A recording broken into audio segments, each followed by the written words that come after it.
Preface. The feeling of having no power over people and events is generally unbearable to us.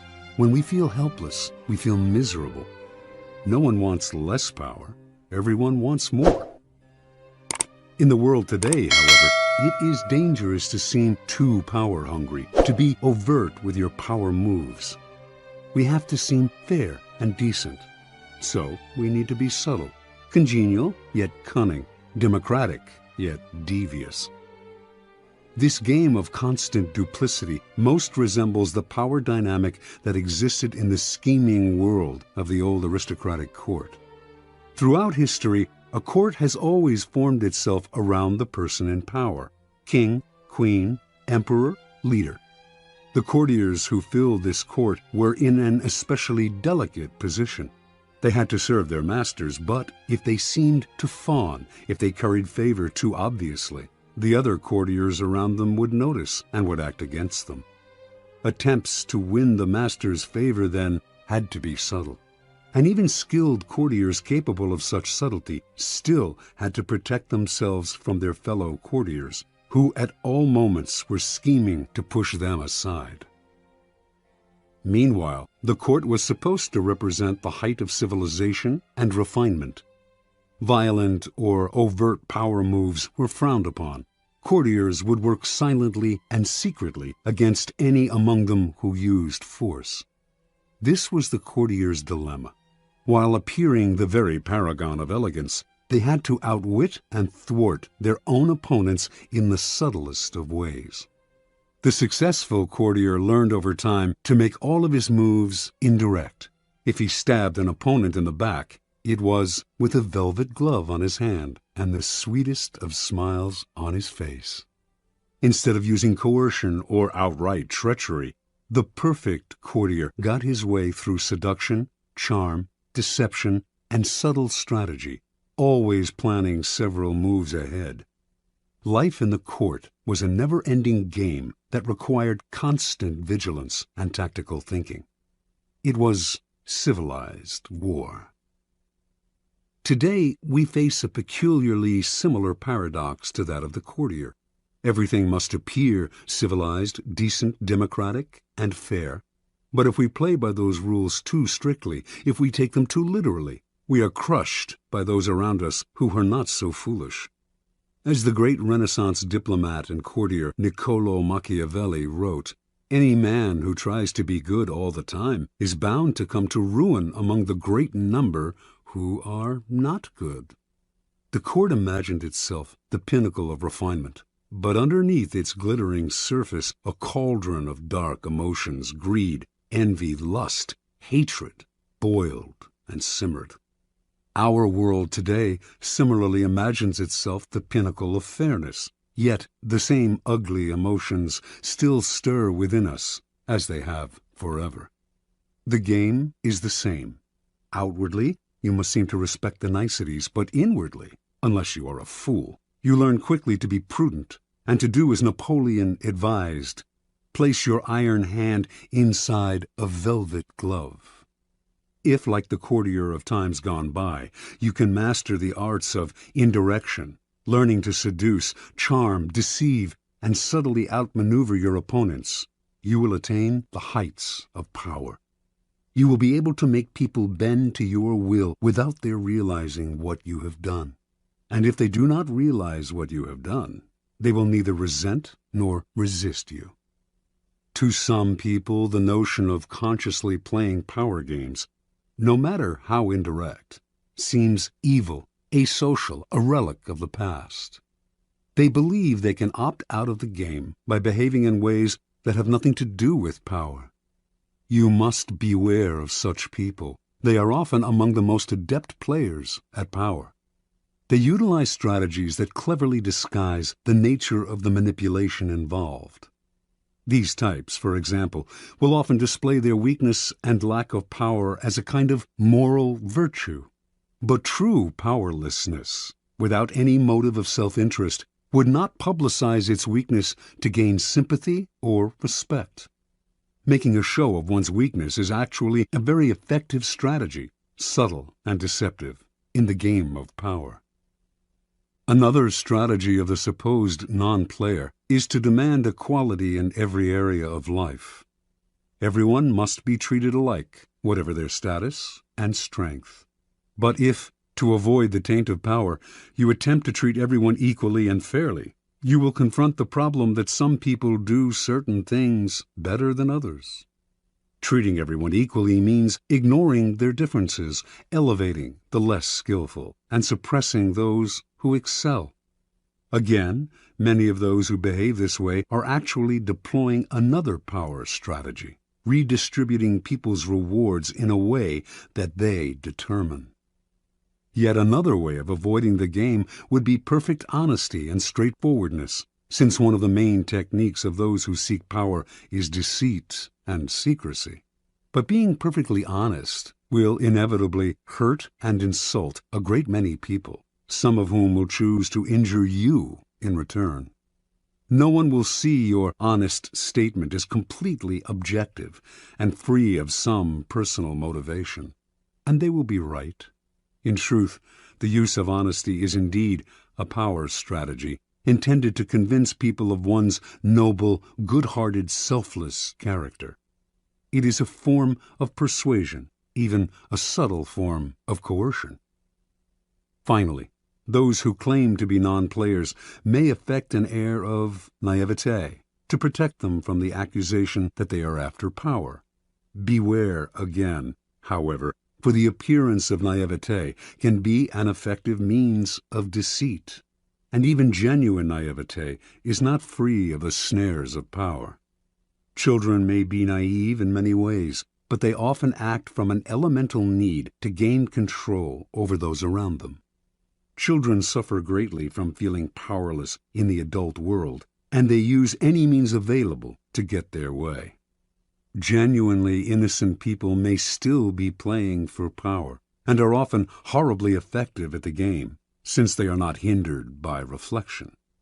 Once again, those who make a show or display of innocence are the least innocent of all.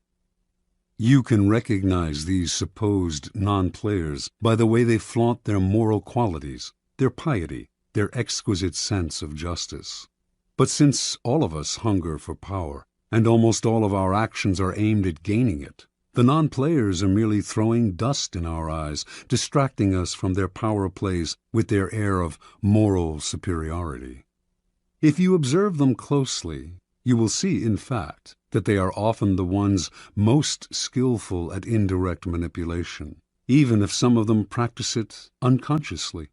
And they greatly resent any publicizing of the tactics they use every day. If the world is like a giant scheming court, and we are trapped inside it, there is no use in trying to opt out of the game. That will only render you powerless, and powerlessness will make you miserable. Instead of struggling against the inevitable, instead of arguing and whining and feeling guilty, it is far better to excel at power. In fact, the better you are at dealing with power, the better friend, lover, husband, wife, and person you become. By following the route of the perfect courtier, you learn to make others feel better about themselves, becoming a source of pleasure to them. They will grow dependent on your abilities and desirous of your presence. By mastering the 48 laws in this book, you spare others the pain that comes from bungling with power, by playing with fire without knowing its properties. If the game of power is inescapable, better to be an artist than a denier or a bungler. Learning the game of power requires a certain way of looking at the world, a shifting of perspective. It takes effort and years of practice, for much of the game may not come naturally. Certain basic skills are required, and once you master these skills, you will be able to apply the laws of power more easily. The most important of these skills, and power's crucial foundation, is the ability to master your emotions. An emotional response to a situation is the single greatest barrier to power, a mistake that will cost you a lot more than any temporary satisfaction you might gain by expressing your feelings. Emotions cloud reason, and if you cannot see the situation clearly, you cannot prepare for and respond to it with any degree of control. Anger is the most destructive of emotional responses, for it clouds your vision the most. It also has a ripple effect that invariably makes situations less controllable and heightens your enemy's resolve. If you are trying to destroy an enemy who has hurt you, far better to keep him off guard by feigning friendliness than showing your anger. Love and affection are also potentially destructive, in that they blind you to the often self-serving interests of those whom you least suspect of playing a power game. You cannot repress anger or love, or avoid feeling them, and you should not try. But you should be careful about how you express them. And most important, they should never influence your plans and strategies in any way. Related to mastering your emotions is the ability to distance yourself from the present moment and think objectively about the past and future. Like the double-faced Roman deity and guardian of all gates and doorways, you must be able to look in both directions at once, the better to handle danger from wherever it comes. Such is the face you must create for yourself, one face looking continuously to the future and the other to the past. For the future, the motto is, no days unalert. Nothing should catch you by surprise because you are constantly imagining problems before they arise. Instead of spending your time dreaming of your plan's happy ending, you must work on calculating every possible permutation and pitfall that might emerge in it. The further you see, the more steps ahead you plan, the more powerful you become. The other face of Janus looks constantly to the past, though not to remember past hurts or bear grudges. That would only curb your power. Half of the game is learning how to forget those events in the past that eat away at you and cloud your reason. The real purpose of the backward glancing eye is to educate yourself constantly. You look at the past to learn from those who came before you. The many historical examples in this book will greatly help that process. Then, having looked to the past, you look closer at hand, to your own actions and those of your friends. This is the most vital school you can learn from, because it comes from personal experience. You begin by examining the mistakes you have made in the past, the ones that have most grievously held you back. You analyze them in terms of the 48 laws of power, and you extract from them a lesson and an oath. I shall never repeat such a mistake. I shall never fall into such a trap again. If you can evaluate and observe yourself in this way, you can learn to break the patterns of the past, an immensely valuable skill. Power requires the ability to play with appearances.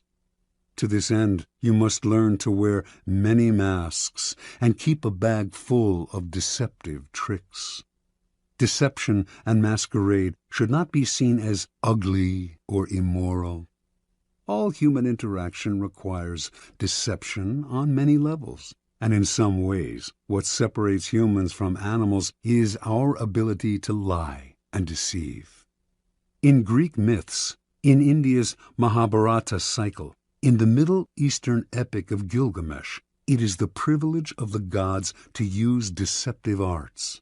A great man, Odysseus, for instance, was judged by his ability to rival the craftiness of the gods, stealing some of their divine power by matching them in wits and deception.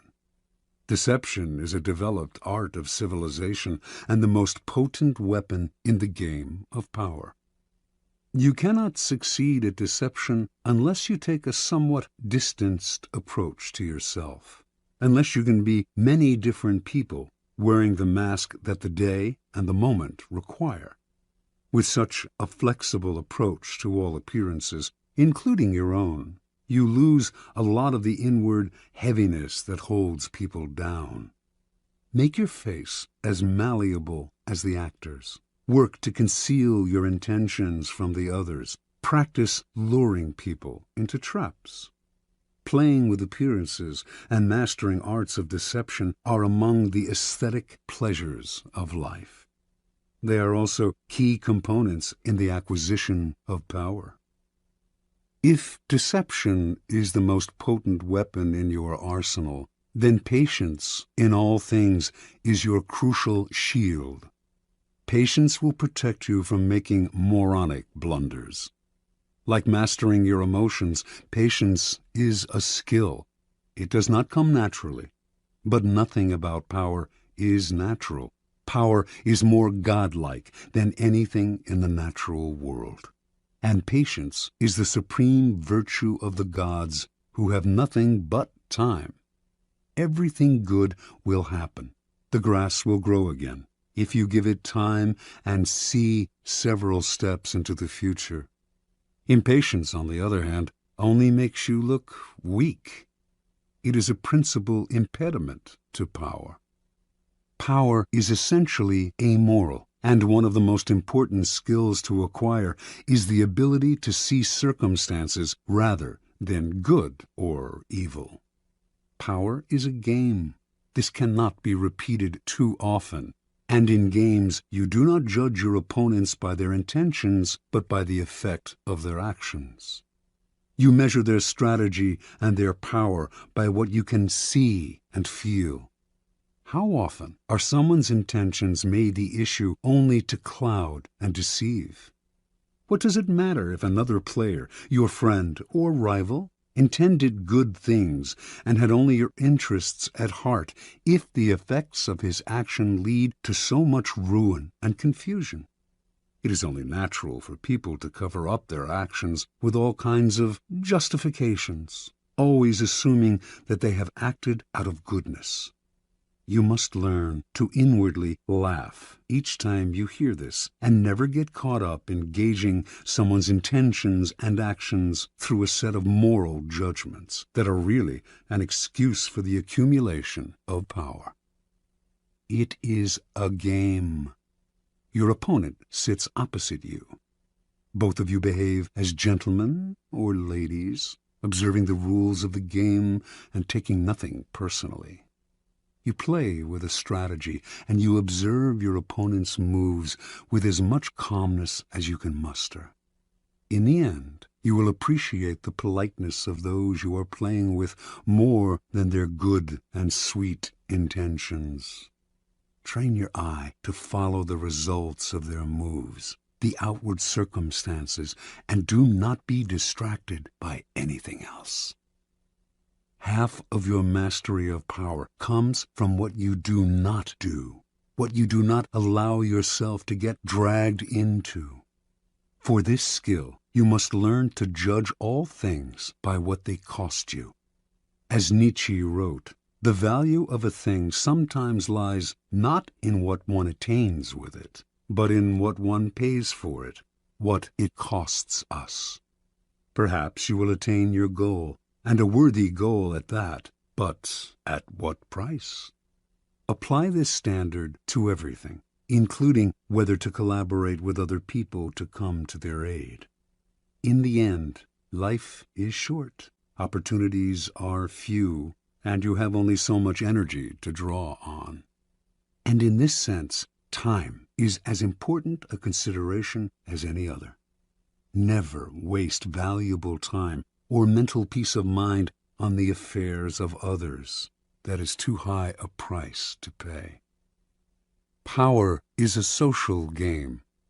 To learn and master it, you must develop the ability to study and understand people. As the great 17th century thinker and courtier Balthazar Gracian wrote, many people spend time studying the properties of animals or herbs. How much more important it would be to study those of people with whom we must live or die. To be a master player, you must also be a master psychologist. You must recognize motivations and see through the cloud of dust with which people surround their actions. An understanding of people's hidden motives is the single greatest piece of knowledge you can have in acquiring power. It opens up endless possibilities of deception, seduction, and manipulation. People are of infinite complexity, and you can spend a lifetime watching them without ever fully understanding them. So it is all the more important, then, to begin your education now. In doing so, you must also keep one principle in mind. Never discriminate as to whom you study and whom you trust. Never trust anyone completely, and study everyone, including friends and loved ones. Finally, you must learn always to take the indirect route to power. Disguise your cunning like a billiard ball that caroms several times before it hits its target. Your moves must be planned and developed in the least obvious way. By training yourself to be indirect, you can thrive in the modern court, appearing the paragon of decency while being the consummate manipulator. Consider the 48 Laws of Power, a kind of handbook on the arts of indirection.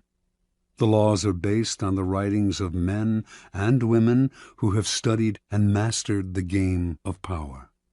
These writings span a period of more than 3,000 years and were created in civilizations as disparate as ancient China and Renaissance Italy. Yet they share common threads and themes, together hinting at an essence of power that has yet to be fully articulated. The 48 Laws of Power are the distillation of this accumulated wisdom, gathered from the writings of the most illustrious strategists, statesmen, courtiers, seducers, and con artists in history. The laws have a simple premise. Certain actions almost always increase one's power, the observance of the law, while others decrease it and even ruin us, the transgression of the law. These transgressions and observances are illustrated by historical examples. The laws are timeless and definitive. The 48 Laws of Power can be used in several ways. By listening to this program straight through, you can learn about power in general. Although several of the laws may seem not to pertain directly to your life, in time you will probably find that all of them have some application and that, in fact, they are interrelated. By getting an overview of the entire subject, you will best be able to evaluate your own past actions and gain a greater degree of control over your immediate affairs.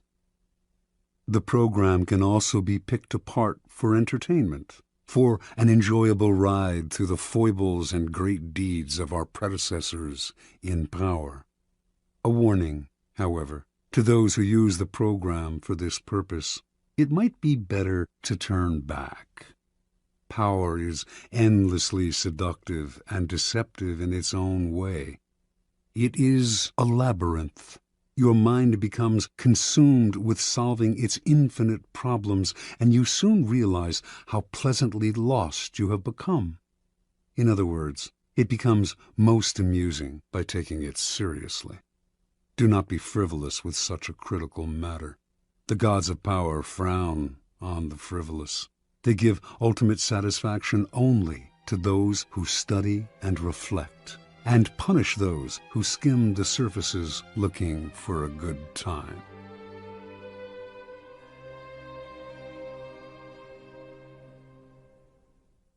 Law 1. Never outshine the master. Judgment. Always make those above you feel comfortably superior. In your desire to please and impress them, do not go too far in displaying your talents, or you might accomplish the opposite, inspire fear and insecurity. Make your masters appear more brilliant than they are, and you will attain the heights of power. Transgression of the law. Nicolas Fouquet, Louis XIV's finance minister in the first years of his reign, was a generous man who loved lavish parties, pretty women, and poetry. He also loved money, for he led an extravagant lifestyle. Fouquet was clever and very much indispensable to the king. So, when the prime minister, Jules Mazarin, died in 1661, the finance minister expected to be named the successor. Instead, the king decided to abolish the position. This and other signs made Fouquet suspect that he was falling out of favor, and so he decided to ingratiate himself with the king by staging the most spectacular party the world had ever seen. The party's ostensible purpose would be to commemorate the completion of Fouquet's chateau, Vaux-le-Vicomte, but its real function was to pay tribute to the king, the guest of honor. The most brilliant nobility of Europe and some of the greatest minds of the time, La Fontaine, La Rochefoucauld, Madame de Sévigné, attended the party. Molière wrote a play for the occasion in which he himself was to perform at the evening's conclusion. The party began with a lavish 7-course dinner featuring foods from the Orient never before tasted in France, as well as new dishes created especially for the night. The meal was accompanied with music commissioned by Fouquet to honor the king. After dinner, there was a promenade through the chateau's gardens. The grounds and fountains of Vaux-le-Vicomte were to be the inspiration for Versailles. Fouquet personally accompanied the young king through the geometrically aligned arrangements of shrubbery and flower beds.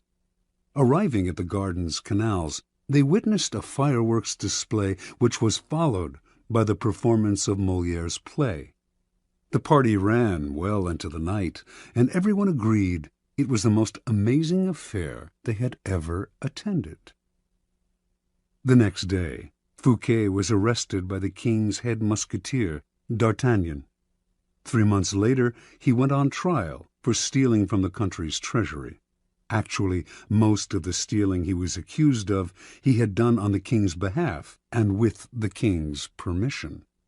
Fouquet was found guilty and sent to the most isolated prison in France, high in the Pyrenees Mountains, where he spent the last 20 years of his life in solitary confinement.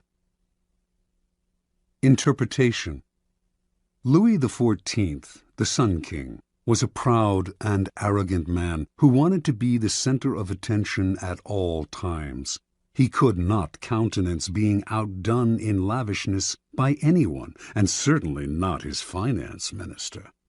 To succeed Fouquet, Louis chose Jean-Baptiste Colbert, a man famous for his parsimony and for giving the dullest parties in Paris. Colbert made sure that any money liberated from the treasury went straight into Louis's hands. With the money, Louis built a palace even more magnificent than Fouquet's, the glorious Palace of Versailles. He used the same architects, decorators, and garden designer. And at Versailles, Louis hosted parties even more extravagant than the one that cost Fouquet his freedom. Let us examine the situation.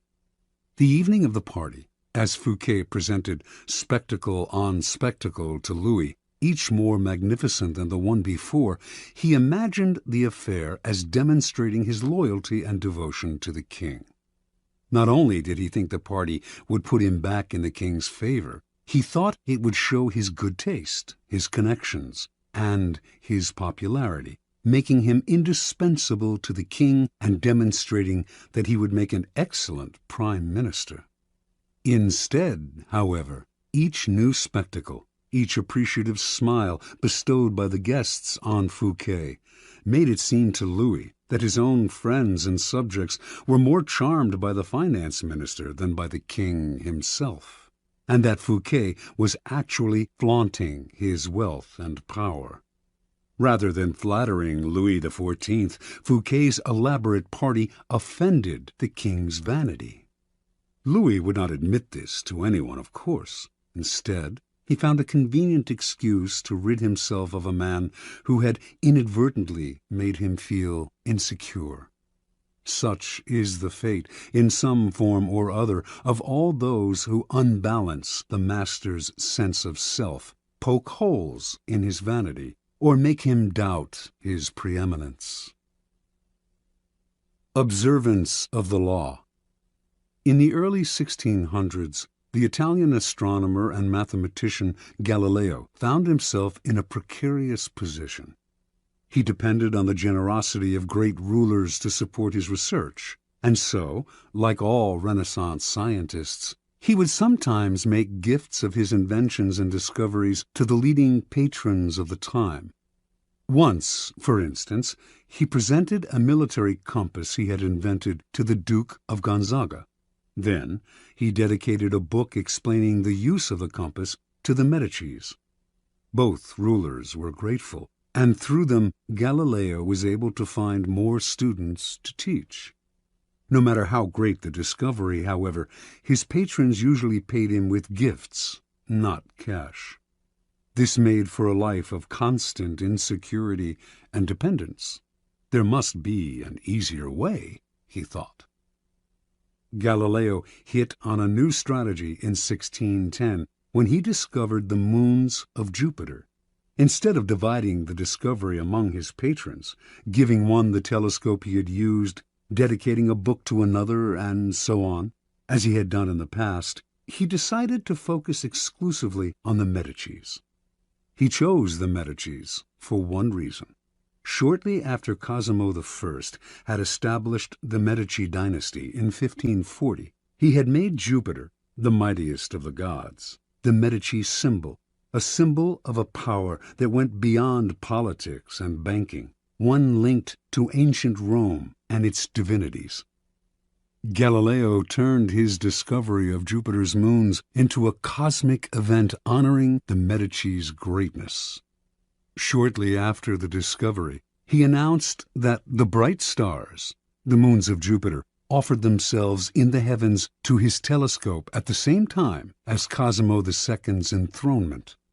He said that the number of the moons, 4, harmonized with the number of the Medicis. Cosimo II had 3 brothers, and that the moons orbited Jupiter as these 4 suns revolved around Cosimo I, the dynasty's founder. More than coincidence, this showed that the heavens themselves reflected the ascendancy of the Medici family. After he dedicated the discovery to the Medicis, Galileo commissioned an emblem representing Jupiter sitting on a cloud with the 4 stars circling about him, and presented this to Cosimo II as a symbol of his link to the stars. In 1610, Cosimo II made Galileo his official court philosopher and mathematician with a full salary. For a scientist, this was the coup of a lifetime. The days of begging for patronage were over. Interpretation. In one stroke, Galileo gained more with his new strategy than he had in years of begging. The reason is simple. All masters want to appear more brilliant than other people. The producer of a great work wants to feel he is more than just the provider of the financing. He wants to appear creative and powerful, and also more important than the work produced in his name. Instead of insecurity, you must give him glory. Galileo did not challenge the intellectual authority of the Medicis with his discovery, or make them feel inferior in any way. By literally aligning them with the stars, he made them shine brilliantly among the courts of Italy. He did not outshine the master. He made the master outshine all others. Keys to power. When it comes to power, outshining the master is perhaps the worst mistake of all. Do not fool yourself into thinking that life has changed much since the days of Louis XIV and the Medicis. Those who attain high standing in life are like kings and queens. They want to feel secure in their positions and superior to those around them in intelligence, wit, and charm. It is a deadly but common misperception to believe that by displaying and vaunting your gifts and talents, you are winning the master's affection. He may feign appreciation, but at his first opportunity he will replace you with someone less intelligent, less attractive, less threatening, just as Louis XIV replaced the sparkling Fouquet with the bland Colbert. And as with Louis, he will not admit the truth, but will find an excuse to rid himself of your presence. This law involves two rules that you must realize. First, you can inadvertently outshine a master simply by being yourself. There are masters who are more insecure than others, monstrously insecure. You may naturally outshine them by your charm and grace. No one had more natural talents than Astorre Manfredi, Prince of Faenza. The most handsome of all the young princes of Italy, he captivated his subjects with his generosity and open spirit. In the year 1500, Cesare Borgia laid siege to Faenza. When the city surrendered, the citizens expected the worst from the cruel Borgia, who, however, decided to spare the town. He simply occupied its fortress, executed none of its citizens, and allowed Prince Manfredi, 18 at the time, to remain with his court in complete freedom. A few weeks later, though, soldiers hauled Astorre Manfredi away to a Roman prison. A year after that, his body was fished out of the river Tiber, a stone tied around his neck. Borgia justified the horrible deed with some sort of trumped-up charge of treason and conspiracy. But the real problem was that he was notoriously vain and insecure. The young man was outshining him without even trying. Given Manfredi's natural talents, the prince's mere presence made Borgia seem less attractive and charismatic. The lesson is simple. If you cannot help being charming and superior, you must learn to avoid such monsters of vanity. Either that, or find a way to mute your good qualities when in the company of a Cesare Borgia. Second, never imagine that because the master loves you, you can do anything you want. Entire books could be written about favorites who fell out of favor by taking their status for granted, for daring to outshine. Knowing the dangers of outshining your master, you can turn this law to your advantage. First, you must flatter and puff up your master. Overt flattery can be effective, but has its limits. It is too direct and obvious, and looks bad to other courtiers. Discreet flattery is much more powerful. If you are more intelligent than your master, for example, seem the opposite. Make him appear more intelligent than you. Act naive. Make it seem that you need his expertise. Commit harmless mistakes that will not hurt you in the long run, but will give you the chance to ask for his help. Masters adore such requests. A master who cannot bestow on you the gifts of his experience may direct rancor and ill will at you instead. If your ideas are more creative than your master's, ascribe them to him in as public a manner as possible. Make it clear that your advice is merely an echo of his advice. He must appear as the sun around which everyone revolves, radiating power and brilliance, the center of attention. If you are thrust into the position of entertaining him, a display of your limited means may win you his sympathy. Any attempt to impress him with your grace and generosity can prove fatal. Learn from Fouquet or pay the price. In all of these cases, it is not a weakness to disguise your strengths if, in the end, they lead to power.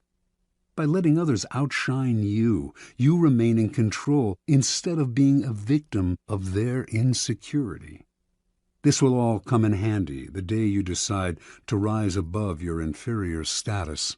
If, like Galileo, you can make your master shine even more in the eyes of others, then you are a godsend, and you will be instantly promoted. Law 2. Never put too much trust in friends. Learn how to use enemies.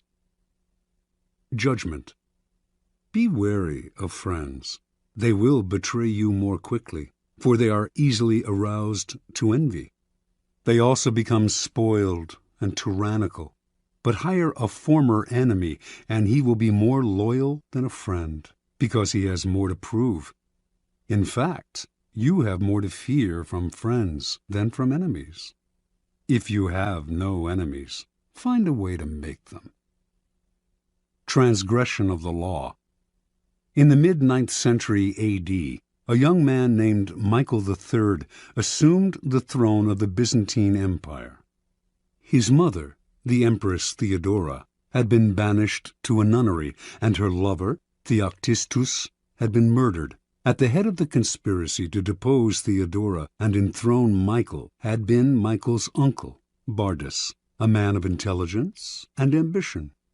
Michael was now a young, inexperienced ruler, surrounded by intriguers, murderers, and profligates. In this time of peril, he needed someone he could trust as his counselor, and his thoughts turned to Basilius, his best friend. Basilius had no experience whatsoever in government and politics. In fact, he was the head of the royal stables, but he had proven his love and gratitude time and again. They had met a few years before, when Michael had been visiting the stables just as a wild horse got loose. Basilius, a young groom from peasant Macedonian stock, had saved Michael's life. The groom's strength and courage had impressed Michael, who immediately raised Basilius from the obscurity of being a horse trainer to the position of head of the stables. He loaded his friend with gifts and favors, and they became inseparable. Basilius was sent to the finest school in Byzantium, and the crude peasant became a cultured and sophisticated courtier. Now Michael was emperor, and in need of someone loyal. Who could he better trust with the post of chamberlain and chief counselor than a young man who owed him everything? Basilius could be trained for the job, and Michael loved him like a brother. Ignoring the advice of those who recommended the much more qualified Boldness, Michael chose his friend. Basilius learned well, and was soon advising the emperor on all matters of state. The only problem seemed to be money. Basilius never had enough. Exposure to the splendor of Byzantine court life made him avaricious for the perks of power. Michael doubled, then tripled his salary, ennobled him, and married him off to his own mistress, Eudoxia Ingerina. Keeping such a trusted friend and adviser satisfied was worth any price. But more trouble was to come.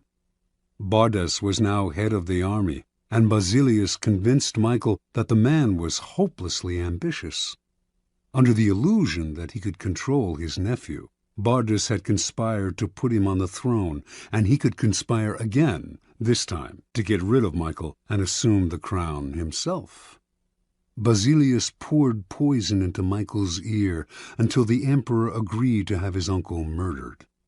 During a great horse race, Basilius closed in on Boldness in the crowd and stabbed him to death. Soon after, Basilius asked that he replace Boldness as head of the army, where he could keep control of the realm and quell rebellion. This was granted. Now Basilius's power and wealth only grew, and a few years later Michael, in financial straits from his own extravagance, asked him to pay back some of the money he had borrowed over the years. To Michael's shock and astonishment, Basilius refused, with a look of such impudence that the emperor suddenly realized his predicament. The former stable boy had more money, more allies in the army and senate, and in the end, more power than the emperor himself.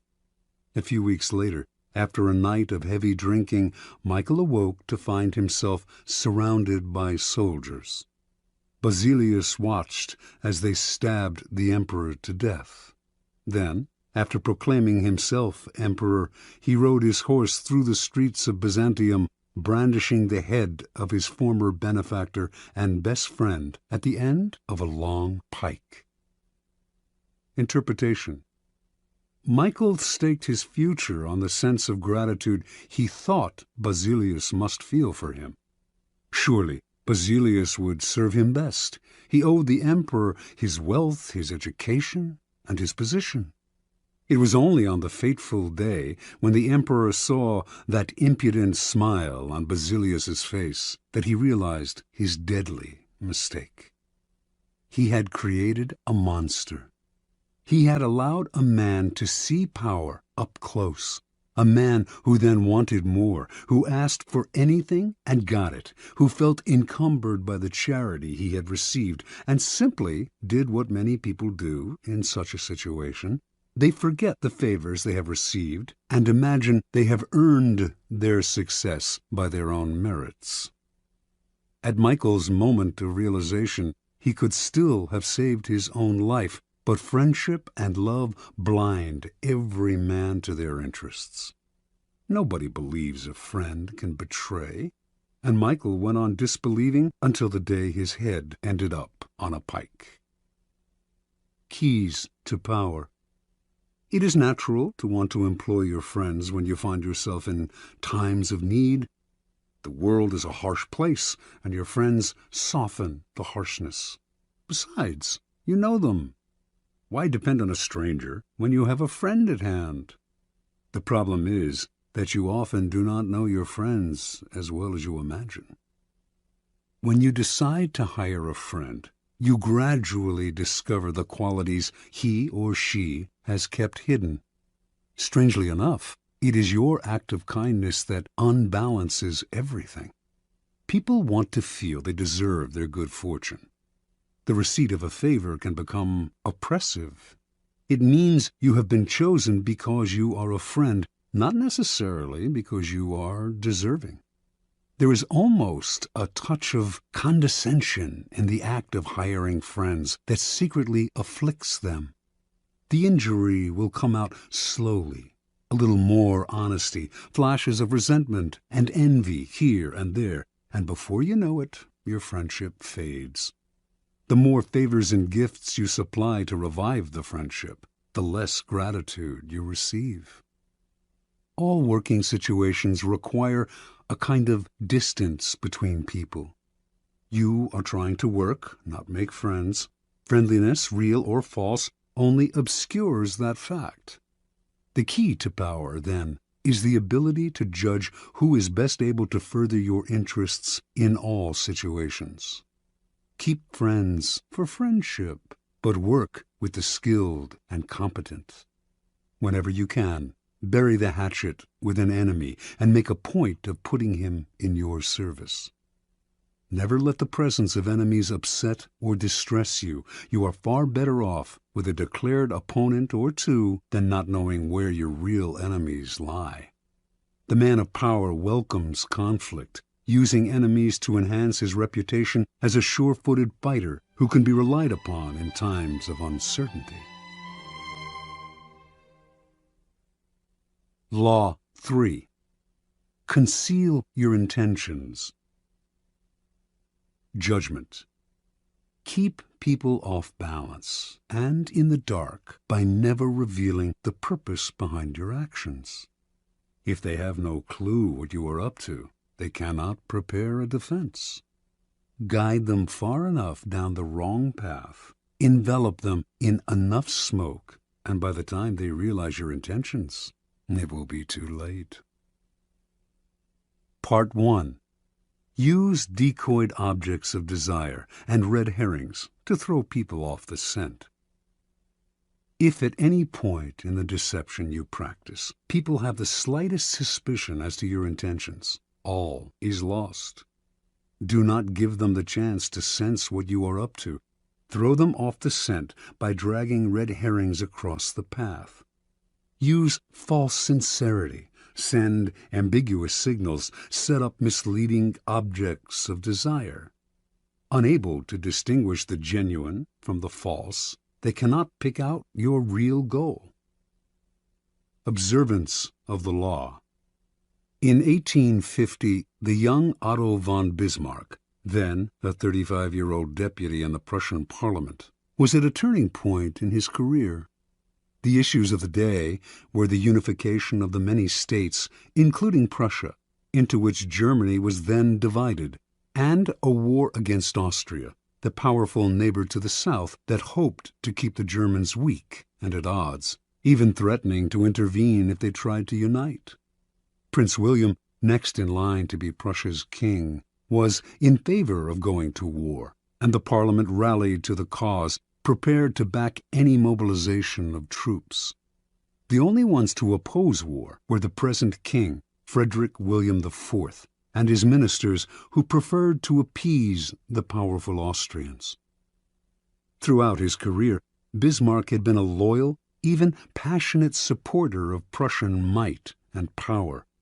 He dreamed of German unification, of going to war against Austria and humiliating the country that for so long had kept Germany divided.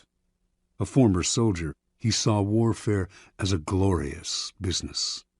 This, after all, was the man who years later would say, "The great questions of the time will be decided not by speeches and resolutions, but by iron and blood." Passionate patriot and lover of military glory, Bismarck nevertheless gave a speech in Parliament at the height of the war fever that astonished all who heard it. "Woe unto the statesman," he said, "who makes war without a reason that will still be valid when the war is over. After the war, you will all look differently at these questions.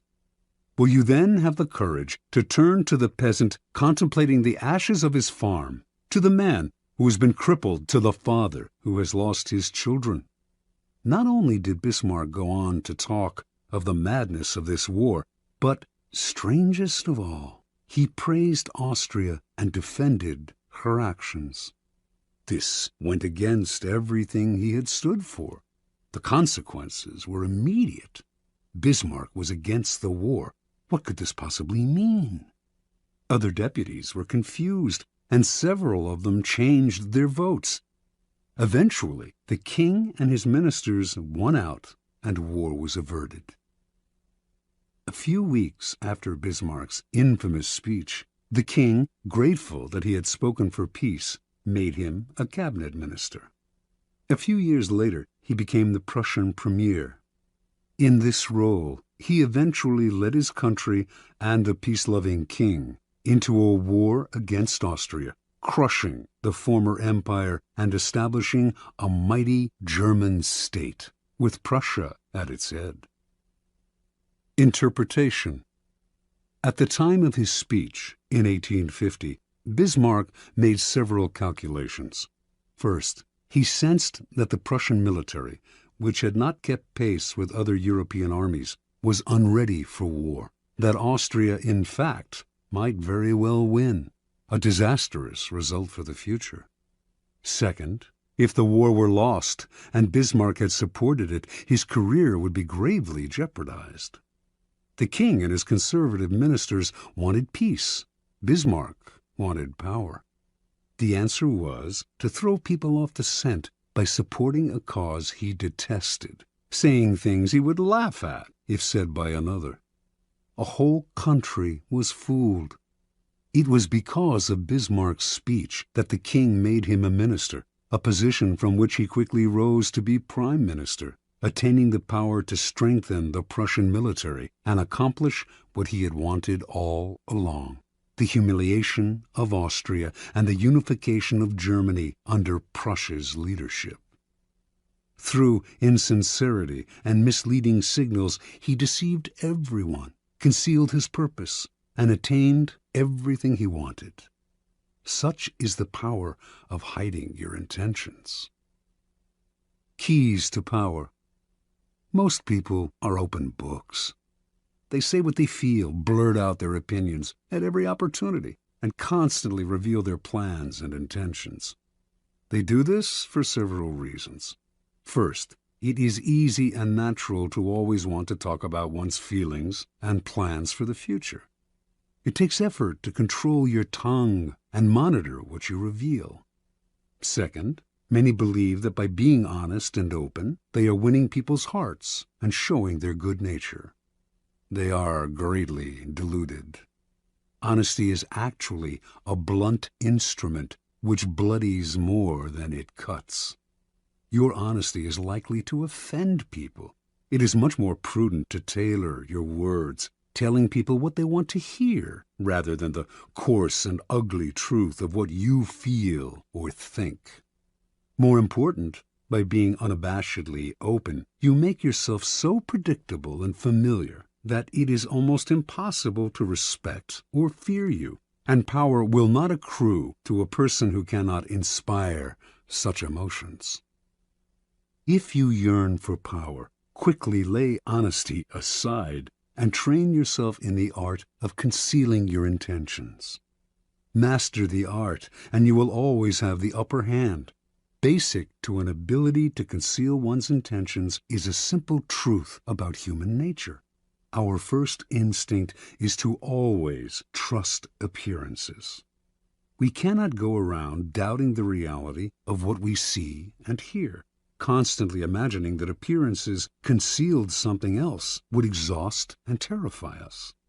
This fact makes it relatively easy to conceal one's intentions.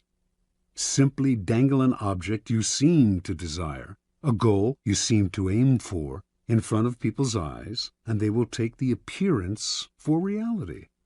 Once their eyes focus on the decoy, they will fail to notice what you are really up to. You can use this tactic in the following manner.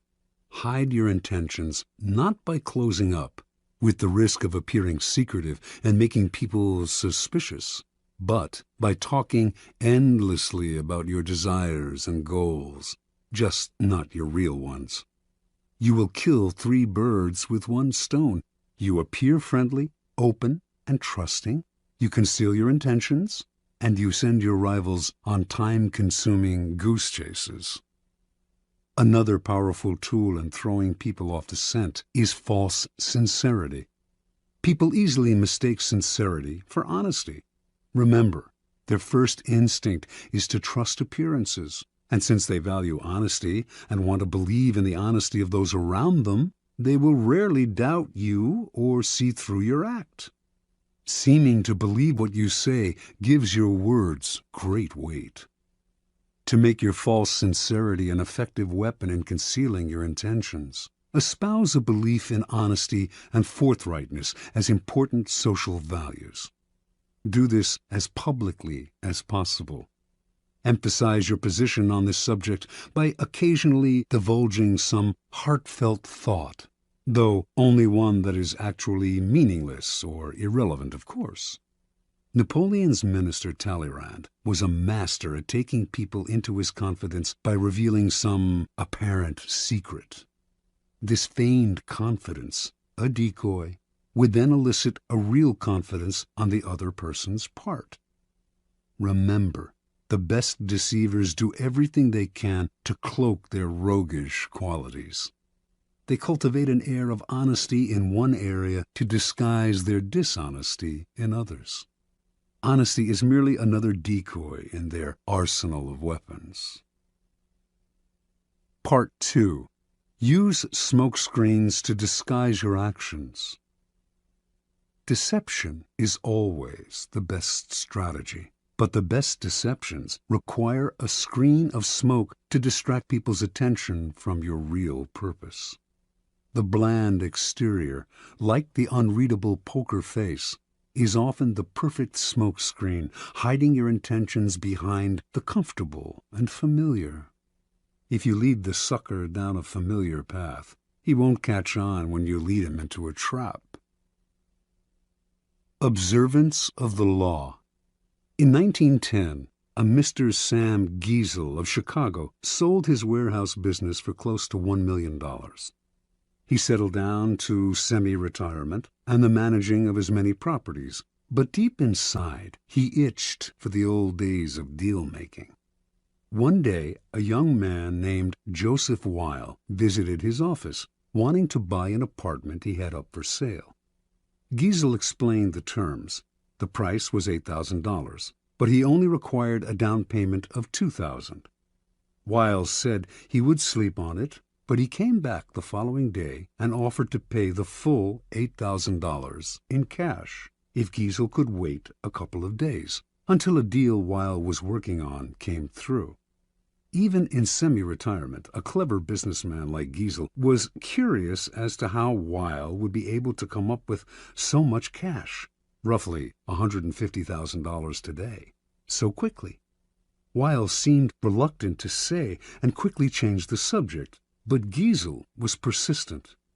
Finally, after assurances of confidentiality, Weil told Giesel the following story. Weil's uncle was the secretary to a coterie of multimillionaire financiers. These wealthy gentlemen had purchased a hunting lodge in Michigan 10 years ago at a cheap price.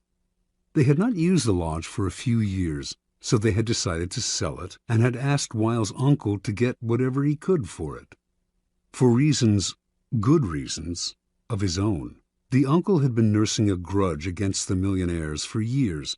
This was his chance to get back at them. He would sell the property for $35,000 to a setup man, whom it was Weil's job to find. The financiers were too wealthy to worry about this low price. The setup man would then turn around and sell the property again for its real price, around $155,000. The uncle, Weil, and the third man would split the profits from this second sale. It was all legal and for a good cause, the uncle's just retribution. Giesel had heard enough. He wanted to be the set-up buyer. Weil was reluctant to involve him, but Giesel would not back down.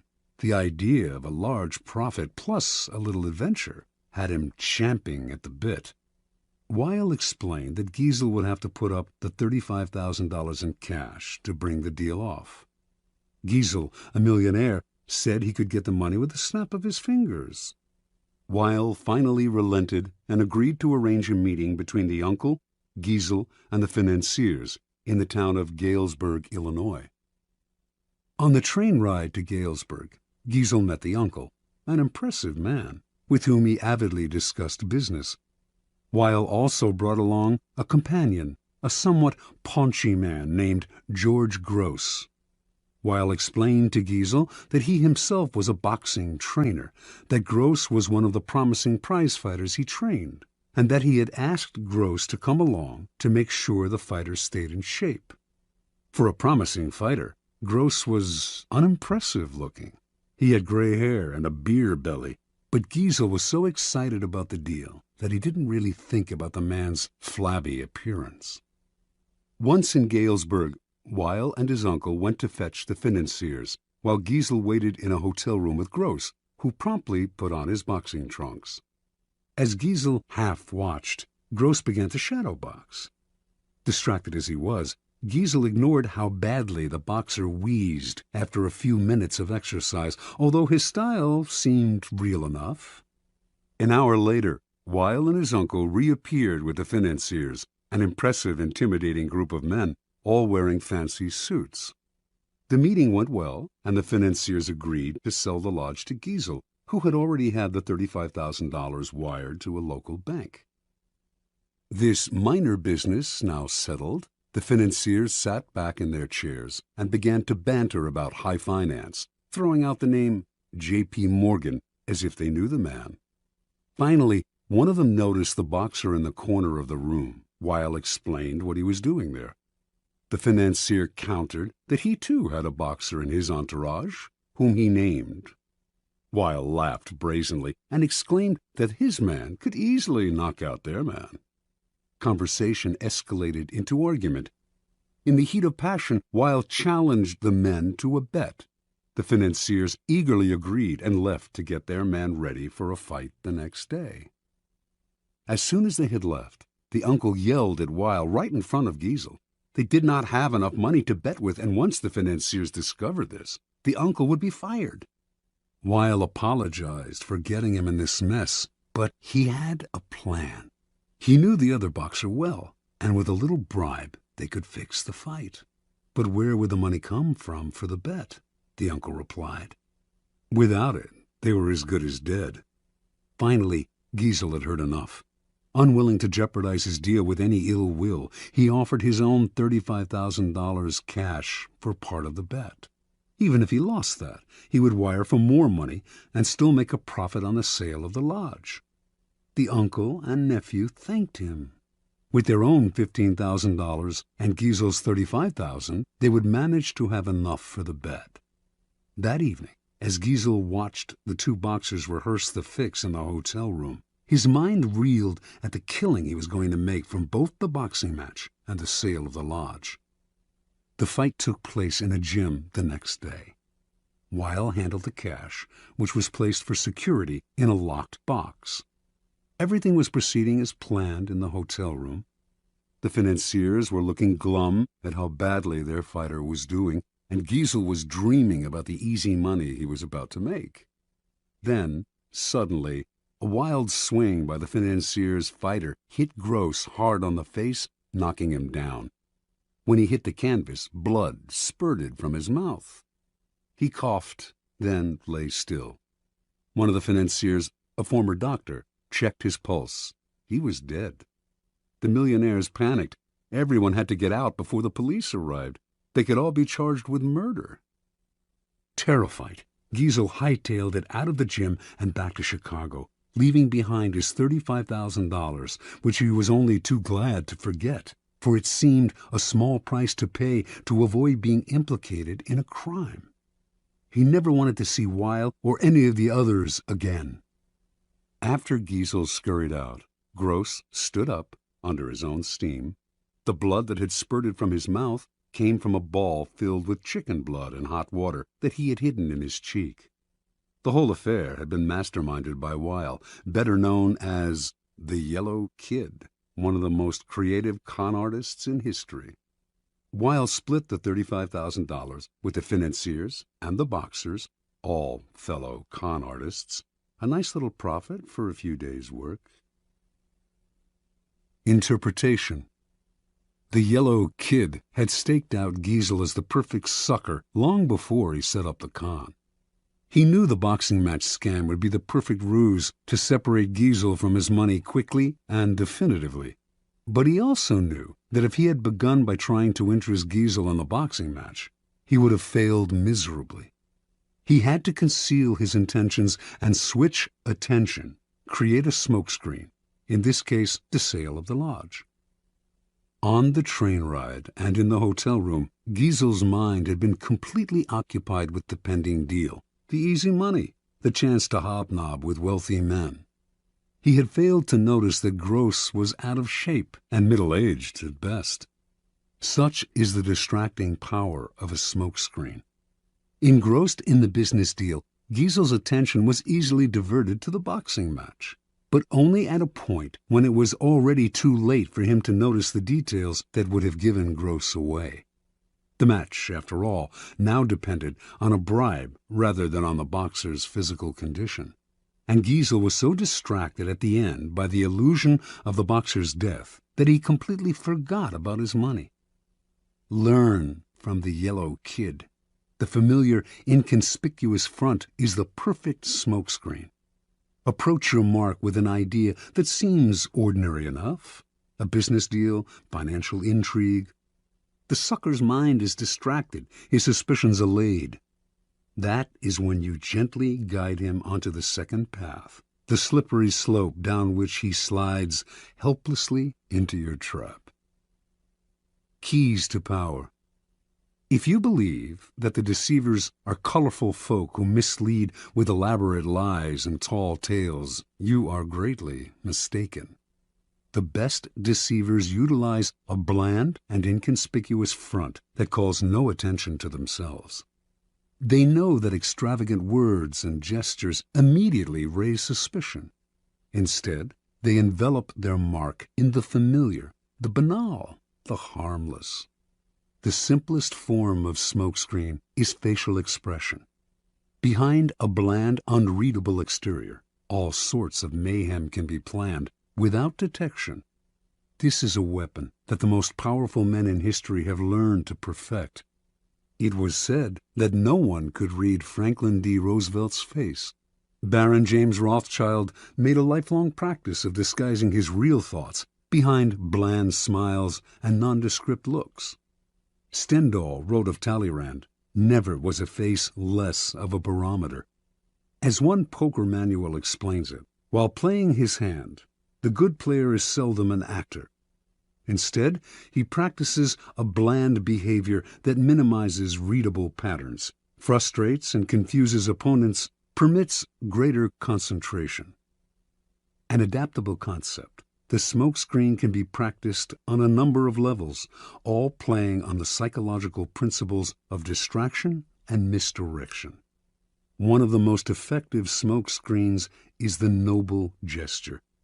People want to believe apparently noble gestures are genuine, for the belief is pleasant. They rarely notice how deceptive these gestures can be.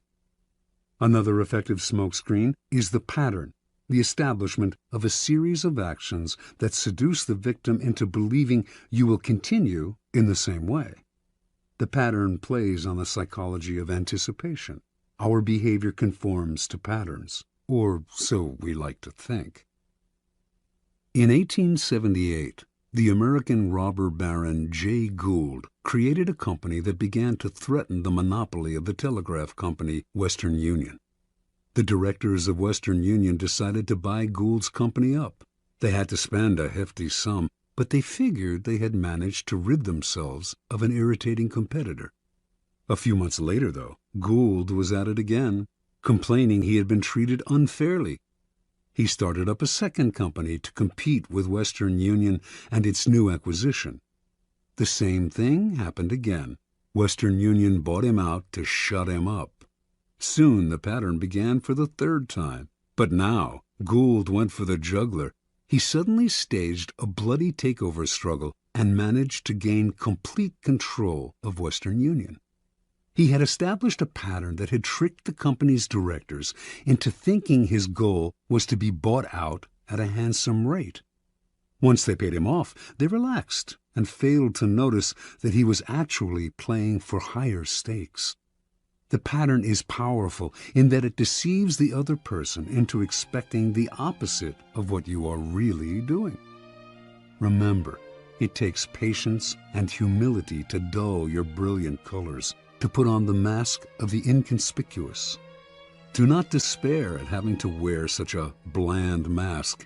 It is often your unreadability that draws people to you and makes you appear a person of power.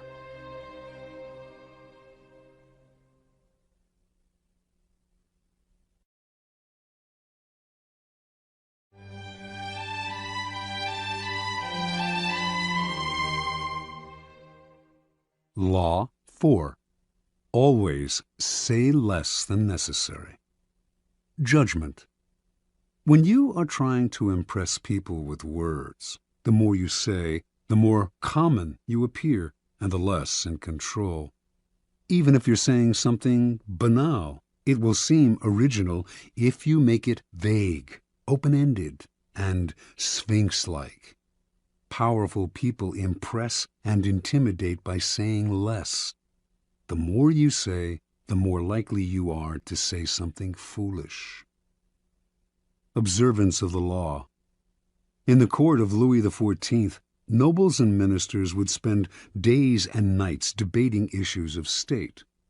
They would confer, argue, make and break alliances, and argue again until finally the critical moment arrived. Two of them would be chosen to represent the different sides to Louis himself, who would decide what should be done. After these persons were chosen, everyone would argue some more. How should the issues be phrased? What would appeal to Louis? What would annoy him? At what time of day should the representatives approach him, and in what part of the Versailles Palace? What expression should they have on their faces? Finally, after all this was settled, the fateful moment would finally arrive. The two men would approach Louis, always a delicate matter, and when they finally had his ear, they would talk about the issue at hand, spelling out the options in detail. Louis would listen in silence, a most enigmatic look on his face. Finally, when each had finished his presentation and had asked for the king's opinion, he would look at them both and say, "I shall see." Then he would walk away. The ministers and courtiers would never hear another word on this subject from the king. They would simply see the result weeks later, when he would come to a decision and act. He would never bother to consult them on the matter again. Interpretation. Louis XIV was a man of very few words. His most famous remark is, "L'État, c'est moi."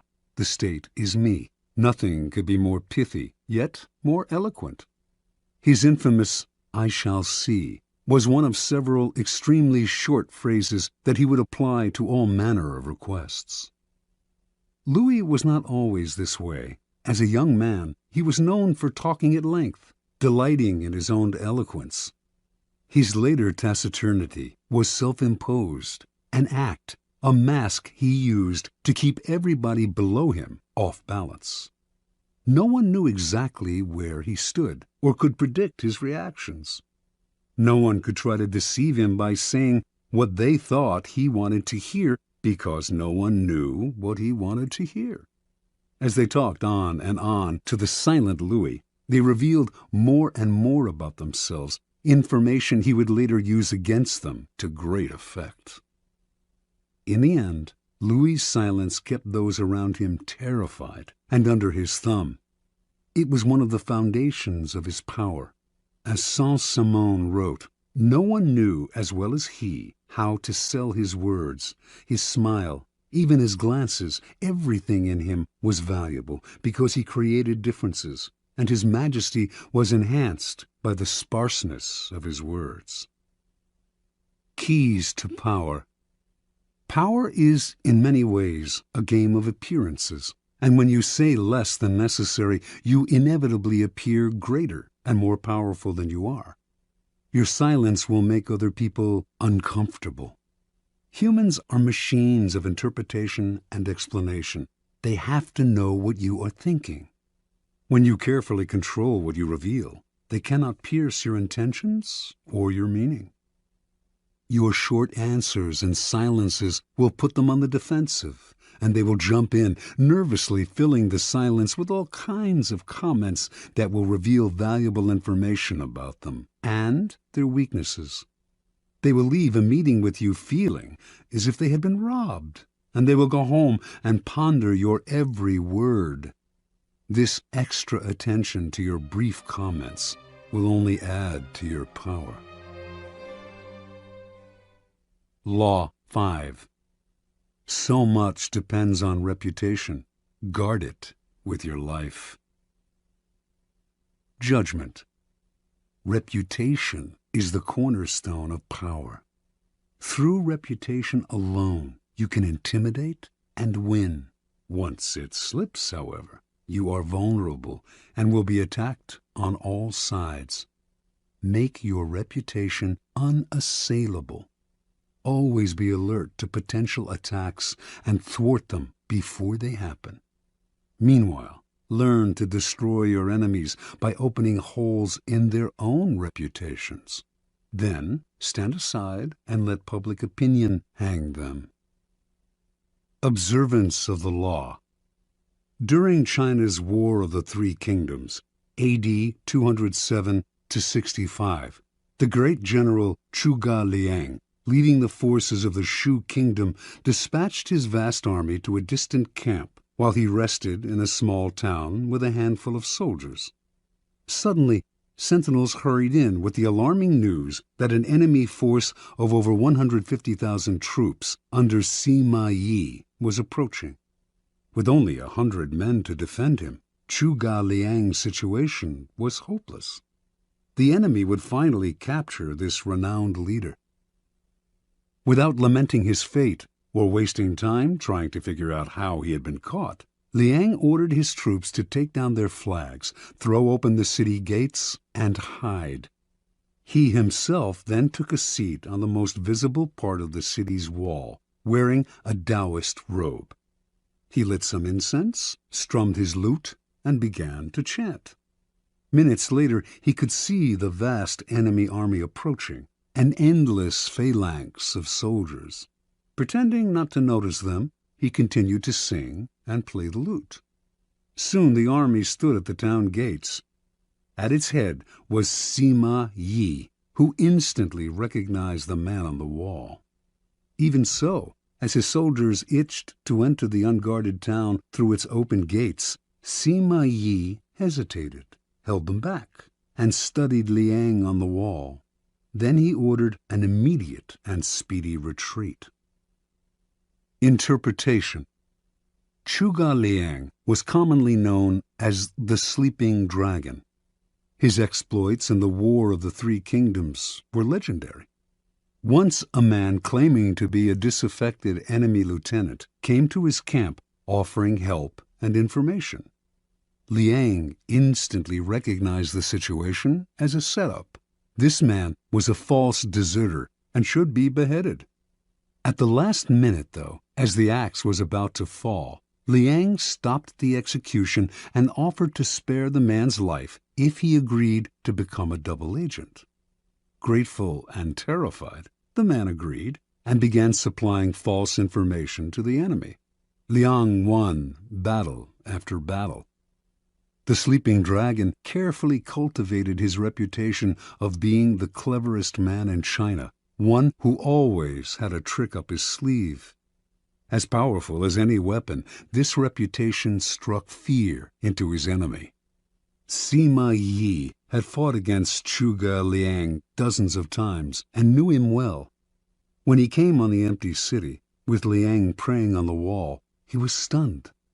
The Taoist robes, the chanting, the incense, this had to be a game of intimidation. The man was obviously taunting him, daring him to walk into a trap. The game was so obvious that for one moment it crossed Yi's mind that Liang actually was alone and desperate. But so great was his fear of Liang that he dared not risk finding out. Such is the power of reputation. It can put a vast army on the defensive, even force them into retreat without a single arrow being fired. Keys to power. The people around us, even our closest friends, will always, to some extent, remain mysterious and unfathomable. Their characters have secret recesses that they never reveal.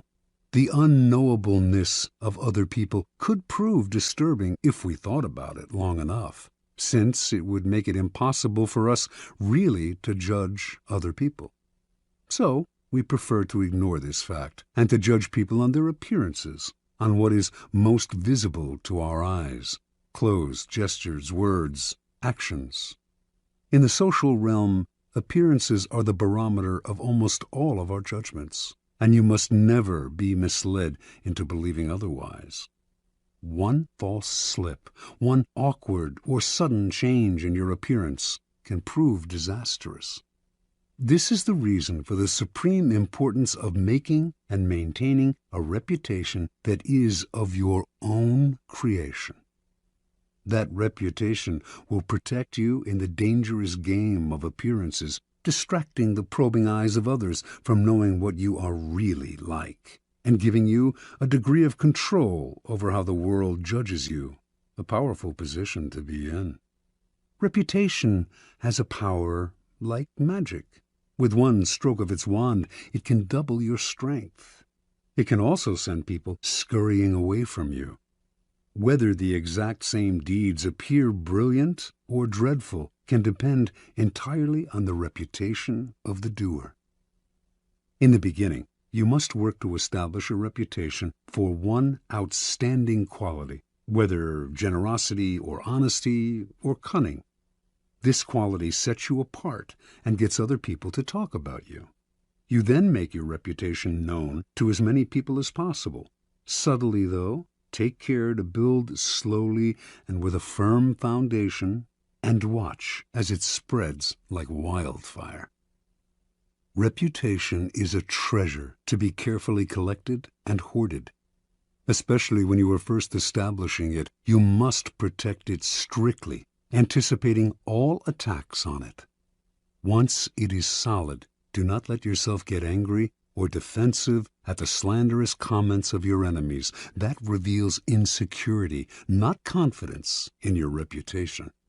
Take the high road instead, and never appear desperate in your self-defense.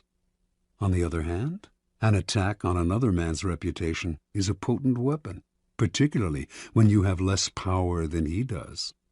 He has much more to lose in such a battle, and your own thus far small reputation gives him a small target when he tries to return your fire. But this tactic must be practiced with skill. You must not seem to engage in petty vengeance. If you do not break your enemy's reputation cleverly, you will inadvertently ruin your own. Law 6. Court attention at all cost. Judgment. Everything is judged by its appearance. What is unseen counts for nothing. Never let yourself get lost in the crowd then, or buried in oblivion. Stand out. Be conspicuous at all cost. Make yourself a magnet of attention by appearing larger, more colorful, more mysterious than the bland and timid masses. Part 1. Surround your name with the sensational and scandalous. Draw attention to yourself by creating an unforgettable, even controversial image. Court scandal. Do anything to make yourself seem larger than life and shine more brightly than those around you. Make no distinction between kinds of attention. Notoriety of any sort will bring you power. Better to be slandered and attacked than ignored. Observance of the law. P.T. Barnum started his career as an assistant to the owner of a circus, Aaron Turner. In 1836, the circus stopped in Annapolis, Maryland, for a series of performances. On the morning of opening day, Barnum took a stroll through town, wearing a new black suit. People started to follow him. Someone in the gathering crowd shouted out that he was the Reverend Ephraim K. Avery, infamous as a man acquitted of the charge of murder, but still believed guilty by most Americans. The angry mob tore off Barnum's suit and was ready to lynch him.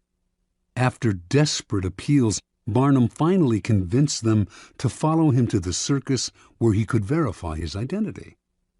Once there, old Turner confirmed that this was all a practical joke. He himself had spread the rumor that Barnum was Avery. The crowd dispersed, but Barnum, who had nearly been killed, was not amused. He wanted to know what could have induced his boss to play such a trick. "My dear Mr. Barnum," Turner replied, "it was all for our good. Remember, all we need to ensure success is notoriety." And indeed, everyone in town was talking about the joke, and the circus was packed that night, and every night it stayed in Annapolis. Barnum had learned a lesson he would never forget.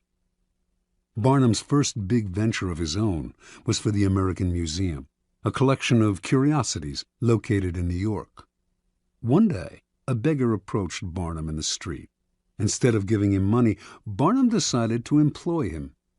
Taking him back to the museum, he gave the man 5 bricks and told him to make a slow circuit of several blocks. At certain points, he was to lay down a brick on the sidewalk, always keeping 1 brick in hand. On the return journey, he was to replace each brick on the street with the one he held. Meanwhile, he was to remain serious of countenance and to answer no questions. Once back at the museum, he was to enter, walk around inside, then leave through the back door, and make the same bricklaying circuit again. On the man's first walk through the streets, several hundred people watched his mysterious movements. By his fourth circuit, onlookers swarmed around him, debating what he was doing. Every time he entered the museum, he was followed by people who bought tickets to keep watching him. Many of them were distracted by the museum's collections and stayed inside. By the end of the first day, the brick man had drawn over 1,000 people into the museum. A few days later, the police ordered him to cease and desist from his walks. The crowds were blocking traffic. The bricklaying stopped, but thousands of New Yorkers had entered the museum, and many of those had become P.T. Barnum converts. Barnum would put a band of musicians on a balcony overlooking the street, beneath a huge banner proclaiming "Free music for the millions." What generosity, New Yorkers thought, and they flocked to hear the free concerts. But Barnum took pains to hire the worst musicians he could find, and soon after the band struck up, people would hurry to buy tickets to the museum, where they would be out of earshot of the band's noise and of the booing of the crowd. Interpretation. Barnum understood the fundamental truth about attracting attention. Once people's eyes are on you, you have a special legitimacy. For Barnum, creating interest meant creating a crowd. As he later wrote, every crowd has a silver lining. At the beginning of your rise to the top, then, spend all your energy on attracting attention. Most important, the quality of the attention is irrelevant, no matter how badly his shows were reviewed or how slanderously personal were the attacks on his hoaxes. Barnum would never complain. If a newspaper critic reviled him particularly badly, in fact, he made sure to invite the man to an opening and to give him the best seat in the house. He would even write anonymous attacks on his own work, just to keep his name in the papers.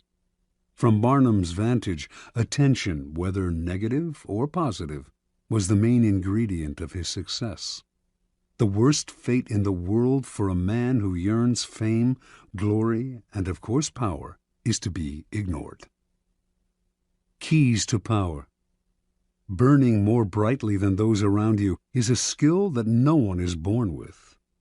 You have to learn to attract attention as surely as the lodestone attracts iron.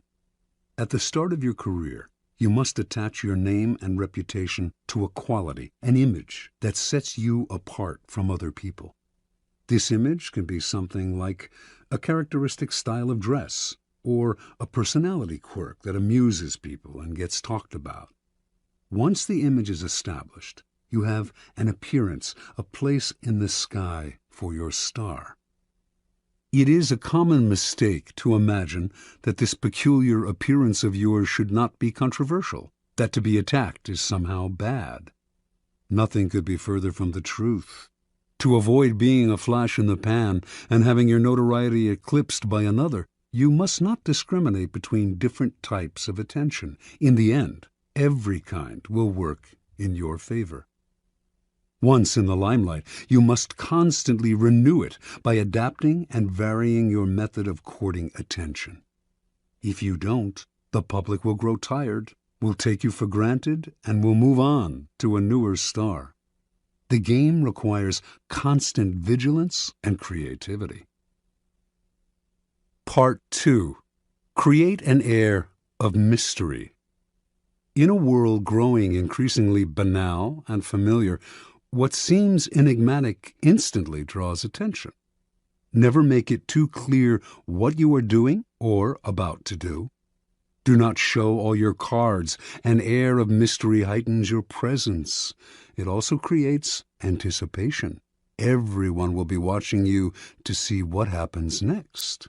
Use mystery to beguile, seduce, even frighten. Observance of the law. Beginning in 1905, rumors started to spread throughout Paris of a young Oriental girl who danced in a private home, wrapped in veils that she gradually discarded. A local journalist who had seen her dancing reported that a woman from the Far East had come to Europe laden with perfume and jewels to introduce some of the richness of the Oriental color and life into the satiated society of European cities. Soon everyone knew the dancer's name, Mata Hari.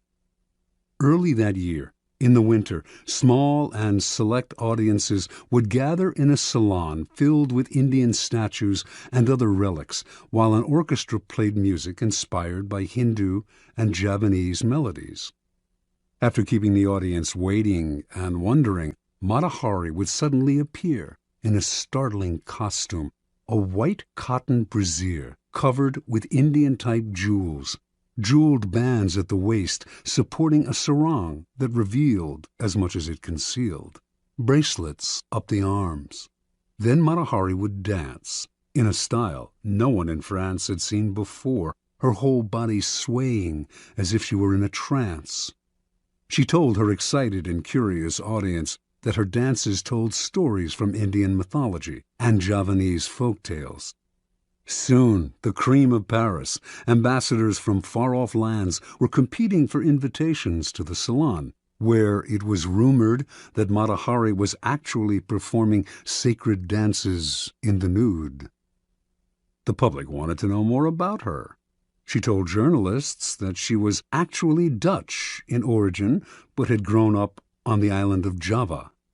She would also talk about time spent in India, how she had learned sacred Hindu dances there, and how Indian women can shoot straight, ride horseback, and are capable of doing logarithms and talk philosophy.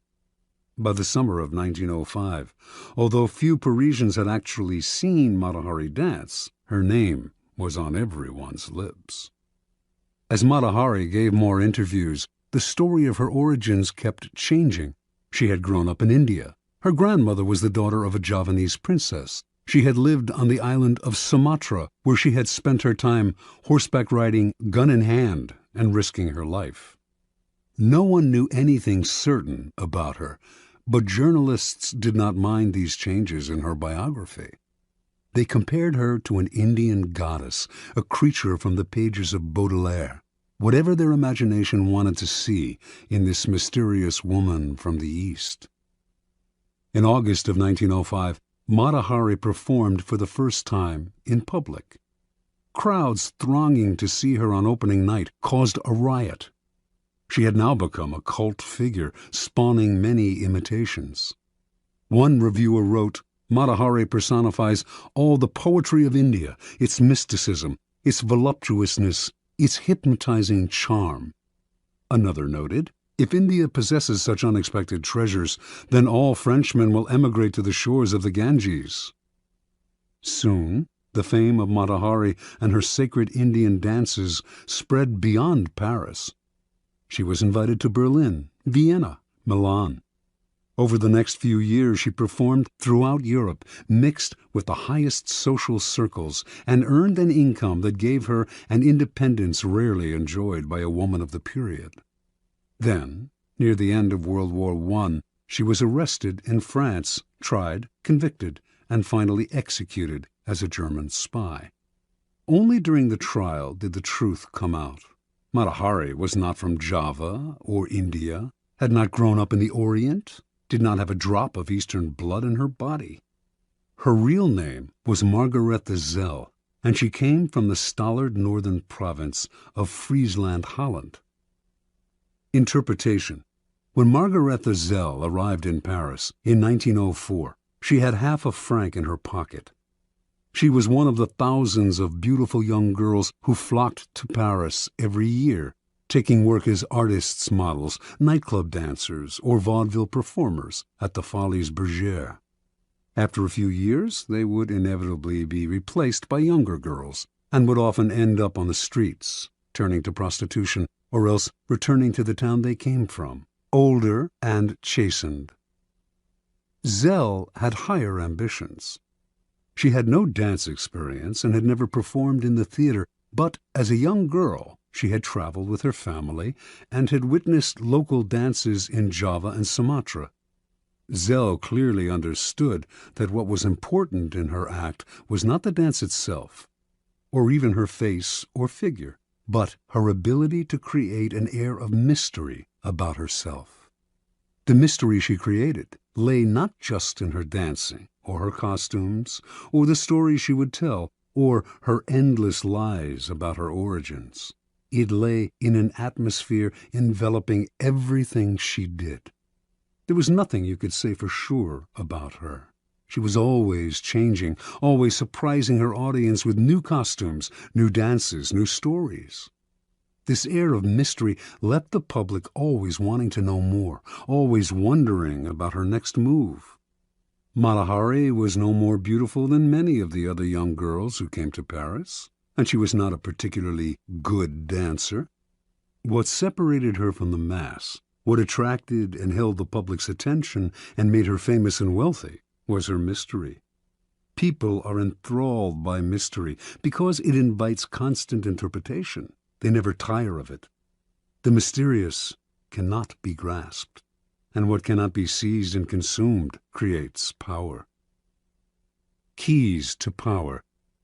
In a world that is ever more banal, that has had its mystery and myth squeezed out of it, we secretly crave enigmas, people or things that cannot be instantly interpreted, seized, and consumed. That is the power of the mysterious.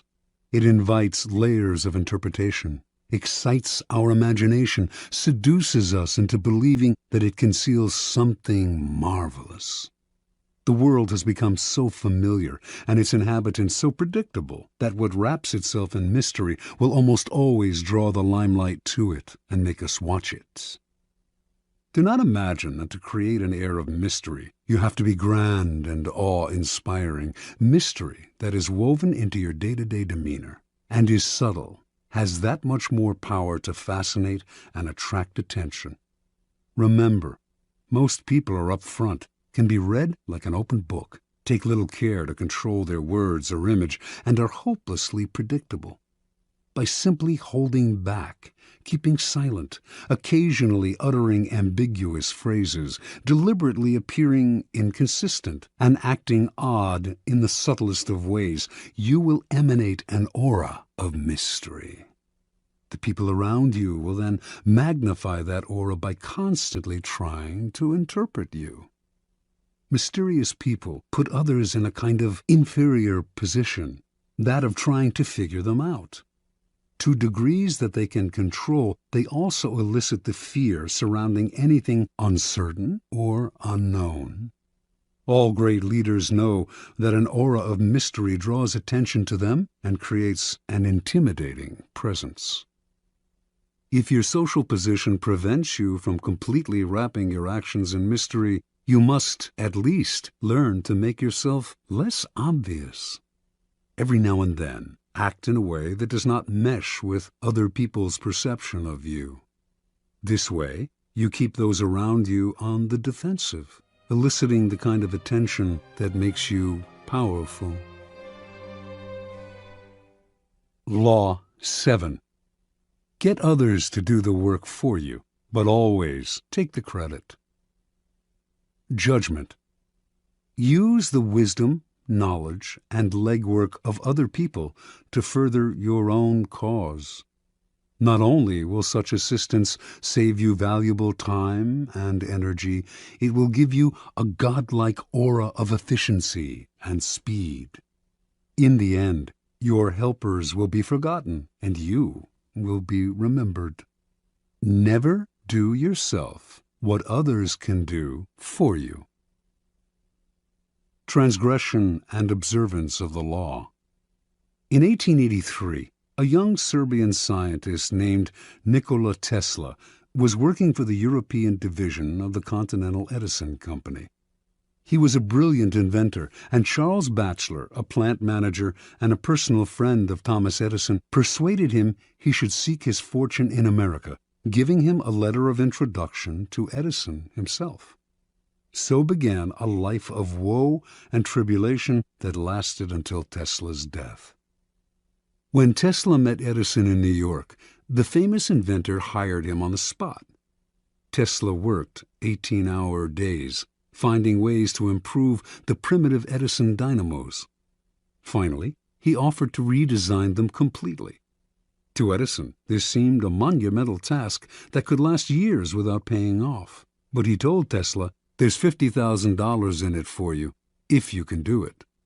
Tesla labored day and night on the project, and after only a year, he produced a greatly improved version of the dynamo, complete with automatic controls. He went to Edison to break the good news and receive his $50,000. Edison was pleased with the improvement, for which he and his company would take credit. But when it came to the issue of the money, he told the young Serb, "Tesla, you don't understand our American humor," and offered a small raise instead. Tesla's obsession was to create an alternating current system, AC, of electricity. Edison believed in the direct current system, DC, and not only refused to support Tesla's research, but later did all he could to sabotage him. Tesla turned to the great Pittsburgh magnate George Westinghouse, who had started his own electricity company. Westinghouse completely funded Tesla's research and offered him a generous royalty agreement on future profits. The AC system Tesla developed is still the standard today. But after patents were filed in his name, other scientists came forward to take credit for the invention, claiming that they had laid the groundwork for him. His name was lost in the shuffle, and the public came to associate the invention with Westinghouse himself. A year later, Westinghouse was caught in a takeover bid from J. Pierpont Morgan, who made him rescind the generous royalty contract he had signed with Tesla. Westinghouse explained to the scientist that his company would not survive if it had to pay him his full royalties. He persuaded Tesla to accept a buyout of his patents for $216,000. A large sum, no doubt, but far less than the $12 million they were worth at the time. The financiers had divested Tesla of the riches, the patents, and essentially the credit for the greatest invention of his career. The name of Guglielmo Marconi is forever linked with the invention of radio. But few know that in producing his invention, he broadcast a signal across the English Channel in 1899. Marconi made use of a patent Tesla had filed in 1897, and that his work depended on Tesla's research. Once again, Tesla received no money and no credit. Tesla invented an induction motor as well as the AC power system, and he is the real father of radio. Yet none of these discoveries bear his name. As an old man, he lived in poverty. In 1917, during his later impoverished years, Tesla was told he was to receive the Edison Medal of the American Institute of Electrical Engineers. He turned the medal down. "You propose," he said, "to honor me with a medal which I could pin upon my coat and strut for a vain hour before the members of your institute. You would decorate my body and continue to let starve for failure to supply recognition my mind and its creative products, which have supplied the foundation upon which the major portion of your institute exists." Interpretation. Many harbor the illusion that science, dealing with facts as it does, is beyond the petty rivalries that trouble the rest of the world. Nikola Tesla was one of those. He believed science had nothing to do with politics and claimed not to care for fame and riches. As he grew older, though, this ruined his scientific work. Not associated with any particular discovery, he could attract no investors to his many ideas. While he pondered great inventions for the future, others stole the patents he had already developed and got the glory for themselves. He wanted to do everything on his own, but merely exhausted and impoverished himself in the process. Edison was Tesla's polar opposite. He wasn't actually much of a scientific thinker or inventor. He once said that he had no need to be a mathematician because he could always hire one. That was Edison's main method.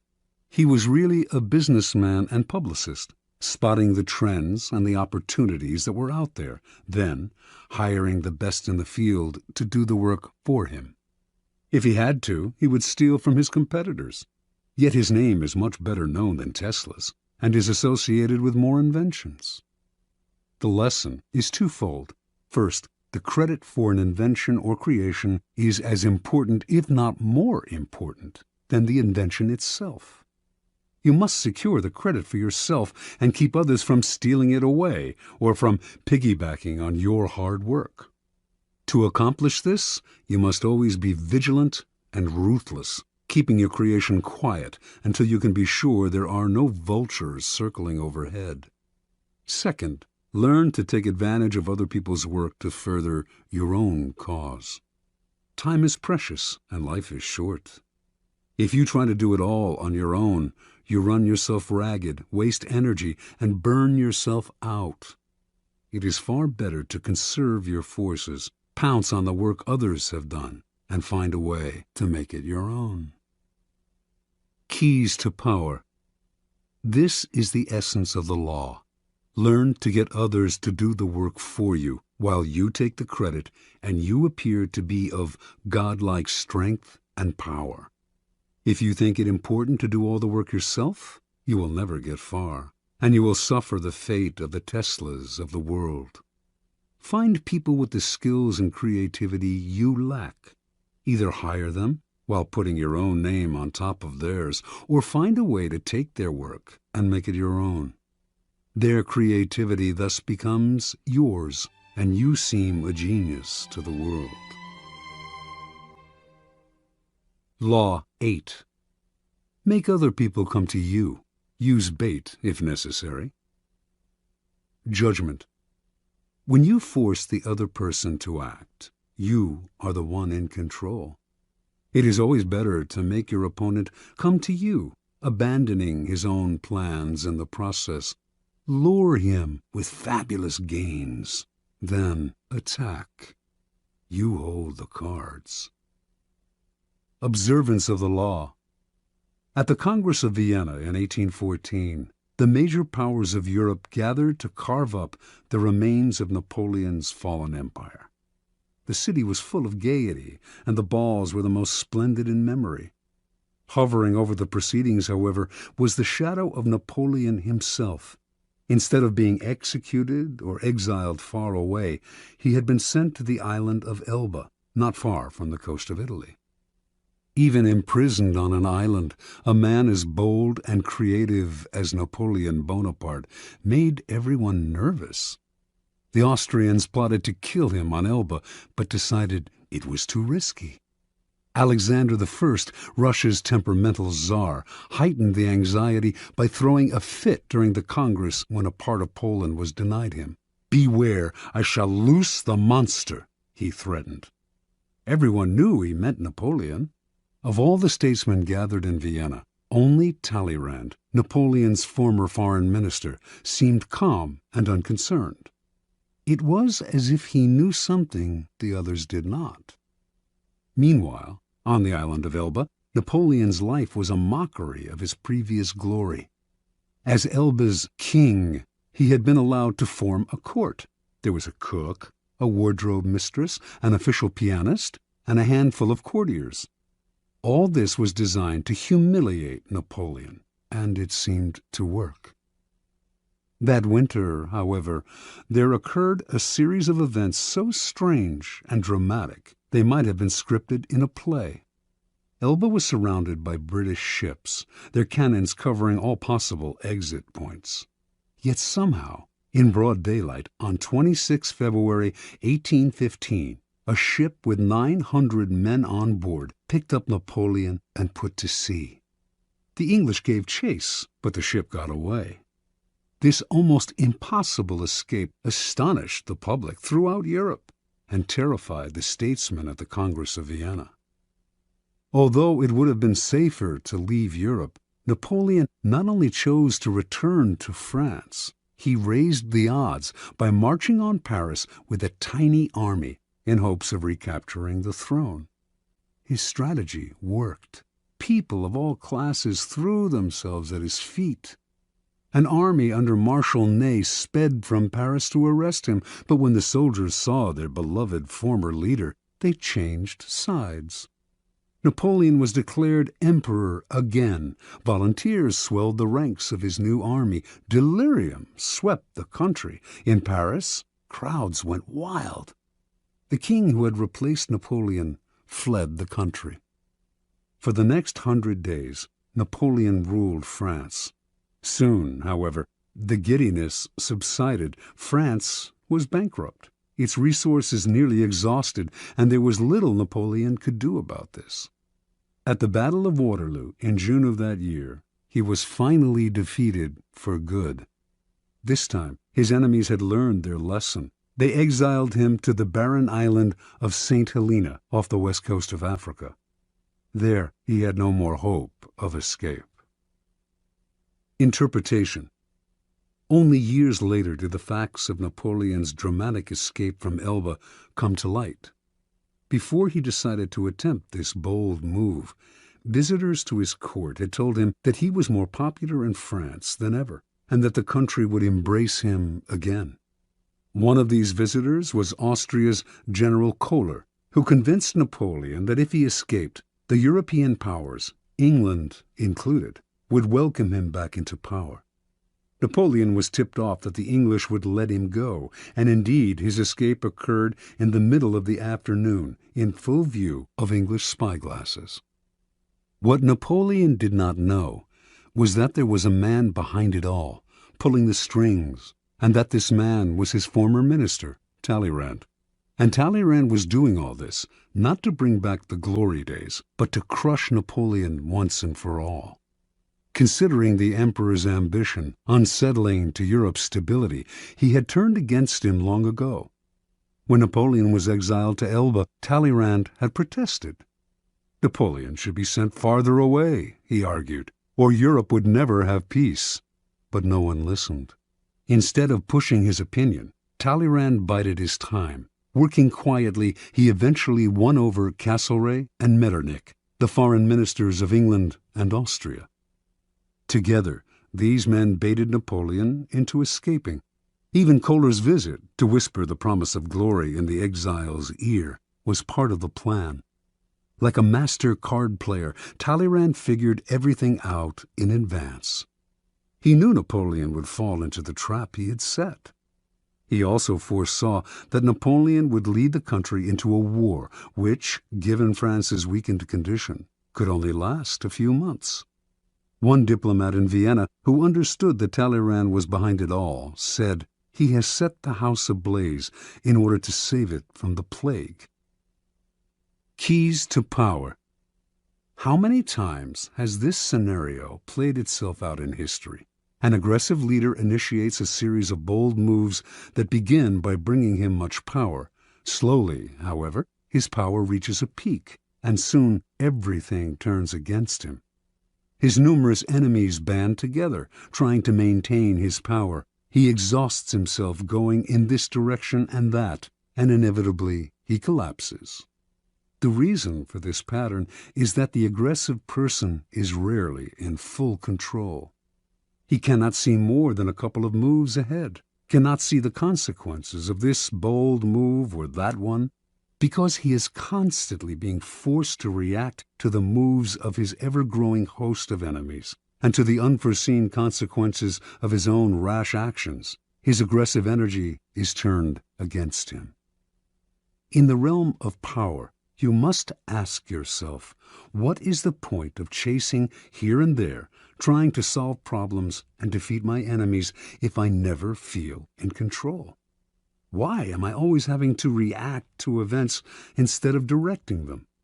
The answer is simple. Your idea of power is wrong.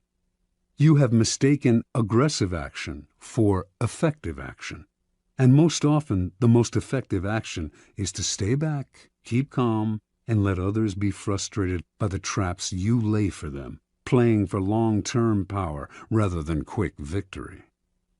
Remember, the essence of power is the ability to keep the initiative, to get others to react to your moves, to keep your opponent and those around you on the defensive. When you make other people come to you, you suddenly become the one controlling the situation, and the one who has control has power. Two things must happen to place you in this position. You yourself must learn to master your emotions and never to be influenced by anger. Meanwhile, however, you must play on people's natural tendency to react angrily when pushed and baited. In the long run, the ability to make others come to you is a weapon far more powerful than any tool of aggression. Manipulation is a dangerous game. Once someone suspects he is being manipulated, it becomes harder and harder to control him. But when you make your opponent come to you, you create the illusion that he is controlling the situation. He does not feel the strings that pull him, just as Napoleon imagined that he himself was the master of his daring escape and return to power.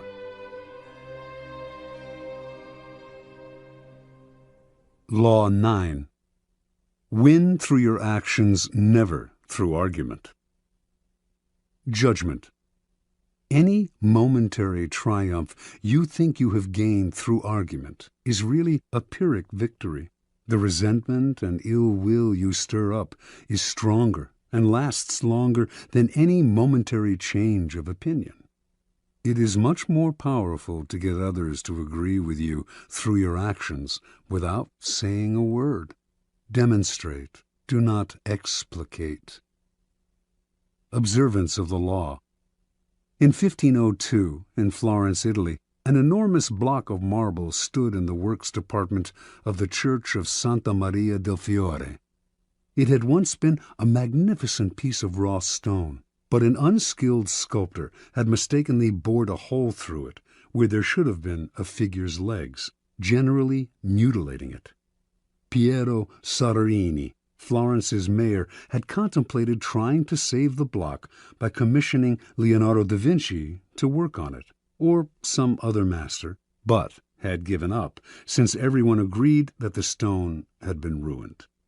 So, despite the money that had been wasted on it, it gathered dust in the dark halls of the church. This was where things stood until some Florentine friends of the great Michelangelo decided to write to the artist, then living in Rome. He alone, they said, could do something with the marble, which was still magnificent raw material. Michelangelo traveled to Florence, examined the stone, and came to the conclusion that he could, in fact, carve a fine figure from it by adapting the pose to the way the rock had been mutilated. Soderini argued that this was a waste of time. Nobody could salvage such a disaster, but he finally agreed to let the artist work on it.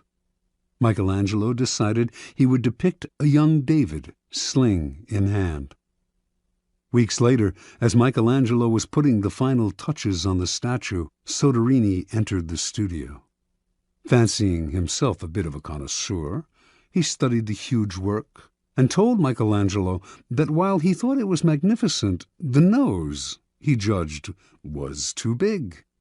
Michelangelo realized that Soderini was standing in a place right under the giant figure and did not have the proper perspective. Without a word, he gestured for Soderini to follow him up the scaffolding. Reaching the nose, he picked up his chisel, as well as a bit of marble dust that lay on the planks. With Soderini just a few feet below him on the scaffolding, Michelangelo started to tap lightly with the chisel, letting the bits of dust he had gathered in his hand to fall little by little. He actually did nothing to change the nose, but gave every appearance of working on it. After a few minutes of the charade, he stood aside. "Look at it now." "I like it better," replied Soderini. "You've made it come alive." Interpretation. Michelangelo knew that by changing the shape of the nose, he might ruin the entire sculpture. Yet Soderini was a patron who prided himself on his aesthetic judgment. To offend such a man by arguing would not only gain Michelangelo nothing, it would put future commissions in jeopardy. Michelangelo was too clever to argue. His solution was to change Soderini's perspective, literally bringing him closer to the nose, without making him realize that this was the cause of his misperception. Fortunately for posterity, Michelangelo found a way to keep the perfection of the statue intact, while, at the same time, making Soderini believe he had improved it. Such is the double power of winning through actions rather than argument. No one is offended, and your point is proven. Keys to power. In the realm of power, you must learn to judge your moves by their long-term effects on other people. The problem in trying to prove a point or gain a victory through argument is that, in the end, you can never be certain how it affects the people you're arguing with.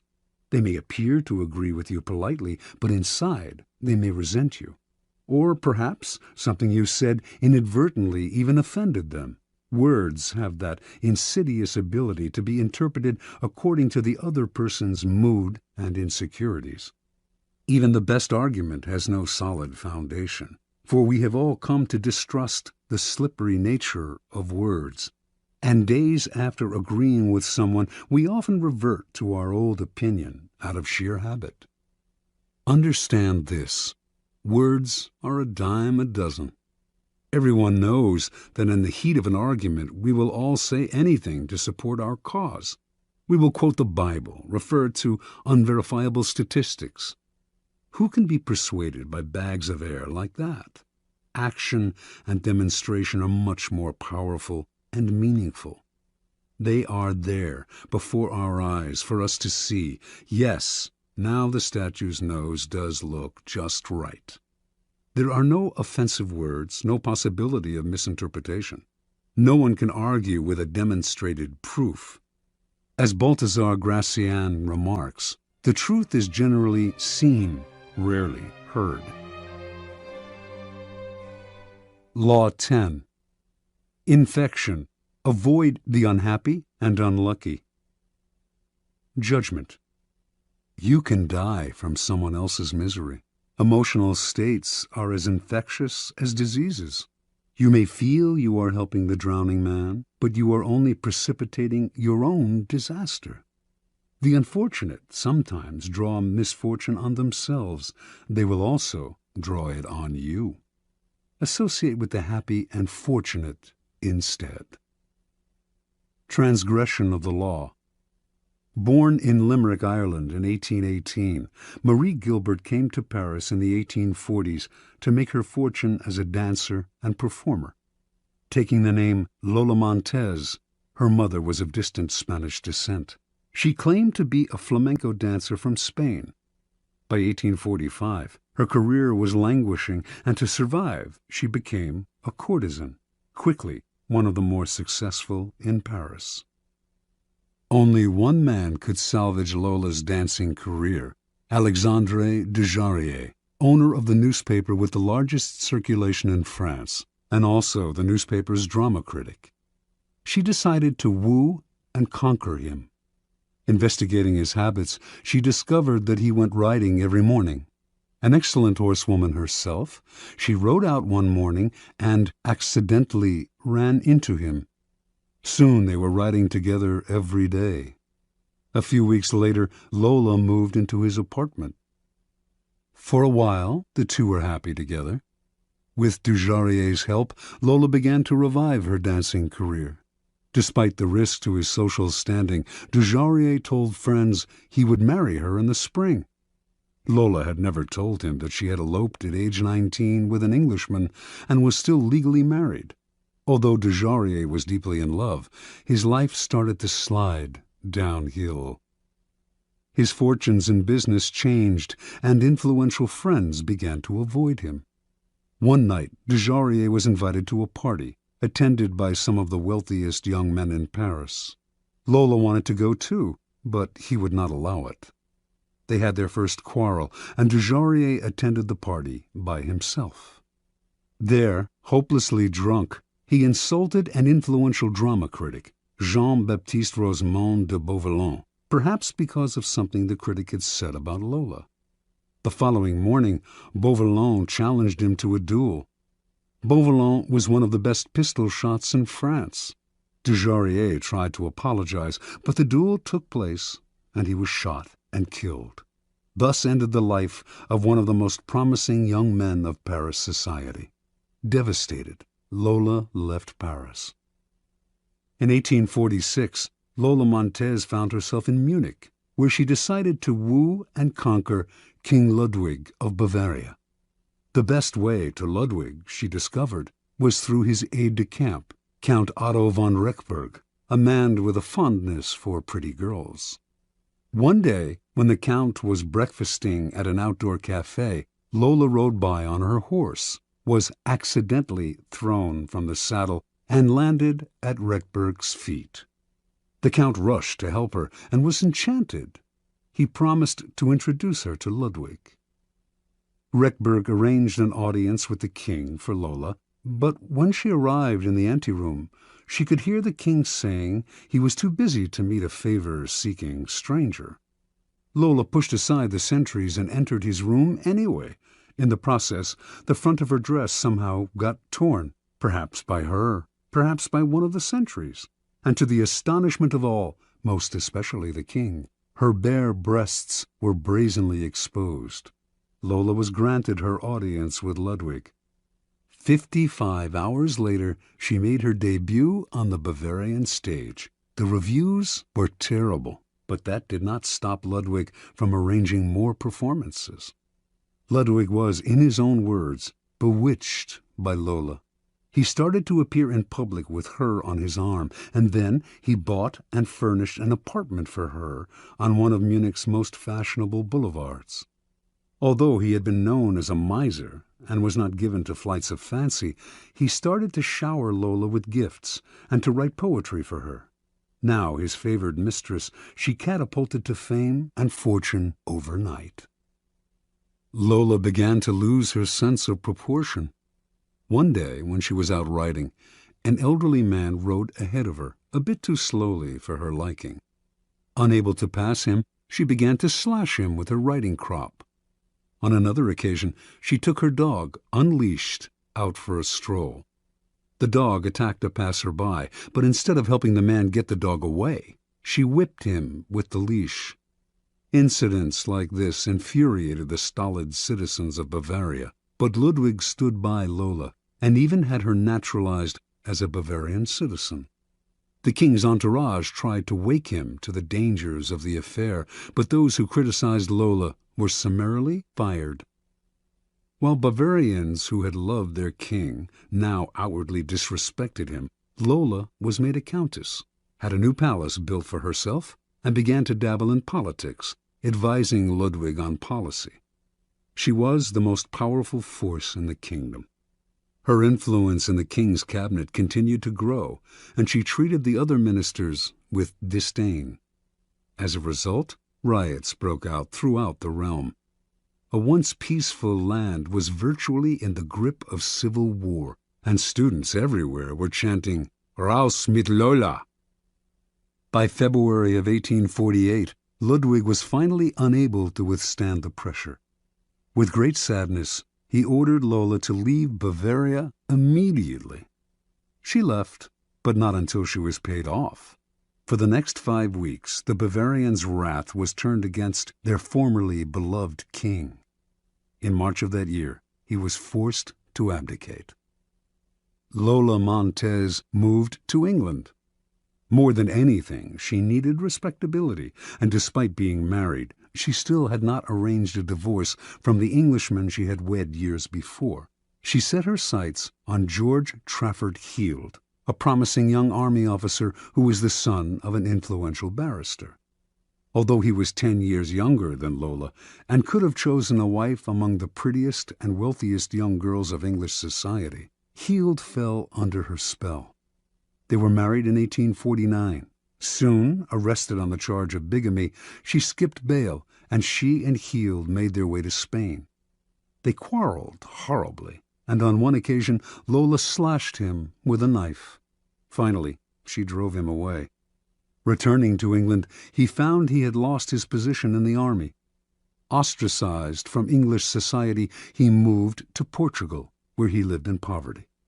After a few months, his short life ended in a boating accident.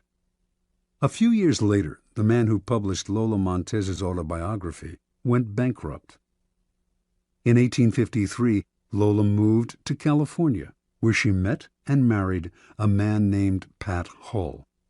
Their relationship was as stormy as all the others, and she left Hull for another man. He took to drink and fell into a deep depression that lasted until he died 4 years later, still a relatively young man. At the age of 41, Lola gave away her clothes and finery and turned to God. She toured America lecturing on religious topics, dressed in white and wearing a halo-like white headgear. She died 2 years later, in 1861. Interpretation. Lola Montez attracted men with her wiles, but her power over them went beyond the sexual. It was through the force of her character that she kept her lovers enthralled. Men were sucked into the maelstrom she churned up around her. They felt confused, upset, but the strength of the emotions she stirred also made them feel more alive. As is often the case with infection, the problems would only arise over time. Lola's inherent instability would begin to get under her lover's skin. They would find themselves drawn into her problems, but their emotional attachment to her would make them want to help her. This was the crucial point of the disease, for Lola Montez could not be helped. Her problems were too deep.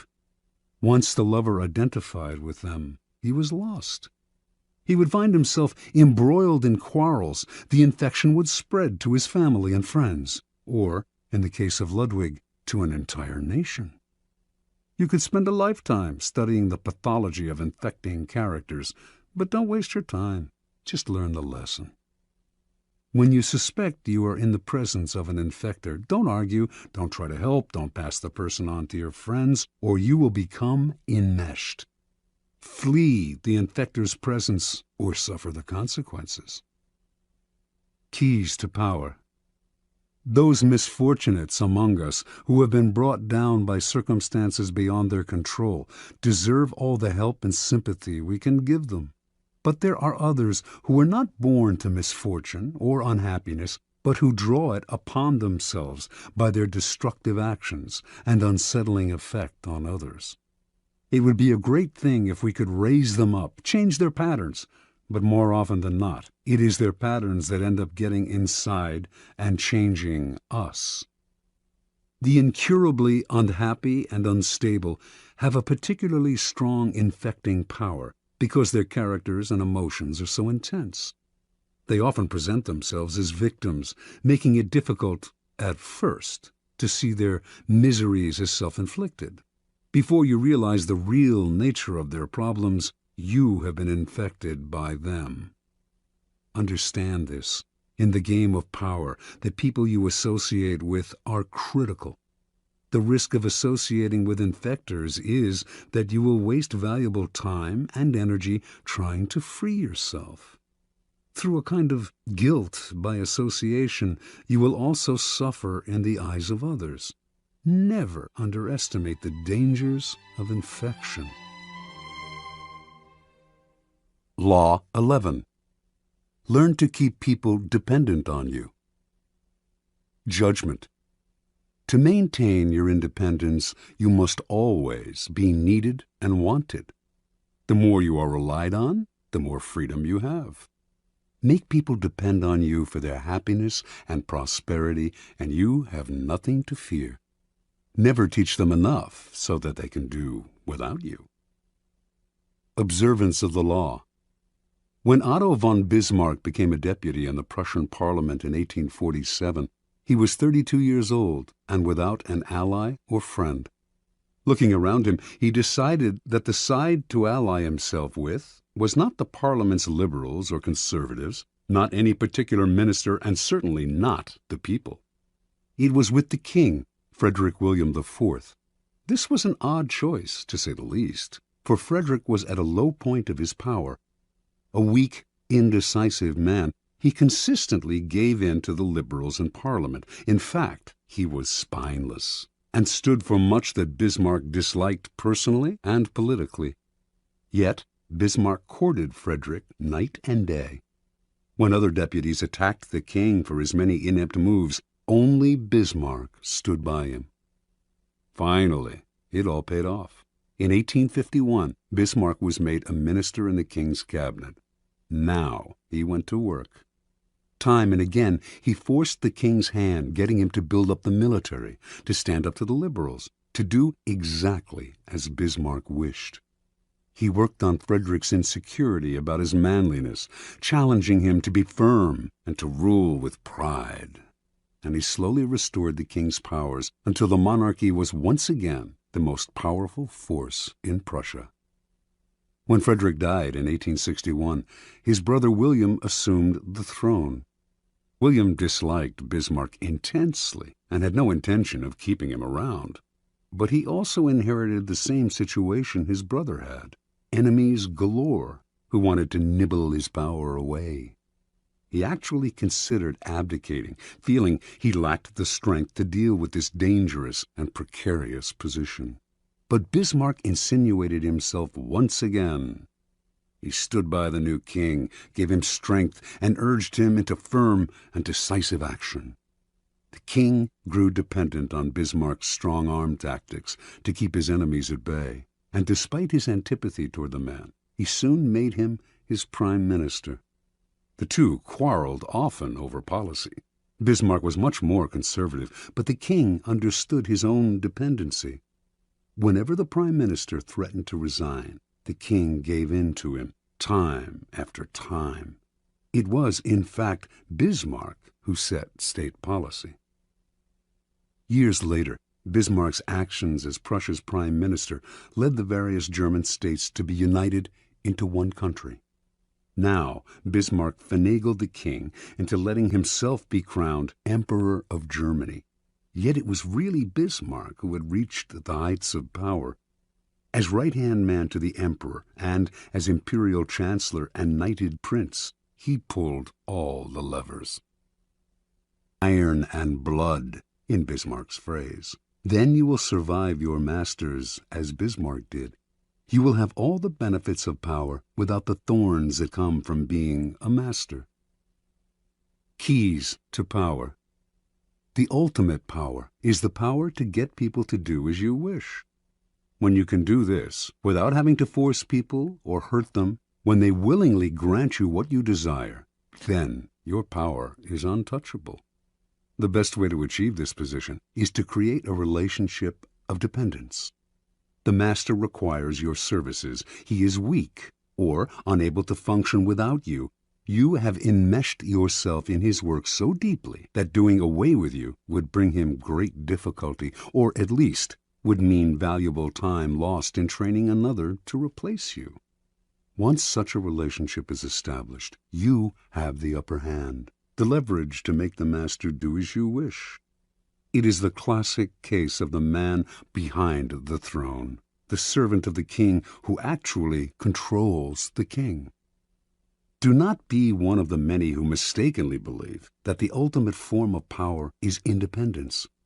Power involves a relationship between people. You will always need others as allies, pawns, or even as weak masters who serve as your front. The completely independent man would live in a cabin in the woods. He would have the freedom to come and go as he pleased, but he would have no power. The best you can hope for is that others will grow so dependent on you that you enjoy a kind of reverse independence. Their need for you frees you. One last warning. Do not imagine that your master's dependence on you will make him love you. In fact, he may resent and fear you. But as Machiavelli said, it is better to be feared than loved. Fear you can control. Love? Never. Depending on an emotion as subtle and changeable as love or friendship will only make you insecure. Better to have others depend on you out of fear of the consequences of losing you than out of love of your company.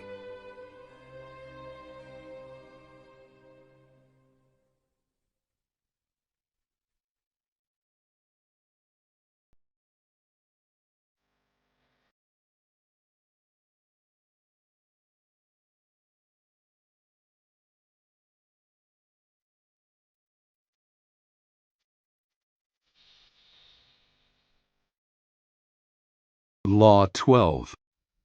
Use selective honesty and generosity to disarm your victim. Judgment. One sincere and honest move will cover over dozens of dishonest ones. Open-hearted gestures of honesty and generosity bring down the guard of even the most suspicious people. Once your selective honesty opens a hole in their armor, you can deceive and manipulate them at will.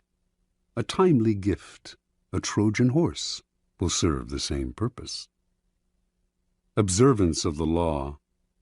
Sometime in 1926, a tall, dapperly dressed man paid a visit to Al Capone, the most feared gangster of his time.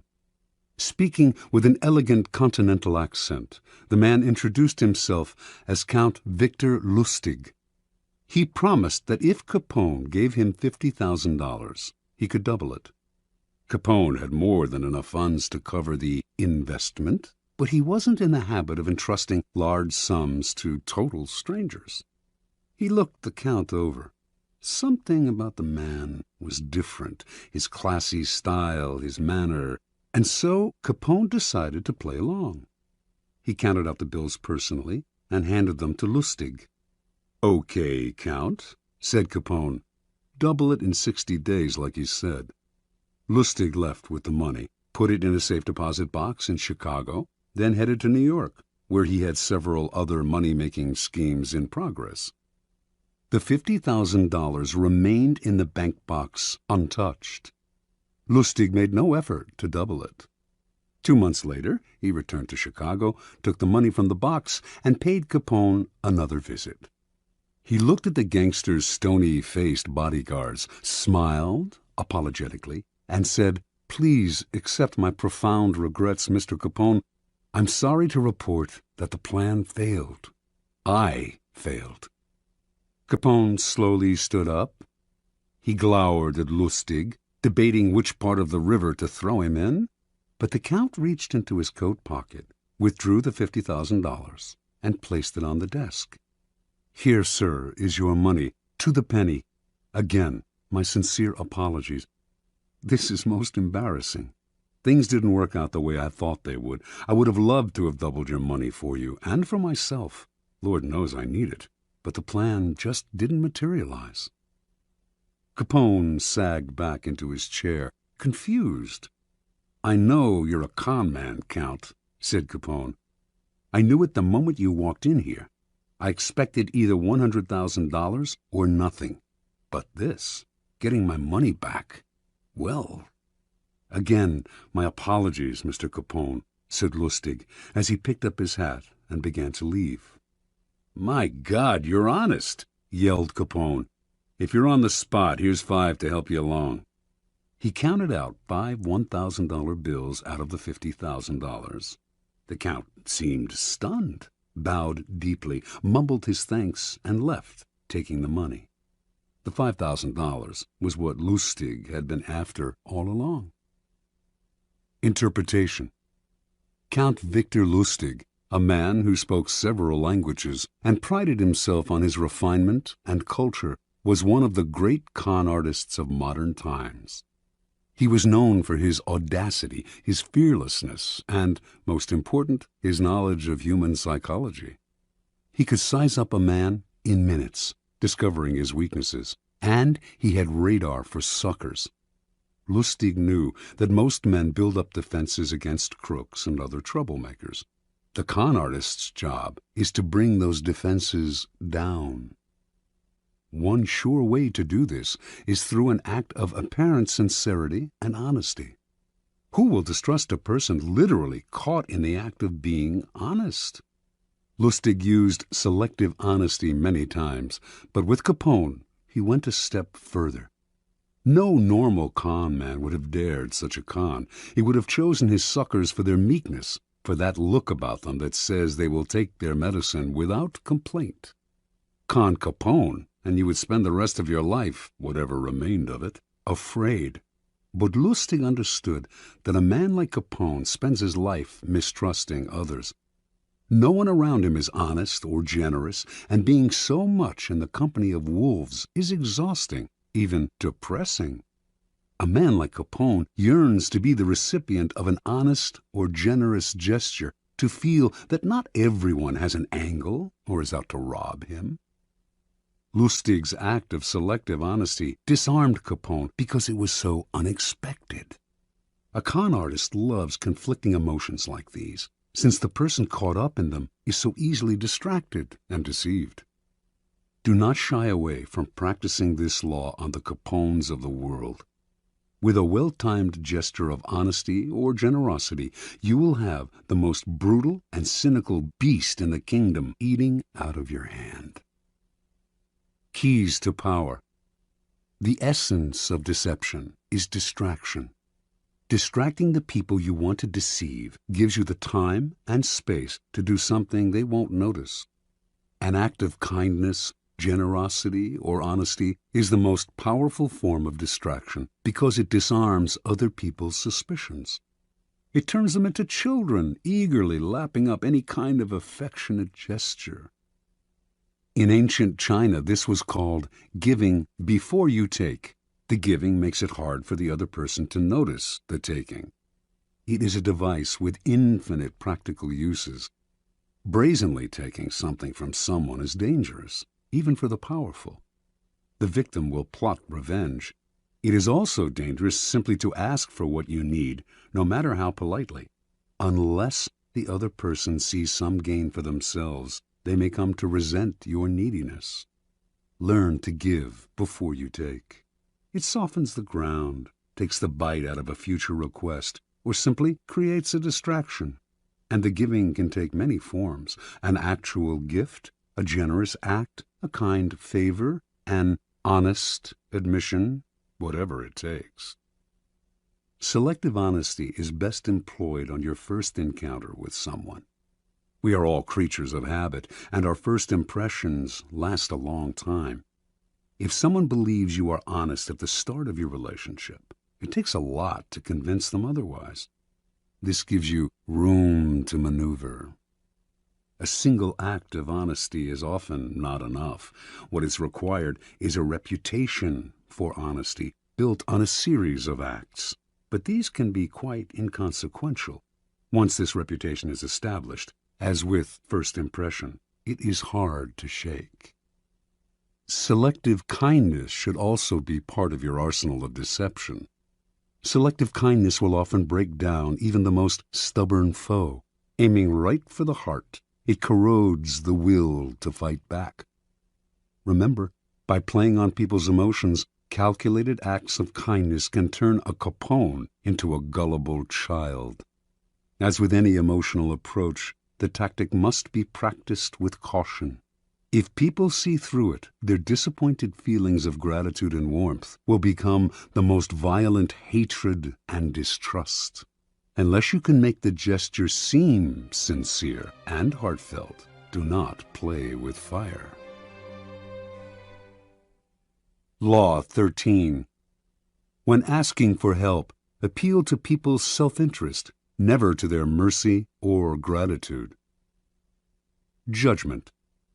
If you need to turn to an ally for help, do not bother to remind him of your past assistance and good deeds. He will find a way to ignore you. Instead, uncover something in your request or in your alliance with him that will benefit him and emphasize it out of all proportion. He will respond enthusiastically when he sees something to be gained for himself. Observance of the law. In 433 BC, just before the Peloponnesian War, the island of Courtier, later called Corfu, and the Greek city-state of Corinth stood on the brink of conflict. Both sides sent ambassadors to Athens to try to win over the Athenians to their side. The stakes were high, since whoever had Athens on his side was sure to win, and whoever won the war would certainly give the defeated side no mercy. Courtier spoke first.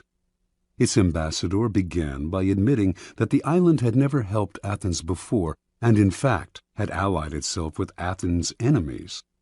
There were no ties of friendship or gratitude between Courtier and Athens.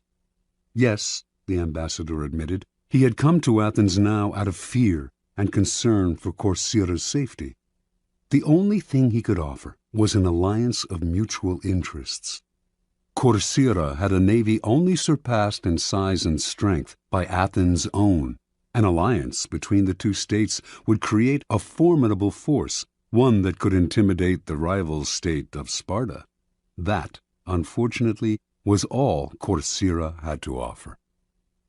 The representative from Corinth then gave a brilliant, passionate speech in sharp contrast to the dry, colorless approach of the Courtieran. He talked of everything Corinth had done for Athens in the past.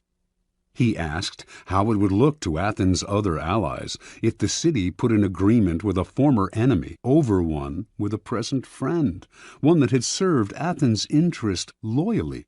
Perhaps those allies would break their agreements with Athens if they saw that their loyalty was not valued. He referred to Hellenic law and the need to repay Corinth for all its good deeds. He finally went on to list the many services Corinth had performed for Athens and the importance of showing gratitude to one's friends. After the speech, the Athenians debated the issue in an assembly. On the second round, they voted overwhelmingly to ally with Courtier and drop Corinth. Interpretation. History has remembered the Athenians nobly, but they were the preeminent realists of classical Greece. With them, all the rhetoric, all the emotional appeals in the world could not match a good pragmatic argument, especially one that added to their power. What the Corinthian ambassador did not realize was that his references to Corinth's past generosity to Athens only irritated the Athenians, subtly asking them to feel guilty and putting them under obligation. The Athenians could care less about past favors and friendly feelings. At the same time, they knew that if their other allies thought them ungrateful for abandoning Corinth, these city-states would still be unlikely to break their ties to Athens, the preeminent power in Greece. Athens ruled its empire by force and would simply compel any rebellious ally to return to the fold. When people choose between talk about the past and talk about the future, a pragmatic person will always opt for the future and forget the past. As the Courtierans realized, it is always best to speak pragmatically to a pragmatic person, and in the end, most people are, in fact, pragmatic. They will rarely act against their own self-interest. Keys to power. In your quest for power, you will constantly find yourself in the position of asking for help from those more powerful than you. There is an art to asking for help, an art that depends on your ability to understand the person you are dealing with and to not confuse your needs with theirs. Most people never succeed at this because they are completely trapped in their own wants and desires. They start from the assumption that the people they are appealing to have a selfless interest in helping them. They talk as if their needs mattered to these people, who probably couldn't care less. Sometimes they refer to larger issues, a great cause, or grand emotions such as love and gratitude. They go for the big picture when simple, everyday realities would have much more appeal. What they do not realize is that even the most powerful person is locked inside needs of his own, and that if you make no appeal to his self-interest, he merely sees you as desperate or, at best, a waste of time. A key step in the process is to understand the other person's psychology. Is he vain? Is he concerned about his reputation or his social standing? Does he have enemies you could help him vanquish? Is he simply motivated by money and power? When the Mongols invaded China in the 12th century, they threatened to obliterate a culture that had thrived for over 2,000 years. Their leader, Genghis Khan, saw nothing in China but a country that lacked pasturing for his horses, and he decided to destroy the place, leveling all its cities, for it would be better to exterminate the Chinese and let the grass grow. It was not a soldier, a general, or a king who saved the Chinese from devastation. but a man named Yelu Chutsai. A foreigner himself, Chutsai had come to appreciate the superiority of Chinese culture. He managed to make himself a trusted advisor to Genghis Khan and persuaded him that he would reap riches out of the place if, instead of destroying it, he simply taxed everyone who lived there. Khan saw the wisdom in this and did as Chutsai advised. When Khan took the city of Kaifeng after a long siege and decided to massacre its inhabitants, as he had in other cities that had resisted him, Chutsai told him that the finest craftsmen and engineers in China had fled to Kaifeng, and it would be better to put them to use. Kaifeng was spared. Never before had Genghis Khan shown such mercy, but then it really wasn't mercy that saved Kaifeng. Chutsai knew Khan well. He was a barbaric peasant who cared nothing for culture, or indeed for anything other than warfare and practical results. Chutsai chose to appeal to the only emotion that would work on such a man: greed. Self-interest is the lever that will move people. Once you make them see how you can in some way meet their needs or advance their cause, their resistance to your requests for help will magically fall away. At each step on the way to acquiring power, you must train yourself to think your way inside the other person's mind, to see their needs and interests, to get rid of the screen of your own feelings that obscure the truth. Master this art, and there will be no limits to what you can accomplish. Law 14. Pose as a friend, work as a spy. Judgment. Knowing about your rival is critical. Use spies to gather valuable information that will keep you a step ahead. Better still, play the spy yourself. In polite social encounters, learn to probe. Ask indirect questions to get people to reveal their weaknesses and intentions. There is no occasion that is not an opportunity for artful spying. Observance of the law. Joseph Duveen was undoubtedly the greatest art dealer of his time. From 1904 to 1940, he almost single-handedly monopolized America's millionaire art collecting market. But one prize plum eluded him: the industrialist Andrew Mellon. Before he died, Duveen was determined to make Mellon a client. Duveen's friends said this was an impossible dream. Mellon was a stiff, taciturn man. The stories he had heard about the congenial, talkative Duveen rubbed him the wrong way. He had made it clear he had no desire to meet the man. Yet Duveen told his doubting friends, "Not only will Mellon buy from me, but he will buy only from me."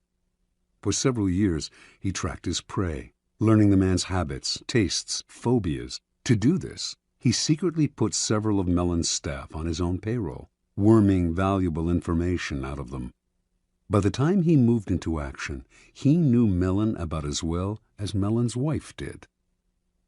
In 1921, Mellon was visiting London and staying in a palatial suite on the third floor of Claridge's Hotel. Duveen booked himself into the suite just below Mellon's on the second floor. He had arranged for his valet to befriend Mellon's valet, and on the fateful day he had chosen to make his move, Mellon's valet told Duveen's valet, who told Duveen, that he had just helped Mellon on with his overcoat and that the industrialist was making his way down the corridor to ring for the lift. Duveen's valet hurriedly helped Duveen with his own overcoat. Seconds later, Duveen entered the lift, and lo and behold, there was Mellon. "How do you do, Mr. Mellon?" said Duveen, introducing himself. "I am on my way to the National Gallery to look at some pictures." How uncanny! That was precisely where Mellon was headed. And so Duveen was able to accompany his prey to the one location that would ensure his success. He knew Mellon's taste, inside and out, and while the two men wandered through the museum, he dazzled the magnate with his knowledge. Once again, quite uncannily, they seemed to have remarkably similar tastes. Mellon was pleasantly surprised. This wasn't the Devine he had expected. The man was charming and agreeable, and clearly had exquisite taste. When they returned to New York, Mellon visited Devine's exclusive gallery and fell in love with the collection. Everything, surprisingly enough, seemed to be precisely the kind of work he wanted to collect. For the rest of his life, he was Devine's best and most generous client. Interpretation. A man as ambitious and competitive as Joseph Devine left nothing to chance. What's the point of winging it, or just hoping you may be able to charm this or that client? It's like shooting ducks blindfolded. Arm yourself with a little knowledge and your aim improves. Mellon was the most spectacular of Devine's catches, but he spied on many a millionaire. By secretly putting members of his clients' household staffs on his own payroll, he would gain constant access to valuable information about their master's comings and goings, changes in taste, and other such tidbits of information that would put him a step ahead. A rival of Devine's, who wanted to make Henry Frick a client, noticed that whenever he visited this wealthy New Yorker, Devine was there before him, as if he had a sixth sense. To other dealers, Devine seemed to be everywhere, and to know everything before they did. His powers discouraged and disheartened them, until many simply gave up going after the wealthy clients who could make a dealer rich. Such is the power of artful spying. It makes you seem all-powerful, clairvoyant. Your knowledge of your mark can also make you seem charming. So well can you anticipate their desires. No one sees the source of your power, and what they cannot see, they cannot fight. Keys to power. In the realm of power, your goal is a degree of control over future events. Part of the problem you face, then, is that people won't tell you all their thoughts, emotions, and plans. Carefully controlling what they say, they keep the most critical parts of their character hidden, their weaknesses, ulterior motives, obsessions. The result is that you cannot predict their moves and are constantly in the dark. The trick is to find a way to probe them, to find out their secrets and hidden intentions without letting them know what you are up to. This is not as difficult as you might think. A friendly front will let you secretly gather information on friends and enemies alike. Let others consult the horoscope or read tarot cards. You have more concrete means of seeing into the future. The most common way of spying is to use other people, as Devine did. The method is simple, powerful, but risky. You will certainly gather information, but you have little control over the people who are doing the work. Perhaps they will ineptly reveal your spying, or even secretly turn against you. It is far better to be the spy yourself, to pose as a friend while secretly gathering information. During social gatherings and innocuous encounters, pay attention. This is when people's guards are down. By suppressing your own personality, you can make them reveal things. The brilliance of the maneuver is that they will mistake your interest in them for friendship, so that you not only learn, you make allies. Nevertheless, you should practice this tactic with caution and care. If people begin to suspect you are worming secrets out of them under the cover of conversation, they will strictly avoid you. Emphasize friendly chatter, not valuable information. Your search for gems of information cannot be too obvious, or your probing questions will reveal more about yourself and your intentions than about the information you hope to find. A trick to try in spying comes from La Rochefoucauld, who wrote, "Sincerity is found in very few men, and is often the cleverest of ruses. One is sincere in order to draw out the confidence and secrets of the other." By pretending to bare your heart to another person, in other words, you make them more likely to reveal their own secrets. Give them a false confession, and they will give you a real one. Another trick was identified by the philosopher Arthur Schopenhauer, who suggested vehemently contradicting people you're in conversation with as a way of irritating them, stirring them up so that they lose some of the control over their words. In their emotional reaction, they will reveal all kinds of truths about themselves, truths you can later use against them. Another method of indirect spying is to test people, to lay little traps that make them reveal things about themselves.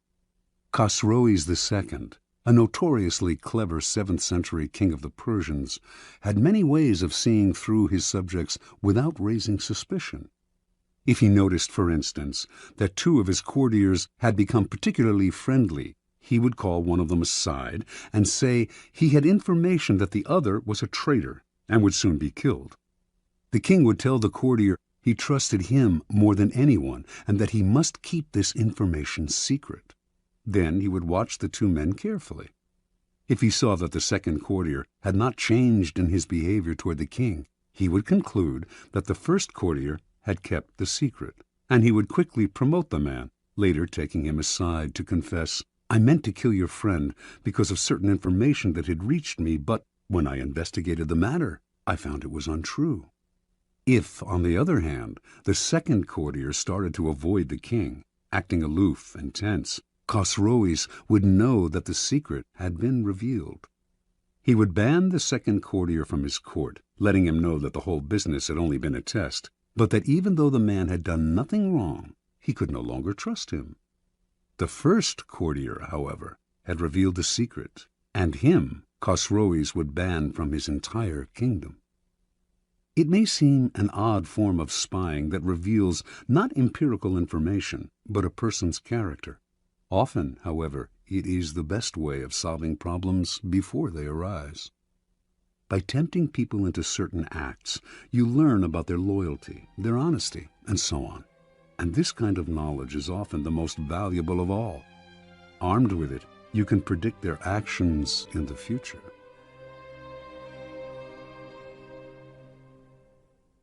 Law 15. Crush your enemy totally. Judgment.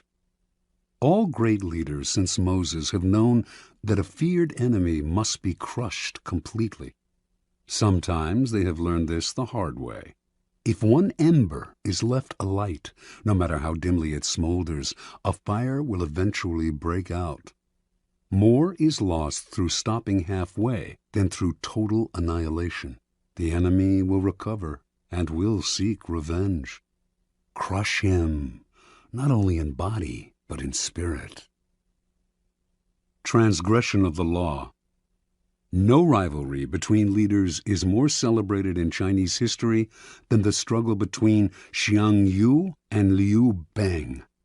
These 2 generals began their careers as friends, fighting on the same side. Xiang Yu came from the nobility, large and powerful, given to bouts of violence and temper, a bit dull-witted. He was yet a mighty warrior who always fought at the head of his troops. Liu Bang came from peasant stock. He had never been much of a soldier and preferred women and wine to fighting. In fact, he was something of a scoundrel. But he was wily, and he had the ability to recognize the best strategists, keeping them as his advisors, and listen to their advice. He had risen in the army through these strengths. In 208 BC, the king of Chu sent 2 massive armies to conquer the powerful kingdom of Qin. One army went north, under the generalship of Sung Yi, with Xiang Yu second in command. The other, led by Liu Bang, headed straight toward Qin.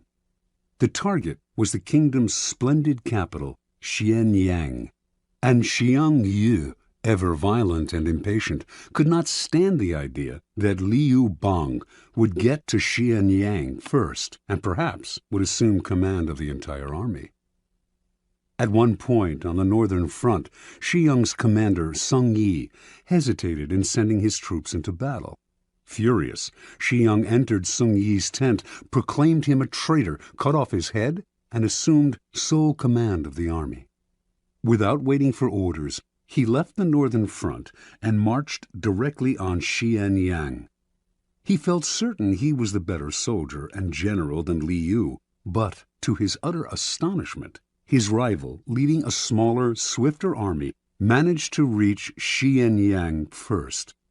Xiang had an advisor, Fan Tseng, who warned him, this village headman, Liu Bang, used to be greedy only for riches and women, but since entering the capital, he has not been led astray by wealth, wine, or sex. That shows he is aiming high. Fan Tseng urged Xiang to kill his rival before it was too late. He told the general to invite the wily peasant to a banquet at their camp outside Xianyang, and, in the midst of a celebratory sword dance, to have his head cut off. The invitation was sent. Liu fell for the trap and came to the banquet. But Xiang hesitated in ordering the sword dance, and by the time he gave the signal, Liu had sensed a trap and managed to escape. "Bah!" cried Fan Tseng in disgust, seeing that Xiang had botched the plot. "One cannot plan with a simpleton. Liu Bang will steal your empire yet and make us all his prisoners."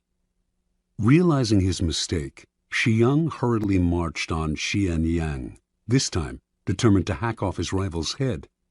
Liu was never one to fight when the odds were against him, and he abandoned the city.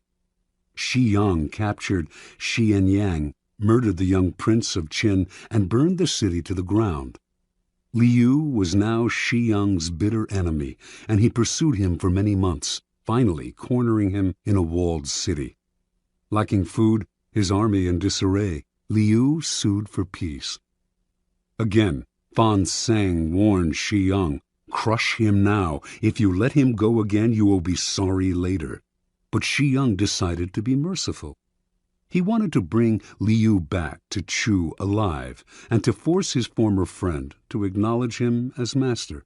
But Fan proved right. Liu managed to use the negotiations for surrender as a distraction, and he escaped with a small army.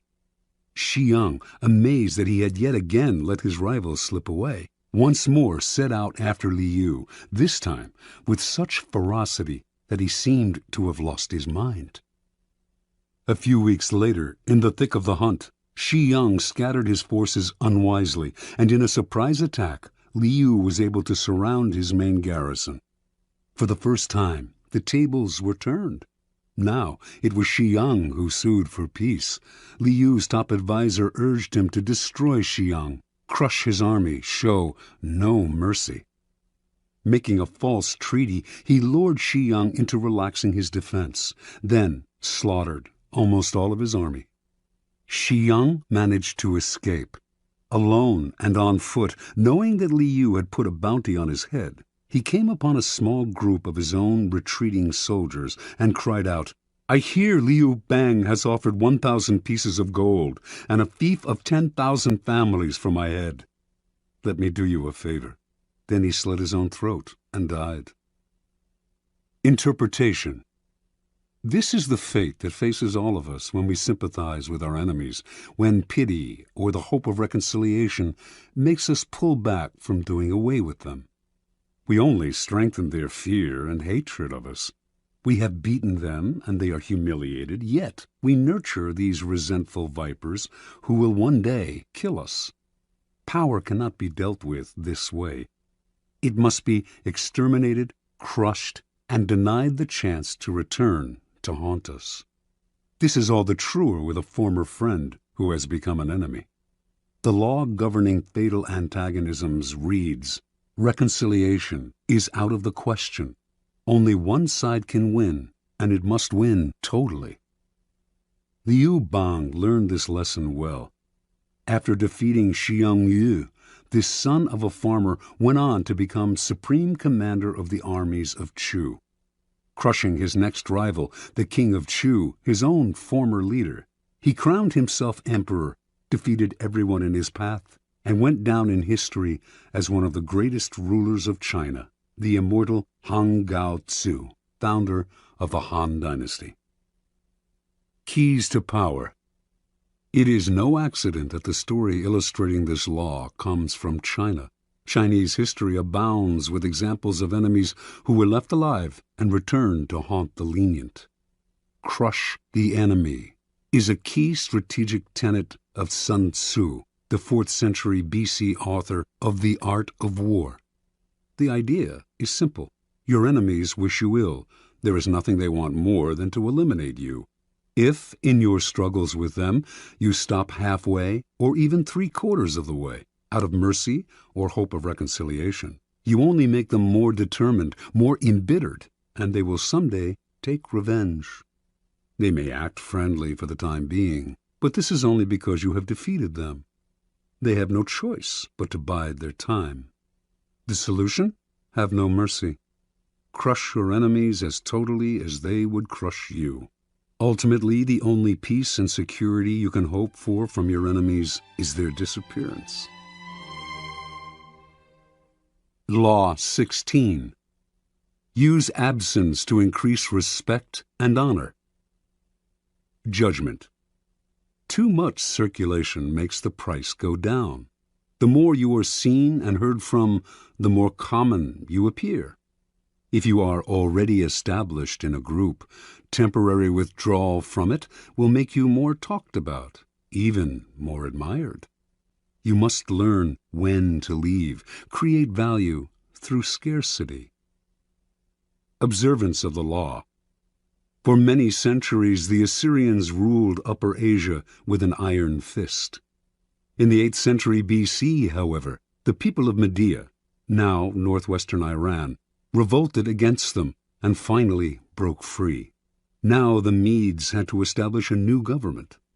Determined to avoid any form of despotism, they refused to give ultimate power to any one man or to establish a monarchy.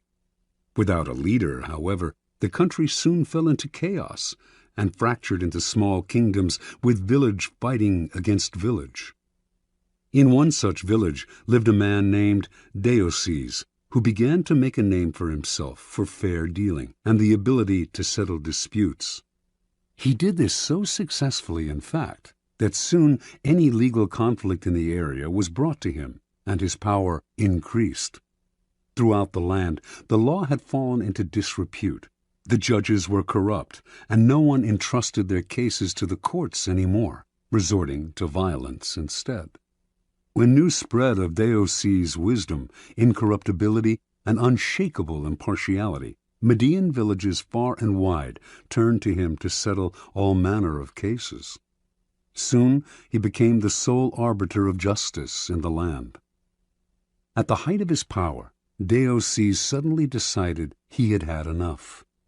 He would no longer sit in the chair of judgment, would hear no more suits, settle no more disputes between brother and brother, village and village. Complaining that he was spending so much time dealing with other people's problems that he had neglected his own affairs, he retired. The country once again descended into chaos. With the sudden withdrawal of a powerful arbiter like Despise, crime increased, and contempt for the law was never greater. The Medes held a meeting of all the villages to decide how to get out of their predicament. "We cannot continue to live in this country under these conditions," said one tribal leader. "Let us appoint one of our number to rule so that we can live under orderly government rather than losing our homes altogether in the present chaos." And so, despite all that the Medes had suffered under the Assyrian despotism, they decided to set up a monarchy and name a king. And the man they most wanted to rule, of course, was the fair-minded Despise. He was hard to convince, for he wanted nothing more to do with the village's infighting and bickering. But the Medes begged and pleaded. Without him, the country had descended into a state of lawlessness. Despise finally agreed. Yet he also imposed conditions.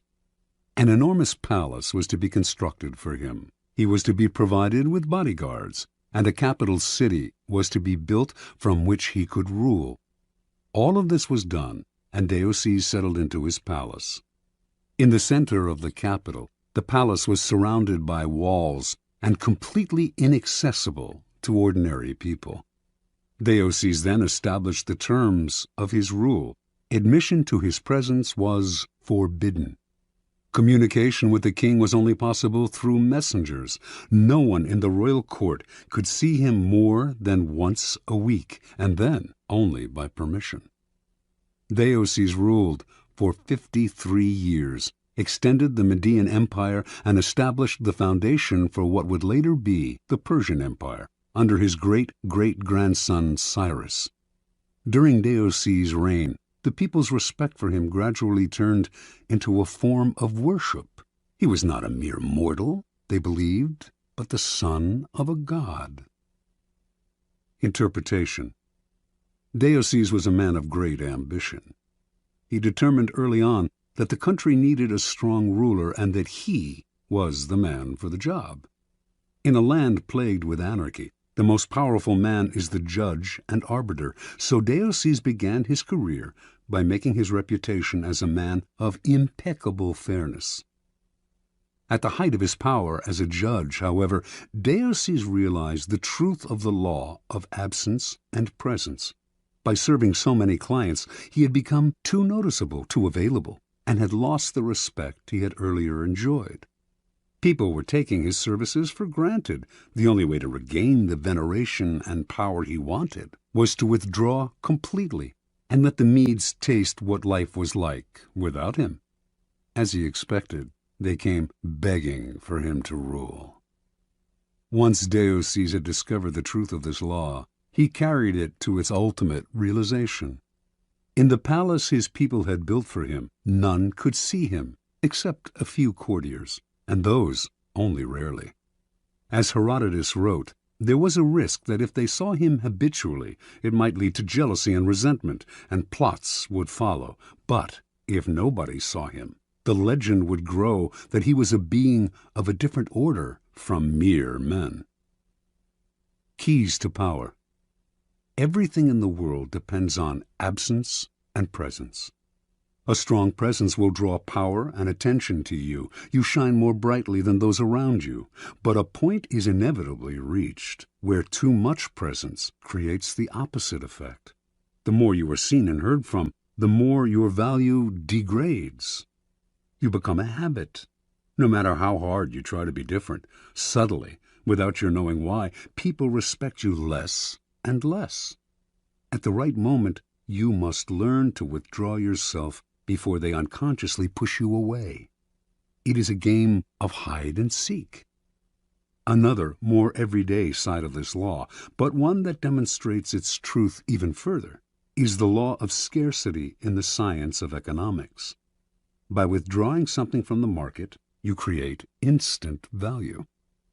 Extend the law of scarcity to your own skills. Make what you are offering the world rare and hard to find, and you instantly increase its value. There always comes a point when those in power overstay their welcome. We have grown tired of them, lost respect for them. We see them as no different from the rest of mankind, which is to say that we see them as rather worse, since we inevitably compare their current status in our eyes to their former one. There is an art to knowing when to retire. If it is done right, you regain the respect you had lost and retain a part of your power. Make yourself too available, and the aura of power you have created around yourself will wear away. Turn the game around. Make yourself less accessible, and you increase the value of your presence. Law 17. Keep others in suspense. Cultivate an air of unpredictability. Judgment. Humans are creatures of habit, with an insatiable need to see familiarity in other people's actions. Your predictability gives them a sense of control. Turn the tables. Be deliberately unpredictable. Behavior that seems to have no consistency or purpose will keep them off balance, and they will wear themselves out trying to explain your moves. Taken to an extreme, this strategy can intimidate and terrorize. Observance of the law. In May of 1972, chess champion Boris Spassky anxiously awaited his rival Bobby Fischer in Reykjavik, Iceland. The two men had been scheduled to meet for the World Championship of Chess, but Fischer had not arrived on time, and the match was on hold. Fischer had problems with the size of the prize money, problems with the way the money was to be distributed, problems with the logistics of holding the match in Iceland. He might back out at any moment. Spassky tried to be patient. His Russian bosses felt that Fischer was humiliating him and told him to walk away, but Spassky wanted this match. He knew he could destroy Fischer, and nothing was going to spoil the greatest victory of his career. "So it seems that all our work may come to nothing," Spassky told a comrade. "But what can we do? It is Bobby's move. If he comes, we play. If he does not come, we do not play. A man who is willing to commit suicide has the initiative." Fischer finally arrived in Reykjavik, but the problems, and the threat of cancellation, continued. He disliked the hall where the match was to be fought. He criticized the lighting. He complained about the noise of the cameras. He even hated the chairs in which he and Spassky were to sit. Now the Soviet Union took the initiative and threatened to withdraw their man. The bluff apparently worked. After all the weeks of waiting, the endless and infuriating negotiations, Fischer agreed to play. Everyone was relieved. No one more than Spassky, but on the day of the official introductions, Fischer arrived very late, and on the day when the match of the century was to begin, he was late again. This time, however, the consequences would be dire. If he showed up too late, he would forfeit the first game. What was going on? Was he playing some sort of mind game, or was Bobby Fischer perhaps afraid of Boris Spassky? It seemed to the assembled Grand Masters and to Spassky that this young kid from Brooklyn had a terrible case of the jitters. At 5:09, Fischer showed up exactly 1 minute before the match was to be cancelled. The first game of a chess tournament is critical, since it sets the tone for the months to come. It is often a slow and quiet struggle, with the two players preparing themselves for the war and trying to read each other's strategies. This game was different. Fischer made a terrible move early on, perhaps the worst of his career, and when Spassky had him on the ropes, he seemed to give up. Yet Spassky knew that Fischer never gave up. Even when facing checkmate, he fought to the bitter end, wearing the opponent down. This time, though, he seemed resigned. Then, suddenly, he broke out a bold move that put the room in a buzz. The move shocked Spassky, but he recovered and managed to win the game. But no one could figure out what Fischer was up to. Had he lost deliberately? Or was he rattled? Unsettled? Even as some thought, insane? After his defeat in the first game, Fischer complained all the more loudly about the room, the cameras, and everything else.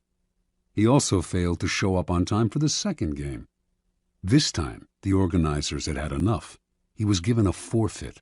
Now he was down 2-0, a position from which no one had ever come back to win a chess championship. Fischer was clearly unhinged. Yet, in the third game, as all those who witnessed it remember, he had a ferocious look in his eye, a look that clearly bothered Spassky. And despite the hole he had dug for himself, he seemed supremely confident. He did make what appeared to be another blunder, as he had in the first game, but his cocky air made Spassky smell a trap.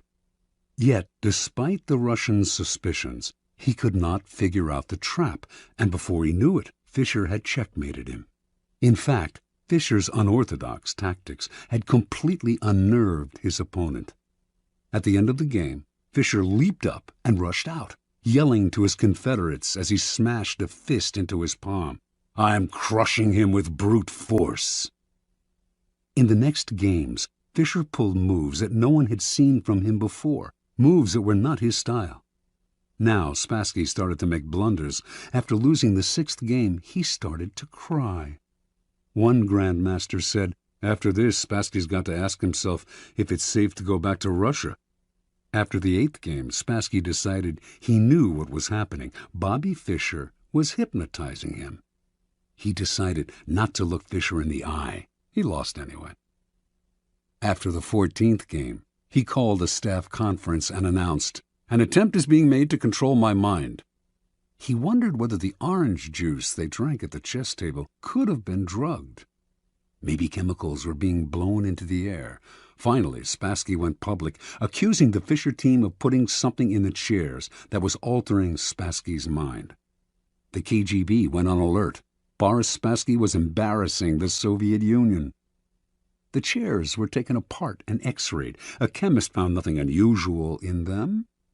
The only things anyone found anywhere, in fact, were 2 dead flies in the lighting fixture. Spassky began to complain of hallucinations. He tried to keep playing, but his mind was unraveling. He could not go on. On September 2nd, he resigned. Although still relatively young, he never recovered from this defeat. Interpretation. In previous games between Fischer and Spassky, Fischer had not fared well. Spassky had an uncanny ability to read his opponent's strategy and use it against him. Adaptable and patient, he would build attacks that would defeat not in 7 moves, but in 70. He defeated Fischer every time they played because he saw much further ahead and because he was a brilliant psychologist who never lost control. One master said, "He doesn't just look for the best move, he looks for the move that will disturb the man he is playing." Fischer, however, finally understood that this was one of the keys to Spassky's success. He played on your predictability, defeated you at your own game. Everything Fischer did for the championship match was an attempt to put the initiative on his side and to keep Spassky off balance. Clearly, the endless waiting had an effect on Spassky's psyche. Most powerful of all, though, were Fischer's deliberate blunders and his appearance of having no clear strategy. In fact, he was doing everything he could to scramble his old patterns, even if it meant losing the first match and forfeiting the second.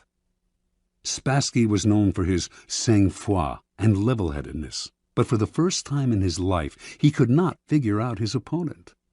He slowly melted down, until at the end he was the one who seemed insane. Chess contains the concentrated essence of life. First, because to win, you have to be supremely patient and far-seeing.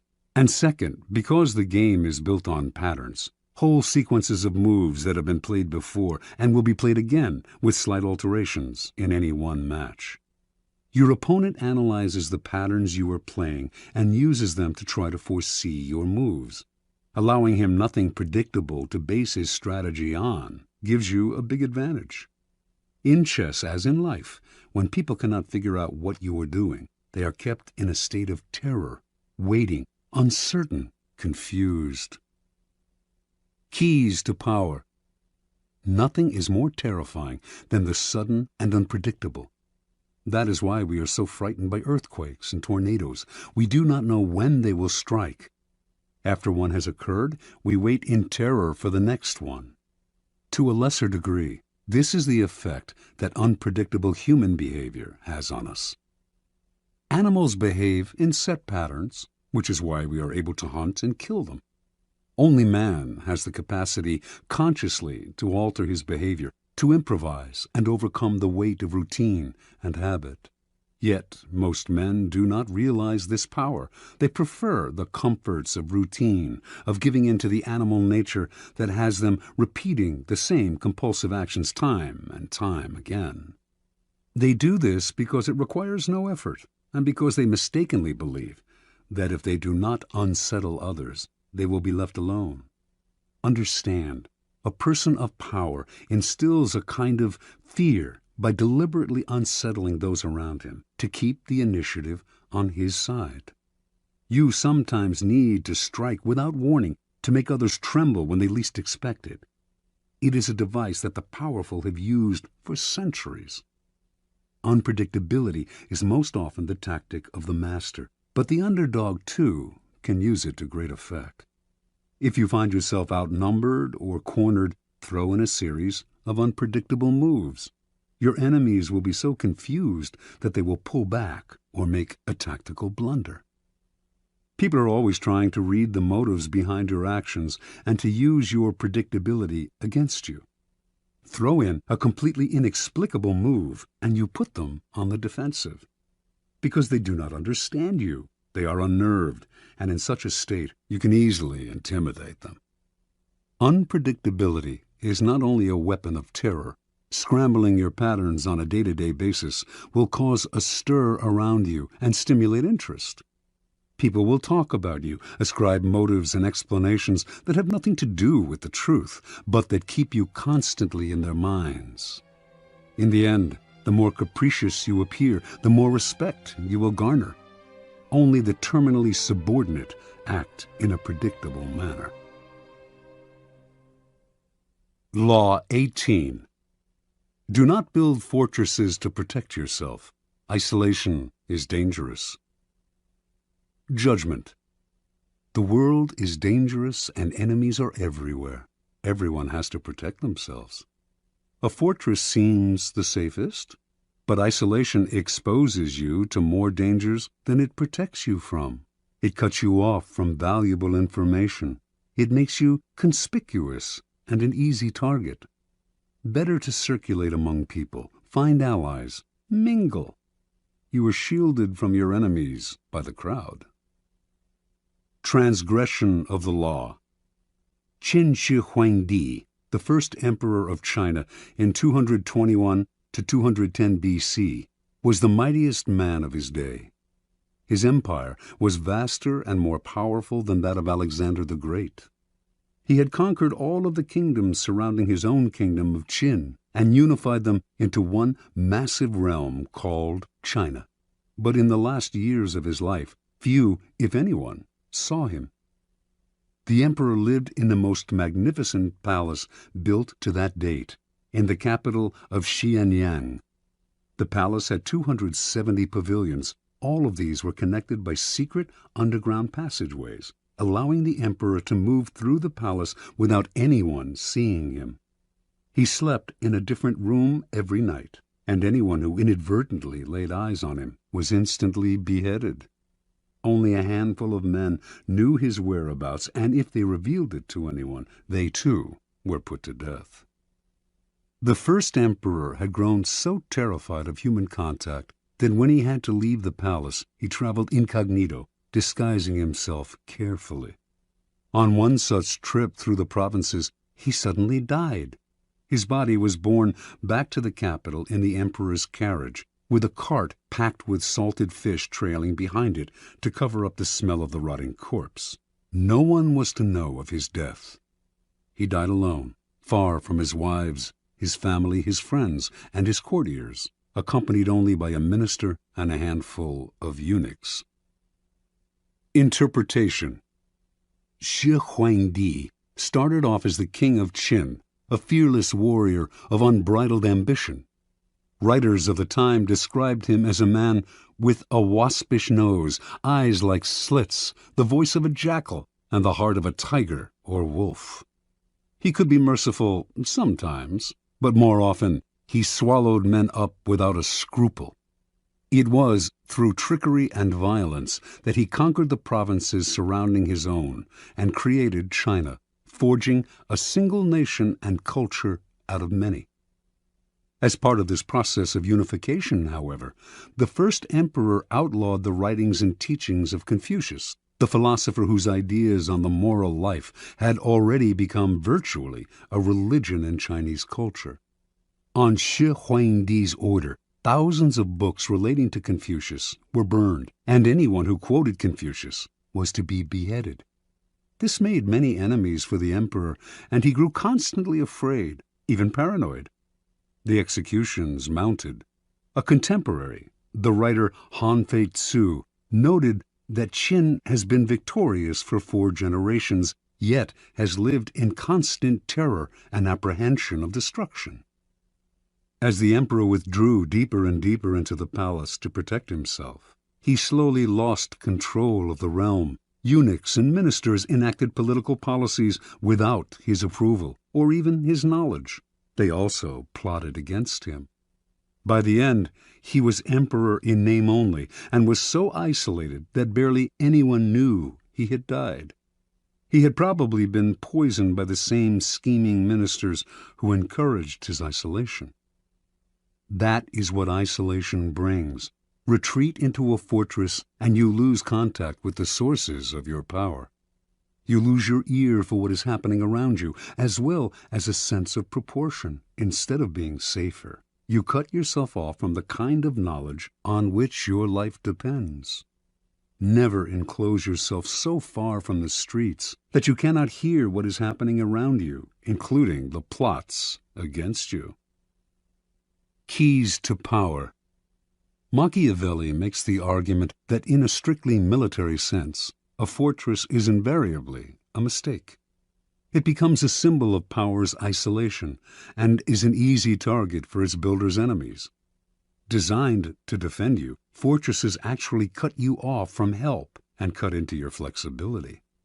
They may appear impregnable, but once you retire to one, everyone knows where you are, and a siege does not have to succeed to turn your fortress into a prison. The danger for most people comes when they feel threatened. In such times, they tend to retreat and close ranks to find security in a kind of fortress. In doing so, however, they come to rely for information on a smaller and smaller circle and lose perspective on events around them. They lose maneuverability and become easy targets, and their isolation makes them paranoid. As in warfare and most games of strategy, isolation often precedes defeat and death. In moments of uncertainty and danger, you need to fight this desire to turn inward. Instead, make yourself more accessible, seek out old allies and make new ones, force yourself into more and more different circles. This has been the trick of powerful people for centuries. Finally, since power is a human creation, it is inevitably increased by contact with other people. Instead of falling into the fortress mentality, view the world in the following manner. It is like a vast palace, with every room communicating with another. You need to be permeable, able to float in and out of different circles and mix with different types. That kind of mobility and social contact will protect you from plotters, who will be unable to keep secrets from you and from your enemies, who will be unable to isolate you from your allies. Always on the move, you mix and mingle in the rooms of the palace, never sitting or settling in one place. No hunter can fix his aim on such a swift-moving creature. Law 19. Know who you are dealing with. Do not offend the wrong person. Judgment. There are many different kinds of people in the world, and you can never assume that everyone will react to your strategies in the same way. Deceive or outmaneuver some people, and they will spend the rest of their lives seeking revenge. They are wolves in lamb's clothing. Choose your victims and opponents carefully then. Never offend or deceive the wrong person. Opponents, suckers, and victims. Preliminary typology. In your rise to power, you will come across many breeds of opponent, sucker, and victim.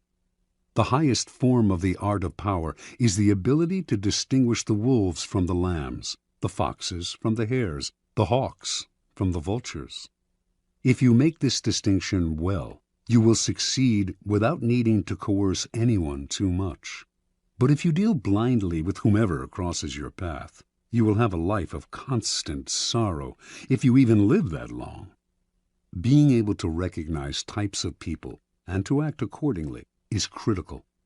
The following are the 5 most dangerous and difficult types of mark in the jungle as identified by artists, con and otherwise, of the past. The arrogant and proud man. Although he may initially disguise it, this man's touchy pride makes him very dangerous. Any perceived slight will lead to a vengeance of overwhelming violence. You may say to yourself, "But I only said such and such at a party where everyone was drunk." It does not matter. There is no sanity behind his overreaction, so do not waste time trying to figure him out. If, at any point in your dealings with a person, you sense an oversensitive and overactive pride, flee. Whatever you are hoping for from him isn't worth it. The hopelessly insecure man. This man is related to the proud and arrogant type, but is less violent and harder to spot. His ego is fragile, his sense of self insecure, and if he feels himself deceived or attacked, the hurt will simmer. He will attack you in bites that will take forever to get big enough for you to notice. If you find you have deceived or harmed such a man, disappear for a long time. Do not stay around him, or he will nibble you to death. Mr. Suspicion. Another variant on the breeds above. This is a future Joe Stalin. He sees what he wants to see, usually the worst, in other people, and imagines that everyone is after him.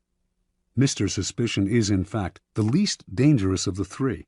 Genuinely unbalanced, he is easy to deceive, just as Stalin himself was constantly deceived. Play on his suspicious nature to get him to turn against other people. But if you do become the target of his suspicions, watch out. The serpent with a long memory. If hurt or deceived, this man will show no anger on the surface. He will calculate and wait. Then, when he is in a position to turn the tables, he will exact a revenge marked by a cold-blooded shrewdness. Recognize this man by his calculation and cunning in the different areas of his life. He is usually cold and unaffectionate. Be doubly careful of this snake, and if you have somehow injured him, either crush him completely or get him out of your sight. The plain, unassuming, and often unintelligent man. Ah, your ears prick up when you find such a tempting victim. But this man is a lot harder to deceive than you imagine. Falling for a ruse often takes intelligence and imagination, a sense of the possible rewards. The blunt man will not take the bait because he does not recognize it. He is that unaware. The danger with this man is not that he will harm you or seek revenge, but merely that he will waste your time, energy, resources, and even your sanity in trying to deceive him. Have a test ready for a mark, a joke, a story. If his reaction is utterly literal, this is the type you are dealing with. Continue at your own risk. Transgression of the law. In the early part of the 13th century, Muhammad, the Shah of Khwarezm, managed after many wars to forge a huge empire, extending west to present-day Turkey and south to Afghanistan. The empire's center was the great Asian capital of Samarkand. The Shah had a powerful, well-trained army and could mobilize 200,000 warriors within days. In 1219, Muhammad received an embassy from a new tribal leader to the east, Genghis Khan. The embassy included all sorts of gifts to the great Muhammad, representing the finest goods from Khan's small but growing Mongol empire. Genghis Khan wanted to reopen the Silk Route to Europe and offered to share it with Muhammad, while promising peace between the two empires. Muhammad did not know this upstart from the east, who, it seemed to him, was extremely arrogant to try to talk as an equal to one so clearly his superior. He ignored Khan's offer. Khan tried again. This time, he sent a caravan of 100 camels filled with the rarest articles he had plundered from China. Before the caravan reached Muhammad, however, Inalchik, the governor of a region bordering on Samarkand, seized it for himself and executed its leaders. Genghis Khan was sure that this was a mistake, that Inalchik had acted without Muhammad's approval. He sent yet another mission to Muhammad, reiterating his offer and asking that the governor be punished. This time, Muhammad himself had one of the ambassadors beheaded and sent the other two back with shaved heads, a horrifying insult in the Mongol code of honor. Khan sent a message to the Shah. "You have chosen war. What will happen, and what is to be, we know not. Only God knows." Mobilizing his forces, in 1220 he attacked Inalchik's province, where he seized the capital, captured the governor, and ordered him executed by having molten silver poured into his eyes and ears. Over the next year, Khan led a series of guerrilla-like campaigns against the Shah's much larger army. His method was totally novel for the time. His soldiers could move very fast on horseback and had mastered the art of firing with bow and arrow while mounted. The speed and flexibility of his forces allowed him to deceive Muhammad as to his intentions and the directions of his movements. Eventually, he managed first to surround Samarkand, then to seize it. Muhammad fled, and a year later died, his vast empire broken and destroyed. Genghis Khan was sole master of Samarkand, the Silk Route, and most of northern Asia. Interpretation. Never assume that the person you are dealing with is weaker or less important than you are. Some men are slow to take offense, which may make you misjudge the thickness of their skin and fail to worry about insulting them. But should you offend their honor and their pride, they will overwhelm you with a violence that seems sudden and extreme, given their slowness to anger. If you want to turn people down, it is best to do so politely and respectfully, even if you feel their request is impudent or their offer ridiculous. Never reject them with an insult until you know them better. You may be dealing with a Genghis Khan. Keys to power. The ability to measure people and to know who you are dealing with is the most important skill of all in gathering and conserving power. Without it, you are blind. Not only will you offend the wrong people, you will choose the wrong people to work on, and will think you are flattering people when you are actually insulting them. Before embarking on any move, take the measure of your mark or potential opponent. Otherwise, you will waste time and make mistakes. Study people's weaknesses, the chinks in their armor, their areas of both pride and insecurity. Know their ins and outs before you even decide whether or not to deal with them. 2 final words of caution. First, in judging and measuring your opponent, never rely on your instincts. You will make the greatest mistakes of all if you rely on such inexact indicators. Nothing can substitute for gathering concrete knowledge. Study and spy on your opponent for however long it takes. This will pay off in the long run. Second, never trust appearances. Anyone with a serpent's heart can use a show of kindness to cloak it. A person who is blustery on the outside is often really a coward. Learn to see through appearances and their contradictions. Never trust the version that people give of themselves. It is utterly unreliable.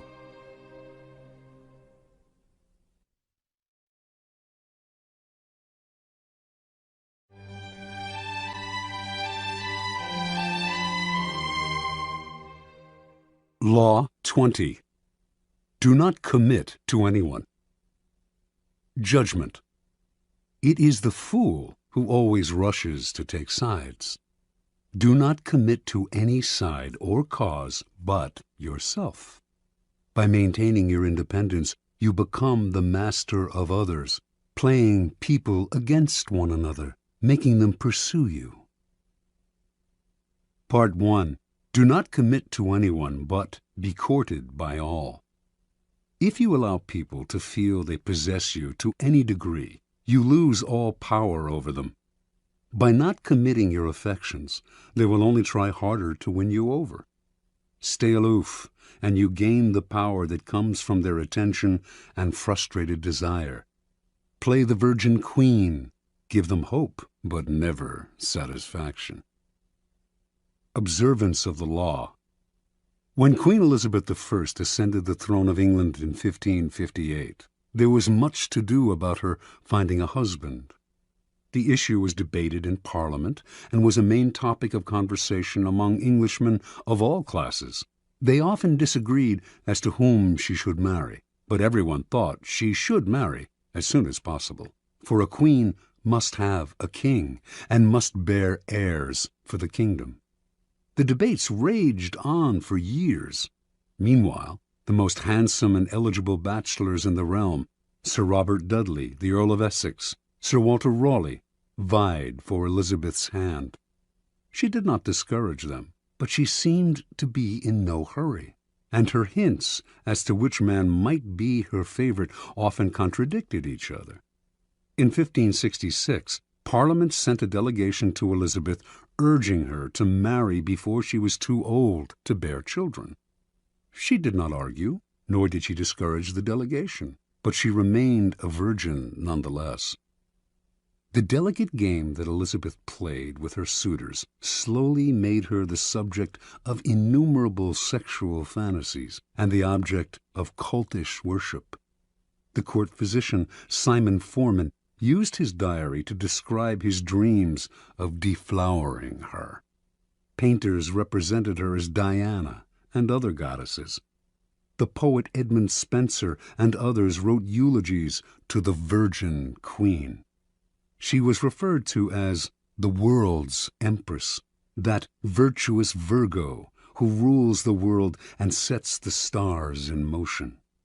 In conversation with her, her many male suitors would employ bold sexual innuendo, a dare that Elizabeth did not discourage. She did all she could to stir their interest and simultaneously keep them at bay. Throughout Europe, kings and princes knew that a marriage with Elizabeth would seal an alliance between England and any nation. The King of Spain wooed her, as did the Prince of Sweden and the Archduke of Austria. She politely refused them all. The great diplomatic issue of Elizabeth's day was posed by the revolt of the Flemish and Dutch lowlands, which were then possessions of Spain. Should England break its alliance with Spain and choose France as its main ally on the continent, thereby encouraging Flemish and Dutch independence? By 1570, it had come to seem that an alliance with France would be England's wisest course. France had two eligible men of noble blood, the Dukes of Anjou and Alençon, brothers of the French king. Would either of them marry Elizabeth? Both had advantages, and Elizabeth kept the hopes of both alive. The issue simmered for years. The Duke of Anjou made several visits to England, kissed Elizabeth in public, even called her by pet names. She appeared to requite his affections. Meanwhile, as she flirted with the two brothers, a treaty was signed that sealed peace between France and England. By 1582, Elizabeth felt she could break off the courtship. In the case of the Duke of Anjou in particular, she did so with great relief. For the sake of diplomacy, she had allowed herself to be courted by a man whose presence she could not stand and whom she found physically repulsive. Once peace between France and England was secure, she dropped the unctuous Duke as politely as she could. By this time, Elizabeth was too old to bear children. She was accordingly able to live the rest of her life as she desired, and she died the Virgin Queen. She left no direct heir, but ruled through a period of incomparable peace and cultural fertility. Interpretation. Elizabeth knew that marriage can often lead to a female ruler's undoing. By marrying and committing to an alliance with one party or nation, the queen becomes embroiled in conflicts that are not of her choosing, conflicts which may eventually overwhelm her or lead her into a futile war. Also, the husband becomes the de facto ruler and often tries to do away with his wife, the queen. She had two goals as a ruler: to avoid marriage and to avoid war. She managed to combine these goals by dangling the possibility of marriage in order to forge alliances.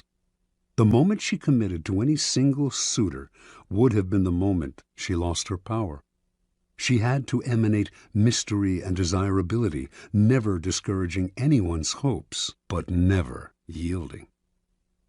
Through this lifelong game of flirting and withdrawing, Elizabeth dominated the country and every man who sought to conquer her. As the center of attention, She was in control. Keeping her independence above all, Elizabeth protected her power and made herself an object of worship. Keys to power. When you hold yourself back, you incur not anger, but a kind of respect. You instantly seem powerful because you make yourself ungraspable rather than succumbing to the group or to the relationship, as most people do. This aura of power only grows with time. As your reputation for independence grows, more and more people will come to desire you, wanting to be the one who gets you to commit. Desire is like a virus. If we see that someone is desired by other people, we tend to find this person desirable too. The moment you commit, the magic is gone. You become like everyone else. People will try all kinds of underhanded methods to get you to commit. They will give you gifts, shower you with favors, all to put you under obligation. Encourage the attention, stimulate their interest, but do not commit at any cost. Accept the gifts and favors if you so desire, but be careful to maintain your inner aloofness. You cannot inadvertently allow yourself to feel obligated to anyone. Stay aloof, and people will come to you. It will become a challenge for them to win your affections.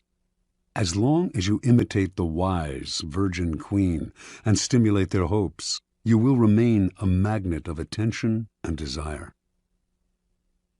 Part 2. Do not commit to anyone. Stay above the fray. Do not let people suck you into their petty fights and squabbles. Seem supportive and interested, but find a way to remain neutral. Let others do the fighting, while you stand back, watch, and wait. When the fighting parties are good and tired, they will be ripe for the picking. You can make it a practice, in fact, to stir up quarrels between other people and then offer to mediate, gaining power as the go-between. Observance of the law. In the late 15th century, the strongest city-states in Italy, Venice, Florence, Rome, and Milan, found themselves constantly squabbling. Hovering above their struggles were the nations of France and Spain, ready to grab whatever they could from the weakened Italian powers. And trapped in the middle was the small state of Mantua, ruled by the young Duke Gianfrancesco Gonzaga. Mantua was strategically located in central Italy, and it seemed only a matter of time before one of the powers swallowed it up, and it ceased to exist as an independent kingdom. Gonzaga was a fierce warrior and a skilled commander of troops, and he became a kind of mercenary general for whatever side paid him best. In the year 1490, he married Isabella d'Este, daughter of the ruler of another small Italian kingdom, Ferrara. Since he now spent most of his time away from Mantua, it fell to Isabella to rule in his stead. Isabella's first true test as ruler came in 1498, when King Louis XII of France was preparing armies to attack Milan. In their usual perfidious fashion, the Italian states immediately looked for ways to profit from Milan's difficulties. Pope Alexander VI promised not to intervene, thereby giving the French carte blanche. The Venetians signaled that they would not help Milan either, and in exchange for this, they hoped the French would give them Mantua. The ruler of Milan, Lodovico Sforza, suddenly found himself alone and abandoned. He turned to Isabella d'Este, one of his closest friends, also rumored to be his lover, and begged her to persuade Duke Gonzaga to come to his aid. Isabella tried, but her husband balked, for he saw Sforza's cause as hopeless. And so, in 1499, Louis swooped down on Milan and took it with ease. Isabella now faced a dilemma. If she stayed loyal to Lodovico, the French would now move against her. But if, instead, she allied herself with France, she would make enemies elsewhere in Italy, compromising Mantua once Louis eventually withdrew. And if she looked to Venice or Rome for help, they would simply swallow up Mantua under the cloak of coming to her aid. Yet she had to do something. The mighty king of France was breathing down her neck. She decided to befriend him, as she had befriended Lodovico Sforza before him, with alluring gifts, witty, intelligent letters, and the possibility of her company. For Isabella was famous as a woman of incomparable beauty and charm. In 1500, Louis invited Isabella to a great party in Milan to celebrate his victory. Leonardo da Vinci built an enormous mechanical lion for the affair. When the lion opened its mouth, it spewed fresh lilies, the symbols of French royalty. At the party, Isabella wore one of her celebrated dresses. She had by far the largest wardrobe of any of the Italian princesses. And just as she had hoped, she charmed and captivated Louis, who ignored all the other ladies vying for his attention. She soon became his constant companion, and in exchange for her friendship, he pledged to protect Mantua's independence from Venice. As one danger receded, however, another, more worrying one arose, this time from the south, in the form of Cesare Borgia. Starting in 1500, Borgia had marched steadily northward, gobbling up all the small kingdoms in his path, in the name of his father, Pope Alexander. Isabella understood Cesare perfectly. He could be neither trusted nor in any way offended. He had to be cajoled and kept at arm's length. Isabella began by sending him gifts, falcons, prize dogs, perfumes, and dozens of masks, which she knew he always wore when he walked the streets of Rome. She sent messengers with flattering greetings, although these messengers also acted as her spies. At one point, Cesare asked if he could house some troops in Mantua. Isabella managed to dissuade him politely, knowing full well that once the troops were quartered in the city, they would never leave. Even when Isabella was charming Cesare, she convinced everyone around her to take care never to utter a harsh word about him, since he had spies everywhere and would use the slightest pretext for invasion. When Isabella had a child, she asked Cesare to be the godfather. She even dangled in front of him the possibility of a marriage between her family and his. Somehow it all worked, for although elsewhere he seized everything in his path, he spared Mantua. In 1503, Cesare's father Alexander died, and a few years later the new pope, Julius II, went to war to drive the French troops from Italy. When the ruler of Ferrara, Alfonso, Isabella's brother, sided with the French, Julius decided to attack and humble him. Once again, Isabella found herself in the middle, the Pope on one side, the French and her brother on the other. She dared not ally herself with either, but to offend either would be equally disastrous. Again, she played the double game at which she had become so expert. On the one hand, she got her husband Gonzaga to fight for the Pope, knowing he would not fight very hard. On the other, she let French troops pass through Mantua to come to Ferrara's aid. While she publicly complained that the French had invaded her territory, she privately supplied them with valuable information. To make the invasion plausible to Julius, she even had the French pretend to plunder Mantua. It worked once again. The Pope left Mantua alone. In 1513, after a lengthy siege, Julius defeated Ferrara, and the French troops withdrew. Worn out by the effort, the Pope died a few months later. With his death, the nightmarish cycle of battles and petty squabbles began to repeat itself. A great deal changed in Italy during Isabella's reign. Popes came and went. Cesare Borgia rose and then fell. Venice lost its empire. Milan was invaded. Florence fell into decline. And Rome was sacked by the Habsburg Emperor Charles V. Through all this, tiny Mantua not only survived, but thrived. Its court the envy of Italy. Its wealth and sovereignty would remain intact for a century after Isabella's death in 1539. Interpretation. Learn to control yourself to restrain your natural tendency to take sides and join the fight. Be friendly and charming to each of the combatants, then step back as they collide. With every battle, they grow weaker, while you grow stronger with every battle you avoid. Keys to power. To succeed in the game of power, you have to master your emotions. But even if you succeed in gaining such self-control, you can never control the temperamental dispositions of those around you. And this presents a great danger. Most people operate in a whirlpool of emotions, constantly reacting, churning up squabbles and conflicts. Your self-control and autonomy will only bother and infuriate them.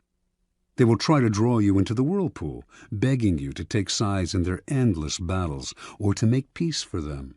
If you succumb to their emotional entreaties, little by little, you will find your mind and time occupied by their problems. Do not allow whatever compassion and pity you possess to suck you in. You can never win in this game. The conflicts can only multiply. On the other hand, you cannot completely stand aside, for that would cause needless offense. To play the game properly, you must seem interested in other people's problems, even sometimes appear to take their side.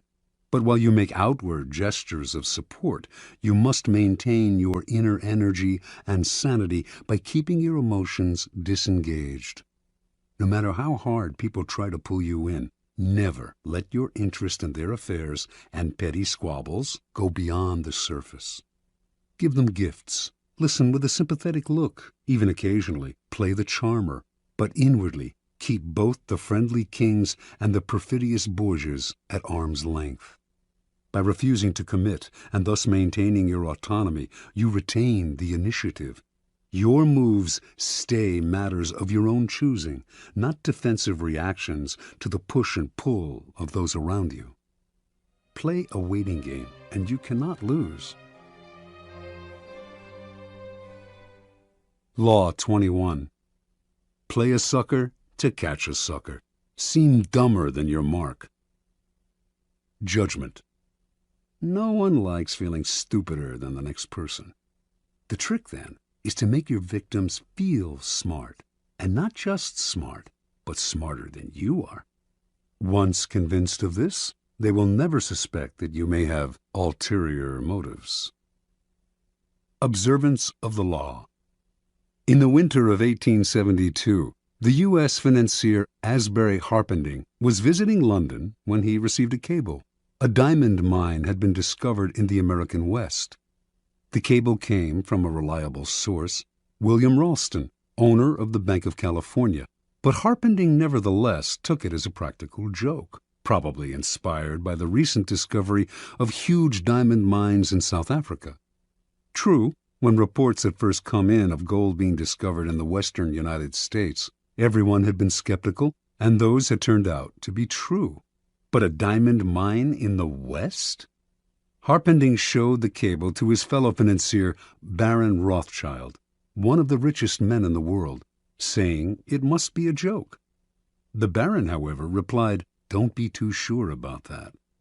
America is a very large country. It has furnished the world with many surprises already.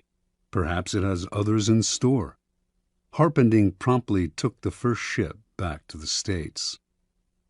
When Harpending reached San Francisco, there was an excitement in the air, recalling the gold rush days of the late 1840s.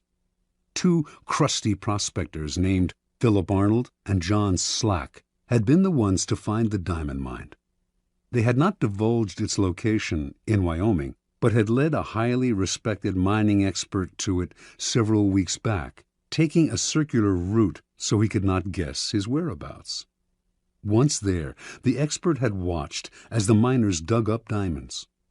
Back in San Francisco, the expert had taken the gems to various jewelers, one of whom had estimated their worth at $1.5 million. Harpending and Ralston now asked Arnold and Slack to accompany them back to New York, where the jeweler Charles Tiffany would verify the original estimates. The prospectors responded uneasily. They smelled a trap. How could they trust these city slickers? What if Tiffany and the financiers managed to steal the whole mine out from under them? Ralston tried to allay their fears by giving them $100,000 and placing another $300,000 in escrow for them. If the deal went through, they would be paid an additional $300,000. The miners agreed. The little group traveled to New York, where a meeting was held at the mansion of Samuel L. Barlow. The cream of the city's aristocracy was in attendance.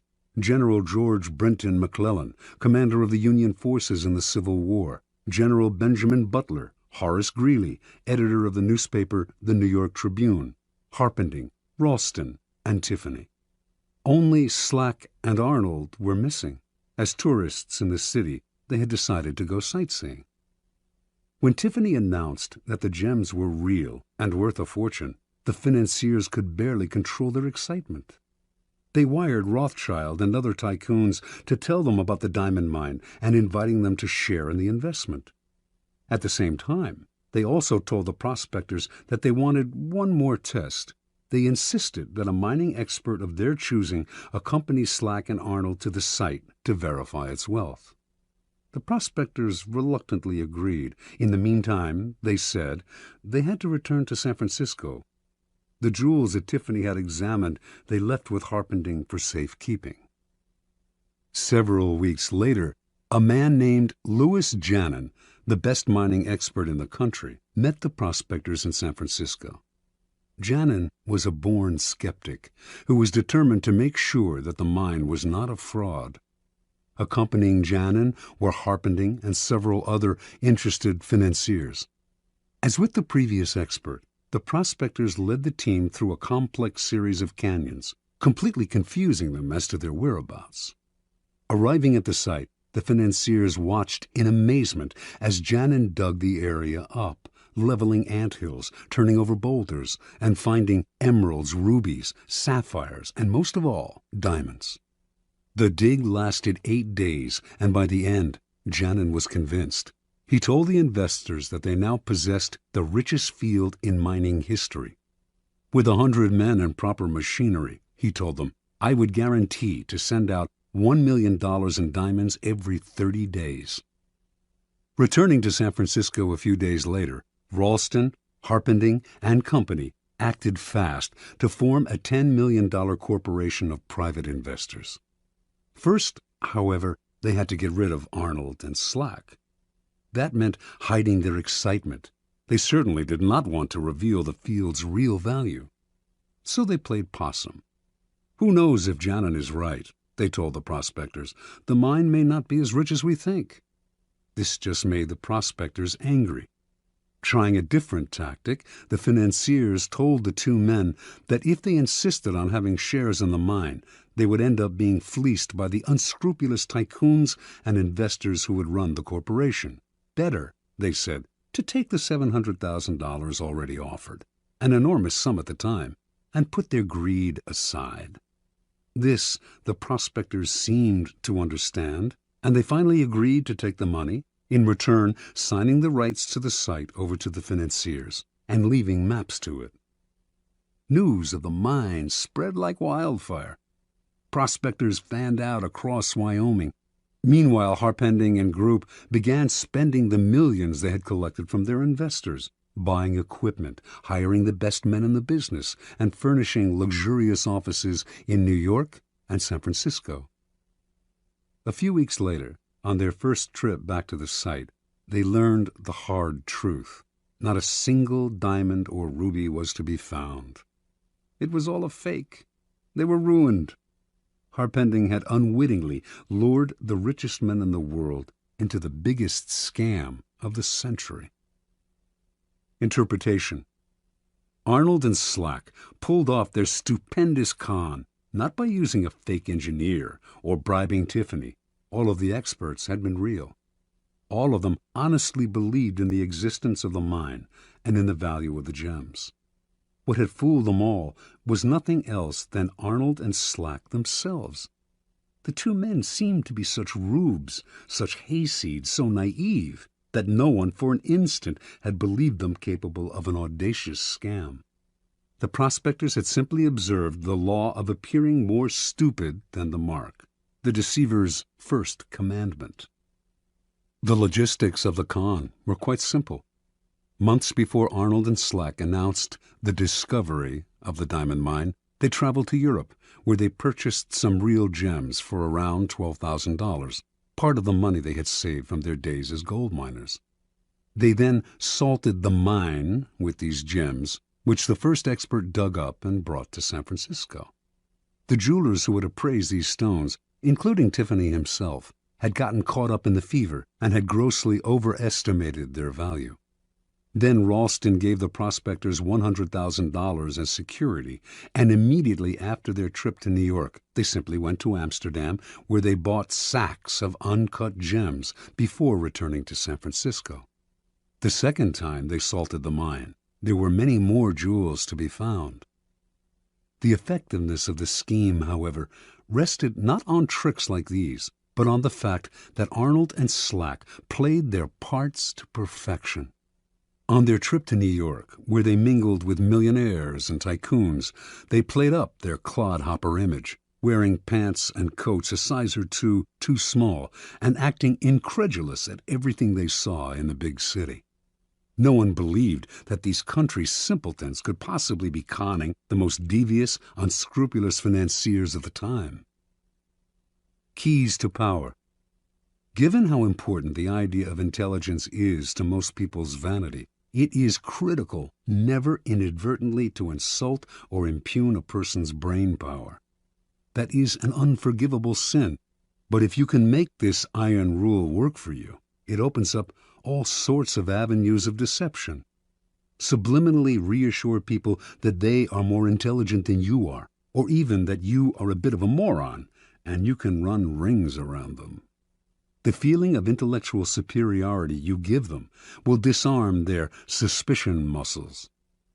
Intelligence is the obvious quality to downplay, but why stop there?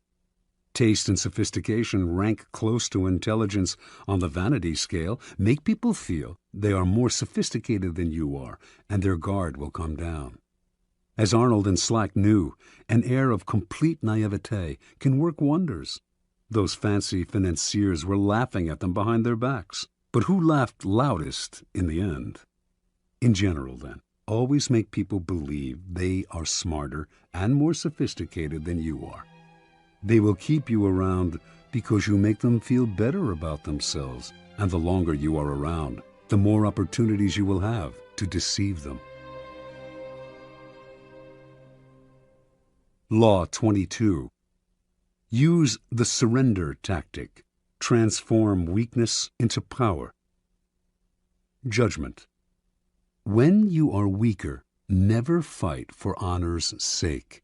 Choose surrender instead. Surrender gives you time to recover, time to torment and irritate your conqueror, time to wait for his power to wane. Do not give him the satisfaction of fighting and defeating you. Surrender first. By turning the other cheek, you infuriate and unsettle him. Make surrender a tool of power. Observance of the law. Sometime in the 1920s, the German writer Bertolt Brecht became a convert to the cause of communism. From then on, his plays, essays, and poems reflected his revolutionary fervor, and he generally tried to make his ideological statements as clear as possible. When Hitler came to power in Germany, Brecht and his communist colleagues became marked men. He had many friends in the United States, Americans who sympathized with his beliefs, as well as fellow German intellectuals who had fled Hitler. In 1941, accordingly, Brecht emigrated to the United States and chose to settle in Los Angeles, where he hoped to make a living in the film business. Over the next few years, Brecht wrote screenplays with a pointedly anti-capitalist slant. He had little success in Hollywood, so in 1947, the war having ended, he decided to return to Europe. That same year, however, the U.S. Congress's House Un-American Activities Committee began its investigation into supposed communist infiltration in Hollywood.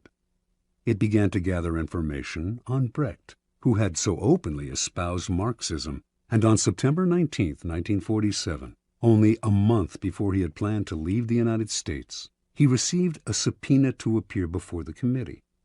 In addition to Brecht, a number of other writers, producers, and directors were summoned to appear as well, and this group came to be known as the Hollywood 19.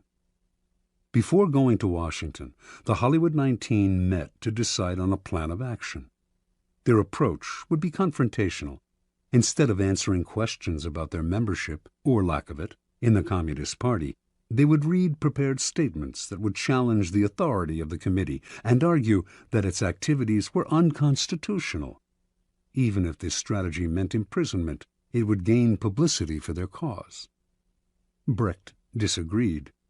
What good was it, he asked, to play the martyr and gain a little public sympathy if in the process they lost the ability to stage their plays and sell their scripts for years to come? He felt certain they were all more intelligent than the members of the committee. Why lower themselves to the level of their opponents by arguing with them? Why not outfox the committee by appearing to surrender to it while subtly mocking it?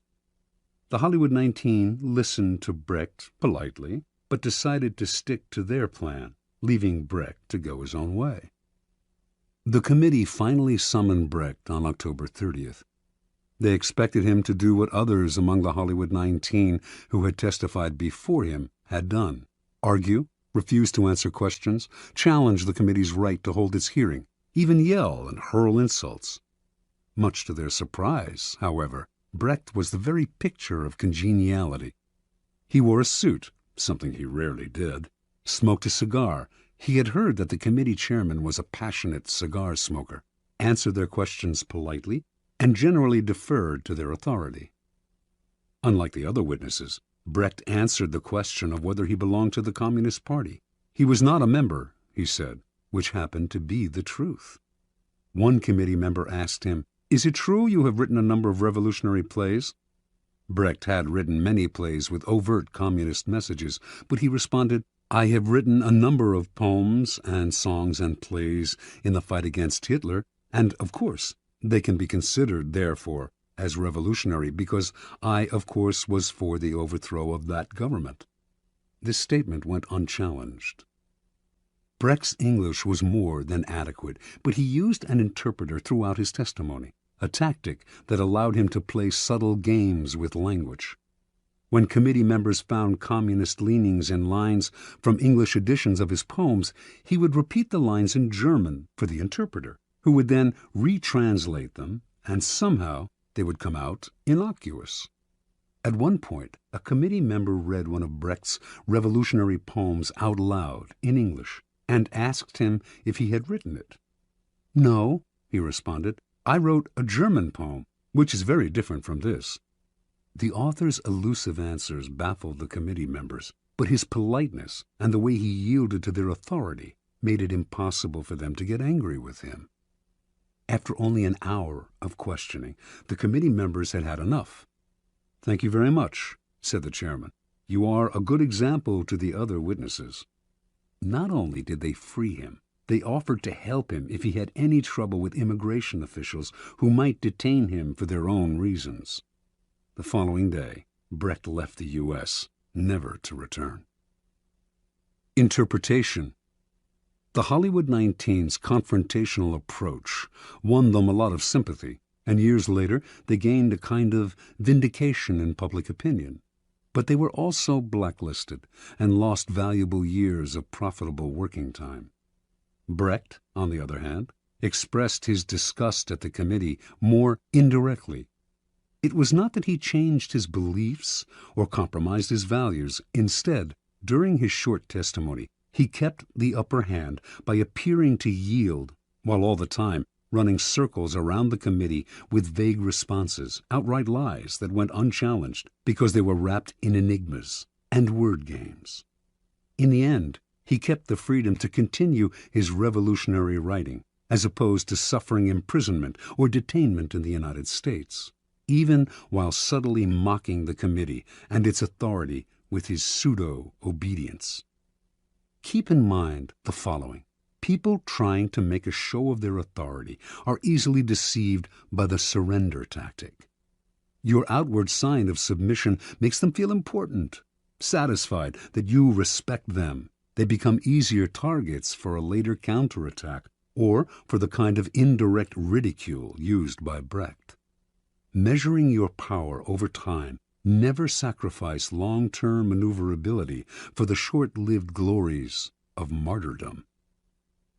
Keys to power. What gets us into trouble in the realm of power is often our own overreaction to the moves of our enemies and rivals. That overreaction creates problems we would have avoided had we been more reasonable. It also has an endless rebound effect, for the enemy then overreacts as well. It is always our first instinct to react, to meet aggression with some other kind of aggression. But the next time someone pushes you, and you find yourself starting to react, try this. Do not resist or fight back, but yield, turn the other cheek, bend. You will find that this often neutralizes their behavior. They expected, even wanted you to react with force, and so they are caught off guard and confounded by your lack of resistance. By yielding, you in fact control the situation, because your surrender is part of a larger plan to lull them into believing they have defeated you. This is the essence of the surrender tactic. Inwardly, you stay firm, but outwardly, you bend. Deprived of a reason to get angry, your opponents will often be bewildered instead, and they are unlikely to react with more violence, which would demand a reaction from you. Instead, you are allowed the time and space to plot the counter moves that will bring them down. In the battle of the intelligent against the brutal and the aggressive, the surrender tactic is the supreme weapon. It does require self-control. Those who genuinely surrender give up their freedom and may be crushed by the humiliation of their defeat. You have to remember that you only appear to surrender, like the animal that plays dead to save its hide. Power is always in flux. Since the game is, by nature, fluid and an arena of struggle, those with power almost always find themselves eventually on the downward swing. If you find yourself temporarily weakened, the surrender tactic is perfect for raising yourself up again. It disguises your ambition. It teaches you patience and self-control, key skills in the game, and it puts you in the best possible position for taking advantage of your oppressor's sudden slide. If you run away or fight back, in the long run, you cannot win. If you surrender, you will almost always emerge victorious. Law 23. Concentrate your forces. Judgment. Conserve your forces and energies by keeping them concentrated at their strongest point. You gain more by finding a rich mine and mining it deeper than by flitting from one shallow mine to another. Intensity defeats extensity every time. When looking for sources of power to elevate you, find the one key patron, the fat cow, who will give you milk for a long time to come. Transgression of the law. In China, in the early 6th century B.C., the kingdom of Wu began a war with the neighboring northern provinces of the Middle Kingdom. Wu was a growing power, but it lacked the great history and civilization of the Middle Kingdom, for centuries the center of Chinese culture. By defeating the Middle Kingdom, the king of Wu would instantly raise his status. The war began with great fanfare and several victories, but it soon bogged down. A victory on one front would leave the Wu armies vulnerable on another.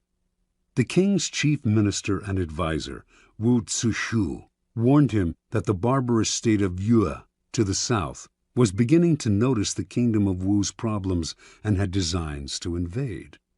The king only laughed at such worries. One more big victory, and the great Middle Kingdom would be his.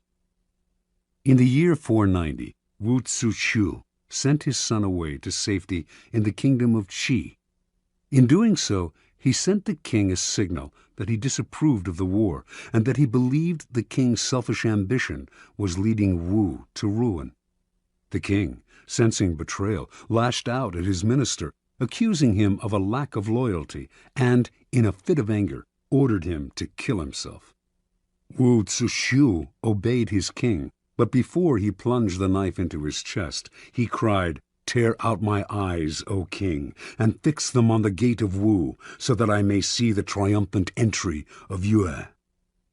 As Wu Zixu had predicted, within a few years a Yue army passed beneath the gate of Wu.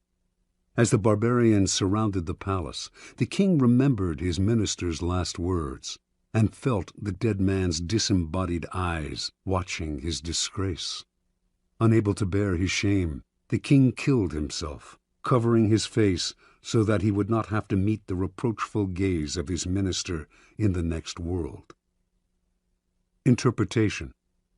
The story of Wu is a paradigm of all the empires that have come to ruin by overreaching. Drunk with success and sick with ambition, such empires expand to grotesque proportions and meet a ruin that is total. For the Chinese, the fate of the kingdom of Wu serves as an elemental lesson on what happens when you dissipate your forces on several fronts, losing sight of distant dangers for the sake of present gain. If you are not in danger, says Sun Tzu, do not fight. It is almost a physical law. What is bloated beyond its proportions inevitably collapses. The mind must not wander from goal to goal, or be distracted by success from its sense of purpose and proportion. What is concentrated, coherent, and connected to its past has power. What is dissipated, divided, and distended rots and falls to the ground. The bigger it bloats, the harder it falls. Keys to power. As Schopenhauer wrote, intellect is a magnitude of intensity, not a magnitude of extensity. Napoleon knew the value of concentrating your forces at the enemy's weakest spot. It was the secret of his success on the battlefield. But his willpower and his mind were equally modeled on this notion. Single-mindedness of purpose, total concentration on the goal, and the use of these qualities against people less focused, people in a state of distraction, such an arrow will find its mark every time and overwhelm the enemy.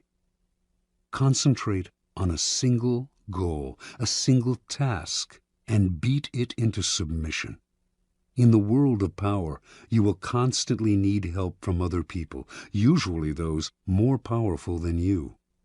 The fool flits from one person to another, believing that he will survive by spreading himself out. It is a corollary of the law of concentration, however, that much energy is saved and more power is attained by affixing yourself to a single, appropriate source of power. Throughout his life, the 16th century writer Pietro Aretino suffered the indignities of having to please this prince and that. At last, he had had enough and decided to woo Charles V, promising the emperor the services of his powerful pen. He finally discovered the freedom that came from attachment to a single source of power. Michelangelo found this freedom with Pope Julius II, Galileo with the Medicis. In the end, the single patron appreciates your loyalty and becomes dependent on your services. In the long run, the master serves the slave. Power always exists in concentrated forms.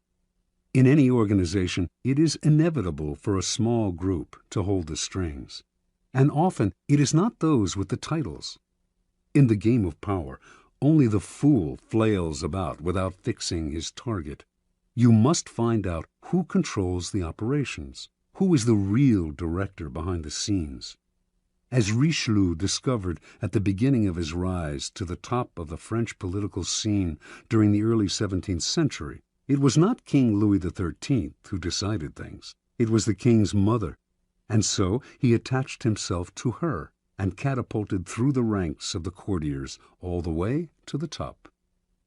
It is enough to strike oil once, your wealth and power are assured for a lifetime. Law 24. Play the perfect courtier. Judgment. The perfect courtier thrives in a world where everything revolves around power and political dexterity. He has mastered the art of indirection. He flatters, yields to superiors, and asserts power over others in the most oblique and graceful manner.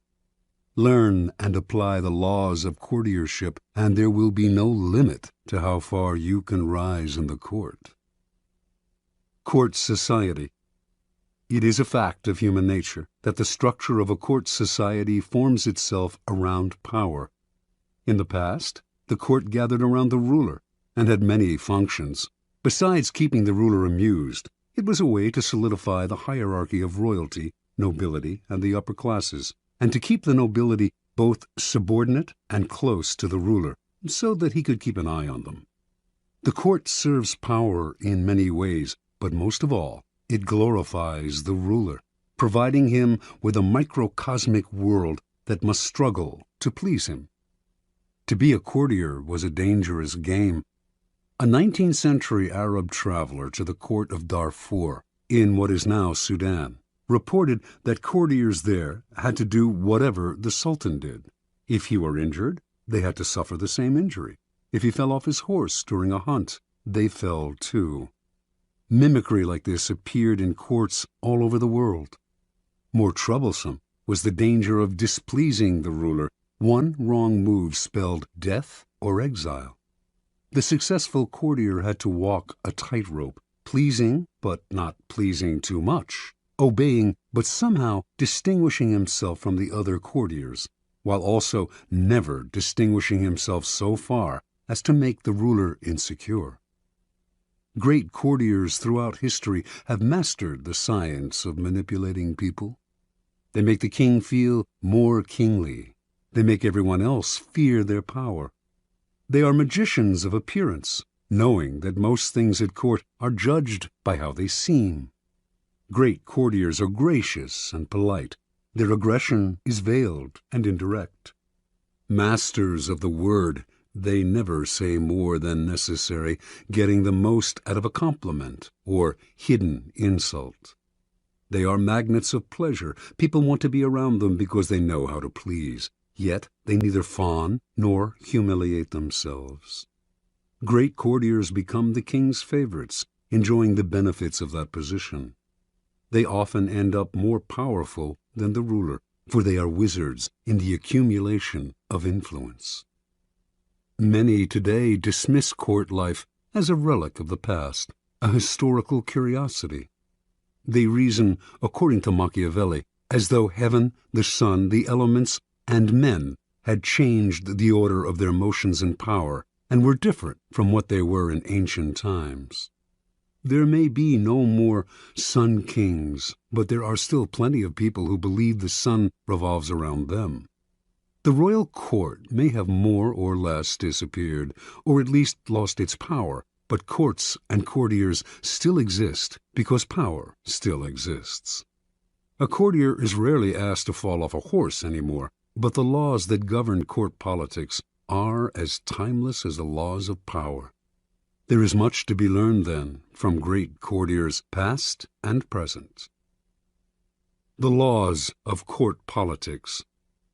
Avoid ostentation. It is never prudent to prattle on about yourself or call too much attention to your actions. The more you talk about your deeds, the more suspicion you cause. You also stir up enough envy among your peers to induce treachery and backstabbing.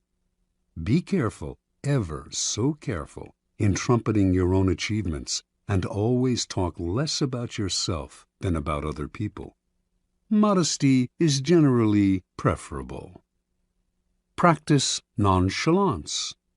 Never seem to be working too hard. Your talent must appear to flow naturally, with an ease that makes people take you for a genius rather than a workaholic. Be frugal with flattery. It may seem that your superiors cannot get enough flattery, but too much of even a good thing loses its value. It also stirs up suspicion among your peers. Learn to flatter indirectly, by downplaying your own contribution, for example, to make your master look better. Arrange to be noticed. There is a paradox. You cannot display yourself too brazenly, yet you must also get yourself noticed. You stand no chance of rising if the ruler does not notice you in the swamp of courtiers. This task requires much art. It is often initially a matter of being seen in the literal sense.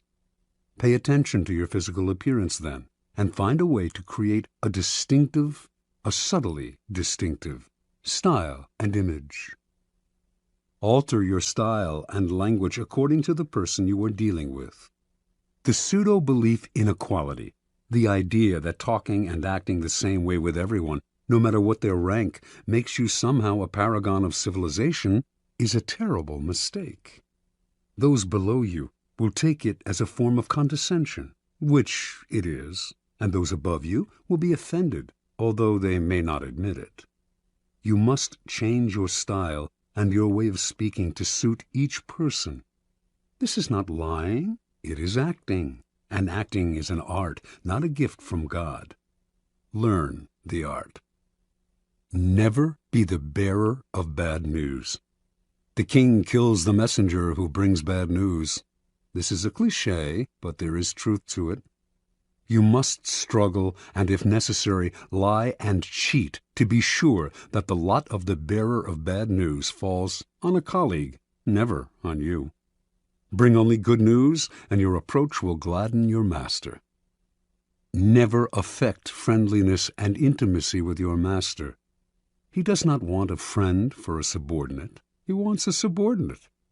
Never approach him in an easy, friendly way, or act as if you are on the best of terms. That is his prerogative. If he chooses to deal with you on this level, assume a wary chumminess. Otherwise, err in the opposite direction, and make the distance between you clear. Never criticize those above you directly. This may seem obvious, but there are often times when some sort of criticism is necessary. To say nothing or to give no advice would open you to risks of another sort. You must learn, however, to couch your advice and criticism as indirectly and as politely as possible. Think twice or 3 times before deciding you have made them sufficiently circuitous. Err on the side of subtlety and gentleness. Be frugal in asking those above you for favors. Nothing irritates a master more than having to reject someone's request. It stirs up guilt and resentment. Ask for favors as rarely as possible, and know when to stop. Never joke about appearances or taste. A lively wit and a humorous disposition are essential qualities for a good courtier, and there are times when vulgarity is appropriate and engaging. But avoid any kind of joke about appearance or taste, 2 highly sensitive areas, especially with those above you. Do not even try it when you are away from them. You will dig your own grave. Do not be the court cynic. If you constantly criticize your equals or subordinates, some of that criticism will rub off on you, hovering over you like a gray cloud wherever you go. People will groan at each new cynical comment, and you will irritate them. By expressing modest admiration for other people's achievements, you paradoxically call attention to your own. The ability to express wonder and amazement and seem like you mean it is a rare and dying talent, but one still greatly valued. Be self-observant. The mirror is a miraculous invention. Without it, you would commit great sins against beauty and decorum. You also need a mirror for your actions. This can sometimes come from other people telling you what they see in you, but that is not the most trustworthy method. You must be the mirror, training your mind to see yourself as others see you. Are you acting too obsequious? Are you trying too hard to please? Do you seem desperate for attention, giving the impression that you are on the decline? Be observant about yourself, and you will avoid a mountain of blunders. Master your emotions. As an actor in a great play, you must learn to cry and laugh on command and when it is appropriate. You must be able both to disguise your anger and frustration and to fake your contentment and agreement. You must be the master of your own face. Call it lying, if you like, but if you prefer to not play the game and to always be honest and upfront, do not complain when others call you obnoxious and arrogant. Fit the spirit of the times.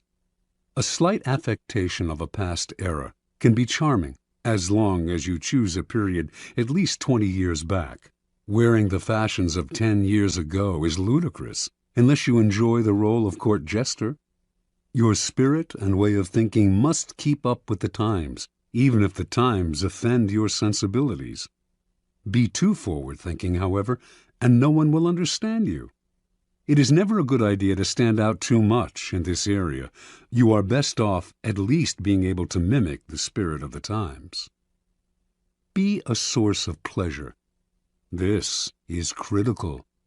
It is an obvious law of human nature that we will flee what is unpleasant and distasteful, while charm and the promise of delight will draw us like moths to a flame. Make yourself the flame, and you will rise to the top. Since life is otherwise so full of unpleasantness, and pleasure so scarce, you will be as indispensable as food and drink. This may seem obvious, but what is obvious is often ignored or unappreciated. There are degrees to this. Not everyone can play the role of favorite, for not everyone is blessed with charm and wit. But we can all control our unpleasant qualities and obscure them when necessary. Law 25. Recreate yourself. Judgment. Do not accept the roles that society foists on you. Recreate yourself by forging a new identity, one that commands attention and never bores the audience. Be the master of your own image rather than letting others define it for you. Incorporate dramatic devices into your public gestures and actions. Your power will be enhanced and your character will seem larger than life. Observance of the law. In the year 1831, a young woman named Aurore Dupin du Devant left her husband and family in the provinces and moved to Paris. She wanted to be a writer. Marriage, she felt, was worse than prison, for it left her neither the time nor the freedom to pursue her passion. In Paris, she would establish her independence and make her living by writing. Soon after Dudevant arrived in the capital, however, she had to confront certain harsh realities. To have any degree of freedom in Paris, you had to have money. For a woman, money could only come through marriage or prostitution. No woman had ever come close to making a living by writing. Women wrote as a hobby, supported by their husbands, or by an inheritance. In fact, when Dudevant first showed her writing to an editor, he told her, "You should make babies, madam, not literature." Clearly, Dudevant had come to Paris to attempt the impossible. In the end, though, she came up with a strategy to do what no woman had ever done, a strategy to recreate herself completely, forging a public image of her own making. Women writers before her had been forced into a ready-made role, that of the second-rate artist who wrote mostly for other women. Dudevant decided that if she had to play a role, she would turn the game around. She would play the part of a man. In 1832, a publisher accepted Dudevant's first major novel, Indiana. She had chosen to publish it under a pseudonym, George Sand, and all of Paris assumed this impressive new writer was male. Dudevant had sometimes worn men's clothing before creating George Sand. She had always found men's shirts and riding breeches more comfortable. Now, as a public figure, she exaggerated the image. She added long men's coats, gray hats, heavy boots, and dandyish cravats to her wardrobe. She smoked cigars and in conversation expressed herself like a man, unafraid to dominate the conversation or to use a saucy word. This strange male-female writer fascinated the public, and unlike other women writers, Sand found herself accepted into the clique of male artists. She drank and smoked with them, even carried on affairs with the most famous artists of Europe, Musset, Liszt, Chopin. It was she who did the wooing, and also the abandoning. She moved on at her discretion. Those who knew Sand well understood that her male persona protected her from the public's prying eyes. Out in the world, she enjoyed playing the part to the extreme. In private, she remained herself. She also realized that the character of George Sand could grow stale or predictable, and to avoid this, she would, every now and then, dramatically alter the character she had created. Instead of conducting affairs with famous men, she would begin meddling in politics, leading demonstrations, inspiring student rebellions. No one would dictate to her the limits of the character she had created. Long after she died, and after most people had stopped reading her novels, the larger-than-life theatricality of that character has continued to fascinate and inspire. Interpretation. The world wants to assign you a role in life, and once you accept that role, you are doomed. Your power is limited to the tiny amount allotted to the role you have selected or have been forced to assume. An actor, on the other hand, plays many roles. Enjoy that protean power, and if it is beyond you, at least forge a new identity, one of your own making, one that has had no boundaries assigned to it by an envious and resentful world. This act of defiance is Promethean. It makes you responsible for your own creation. Your new identity will protect you from the world precisely because it is not you. It is a costume you put on and take off. You need not take it personally, and your new identity sets you apart, gives you theatrical presence. Those in the back rows can see you and hear you. Those in the front rows marvel at your audacity. Keys to power. The character you seem to have been born with is not necessarily who you are. Beyond the characteristics you have inherited, your parents, your friends, and your peers have helped to shape your personality. The Promethean task of the powerful is to take control of the process, to stop allowing others that ability to limit and mold them. Remake yourself into a character of power. Working on yourself like clay should be one of your greatest and most pleasurable life tasks. It makes you, in essence, an artist creating yourself. The first step in the process of self-creation is self-consciousness, being aware of yourself as an actor and taking control of your appearance and emotions. The bad actor is the one who is always sincere. People who wear their hearts on their sleeves out in society are tiresome and embarrassing. Their sincerity notwithstanding, it is hard to take them seriously. Good actors control themselves better. They can play sincere and heartfelt, can affect a tear and a compassionate look at will, but they don't have to feel it. They externalize emotion in a form that others can understand. Method acting is fatal in the real world. No ruler or leader could possibly play the part if all the emotions he showed had to be real. So learn self-control. Adopt the plasticity of the actor, who can mold his or her face to the emotion required. The second step in the process of self-creation is a variation on the George Sand strategy.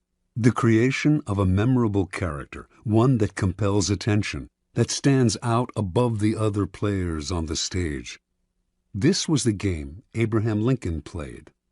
The homespun, common countryman he knew was a kind of president that America had never had but would delight in electing. Although many of these qualities came naturally to him, he played them up, the hat and clothes, the beard. No president before him had worn a beard. Lincoln was also the first president to use photographs to spread his image, helping to create the icon of the homespun president.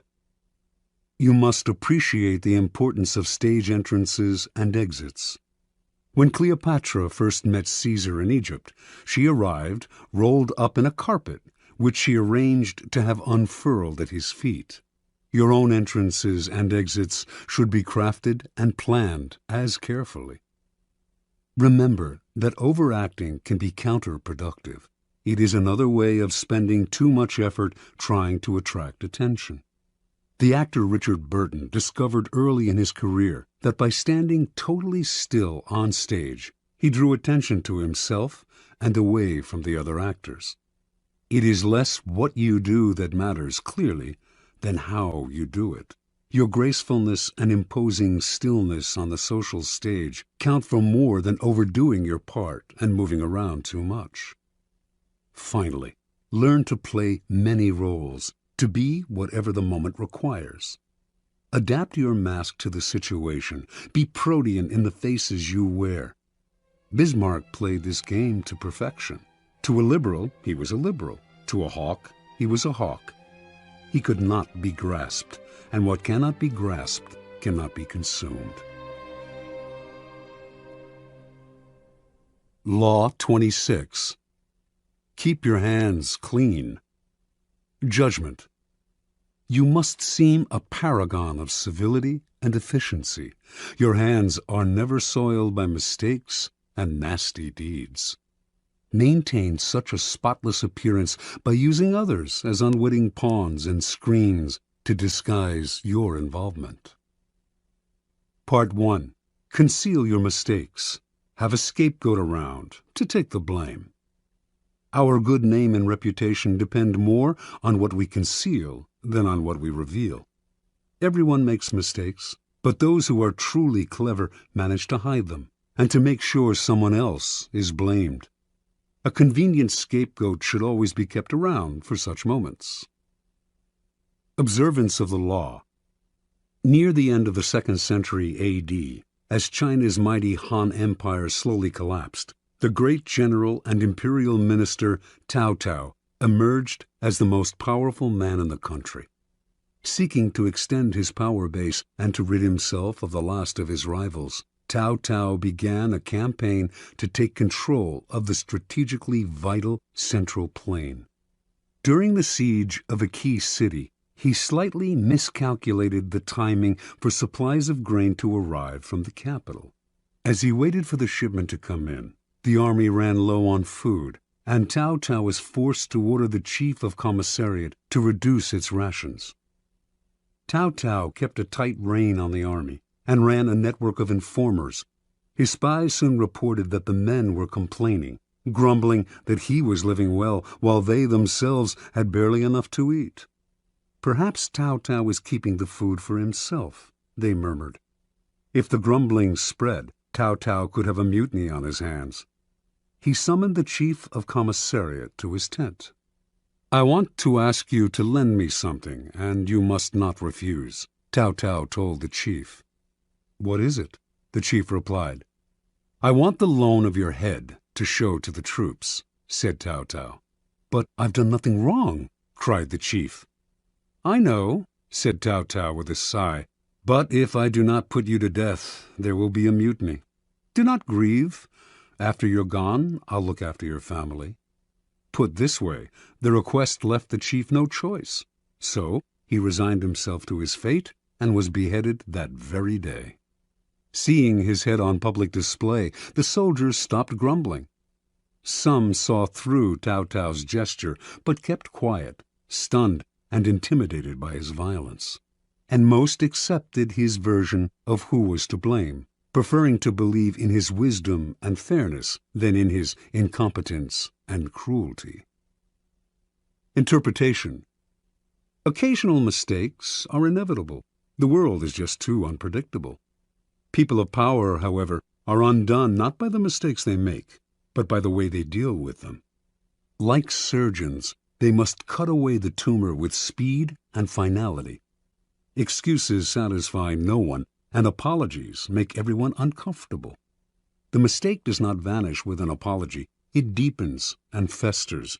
Better to cut it off instantly, distract attention from yourself, and focus attention on a convenient scapegoat before people have time to ponder your responsibility or your possible incompetence.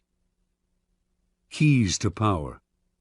The use of scapegoats is as old as civilization itself, and examples of it can be found in cultures around the world. The main idea behind these sacrifices is the shifting of guilt and sin to an outside figure, object, animal, or man, which is then banished or destroyed. The bloody sacrifice of the scapegoat seems a barbaric relic of the past, but the practice lives on to this day, if indirectly and symbolically.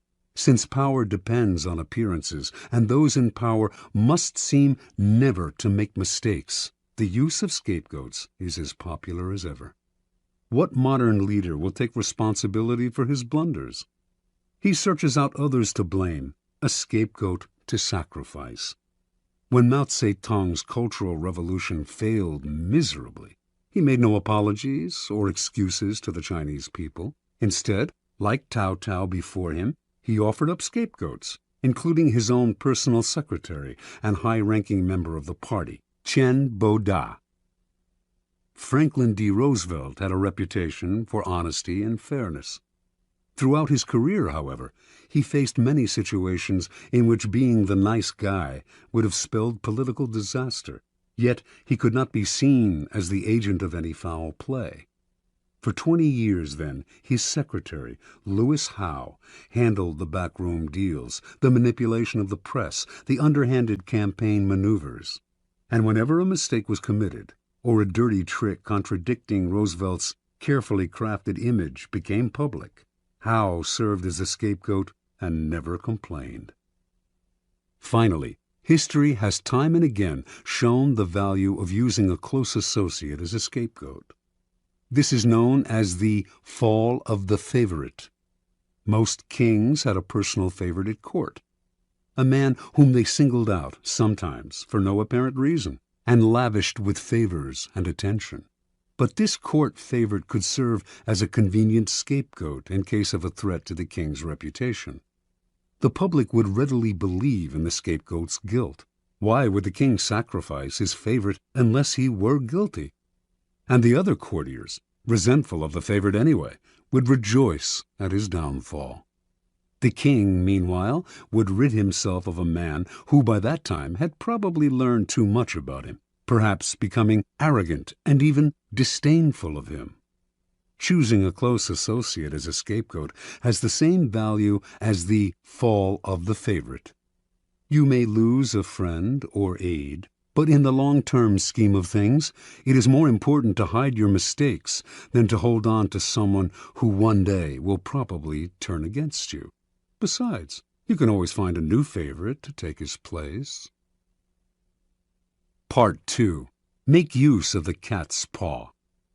In the fable, the monkey grabs the paw of his friend, the cat, and uses it to fish chestnuts out of the fire, thus getting the nuts he craves without hurting himself. If there is something unpleasant or unpopular that needs to be done, it is far too risky for you to do the work yourself. You need a cat's paw, someone who does the dirty, dangerous work for you. The cat's paw grabs what you need, hurts whom you need hurt, and keeps people from noticing that you are the one responsible. Let someone else be the executioner or the bearer of bad news, while you bring only joy and glad tidings.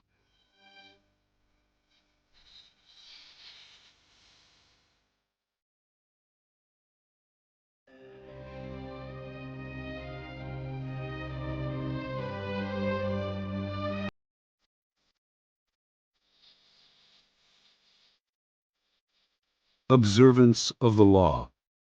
In 59 B.C., the future Queen Cleopatra of Egypt, then 10 years old, witnessed the overthrow and banishment of her father, Ptolemy XII, at the hand of his eldest daughters, her own sisters. One of the daughters, Berenice, emerged as the leader of the rebellion, and to ensure that she would now rule Egypt alone, she imprisoned her other sisters and murdered her own husband. This may have been necessary as a practical step to secure her rule, but that a member of the royal family, a queen no less, would so overtly exact such violence on her own family horrified her subjects and stirred up powerful opposition. 4 years later, this opposition was able to return Ptolemy to power, and he promptly had Berenice and the other elder sisters beheaded. In 51 BC, Ptolemy died, leaving 4 remaining children as heirs. As was the tradition in Egypt, the eldest son, Ptolemy XIII, only 10 at the time, married the elder sister, Cleopatra, now 18, and the couple took the throne together as king and queen. None of the 4 children felt satisfied with this. Everyone, including Cleopatra, wanted more power. A struggle emerged between Cleopatra and Ptolemy, each trying to push the other to the side. In 48 BC, with the help of a government faction that feared Cleopatra's ambitions, Ptolemy was able to force his sister to flee the country, leaving himself as sole ruler. In exile, Cleopatra schemed. She wanted to rule alone and to restore Egypt to its past glory, a goal she felt none of her other siblings could achieve, yet as long as they were alive, she could not realize her dream. And the example of Berenice had made it clear that no one would serve a queen who was seen murdering her own kind. Even Ptolemy XIII had not dared murder Cleopatra, although he knew she would plot against him from abroad. Within a year after Cleopatra's banishment, the Roman dictator Julius Caesar arrived in Egypt, determined to make the country a Roman colony. Cleopatra saw her chance. Re-entering Egypt in disguise, she traveled hundreds of miles to reach Caesar in Alexandria. Legend has it that she had herself smuggled into his presence rolled up inside a carpet, which was gracefully unfurled at his feet, revealing the young queen. Cleopatra immediately went to work on the Roman. She appealed to his love of spectacle and his interest in Egyptian history, and poured on her feminine charms. Caesar soon succumbed and restored Cleopatra to the throne. Cleopatra's siblings seethed. She had outmaneuvered them. Ptolemy XIII would not wait to see what happened next. From his palace in Alexandria, he summoned a great army to march on the city and attack Caesar. In response, Caesar immediately put Ptolemy and the rest of the family under house arrest. But Cleopatra's younger sister, Arsinoe, escaped from the palace and placed herself at the head of the approaching Egyptian troops, proclaiming herself Queen of Egypt. Now, Cleopatra finally saw her chance. She convinced Caesar to release Ptolemy from house arrest, under the agreement that he would broker a truce. Of course, she knew he would do the opposite, that he would fight Arsinoe for control of the Egyptian army. But this was to Cleopatra's benefit, for it would divide the royal family. Better still, it would give Caesar the chance to defeat and kill her siblings in battle. Reinforced by troops from Rome, Caesar swiftly defeated the rebels. In the Egyptians' retreat, Ptolemy drowned in the Nile. Caesar captured Arsinoe and had her sent to Rome as a prisoner. He also executed the numerous enemies who had conspired against Cleopatra and imprisoned others who had opposed her. To reinforce her position as uncontested queen, Cleopatra now married the only sibling left, Ptolemy XIV, only 11 at the time, and the weakest of the lot. 4 years later, Ptolemy mysteriously died of poison. In 41 BC, Cleopatra employed on a second Roman leader, Mark Antony, the same tactic she had used so well on Julius Caesar. After seducing him, she hinted to him that her sister Arsinoe, still a prisoner in Rome, had conspired to destroy him. Mark Antony believed her and promptly had Arsinoe executed, thereby getting rid of the last of the siblings who had posed such a threat to Cleopatra. Interpretation. Legend has it that Cleopatra succeeded through her seductive charms, but in reality, her power came from an ability to get people to do her bidding without realizing they were being manipulated.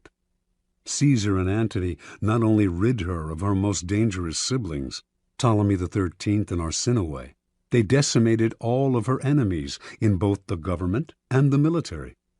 The two men became her cat's paws. They entered the fire for her, did the ugly but necessary work while shielding her from appearing as the destroyer of her siblings and fellow Egyptians. And in the end, both men acquiesced to her desire to rule Egypt not as a Roman colony, but as an independent allied kingdom. And they did all this for her without realizing how she had manipulated them. This was persuasion of the subtlest and most powerful kind.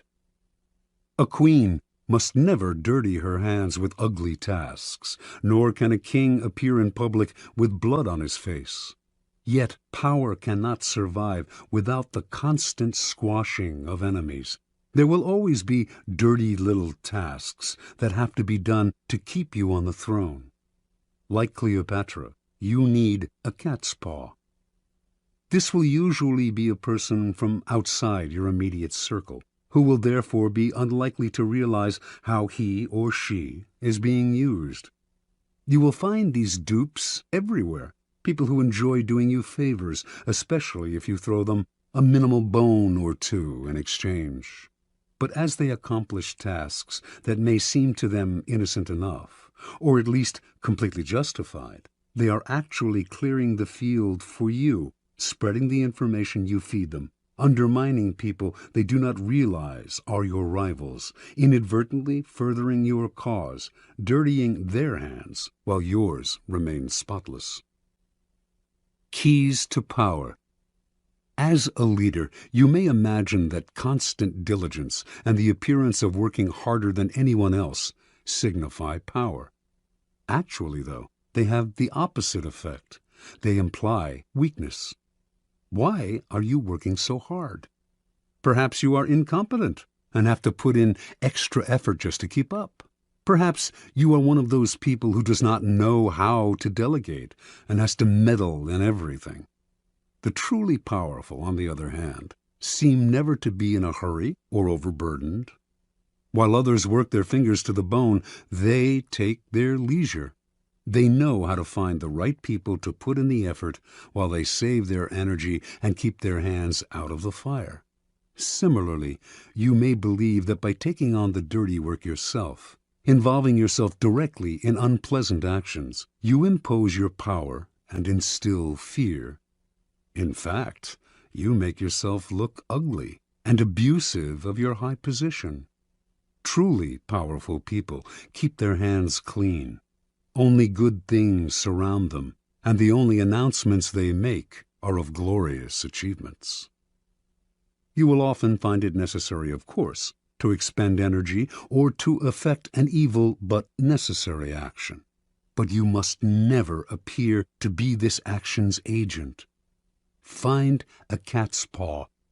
Develop the arts of finding, using, and, in time, getting rid of these people when their cat's paw role has been fulfilled. The easiest and most effective way to use a cat's paw is often to plant information with him that he will then spread to your primary target. False or planted information is a powerful tool, especially if spread by a dupe whom no one suspects. You will find it very easy to play innocent and disguise yourself as the source. Law 27. Play on people's need to believe to create a cult-like following. Judgment. People have an overwhelming desire to believe in something. Become the focal point of such desire by offering them a cause, a new faith to follow. Keep your words vague but full of promise. Emphasize enthusiasm over rationality and clear thinking. Give your new disciples rituals to perform. Ask them to make sacrifices on your behalf. In the absence of organized religion and grand causes, Your new belief system will bring you untold power. The Science of Charlatanism, or How to Create a Cult in 5 Easy Steps. In searching, as you must, for the methods that will gain you the most power for the least effort, you will find the creation of a cult-like following one of the most effective. Having a large following opens up all sorts of possibilities for deception. Not only will your followers worship you, they will defend you from your enemies and will voluntarily take on the work of enticing others to join your fledgling cult. This kind of power will lift you to another realm. You will no longer have to struggle or use subterfuge to enforce your will. You are adored and can do no wrong. You might think it's a gargantuan task to create such a following, but in fact it is fairly simple. As humans, we have a desperate need to believe in something, anything. This makes us eminently gullible. We simply cannot endure long periods of doubt or of the emptiness that comes from a lack of something to believe in.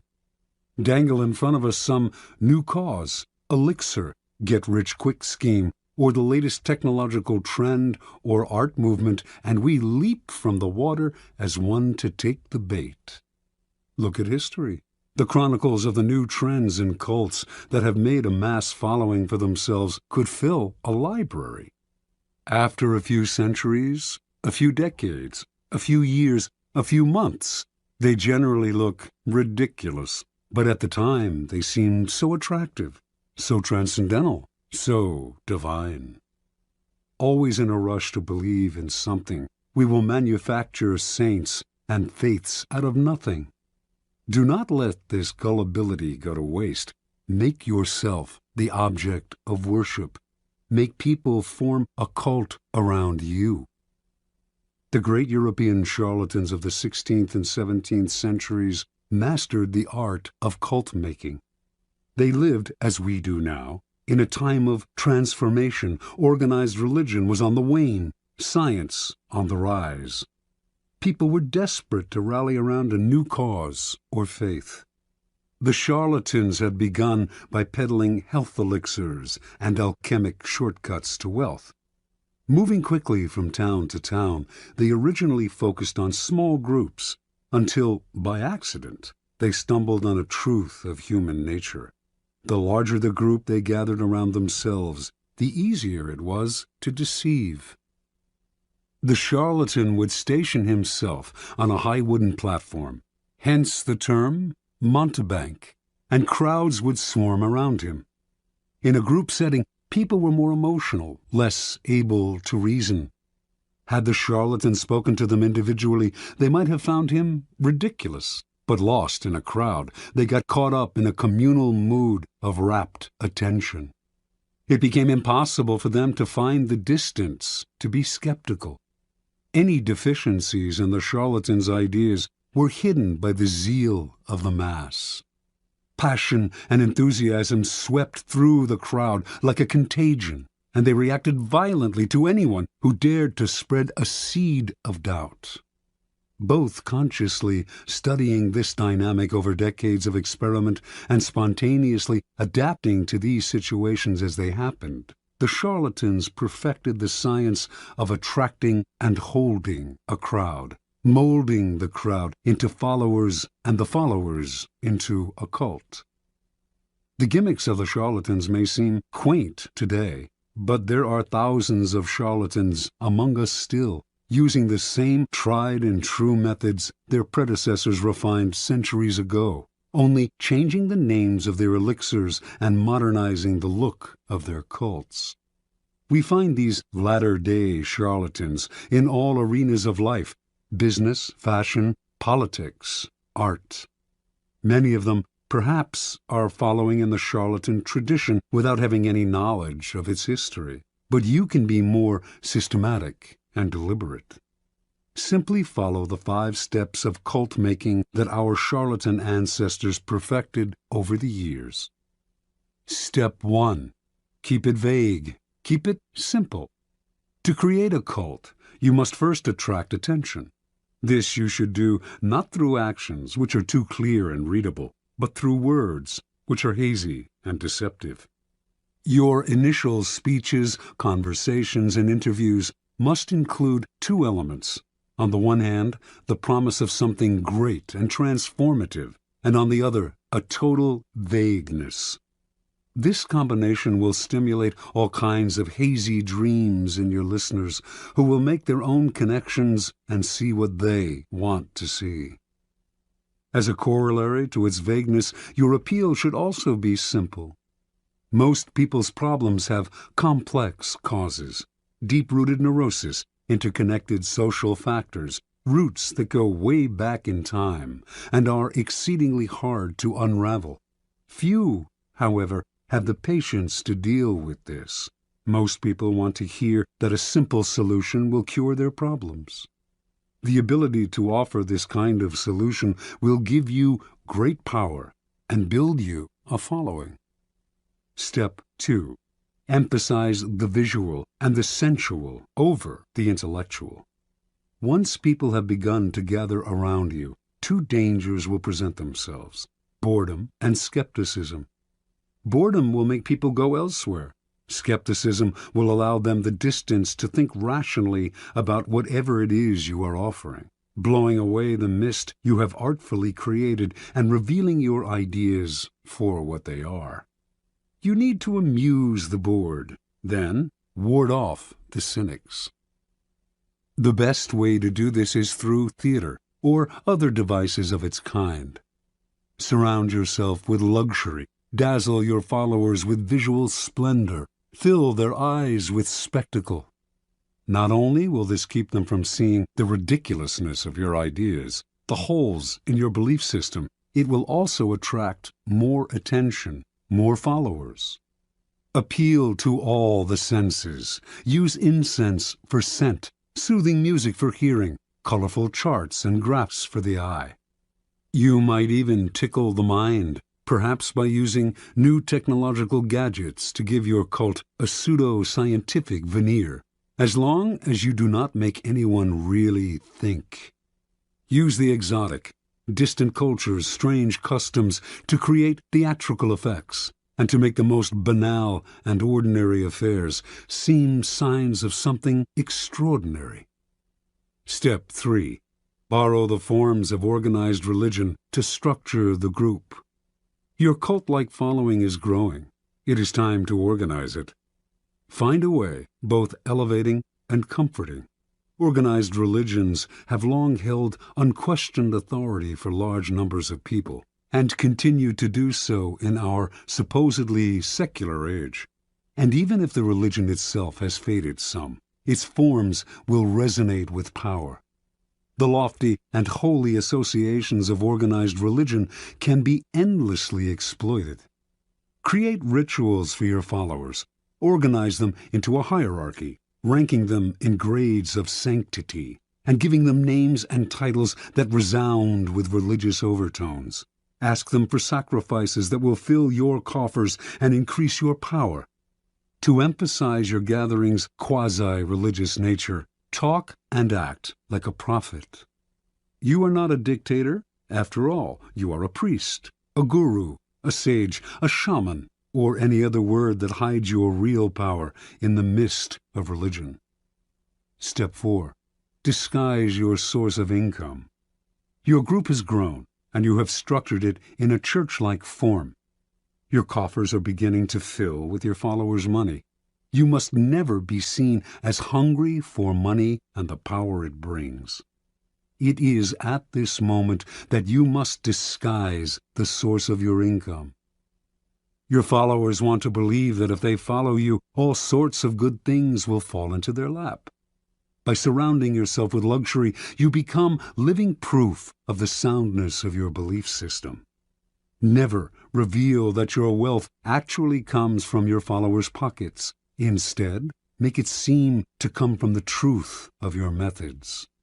Followers will copy your each and every move in the belief that it will bring them the same results, and their imitative enthusiasm will blind them to the charlatan nature of your wealth. Step 5. set up an us versus them dynamic. The group is now large and thriving, a magnet attracting more and more particles. If you are not careful, though, inertia will set in and time and boredom will demagnetize the group. To keep your followers united, you must now do what all religions and belief systems have done: create an us versus them dynamic. First, make sure your followers believe they are part of an exclusive club, unified by a bond of common goals. Then, to strengthen this bond, manufacture the notion of a devious enemy out to ruin you. There is a force of non-believers that will do anything to stop you. Any outsider who tries to reveal the charlatan nature of your belief system can now be described as a member of this devious force. If you have no enemies, invent one. Given a straw man to react against, your followers will tighten and cohere. They have your cause to believe in and infidels to destroy. Observance of the law. In the year 1653, a 27-year-old Milan man named Francesco Giuseppe Borri claimed to have had a vision. He went around town telling one and all that the Archangel Michael had appeared to him and announced that he had been chosen to be the Capitano Generale of the army of the new Pope, an army that would seize and revitalize the world. The Archangel had further revealed that Borri now had the power to see people's souls, and that he would soon discover the Philosopher's Stone, a long sought-after substance that could change base metals into gold. Friends and acquaintances who heard Borri explain the vision and who witnessed the change that had come over him were impressed, for Borri had previously devoted himself to a life of wine, women, and gambling. Now he gave all that up, plunging himself into the study of alchemy and talking only of mysticism and the occult. The transformation was so sudden and miraculous, and Borri's words were so filled with enthusiasm, that he began to create a following. Unfortunately, the Italian Inquisition began to notice him as well. They prosecuted anyone who delved into the occult, so he left Italy and began to wander Europe, from Austria to Holland, telling one and all that, to those who follow me, all joy shall be granted. Wherever Borri stayed, he attracted followers. His method was simple. He spoke of his vision, which had grown more and more elaborate, and offered to look into the soul of anyone who believed him, and they were many. Seemingly in a trance, he would stare at this new follower for several minutes, then claim to have seen the person's soul, degree of enlightenment, and potential for spiritual greatness. If what he saw showed promise, he would add the person to his growing order of disciples, an honor indeed. The cult had 6 degrees, into which the disciples were assigned according to what Borri had glimpsed in their souls. With work and total devotion to the cult, they could graduate to a higher degree. Borri, whom they called His Excellency and Universal Doctor, demanded from them the strictest vows of poverty. All the goods and monies they possessed had to be turned over to him, but they did not mind handing over their property, for Borri had told them, "I shall soon bring my chemical studies to a happy conclusion by the discovery of the Philosopher's Stone, and by this means we shall all have as much gold as we desire." Given his growing wealth, Borri began to change his style of living. Renting the most splendid apartment in the city into which he had temporarily settled, he would furnish it with fabulous furniture and accessories which he had begun to collect. He would drive through the city in a coach studded with jewels, with 6 magnificent black horses at its head. He never stayed too long in one place, and when he disappeared, saying he had more souls to gather into his flock, his reputation only grew in his absence. He became famous, although, in fact, he had never done a single concrete thing. From all over Europe, the blind, the crippled, and the desperate came to visit Bori, for word had spread that he had healing powers. He asked no fee for his services, which only made him seem more marvelous, and indeed some claimed that in this or that city he had performed a miracle cure. By only hinting at his accomplishments, he encouraged people's imaginations to blow them up to fantastic proportions. His wealth, for example, actually came from the vast sums he was collecting from his increasingly select group of rich disciples. Yet it was presumed that he had, in fact, perfected the philosopher's stone. The Church continued to pursue him, denouncing him for heresy and witchcraft, and Bori's response to these charges was a dignified silence. This only enhanced his reputation and made his followers more passionate. Only the great are persecuted, after all. How many understood Jesus Christ in his own time? Bori did not have to say a word. His followers now called the Pope the Antichrist. And so Bori's power grew and grew, until one day he left the city of Amsterdam, where he had settled for a while, absconding with huge sums of borrowed money and diamonds that had been entrusted to him. He claimed to be able to remove the flaws from diamonds through the power of his gifted mind. Now he was on the run. The Inquisition eventually caught up with him, and for the last 20 years of his life he was imprisoned in Rome. But so great was the belief in his occult powers that to his dying day he was visited by wealthy believers, including Queen Christina of Sweden. Supplying him with money and materials, these visitors allowed him to continue his search for the elusive philosopher's stone. Interpretation. Before he formed his cult, Bori seems to have stumbled on a critical discovery. Tiring of his life of debauchery, he had decided to give it up and to devote himself to the occult, a genuine interest of his. He must have noticed, however, that when he alluded to a mystical experience, rather than physical exhaustion, as the source of his conversion, people of all classes wanted to hear more.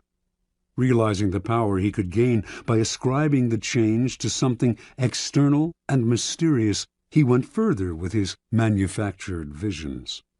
The grander the vision, and the more sacrifices he asked for, the more appealing and believable his story seemed to become.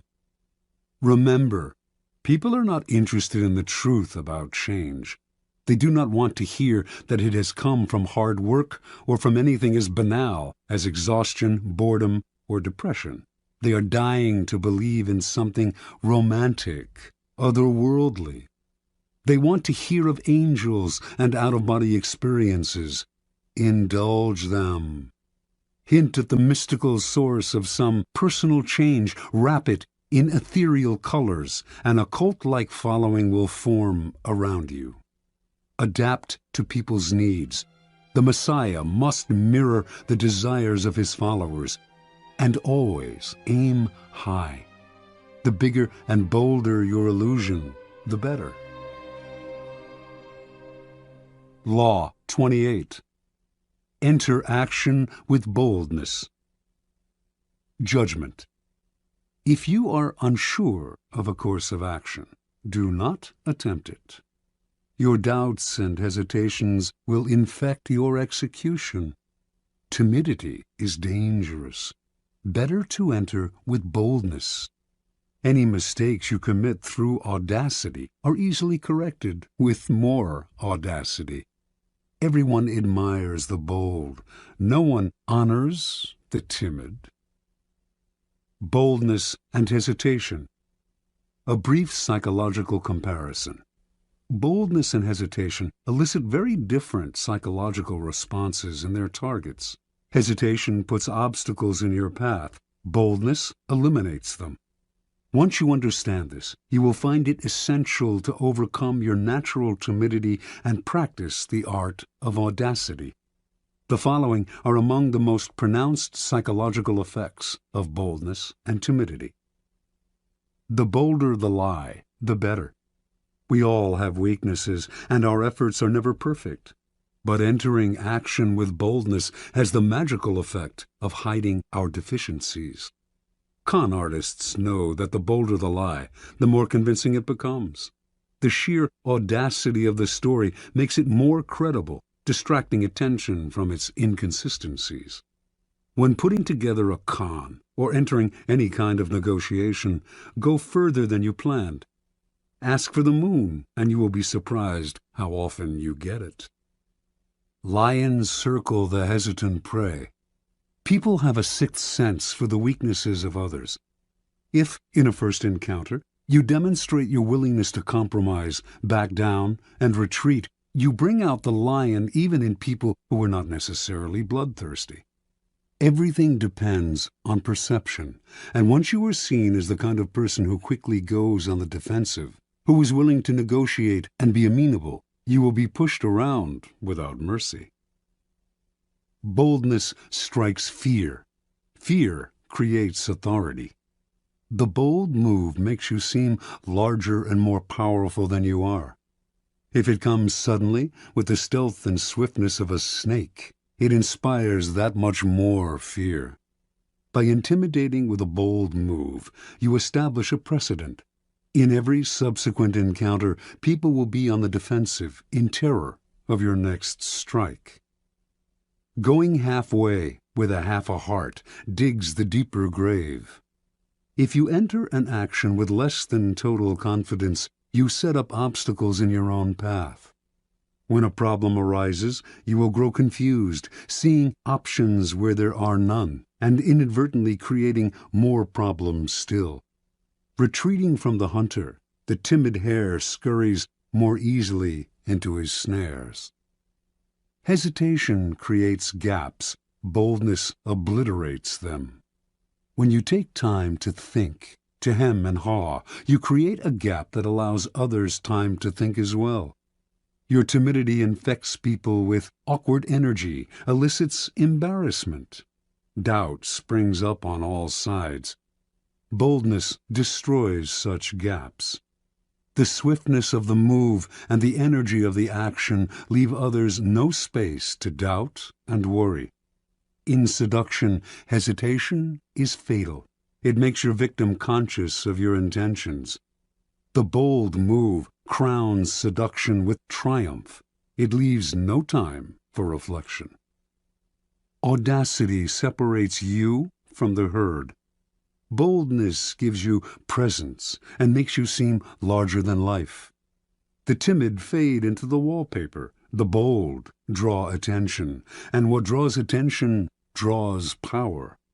We cannot keep our eyes off the audacious. We cannot wait to see their next bold move. Observance of the law. In 1514, the 22-year-old Pietro Aretino was working as a lowly assistant scullion to a wealthy Roman family. He had ambitions of greatness as a writer, to inflame the world with his name, but how could a mere lackey hope to realize such dreams? That year, Pope Leo X received from the King of Portugal an embassy that included many gifts, most prominent among them a great elephant, the first in Rome since imperial times. The pontiff adored this elephant and showered it with attention and gifts.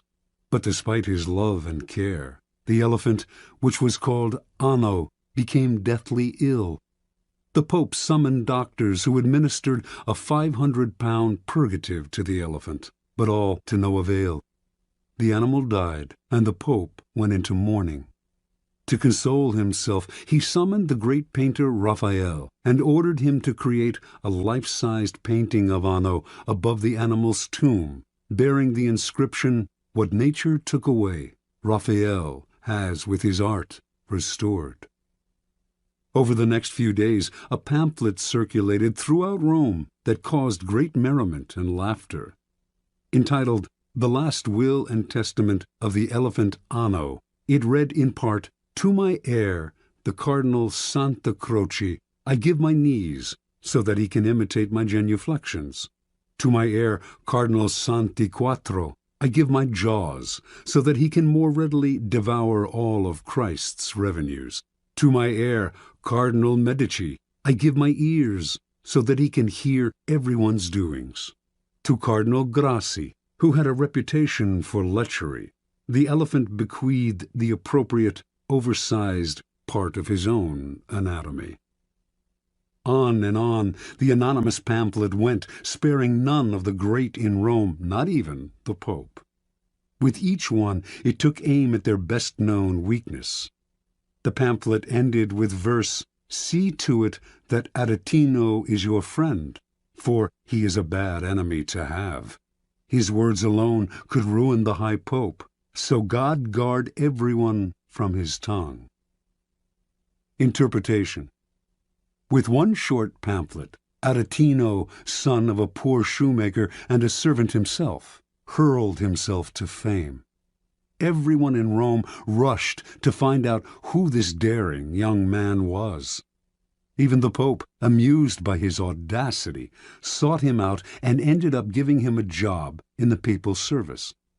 Over the years, he came to be known as the Scourge of Princes, and his biting tongue earned him the respect and fear of the great, from the King of France to the Habsburg Emperor. The Aretino strategy is simple. When you are as small and obscure as David was, you must find a Goliath to attack. The larger the target, the more attention you gain. The bolder the attack, the more you stand out from the crowd, and the more admiration you earn. Society is full of those who think daring thoughts, but lack the guts to print and publicize them. Voice what the public feels. The expression of shared feelings is always powerful. Search out the most prominent target possible and sling your boldest shot. The world will enjoy the spectacle and will honor the underdog. You, that is, with glory and power. Keys to power. Most of us are timid. We want to avoid tension and conflict, and we want to be liked by all. We may contemplate a bold action, but we rarely bring it to life. We are terrified of the consequences, of what others might think of us, of the hostility we will stir up if we dare go beyond our usual place. Although we may disguise our timidity as a concern for others, a desire not to hurt or offend them, in fact, it is the opposite. We are really self-absorbed, worried about ourselves and how others perceive us. Boldness, on the other hand, is outer-directed and often makes people feel more at ease, since it is less self-conscious and less repressed. Few are born bold. Even Napoleon had to cultivate the habit on the battlefield, where he knew it was a matter of life and death. In social settings, he was awkward and timid, but he overcame this and practiced boldness in every part of his life because he saw its tremendous power, how it could literally enlarge a man, even one who, like Napoleon, was in fact conspicuously small. You must practice and develop your boldness. You will often find uses for it. The best place to begin is often the delicate world of negotiation, particularly those discussions in which you are asked to set your own price. How often we put ourselves down by asking for too little. When Christopher Columbus proposed that the Spanish court finance his voyage to the Americas, he also made the insanely bold demand that he be called Grand Admiral of the Ocean. The court agreed. The price he set was the price he received. He demanded to be treated with respect, and so he was. Understand, if boldness is not natural, neither is timidity. It is an acquired habit, picked up out of a desire to avoid conflict. If timidity has taken hold of you, then root it out. Your fears of the consequences of a bold action are way out of proportion to reality. And in fact, the consequences of timidity are worse. Your value is lowered, and you create a self-fulfilling cycle of doubt and disaster. Remember, the problems created by an audacious move can be disguised, even remedied, by more and greater audacity. Law 29. Plan all the way to the end. Judgment. The ending is everything. Plan all the way to it, taking into account all the possible consequences, obstacles, and twists of fortune that might reverse your hard work and give the glory to others. By planning to the end, you will not be overwhelmed by circumstances, and you will know when to stop. Gently guide fortune and help determine the future by thinking far ahead. Transgression of the law. In 1510, a ship set out from the island of Hispaniola, now Haiti and the Dominican Republic, for Venezuela, where it was to rescue a besieged Spanish colony. Several miles out of port, a stowaway climbed out of a provision chest. Vasco Núñez de Balboa, a noble Spaniard who had come to the New World in search of gold, but had fallen into debt and had escaped his creditors by hiding in the chest. Balboa had been obsessed with gold ever since Columbus had returned to Spain from his voyages with tales of a fabulous but as yet undiscovered kingdom called El Dorado. Balboa was one of the first adventurers to come in search of Columbus's land of gold, and he had decided from the beginning that he would be the one to find it, through sheer audacity and single-mindedness. Now that he was free of his creditors, nothing would stop him. Unfortunately, the ship's owner, a wealthy jurist named Francisco Fernandez de Encisco, was furious when told of the stowaway, and he ordered that Balboa be left on the first island they came across. Before they found any island, however, Encisco received news that the colony he was to rescue had been abandoned. This was Balboa's chance. He told the sailors of his previous voyages to Panama and of the rumors he had heard of gold in the area. The excited sailors convinced Encisco to spare Balboa's life and to establish a colony in Panama.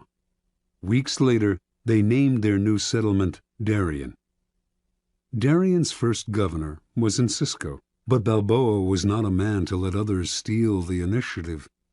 He campaigned against Encisco among the sailors, who eventually made it clear that they preferred him as governor.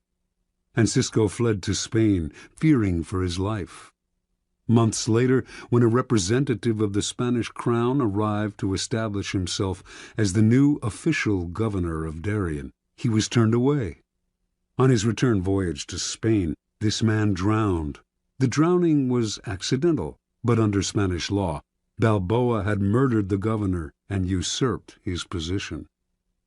Balboa's bravado had got him out of scrapes before, but now his hopes of wealth and glory seemed doomed. To lay claim to El Dorado, should he discover it, he would need the approval of the Spanish king, which, as an outlaw, he would never receive. There was only one solution. Panamanian Indians had told Balboa of a vast ocean on the other side of the Central American Isthmus, and had said that by traveling south upon this western coast, he would reach a fabulous land of gold, called by a name that to his ears sounded like Biru. Balboa decided he would cross the treacherous jungles of Panama and become the first European to bathe his feet in this new ocean. From there he would march on El Dorado. If he did this on Spain's behalf, he would obtain the eternal gratitude of the king and would secure his own reprieve. Only he had to act before Spanish authorities came to arrest him. In 1513, then, Balboa set out with 190 soldiers. Halfway across the isthmus, some 90 miles wide at that point, only 60 soldiers remained, many having succumbed to the harsh conditions, the blood-sucking insects, the torrential rainfall, fever. Finally, from a mountaintop, Balboa became the first European to lay eyes on the Pacific Ocean. Days later he marched in his armor into its waters, bearing the banner of Castile and claiming all its seas, lands, and islands in the name of the Spanish throne. Indians from the area greeted Balboa with gold, jewels, and precious pearls, the like of which he had never seen. When he asked where these had come from, The Indians pointed south, to the land of the Incas. But Balboa had only a few soldiers left. For the moment, he decided he should return to Darien, send the jewels and gold to Spain as a token of goodwill, and ask for a large army to aid him in the conquest of El Dorado. When news reached Spain of Balboa's bold crossing of the Isthmus, his discovery of the Western Ocean, and his planned conquest of El Dorado, the former criminal became a hero. He was instantly proclaimed governor of the new land. But before the king and queen received word of his discovery, they had already sent a dozen ships under the command of a man named Pedro Arias Davila, Pedrerius, with orders to arrest Balboa for murder and to take command of the colony. By the time Pedrerius arrived in Panama, he had learned that Balboa had been pardoned and that he was to share the governorship with the former outlaw. All the same, Balboa felt uneasy. Gold was his dream, El Dorado his only desire. In pursuit of this goal, he had nearly died many times over, and to share the wealth and glory with a newcomer would be intolerable. He also soon discovered that Pedrerius was a jealous, bitter man, and equally unhappy with the situation. Once again, the only solution for Balboa was to seize the initiative by proposing to cross the jungle with a larger army, carrying shipbuilding materials and tools. Once on the Pacific coast, he would create an armada with which to conquer the Incas. Surprisingly enough, Pedrerius agreed to the plan, perhaps sensing it would never work. Hundreds died in this second march through the jungle, and the timber they carried rotted in the torrential rains.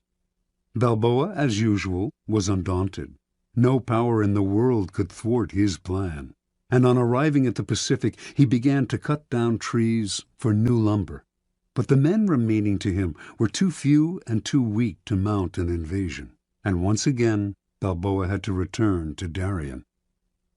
Pedrerius had, in any case, invited Balboa back to discuss a new plan, and on the outskirts of the settlement, the explorer was met by Francisco Pizarro, an old friend who had accompanied him on his first crossing of the Isthmus. But this was a trap. Leading 100 soldiers, Pizarro surrounded his former friend, arrested him, and returned him to Pedrerius, who tried him on charges of rebellion. A few days later, Balboa's head fell into a basket, along with those of his most trusted followers. Years later, Pizarro himself reached Peru, and Balboa's deeds were forgotten. Interpretation. Most men are ruled by the heart, not the head. Their plans are vague, and when they meet obstacles, they improvise. But improvisation will only bring you as far as the next crisis, and is never a substitute for thinking several steps ahead and planning to the end. Balboa had a dream of glory and wealth, and a vague plan to reach it. Yet his bold deeds and his discovery of the Pacific are largely forgotten, for he committed what in the world of power is the ultimate sin. He went part way, leaving the door open for others to take over. A real man of power would have had the prudence to see the dangers in the distance, the rivals who would want to share in the conquests, the vultures that would hover once they heard the word gold. Balboa should have kept his knowledge of the Incas secret until after he had conquered Peru. Only then would his wealth and his head have been secure. Once Pedrerius arrived on the scene, a man of power and prudence would have schemed to kill or imprison him, and to take over the army he had brought for the conquest of Peru. But Balboa was locked in the moment, always reacting emotionally, never thinking ahead. What good is it to have the greatest dream in the world if others reap the benefits and the glory? Never lose your head over a vague, open-ended dream. Plan to the end. Keys to power. Most people believe that they are, in fact, aware of the future, that they are planning and thinking ahead. They are usually deluded. What they are really doing is succumbing to their desires, to what they want the future to be. Their plans are vague, based on their imaginations rather than their reality. They may believe they are thinking all the way to the end, but they are really only focusing on the happy ending and deluding themselves by the strength of their desire. The ending is everything. It is the end of the action that determines who gets the glory, the money, the prize. Your conclusion must be crystal clear, and you must keep it constantly in mind. You must also figure out how to ward off the vultures circling overhead, trying to live off the carcass of your creation. And you must anticipate the many possible crises that will tempt you to improvise. When you see several steps ahead and plan your moves all the way to the end, you will no longer be tempted by emotion or by the desire to improvise. Your clarity will rid you of the anxiety and vagueness that are the primary reasons why so many fail to conclude their actions successfully. You see the ending, and you tolerate no deviation. Law 30. Make your accomplishments seem effortless. Judgment. Your actions must seem natural and executed with ease. All the toil and practice that go into them, and also all the clever tricks, must be concealed. When you act effortlessly, as if you could do much more. Avoid the temptation of revealing how hard you work. It only raises questions. Teach no one your tricks, or they will be used against you. Observance of the law.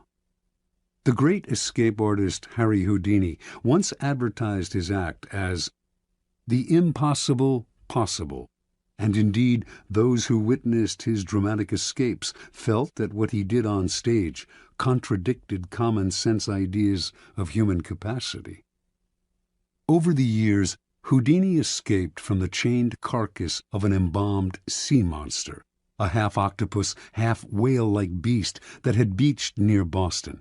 He had himself sealed inside an enormous envelope from which he emerged without breaking the paper. He passed through brick walls. He wriggled free from straitjackets while dangling high in the air. He leaped from bridges into icy waters, his hands manacled and his legs in chains. He had himself submerged in glass cases full of water, hands padlocked, while the audience watched in amazement as he worked himself free, struggling for close to an hour, apparently without breathing.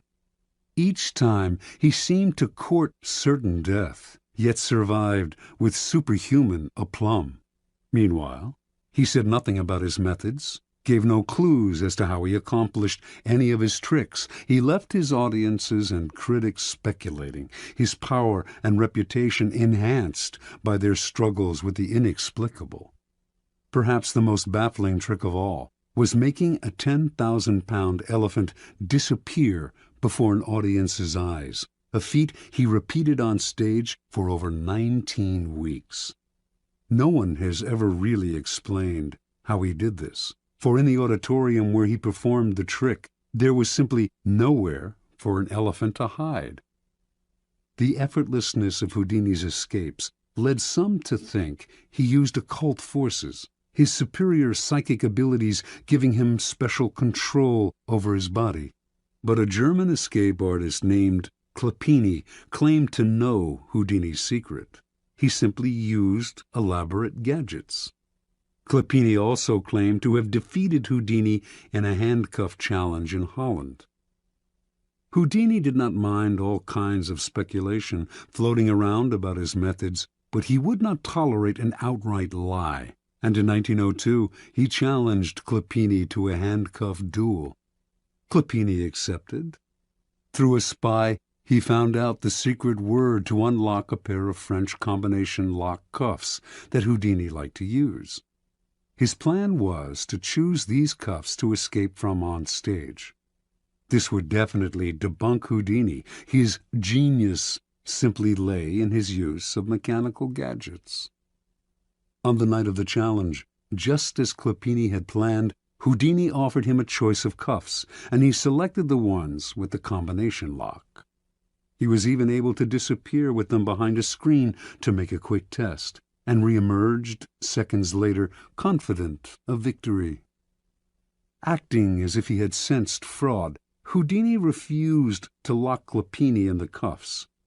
The two men argued and began to fight, even wrestling with each other on stage. After a few minutes of this, an apparently angry, frustrated Houdini gave up and locked Clopini in the cuffs. For the next few minutes, Clopini strained to get free. Something was wrong. Minutes earlier he had opened the cuffs behind the screen. Now the same code no longer worked. He sweated, racking his brain. Hours went by, the audience left, and finally an exhausted and humiliated Clopini gave up and asked to be released. The cuffs that Clopini himself had opened behind the screen with the word CLEFS, French for keys, now clicked open only with the word FRAUD.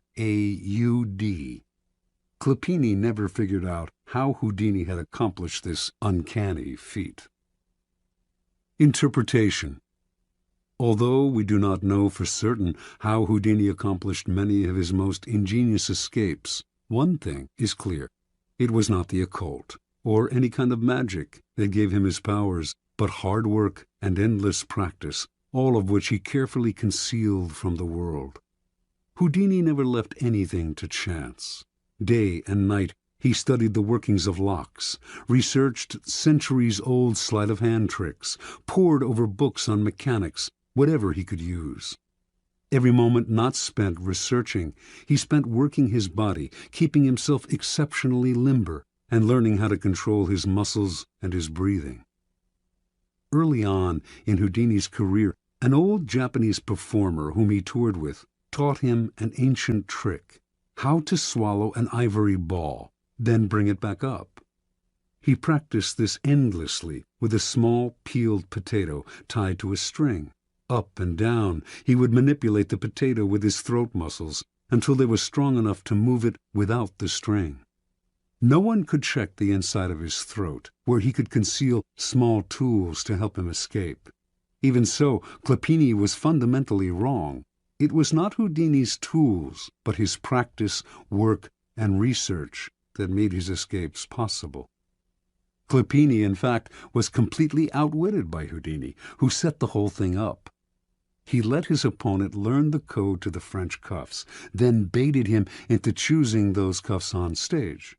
Then, during the two men's tussle, the dexterous Houdini was able to change the code to FRAUD. He had spent weeks practicing this trick, but the audience saw none of the sweat and toil behind the scenes. Nor was Houdini ever nervous. He induced nervousness in others. He deliberately dragged out the time it would take to escape as a way of heightening the drama and making the audience squirm. His escapes from death, always graceful and easy, made him look like a Superman. As a person of power, you must research and practice endlessly before appearing in public, on stage, or anywhere else. Never expose the sweat and labor behind your poise. Some think such exposure will demonstrate their diligence and honesty, but it actually just makes them look weaker, as if anyone who practiced and worked at it could do what they had done, or as if they weren't really up to the job. Keep your effort and your tricks to yourself, and you seem to have the grace and ease of a god. One never sees the source of a god's power revealed. One only sees its effects. Keys to Power. In the book of the Courtier, published in 1528, Baldassare Castiglione describes the highly elaborate and codified manners of the perfect court citizen. And yet, Castiglione explains the courtier must execute these gestures with what he calls sprezzatura, the capacity to make the difficult seem easy. He urges the courtier to practice in all things a certain nonchalance which conceals all artistry and makes whatever one says or does seem uncontrived and effortless. We all admire the achievement of some unusual feat, but if it is accomplished naturally and gracefully, our admiration increases tenfold. Whereas to labor at what one is doing and to make bones over it shows an extreme lack of grace and causes everything, whatever it's worth, to be discounted. The idea of sprezzatura is relevant to all forms of power, for power depends vitally on appearances and the illusions you create. Your public actions are like artworks. They must have visual appeal, must create anticipation, even entertain. When you reveal the inner workings of your creation, you become just one more mortal among others. What is understandable is not awe-inspiring. We tell ourselves we could do as well if we had the money and time. Avoid the temptation of showing how clever you are. It is far more clever to conceal the mechanisms of your cleverness. There is another reason for concealing your shortcuts and tricks. When you let this information out, you give people ideas they can use against you. You lose the advantages of keeping silent. We tend to want the world to know what we have done. We want our vanity gratified by having our hard work and cleverness applauded. And we may even want sympathy for the hours it has taken to reach our point of artistry. Learn to control this propensity to blab, for its effect is often the opposite of what you expected. Remember, the more mystery surrounds your actions, the more awesome your power seems. You appear to be the only one who can do what you do, and the appearance of having an exclusive gift is immensely powerful. Finally, because you achieve your accomplishments with grace and ease, people believe that you could always do more if you tried harder. This elicits not only admiration, but a touch of fear. Your powers are untapped. No one can fathom their limits. Law 31. Control the options. Get others to play with the cards you deal. Judgment. The best deceptions are the ones that seem to give the other person a choice. Your victims feel they are in control, but are actually your puppets. Give people options that come out in your favor, whichever one they choose. Force them to make choices between the lesser of two evils, both of which serve your purpose. Put them on the horns of a dilemma. They are gored wherever they turn. Observance of the law. From early in his reign, Ivan IV, later known as Ivan the Terrible, had to confront an unpleasant reality. The country desperately needed reform, but he lacked the power to push it through. The greatest limit to his authority came from the boyars, the Russian princely class that dominated the country and terrorized the peasantry. In 1553, at the age of 23, Ivan fell ill. Lying in bed, nearing death, he asked the boyars to swear allegiance to his son as the new Tsar. Some hesitated, some even refused. Then and there, Ivan saw he had no power over the boyars. He recovered from his illness, but he never forgot the lesson. The boyars were out to destroy him, and indeed, in the years to come, many of the most powerful of them defected to Russia's main enemies, Poland and Lithuania, where they plotted their return and the overthrow of the Tsar.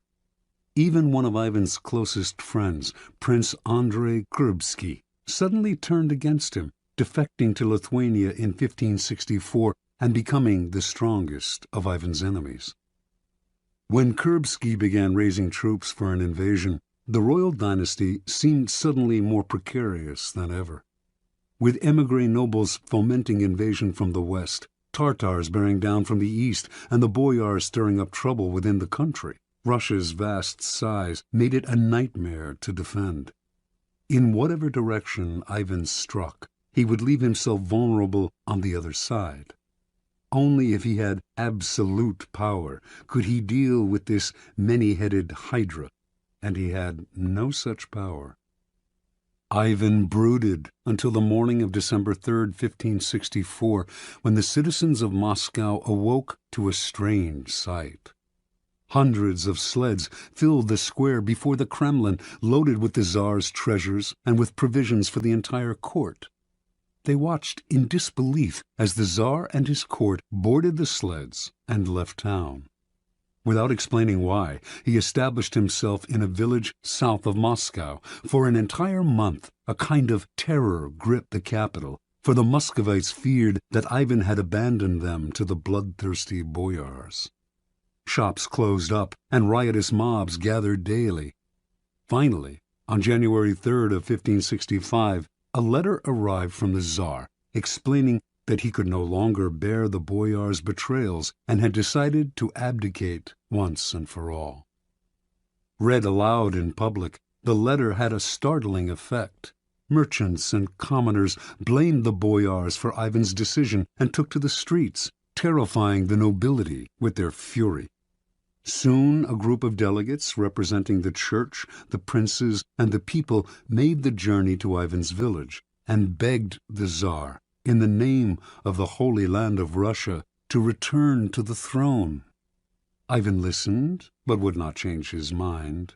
After days of hearing their pleas, however, he offered his subjects a choice. Either they grant him absolute powers to govern as he pleased, with no interference from the boyars, or they find a new leader.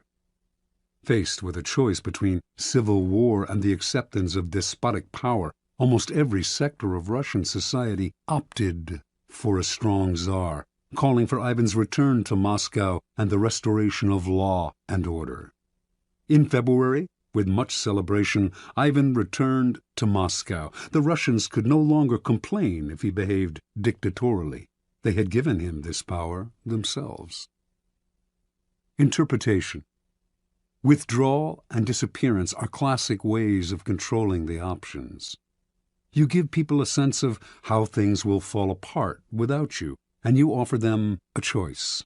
I stay away and you suffer the consequences, or I return under circumstances that I dictate. In this method of controlling people's options, they choose the option that gives you power because the alternative is just too unpleasant. You force their hand, but indirectly. They seem to have a choice. Whenever people feel they have a choice, they walk into your trap that much more easily. Keys to power. Words like freedom, options, and choice evoke a power of possibility far beyond the reality of the benefits they entail. When examined closely, the choices we have in the marketplace, in elections, in our jobs, tend to have noticeable limitations. They are often a matter of a choice simply between A and B, with the rest of the alphabet out of the picture. Yet, as long as the faintest mirage of choice flickers on, we rarely focus on the missing options. We choose to believe that the game is fair and that we have our freedom. We prefer not to think too much about the depth of our liberty to choose. This supplies the clever and cunning with enormous opportunities for deception. For people who are choosing between alternatives find it hard to believe they are being manipulated or deceived. They cannot see that you are allowing them a small amount of free will in exchange for a much more powerful imposition of your own will. Setting up a narrow range of choices, then, should always be a part of your deceptions. There is a saying, if you can get the bird to walk into the cage on its own, it will sing that much more prettily. The following are among the most common forms of controlling the options. Color the choices. This was a favored technique of Henry Kissinger. As President Nixon's Secretary of State, Kissinger considered himself better informed than his boss and believed that in most situations he could make the best decision on his own.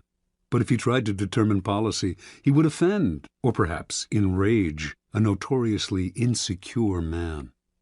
So Kissinger would propose 3 or 4 choices of action for each situation and would present them in such a way that the one he preferred always seemed the best solution compared to the others. Time after time, Nixon fell for the bait, never suspecting that he was moving where Kissinger pushed him. This is an excellent device to use on the insecure master. Force the resistor. This is a good technique to use on children and other willful people who enjoy doing the opposite of what you ask them to. Push them to choose what you want them to do by appearing to advocate the opposite. Alter the playing field. In the 1860s, John D. Rockefeller set out to create an oil monopoly. If he tried to buy up the smaller oil companies, they would figure out what he was doing and fight back. Instead, he began secretly buying up the railway companies that transported the oil. When he then attempted to take over a particular company and met with resistance, he reminded them of their dependence on the rails. Refusing them shipping or simply raising their fees could ruin their business. Rockefeller altered the playing field so that the only options the small oil producers had were the ones he gave them.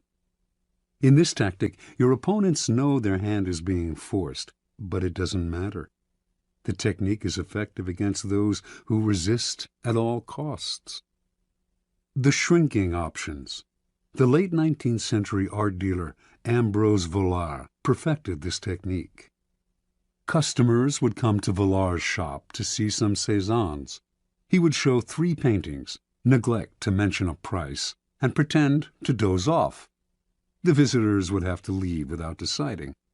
They would usually come back the next day to see the paintings again, but this time Vollard would pull out less interesting works, pretending he thought they were the same ones. The baffled customers would look at the new offerings, leave to think them over, and return yet again. Once again, the same thing would happen. Vollard would show paintings of lesser quality still. Finally, the buyers would realize they had better grab what he was showing them because tomorrow they would have to settle for something worse, perhaps at even higher prices. A variation on this technique is to raise the price every time the buyer hesitates and another day goes by.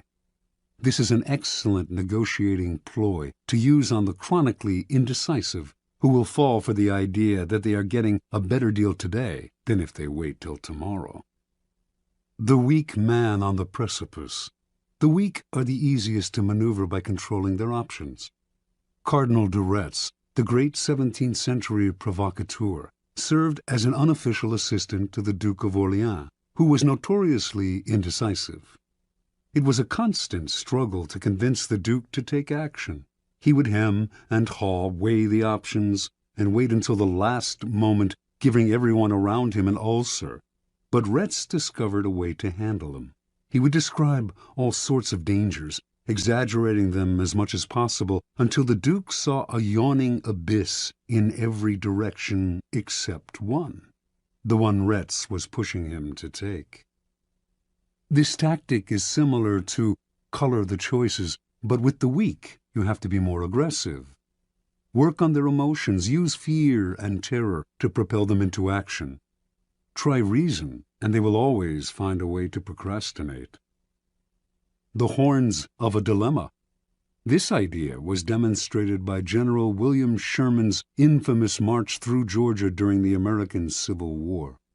Although the Confederates knew what direction Sherman was heading in, they never knew if he would attack from the left or the right, for he divided his army into 2 wings, and if the rebels retreated from one wing, they found themselves facing the other.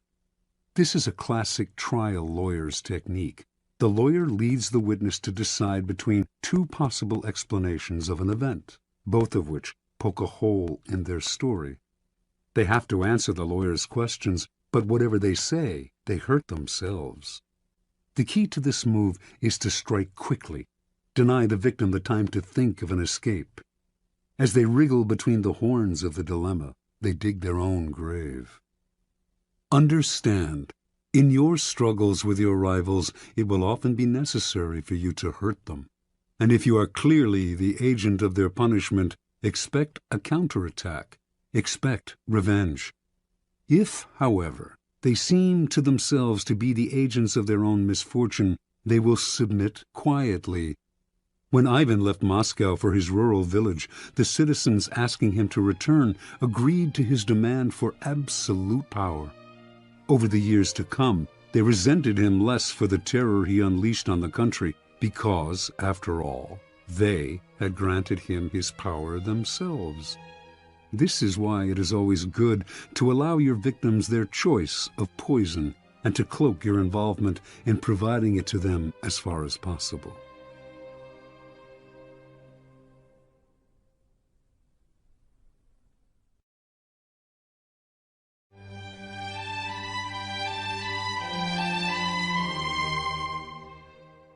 Law 32. Play to people's fantasies. Judgment. The truth is often avoided because it is ugly and unpleasant.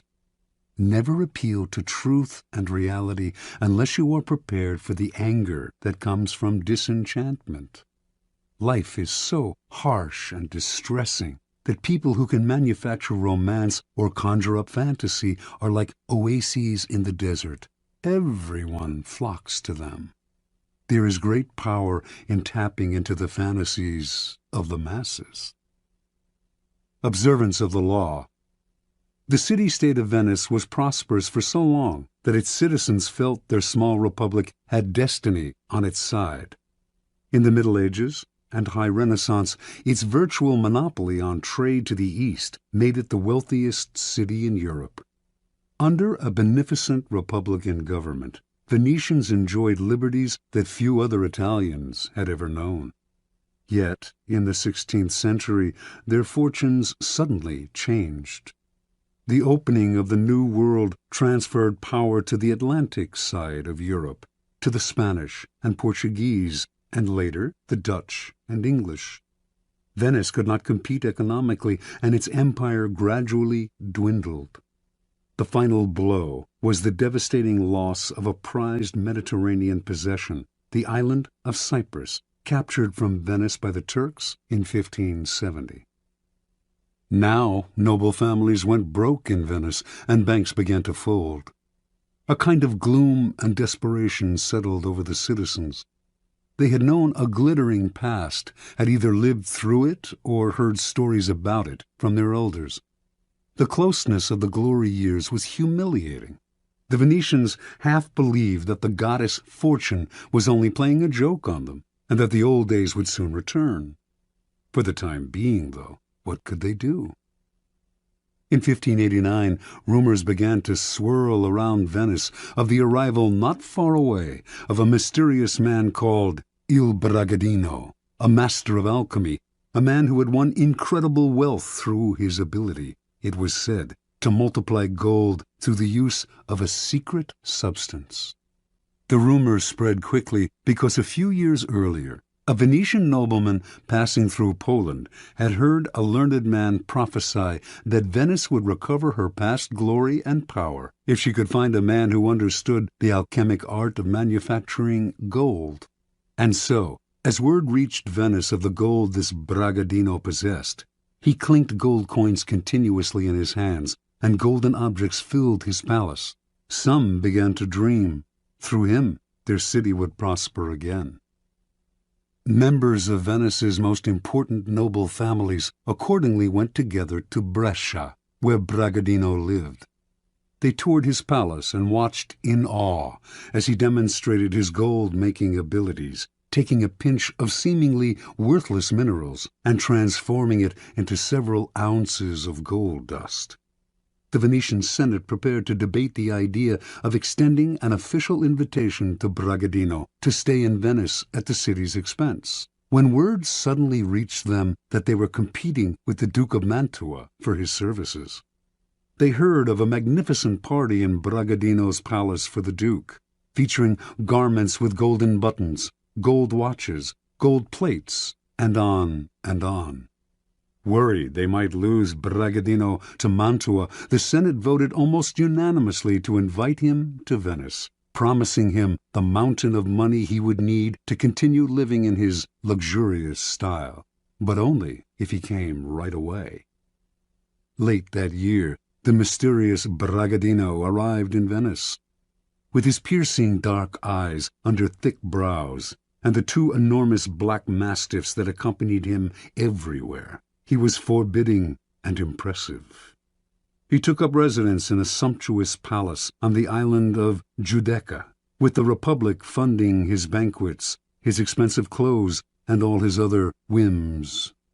A kind of alchemy fever spread through Venice. On street corners, hawkers would sell coal, distilling apparatus, bellows, how-to books on the subject. Everyone began to practice alchemy, everyone except Bragadino. The alchemist seemed to be in no hurry to begin manufacturing the gold that would save Venice from ruin. Strangely enough, this only increased his popularity and following. People thronged from all over Europe, even Asia, to meet this remarkable man. Months went by, with gifts pouring in to Bragadino from all sides. Still, he gave no sign of the miracle that the Venetians confidently expected him to produce. Eventually, the citizens began to grow impatient, wondering if he would wait forever. At first the senators warned them not to hurry him. He was a capricious devil who needed to be cajoled.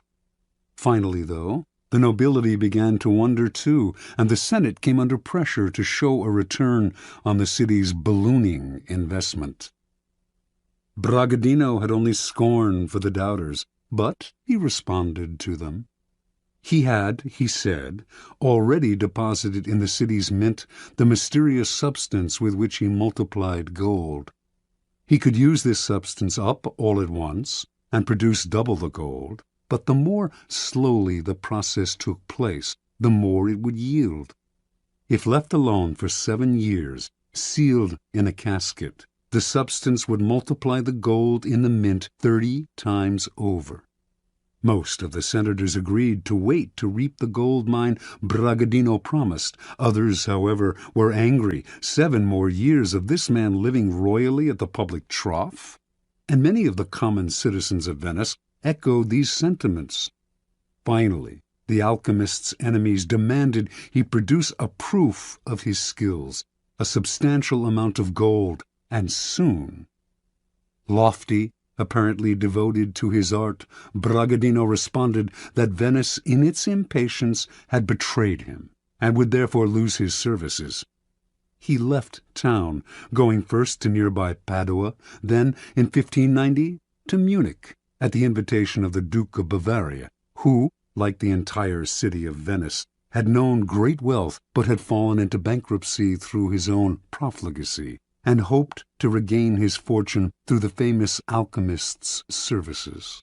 And so Bragadino resumed the comfortable arrangement he had known in Venice, and the same pattern repeated itself. Interpretation.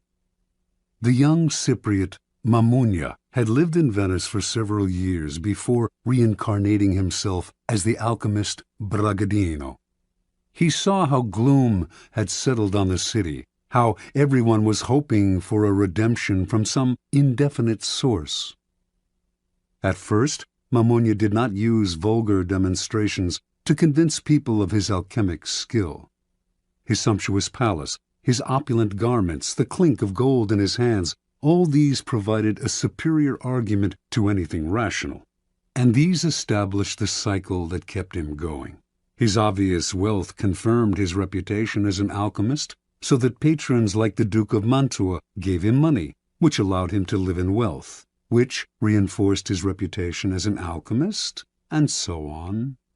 Only once this reputation was established, and dukes and senators were fighting over him, did he resort to the trifling necessity of a demonstration. By then, however, people were easy to deceive. They wanted to believe. The Venetian senators who watched him multiply gold wanted to believe so badly that they failed to notice the glass pipe up his sleeve from which he slipped gold dust into his pinches of minerals. Brilliant and capricious, He was the alchemist of their fantasies, and once he had created an aura like this, no one noticed his simple deceptions. People rarely believe that their problems arise from their own misdeeds and stupidity. Someone or something out there is to blame, the other, the world, the gods, and so salvation comes from the outside as well. Had Bragadino arrived in Venice armed with a detailed analysis of the reasons behind the city's economic decline, and of the hard-nosed steps that it could take to turn things around, he would have been scorned. The reality was too ugly, and the solution too painful, mostly the kind of hard work that the citizens' ancestors had mustered to create an empire. Fantasy, on the other hand, in this case the romance of alchemy, was easy to understand and infinitely more palatable. To gain power, you must be a source of pleasure for those around you, and pleasure comes from playing to people's fantasies. Never promise a gradual improvement through hard work. Rather, promise the moon, the great and sudden transformation, the pot of gold. Keys to power. Fantasy can never operate alone. It requires the backdrop of the humdrum and the mundane. It is the oppressiveness of reality that allows fantasy to take root and bloom. In 16th century Venice, the reality was one of decline and loss of prestige. The corresponding fantasy described a sudden recovery of past glories through the miracle of alchemy. While the reality only got worse, the Venetians inhabited a happy dream world in which their city restored its fabulous wealth and power overnight, turning dust into gold. The person who can spin a fantasy out of an oppressive reality has access to untold power. As you search for the fantasy that will take hold of the masses, then, keep your eye on the banal truths that weigh heavily on us all. Never be distracted by people's glamorous portraits of themselves and their lives. Search and dig for what really imprisons them. Once you find that, you have the magical key that will put great power in your hands. Remember, the key to fantasy is distance.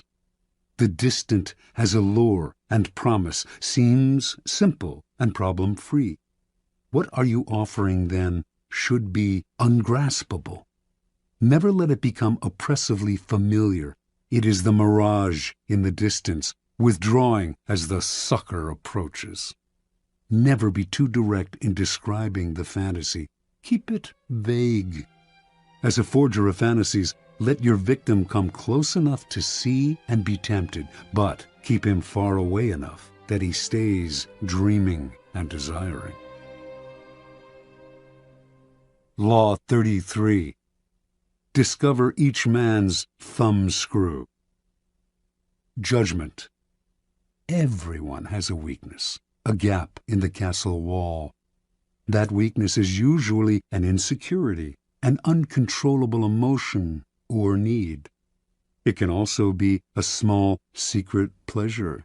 Either way, once found, it is a thumbscrew you can turn to your advantage. Finding the thumbscrew, a strategic plan of action. We all have resistances. We live with a perpetual armor around ourselves to defend against change and the intrusive actions of friends and rivals. We would like nothing more than to be left to do things our own way.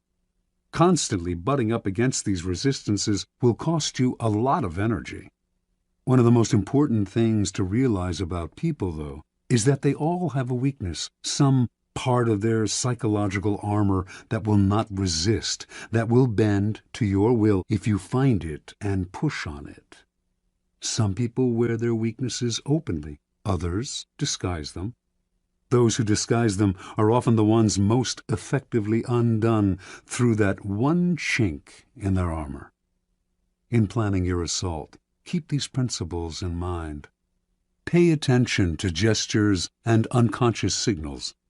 As Sigmund Freud remarked, no mortal can keep a secret. If his lips are silent, He chatters with his fingertips. Betrayal oozes out of him at every pore. This is a critical concept in the search for a person's weakness. It is revealed by seemingly unimportant gestures and passing words. The key is not only what you look for, but where and how you look. Everyday conversation supplies the richest mine of weaknesses, so train yourself to listen. Start by always seeming interested. The appearance of a sympathetic ear will spur anyone to talk. A clever trick, often used by the 19th century French statesman Talleyrand, is to appear to open up to the other person, to share a secret with them. It can be completely made up, or it can be real, but of no great importance to you. The important thing is that it should seem to come from the heart.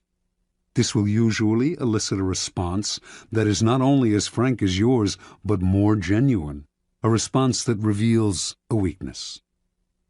If you suspect that someone has a particular soft spot, probe for it indirectly. If, for instance, you sense that a man has a need to be loved, openly flatter him. If he laps up your compliments, no matter how obvious, you are on the right track. Train your eye for details, how someone tips a waiter, what delights a person, the hidden messages in clothes. Find people's idols, the things they worship and will do anything to get. Perhaps you can be the supplier of their fantasies. Find the helpless child. Most weaknesses begin in childhood, before the self builds up compensatory defenses. Perhaps the child was pampered or indulged in a particular area, or perhaps a certain emotional need went unfulfilled. As he or she grows older, the indulgence or the deficiency may be buried, but never disappears. Knowing about a childhood need gives you a powerful key to a person's weakness. One sign of this weakness is that when you touch on it, the person will often act like a child. Be on the lookout, then, for any behavior that should have been outgrown. If your victims or rivals went without something important, such as parental support when they were children, supply it, or its facsimile. If they reveal a secret taste, a hidden indulgence, indulge it. In either case, they will be unable to resist you. Look for contrasts. An overt trait often conceals its opposite. People who thump their chests are often big cowards. A prudish exterior may hide a lascivious soul. The uptight are often screaming for adventure. The shy are dying for attention. By probing beyond appearances, you will often find people's weaknesses in the opposite of the qualities they reveal to you. Find the weak link. Sometimes in your search for weaknesses, it is not what, but who that matters. In today's versions of the court, there is often someone behind the scenes who has a great deal of power, a tremendous influence over the person superficially on top. These behind-the-scenes power brokers are the group's weak link. Win their favor, and you indirectly influence the king.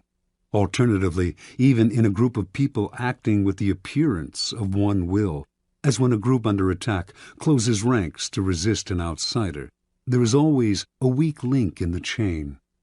Find the one person who will bend under pressure. Fill the void. The two main emotional voids to fill are insecurity and unhappiness. The insecure are suckers for any kind of social validation. As for the chronically unhappy, look for the roots of their unhappiness. The insecure and the unhappy are the people least able to disguise their weaknesses. The ability to fill their emotional voids is a great source of power and an indefinitely prolongable one. Feed on uncontrollable emotions. The uncontrollable emotion can be a paranoid fear, a fear disproportionate to the situation, or any base motive such as lust, greed, vanity, or hatred. People in the grip of these emotions often cannot control themselves, and you can do the controlling for them. Observance of the law. Arabella Huntington, wife of the great late 19th century railroad magnate Collis P. Huntington, came from humble origins and always struggled for social recognition among her wealthy peers. When she gave a party in her San Francisco mansion, few of the social elite would show up. Most of them took her for a gold digger, not their kind. Because of her husband's fabulous wealth, art dealers courted her, but with such condescension they obviously saw her as an upstart. Only one man of consequence treated her differently, the dealer Joseph Duveen. For the first few years of Duveen's relationship with Arabella, he made no effort to sell expensive art to her. Instead, he accompanied her to fine stores, chatted endlessly about queens and princesses he knew, on and on. At last, she thought, a man who treated her as an equal, even a superior, in high society. Meanwhile, if Duveen did not try to sell art to her, he did subtly educate her in his aesthetic ideas, namely, that the best art was the most expensive art. And after Arabella had soaked up his way of seeing things, Duveen would act as if she always had exquisite taste, even though before she met him her aesthetics had been abysmal. When Collis Huntington died in 1900, Arabella came into a fortune. She suddenly started to buy expensive paintings, by Rembrandt and Velázquez, for example, and only from Duveen.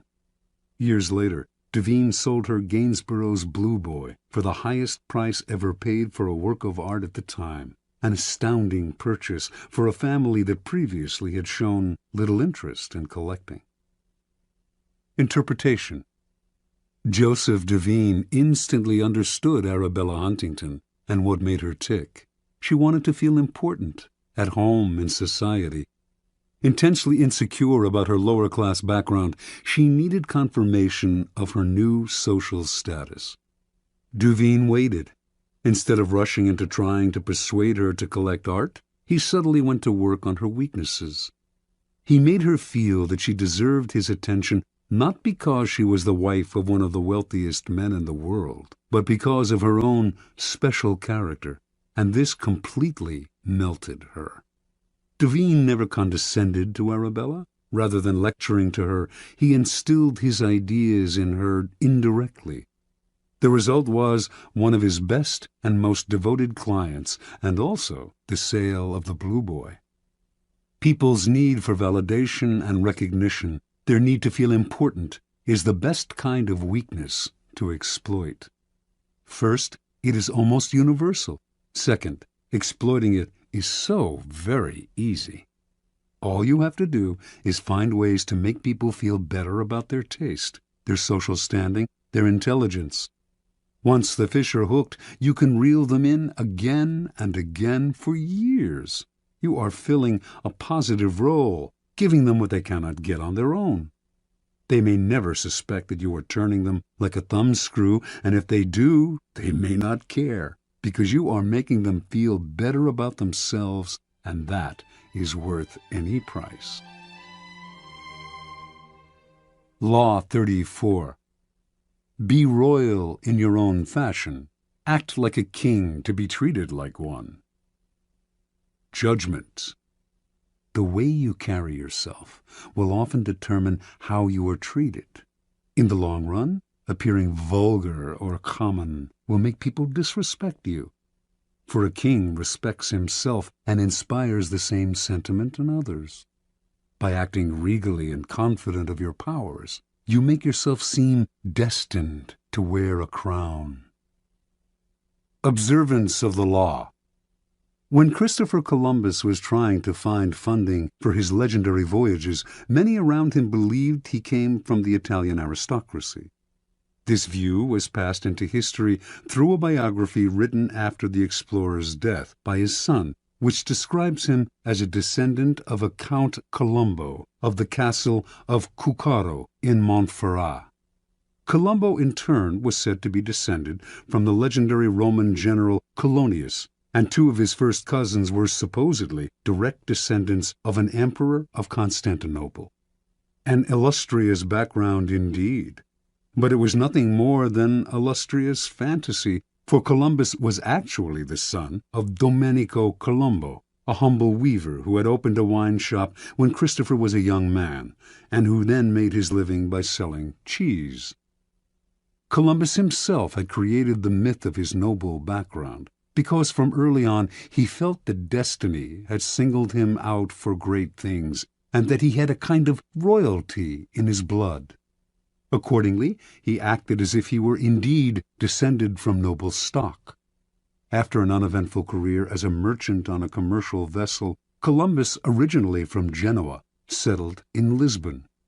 Using the fabricated story of his noble background, he married into an established Lisbon family that had excellent connections with Portuguese royalty.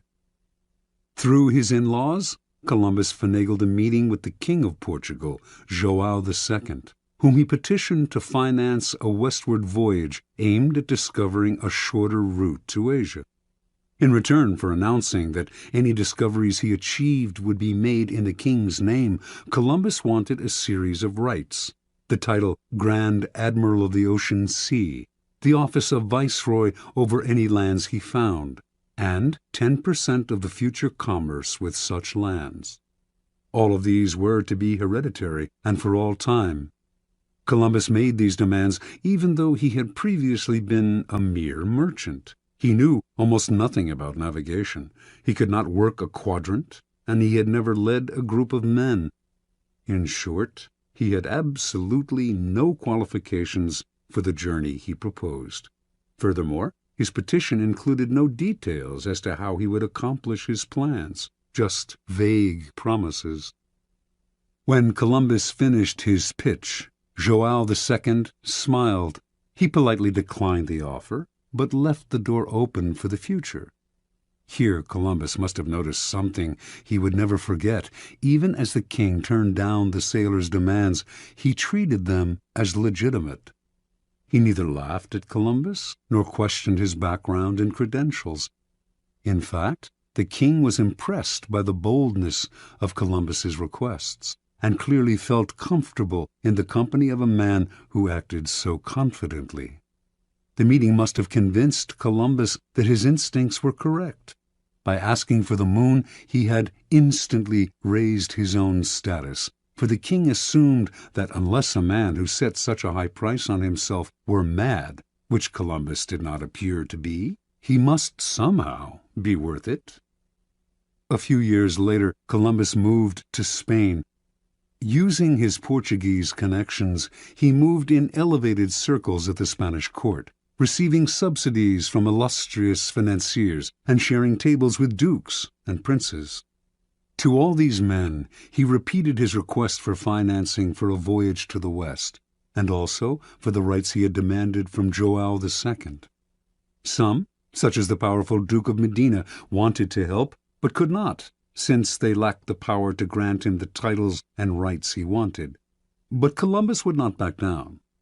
He soon realized that only one person could meet his demands: Queen Isabella. In 1487, he finally managed a meeting with the Queen, and although he could not convince her to finance the voyage, he completely charmed her and became a frequent guest in the palace. In 1492, the Spanish finally expelled the Moorish invaders who centuries earlier had seized parts of the country.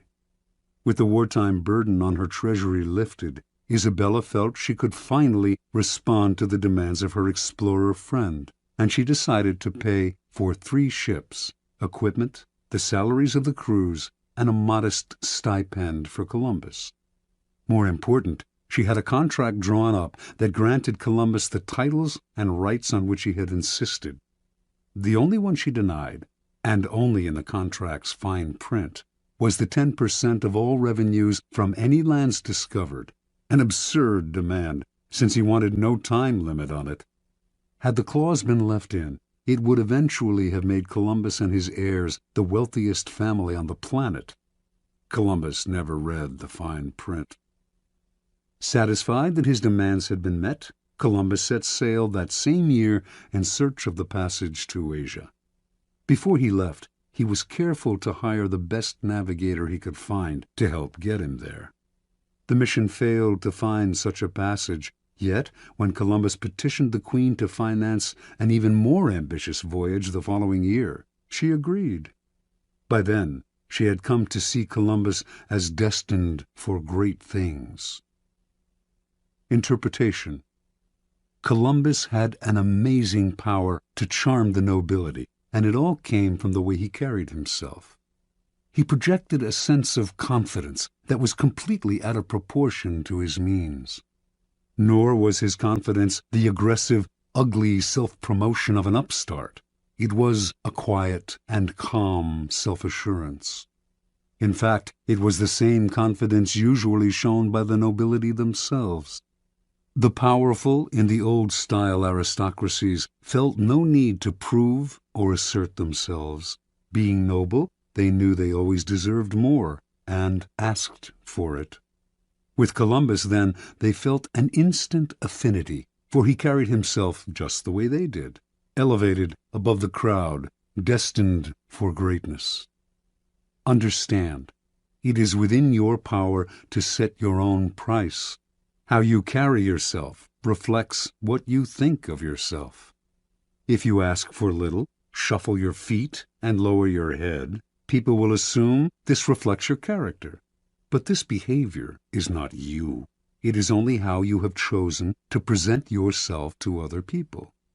You can just as easily present the Columbus front, buoyancy, confidence, and the feeling that you were born to wear a crown.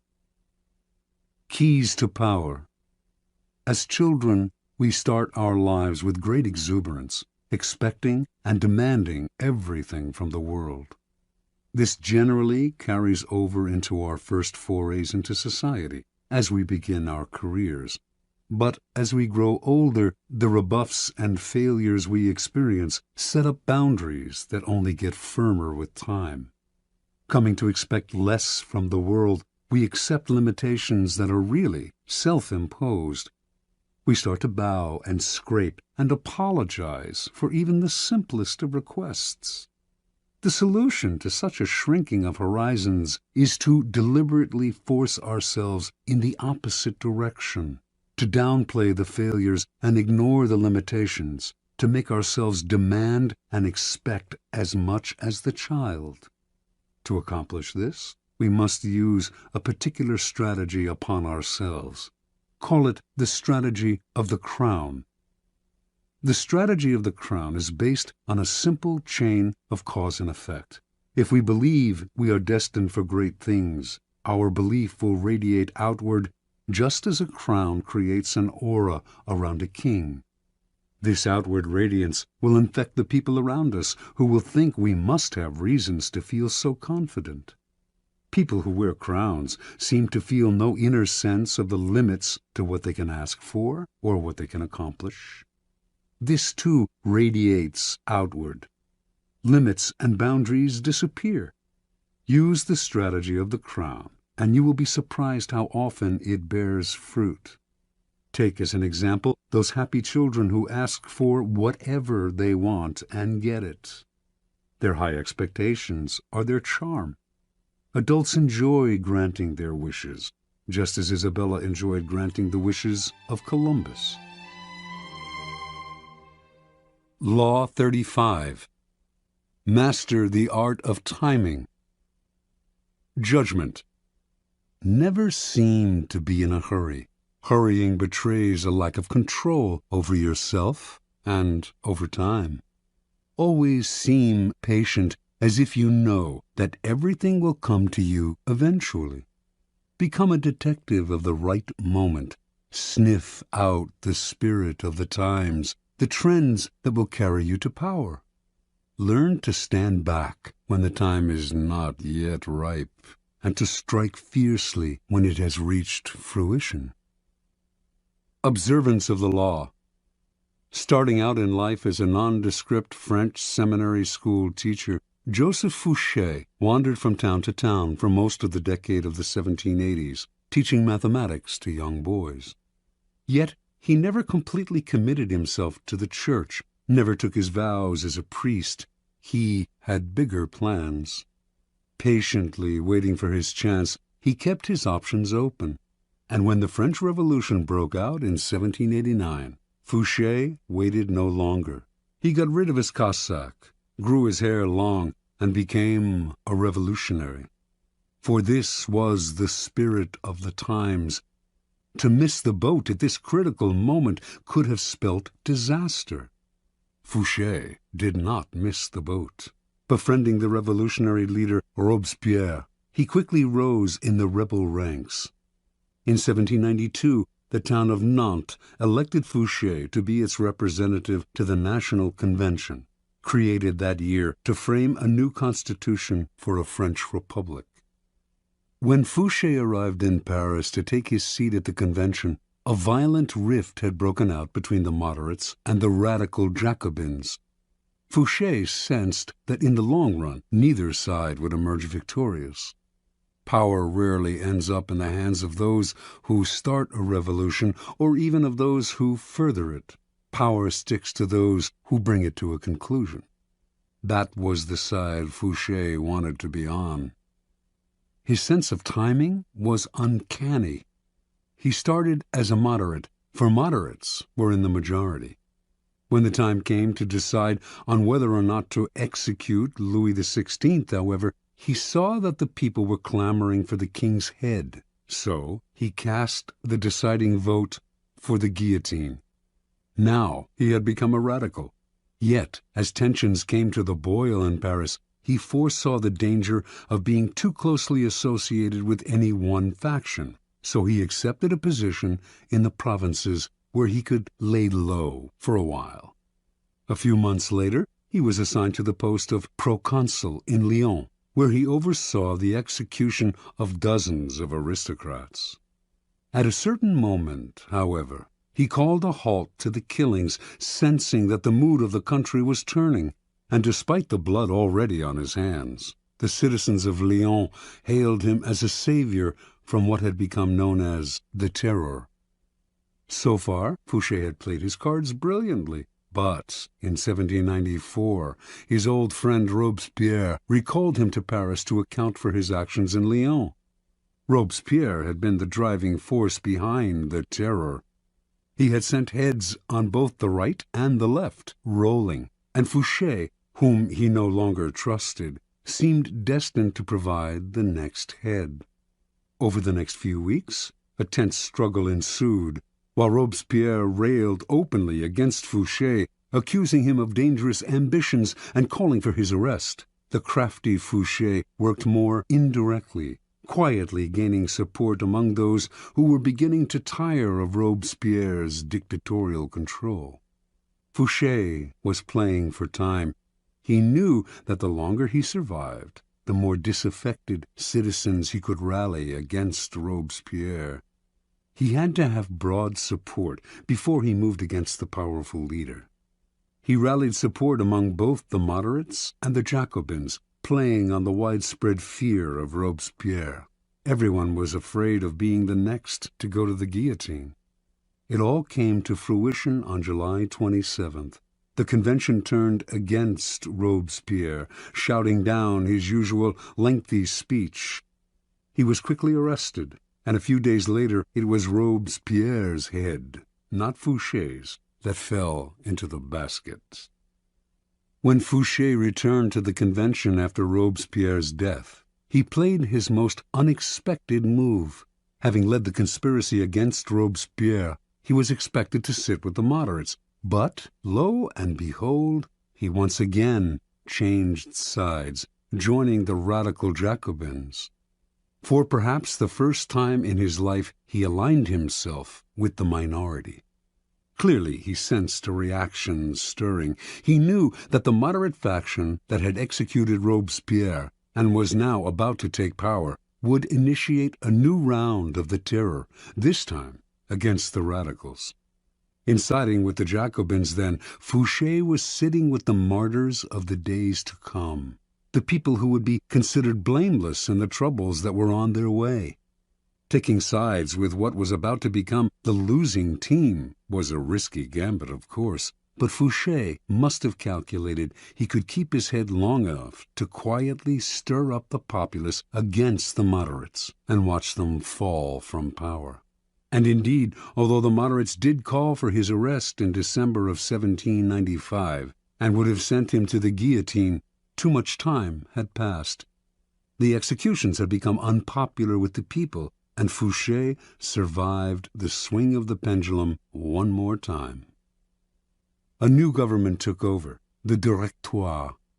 It was not, however, a Jacobin government, but a moderate one, more moderate than the government that had reimposed the terror.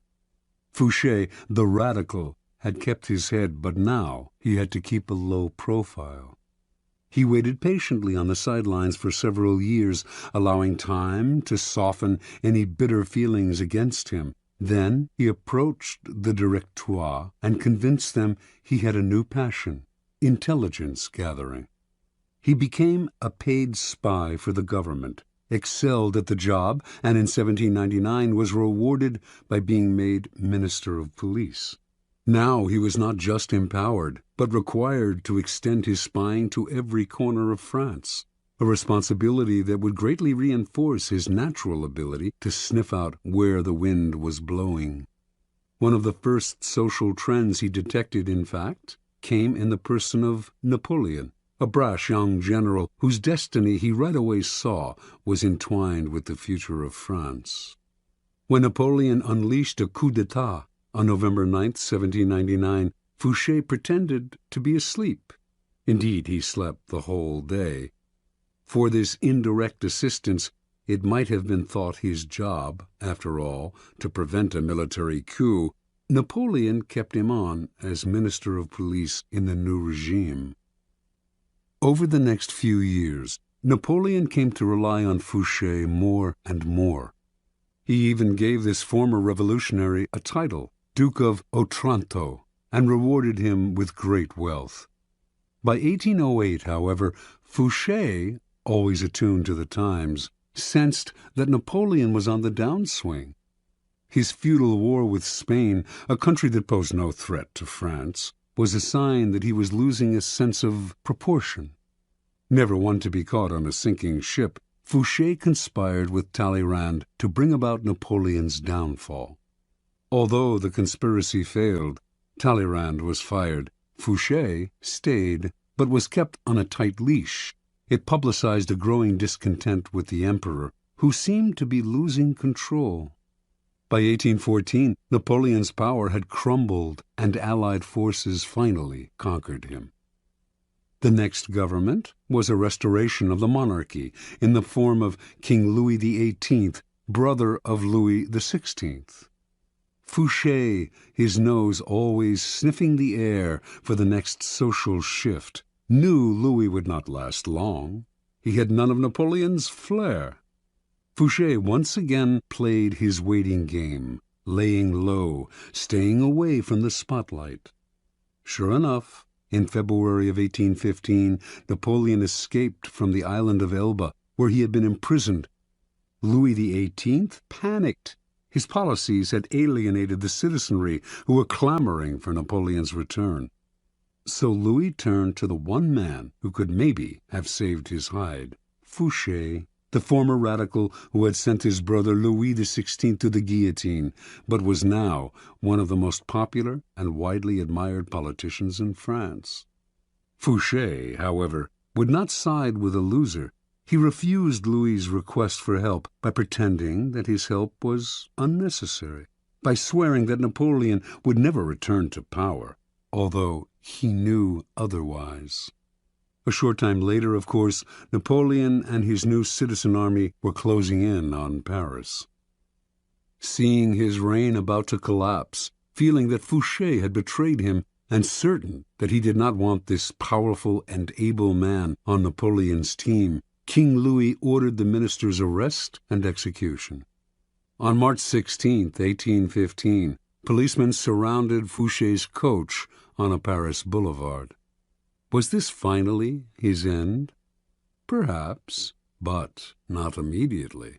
Fouché told the police that an ex-member of government could not be arrested on the street. They fell for the story and allowed him to return home. Later that day, though, they came to his house and once again declared him under arrest.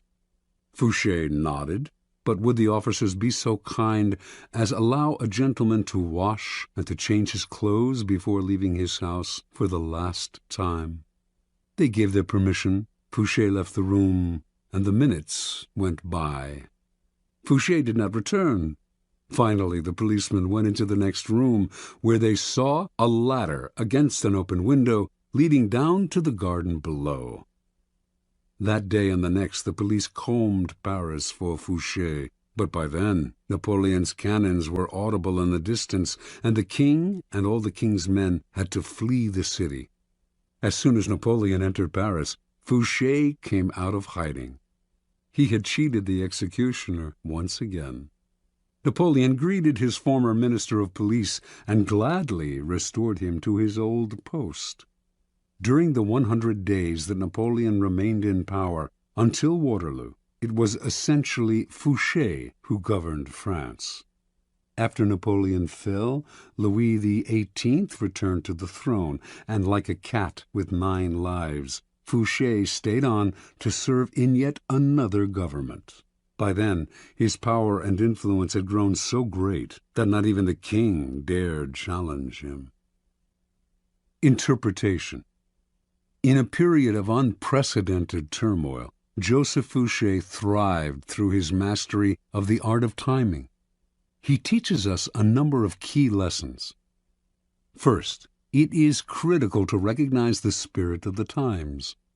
Fouché always looked 2 steps ahead, found the wave that would carry him to power, and rode it. You must always work with the times, anticipate their twists and turns, and never miss the boat. Sometimes the spirit of the times is obscure. Recognize it not by what is loudest and most obvious in it, but by what lies hidden and dormant. Look forward to the Napoleons of the future rather than holding on to the ruins of the past. Second, recognizing the prevailing winds does not necessarily mean running with them. Any potent social movement creates a powerful reaction, and it is wise to anticipate what that reaction will be, as Fouché did after the execution of Robespierre. Rather than ride the cresting wave of the moment, wait for the tide's ebb to carry you back to power. Upon occasion, bet on the reaction that is brewing and place yourself in the vanguard of it. Finally, Fouché had remarkable patience. Without patience as your sword and shield, your timing will fail, and you will inevitably find yourself a loser. When the times were against Fouché, he did not struggle, get emotional, or strike out rashly. He kept his cool and maintained a low profile, patiently building support among the citizenry, the bulwark in his next rise to power. Whenever he found himself in the weaker position, he played for time, which he knew would always be his ally if he was patient. Recognize the moment then, to hide in the grass or slither under a rock, as well as the moment to bare your fangs and attack. Keys to power. There are 3 kinds of time for us to deal with. Each presents problems that can be solved with skill and patience. First, there is long time, the drawn-out, years-long kind of time that must be managed with patience and gentle guidance. Our handling of long time should be mostly defensive. This is the art of not reacting impulsively, of waiting for opportunity. Next, there is forced time, the short time that we can manipulate as an offensive weapon, upsetting the timing of our opponent. Finally, there is end time, when a plan must be executed with speed and force. We have waited, found the moment, and must not hesitate. Long time. When you force the pace out of fear and impatience, you create a nest of problems that require fixing, and you end up taking much longer than if you had taken your time. Hurriers may occasionally get there quicker, but papers fly everywhere, new dangers arise, and they find themselves in constant crisis mode, fixing the problems that they themselves have created. Sometimes not acting in the face of danger is your best move. You wait. You deliberately slow down. As time passes, it will eventually present opportunities you had not imagined. Waiting involves controlling not only your own emotions, but those of your colleagues who, mistaking action for power, may try to push you into making rash moves. In your rivals, on the other hand, you can encourage this same mistake if you let them rush headlong into trouble while you stand back and wait. You will soon find ripe moments to intervene and pick up the pieces. You do not deliberately slow time down to live longer or to take more pleasure in the moment, but the better to play the game of power. First, when your mind is uncluttered by constant emergencies, you will see further into the future. Second, you will be able to resist the baits that people dangle in front of you and will keep yourself from becoming another impatient sucker. Third, you will have more room to be flexible. Opportunities will inevitably arise that you had not expected and would have missed had you forced the pace. Fourth, you will not move from one deal to the next without completing the first one. To build your power's foundation can take years. Make sure that foundation is secure. Do not be a flash in the pan. Success that is built up slowly and surely is the only kind that lasts. Forced time. The trick in forcing time is to upset the timing of others, to make them hurry, to make them wait, to make them abandon their own pace, to distort their perception of time. By upsetting the timing of your opponent while you stay patient, you open up time for yourself, which is half the game. Making people wait is a powerful way of forcing time, as long as they do not figure out what you are up to. You control the clock. They linger in limbo and rapidly come unglued, opening up opportunities for you to strike. The opposite effect is equally powerful. You make your opponents hurry, start off your dealings with them slowly, then suddenly apply pressure, making them feel that everything is happening at once. People who lack the time to think will make mistakes, so set their deadlines for them. This was the technique Machiavelli admired in Cesare Borgia, who, during negotiations, would suddenly press vehemently for a decision, upsetting his opponent's timing and patience. For who would dare make Cesare wait? End time. You can play the game with the utmost artistry, waiting patiently for the right moment to act, putting your competitors off their form by messing with their timing. But it won't mean a thing unless you know how to finish. Do not be one of those people who look like paragons of patience, but are actually just afraid to bring things to a close. Patience is worthless unless combined with a willingness to fall ruthlessly on your opponent at the right moment. You can wait as long as necessary for the conclusion to come, but when it comes, it must come quickly. Use speed to paralyze your opponent, cover up any mistakes you might make, and impress people with your aura of authority and finality. With the patience of a snake charmer, you draw the snake out with calm and steady rhythms. Once the snake is out, though, would you dangle your foot above its deadly head? There is never a good reason to allow the slightest hitch in your endgame. Your mastery of timing can really only be judged by how you work with end time, how you quickly change the pace and bring things to a swift and definitive conclusion. Law 36. Disdain things you cannot have. Ignoring them is the best revenge. Judgment. By acknowledging a petty problem, you give it existence and credibility. The more attention you pay an enemy, the stronger you make him, and a small mistake is often made worse and more visible when you try to fix it. It is sometimes best to leave things alone. If there is something you want but cannot have, show contempt for it. The less interest you reveal, the more superior you seem. Observance of the law. In the year 1527, King Henry VIII of England decided he had to find a way to get rid of his wife, Catherine of Aragon. Catherine had failed to produce a son, a male heir, who would ensure the continuance of his dynasty, and Henry thought he knew why. He had read in the Bible the passage, "And if a man shall take his brother's wife, it is an unclean thing. He hath uncovered his brother's nakedness. They shall be childless." Before marrying Henry, Catherine had married his older brother Arthur, but Arthur had died 5 months later. Henry had waited an appropriate time, then had married his brother's widow. Catherine was the daughter of King Ferdinand and Queen Isabella of Spain, and by marrying her, Henry had kept alive a valuable alliance. Now, however, Catherine had to assure him that her brief marriage with Arthur had never been consummated. Otherwise, Henry would view their relationship as incestuous and their marriage as null and void. Catherine insisted that she had remained a virgin through her marriage to Arthur, and Pope Clement VII supported her by giving his blessing to the union, which he could not have done had he considered it incestuous.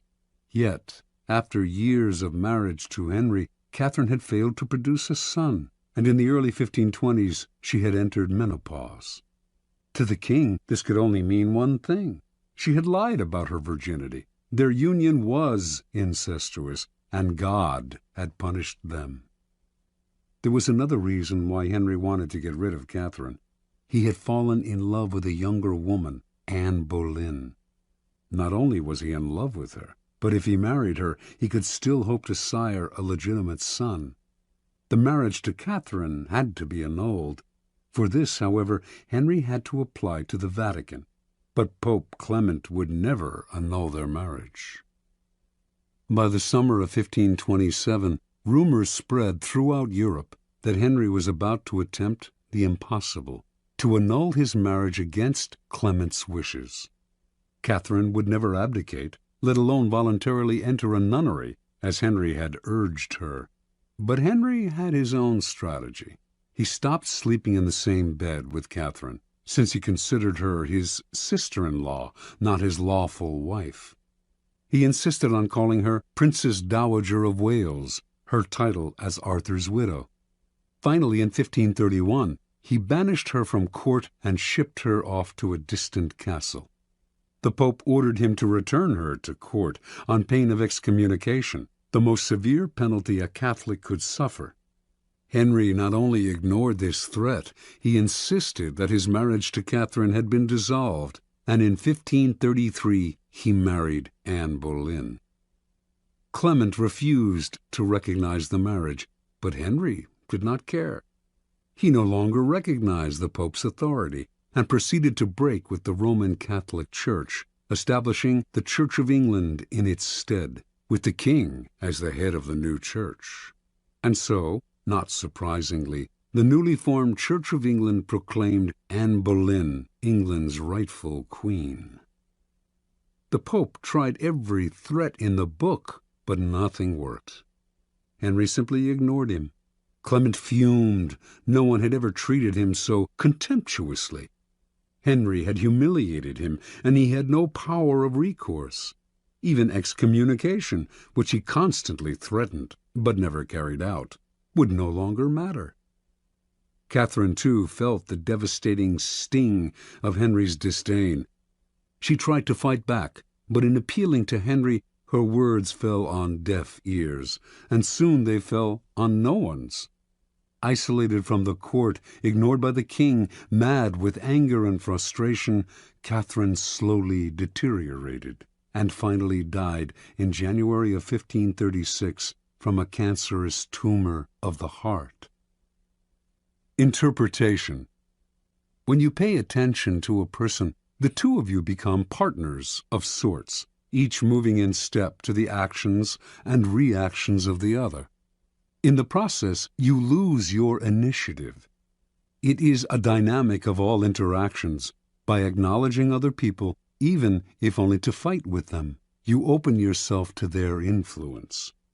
Had Henry locked horns with Catherine, he would have found himself mired in endless arguments that would have weakened his resolve and eventually worn him down. Had he set out to convince Clement to change his verdict on the marriage's validity, or tried to compromise and negotiate with him, he would have gotten bogged down in Clement's favorite tactic, playing for time, promising flexibility, but actually getting what popes always got, their way. Henry would have none of this. He played a devastating power game, total disdain. By ignoring people, you cancel them out. This unsettles and infuriates them, but since they have no dealings with you, there is nothing they can do. This is the offensive aspect of the law. Playing the card of contempt is immensely powerful, for it lets you determine the conditions of the conflict. The war is waged on your terms. This is the ultimate power pose. You are the king, and you ignore what offends you. Watch how this tactic infuriates people. Half of what they do is to get your attention, and when you withhold it from them, they flounder in frustration. Keys to power. If choosing to ignore enhances your power, it follows that the opposite approach, commitment and engagement, often weakens you. By paying undue attention to a puny enemy, you look puny, and the longer it takes you to crush such an enemy, the larger the enemy seems. When Athens set out to conquer the island of Sicily in 415 BC, a giant power was attacking a tiny one. Yet by entangling Athens in a long, drawn-out conflict, Syracuse, Sicily's most important city-state, was able to grow in stature and confidence. Finally, defeating Athens, it made itself famous for centuries to come. In recent times, President John F. Kennedy made a similar mistake in his attitude to Fidel Castro of Cuba. His failed invasion at the Bay of Pigs in 1961 made Castro an international hero. When you are attacked by an inferior, deflect people's attention by making it clear that the attack has not even registered. Look away, or answer sweetly, showing how little the attack concerns you.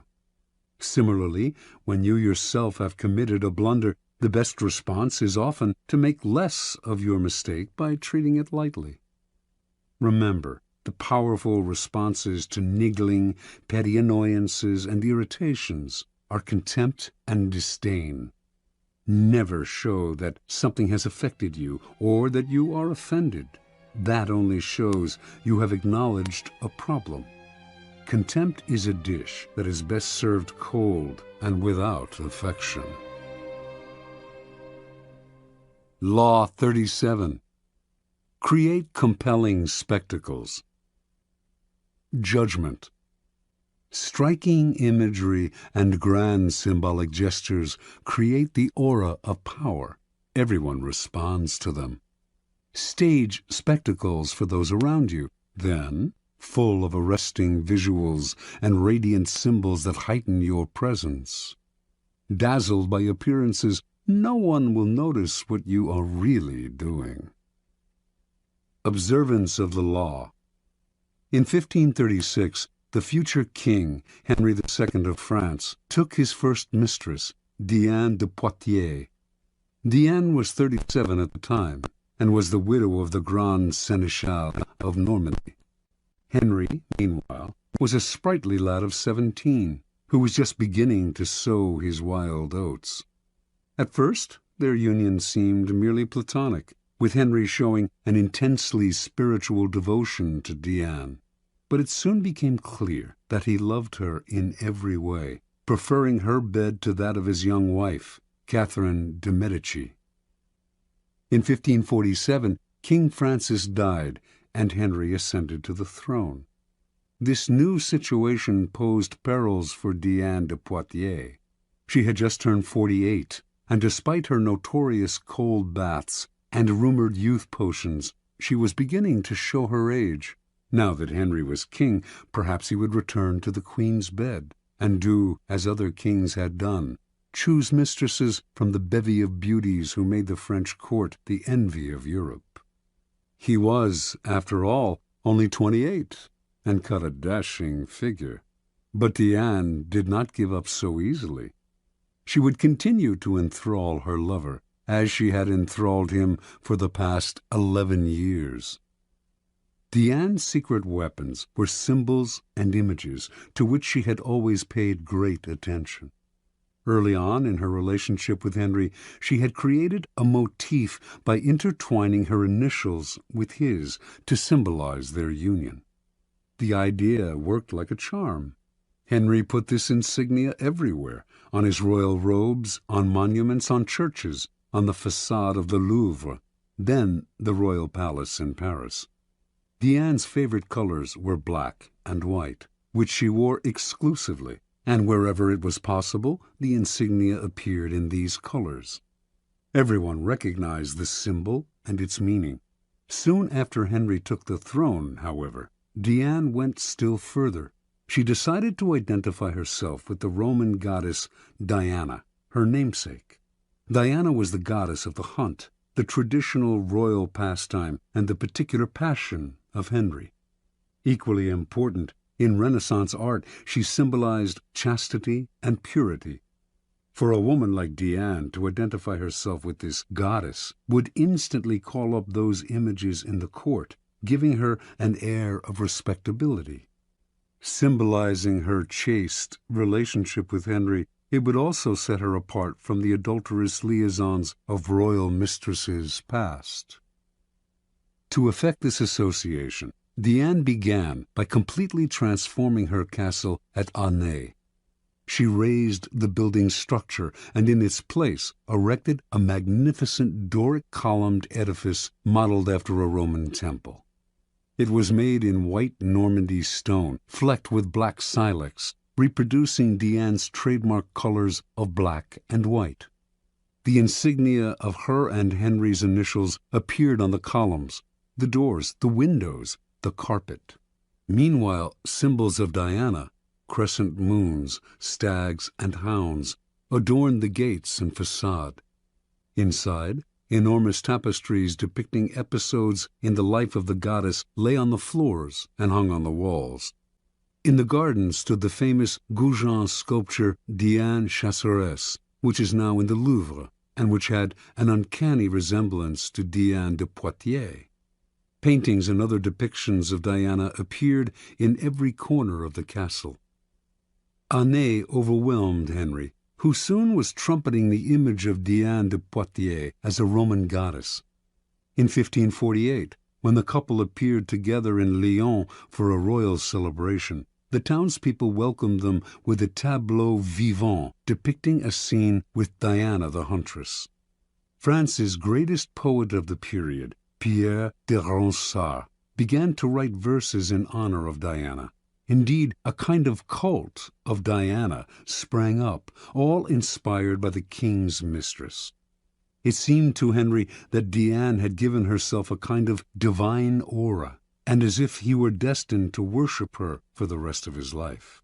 And until his death in 1559, he did remain faithful to her, making her a duchess, giving her untold wealth, and displaying an almost religious devotion to his first and only mistress. Interpretation. Diane de Poitiers, a woman from a modest bourgeois background, managed to captivate Henry for over 20 years. By the time she died, she was well into her 60s, yet his passion for her only increased with the years. She knew the king well. He was not an intellectual, but a lover of the outdoors. He particularly loved jousting tournaments, with their bright pennants, brilliantly caparisoned horses, and beautifully dressed women. Henry's love of visual splendor seemed childlike to Diane, and she played on this weakness of his at every opportunity. Most astute of all was Diane's appropriation of the goddess Diana. Here she took the game beyond physical imagery into the realm of the psychic symbol. It was quite a feat to transform a king's mistress into an emblem of power and purity, but she managed it. Without the resonance of the goddess, Diane was merely an aging courtesan. With the imagery and symbolism of Diana on her shoulders, she seemed a mythic force destined for greatness. You, too, can play with images like these, weaving visual clues into an encompassing gestalt, as Diane did with her colors and her insignia. Establishing a trademark like these to set yourself apart. Then take the game further. Find an image or symbol from the past that will neatly fit your situation and put it on your shoulders like a cape. It will make you seem larger than life. Keys to power. Words put you on the defensive. If you have to explain yourself, your power is already in question. The image, on the other hand, imposes itself as a given. It discourages questions, creates forceful associations, resists unintended interpretations, communicates instantly, and forges bonds that transcend social differences. Words stir up arguments and divisions. Images bring people together. They are the quintessential instruments of power. The symbol has the same force, whether it is visual or a verbal description of something visual.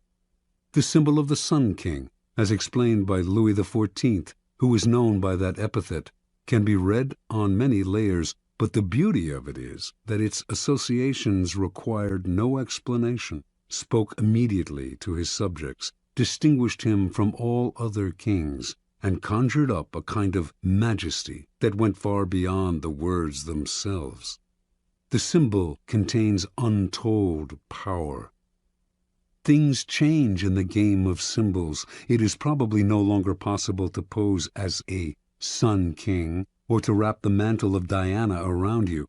Yet you can associate yourself with such symbols more indirectly.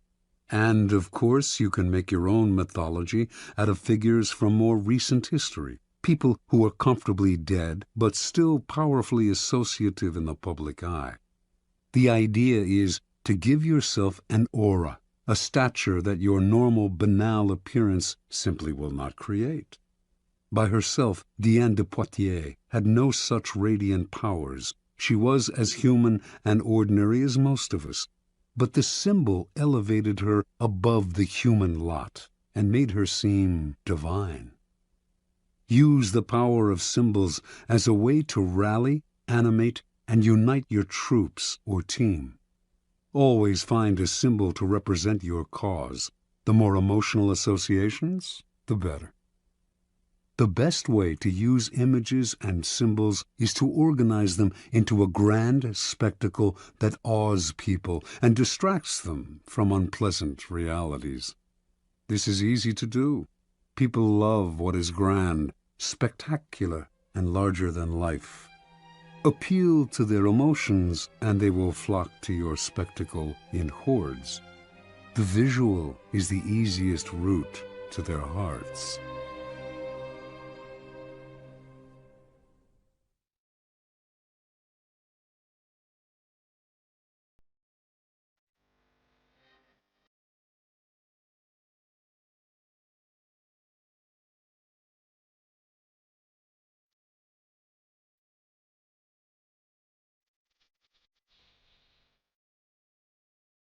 Law 38. Think as you like, but behave like others. Judgment. If you make a show of going against the times, flaunting your unconventional ideas and unorthodox ways, people will think that you only want attention and that you look down upon them. They will find a way to punish you for making them feel inferior. It is far safer to blend in and nurture the common touch. Share your originality only with tolerant friends and those who are sure to appreciate your uniqueness. Transgression of the law. Around the year 478 BC, the city of Sparta sent an expedition to Persia, led by the young Spartan nobleman Pausanias. The city-states of Greece had recently fought off a mighty invasion from Persia, and now Pausanias, along with allied ships from Athens, had orders to punish the invaders and win back the islands and coastal towns that the Persians had occupied. Both the Athenians and the Spartans had great respect for Pausanias. He had proven himself as a fearless warrior with a flair for the dramatic. With amazing speed, Pausanias and his troops took Cyprus, then moved on to the mainland of Asia Minor known as the Hellespont, and captured Byzantium, modern-day Istanbul. Now, master of part of the Persian Empire, Pausanias began to show signs of behavior that went beyond his normal flamboyance. He appeared in public wearing pomade in his hair and flowing Persian robes, and accompanied by a bodyguard of Egyptians. He held lavish banquets in which he sat in the Persian manner and demanded to be entertained. He stopped seeing his old friends, entered into communication with the Persian king Xerxes, and all in all affected the style and manner of a Persian dictator. Clearly power and success had gone to Pausanias' head. His army, Athenians and Spartans alike, at first thought this is a passing fancy. He had always been a bit exaggerated in his gestures, but when he flaunted his disdain for the Greek simple way of life and insulted the common Greek soldier, they began to feel he had gone too far. Although there was no concrete evidence for this, rumors spread that he had gone over to the other side, and that he dreamed of becoming a kind of Greek Xerxes. To quell the possibility of mutiny, the Spartans relieved Pausanias of his command and called him home. Pausanias, however, continued to dress in the Persian style, even in Sparta. After a few months, he independently hired a trireme and returned to the Hellespont, telling his compatriots he was going to continue the fight against the Persians. Actually, however, he had different plans: to make himself ruler of all Greece with the aid of Xerxes himself. The Spartans declared him a public enemy and sent a ship to capture him. Pausanias surrendered, certain that he could clear himself of the charges of treason. It did come out during the trial that during his reign as commander he had offended his fellow Greeks time and again, erecting monuments, for instance, in his own name, rather than those of the cities whose troops had fought alongside him, as was the custom. Yet Pausanias proved right. Despite the evidence of his numerous contacts with the enemy, the Spartans refused to imprison a man of such noble birth and let him go. Now thinking himself untouchable, Pausanias hired a messenger to take a letter to Xerxes, but the messenger instead took the letter to the Spartan authorities. These men wanted to find out more, so they had the messenger arrange to meet Pausanias in a temple where they could hide and listen behind a partition. What Pausanias said shocked them. They had never heard such contempt for their ways spoken so brazenly by one of their own, and they made arrangements for his immediate arrest. On his way home from the temple, Pausanias got word of what had happened. He ran to another temple to hide, but the authorities followed him there and placed sentries all around. Pausanias refused to surrender. Unwilling to forcibly remove him from the sacred temple, the authorities kept him trapped inside until he eventually died of starvation. Interpretation. At first glance, it might seem that Pausanias simply fell in love with another culture, a phenomenon as old as time. Never comfortable with the asceticism of the Spartans, he found himself enthralled by the Persian love of luxury and sensual pleasure. He put on Persian robes and perfumes with a sense of deliverance from Greek discipline and simplicity. This is how it appears when people adopt a culture in which they were not raised. Often, however, there is also something else at play. People who flaunt their infatuation with a different culture are expressing a disdain and contempt for their own. They are using the outward appearance of the exotic to separate themselves from the common folk who unquestioningly follow the local customs and laws, and to express their sense of superiority. Otherwise, they would act with more dignity, showing respect for those who do not share their desires. Indeed, their need to show their difference so dramatically often makes them disliked by the people whose beliefs they challenge, indirectly and subtly, perhaps, but offensively nonetheless. Cultures have norms that reflect centuries of shared beliefs and ideals. Do not expect to scoff at such things with impunity. You will be punished somehow, even if just through isolation, a position of real powerlessness. Many of us, like Pausanias, feel the siren call of the exotic, the foreign. Measure and moderate this desire. Flaunting your pleasure in alien ways of thinking and acting will reveal a different motive to demonstrate your superiority over your fellows. Keys to power.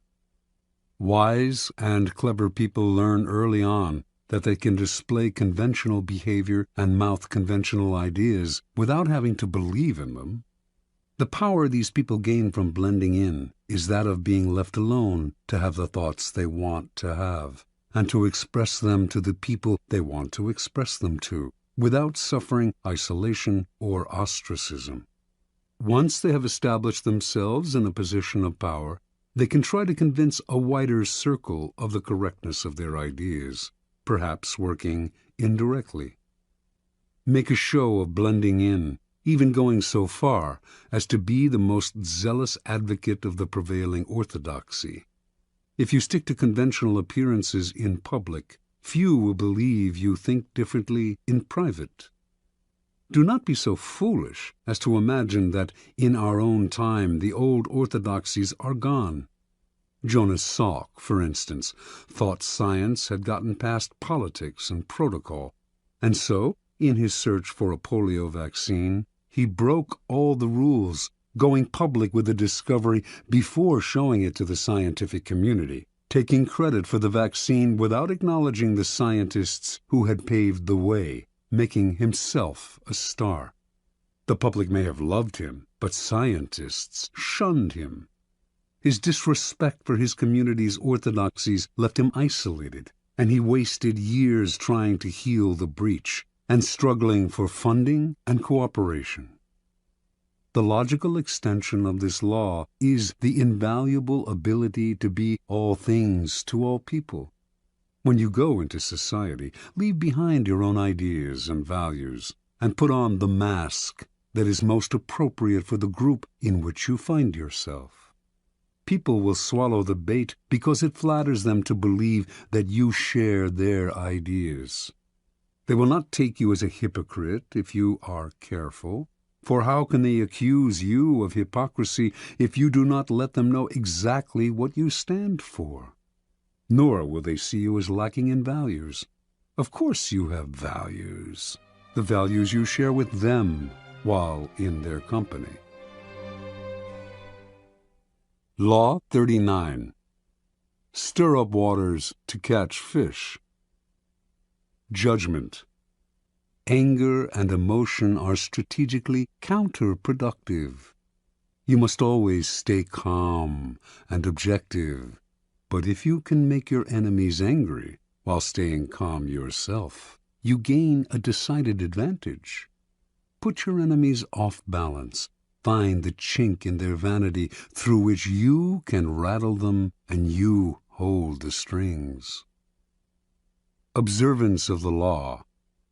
By the late 1920s, Haile Selassie had nearly achieved his goal of assuming total control over Ethiopia, a country he felt needed strong and unified leadership. As regent to the Empress Zewditu, stepdaughter of the late queen and heir to the throne, Selassie had spent several years weakening the power of Ethiopia's various warlords. Now, only one real obstacle stood in his way: the Empress and her husband, Ras Gugsa. Selassie knew the royal couple hated him and wanted to get rid of him. So, to cut short their plotting, he made Gugsa the governor of the northern province of Begemeder, forcing him to leave the capital, where the Empress lived. For several years, Gugsa played the loyal administrator, but Selassie did not trust him. He knew that Gugsa and the Empress were plotting revenge. As time passed, and Gugsa made no move, the chances of a plot only increased.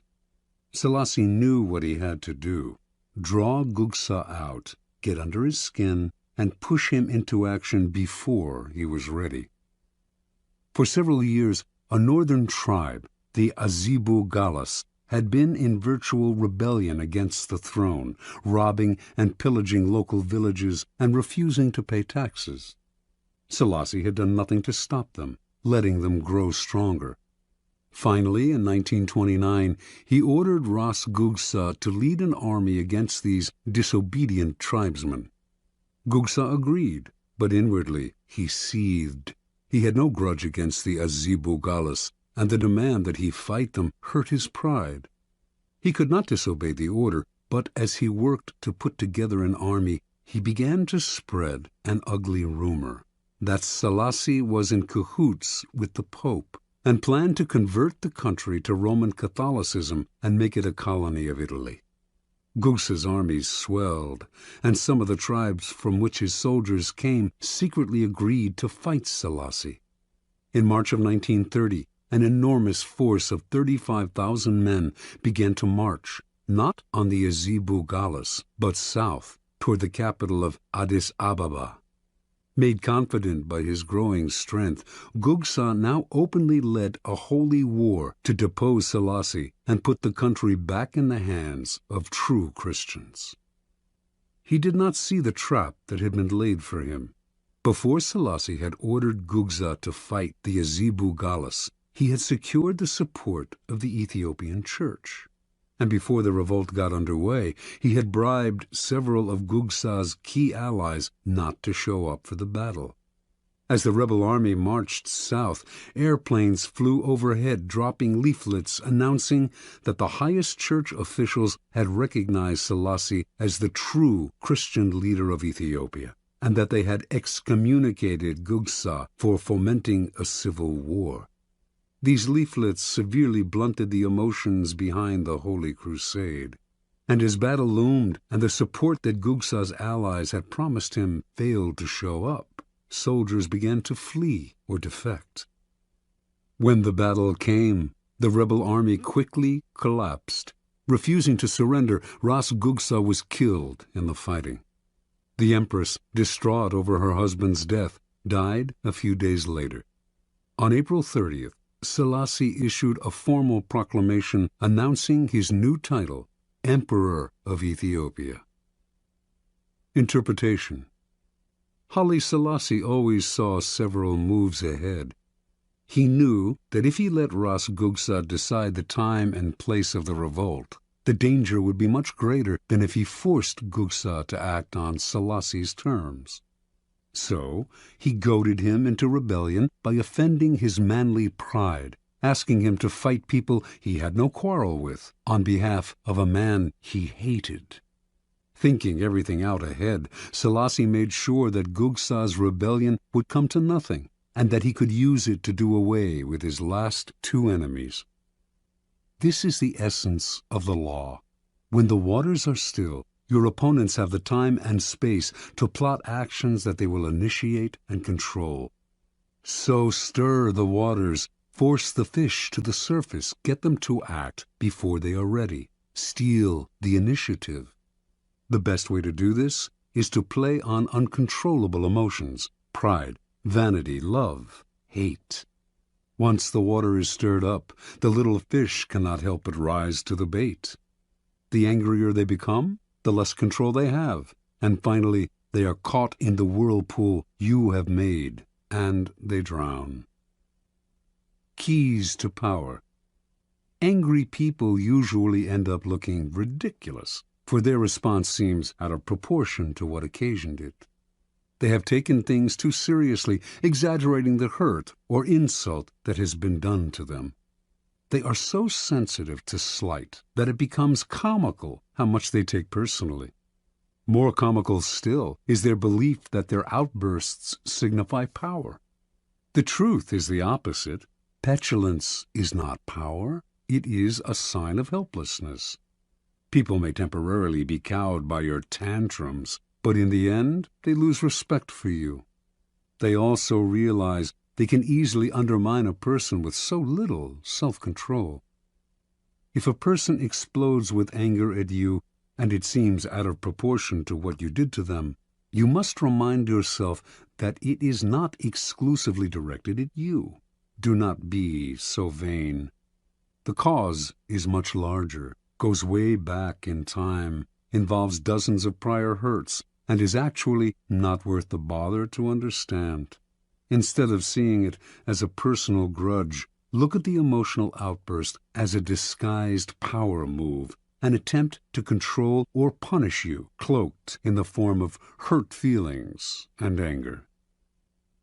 This shift of perspective will let you play the game of power with more clarity and energy. Instead of overreacting and becoming ensnared in people's emotions, you will turn their loss of control to your advantage. You keep your head while they are losing theirs. Once you train yourself not to take matters personally and to control your emotional responses, you will have placed yourself in a position of tremendous power. Now you can play with the emotional responses of other people. Stir the insecure into action by impugning their manhood and by dangling the prospect of an easy victory before their faces. With the arrogant, too, you can appear weaker than you are, taunting them into a rash action. Law 40. Despise the free lunch. Judgment. What is offered for free is dangerous. It usually involves either a trick or a hidden obligation. What has worth is worth paying for. By paying your own way, you stay clear of gratitude, guilt, and deceit. It is also often wise to pay the full price. There is no cutting corners with excellence. Be lavish with your money and keep it circulating, for generosity is a sign and a magnet for power. Money and power. In the realm of power, everything must be judged by its cost, and everything has a price. What is offered for free or at bargain rates often comes with a psychological price tag. Complicated feelings of obligation, compromises with quality, the insecurity those compromises bring, on and on. The powerful learn early to protect their most valuable resources, independence and room to maneuver. By paying the full price, they keep themselves free of dangerous entanglements and worries. Being open and flexible with money also teaches the value of strategic generosity, a variation on the old trick of giving when you are about to take. By giving the appropriate gift, you put the recipient under obligation. Generosity softens people up to be deceived. By gaining a reputation for liberality, you win people's admiration while distracting them from your power plays.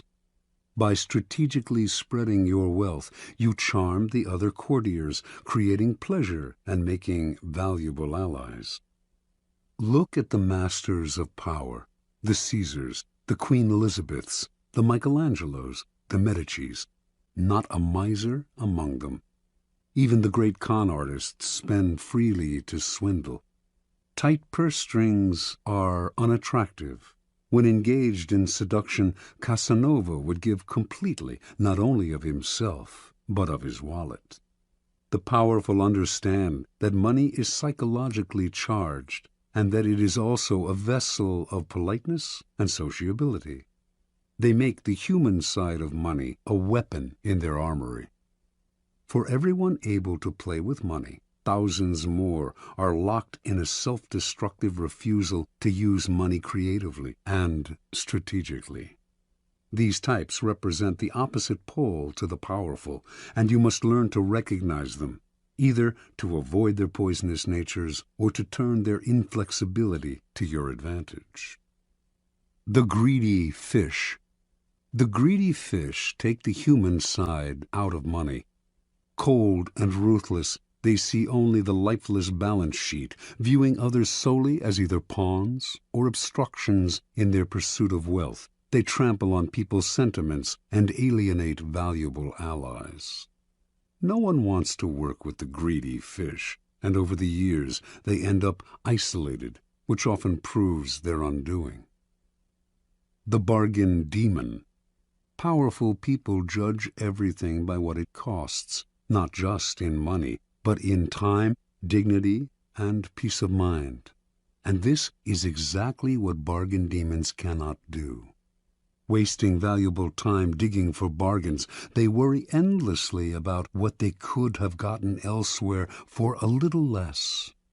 On top of that, the bargain item they do buy is often shabby. Perhaps it needs costly repairs, or will have to be replaced twice as fast as a high-quality item. The costs of these pursuits, not always in money, though the price of a bargain is often deceptive, but in time and peace of mind, discourage normal people from undertaking them. But for the bargain demon, the bargain is an end in itself. These types might seem to harm only themselves, but their attitudes are contagious. Unless you resist them, they will infect you with the insecure feeling that you should have looked harder to find a cheaper price. Don't argue with them or try to change them. Just mentally add up the cost in time and inner peace, if not in hidden financial expense, of the irrational pursuit of a bargain.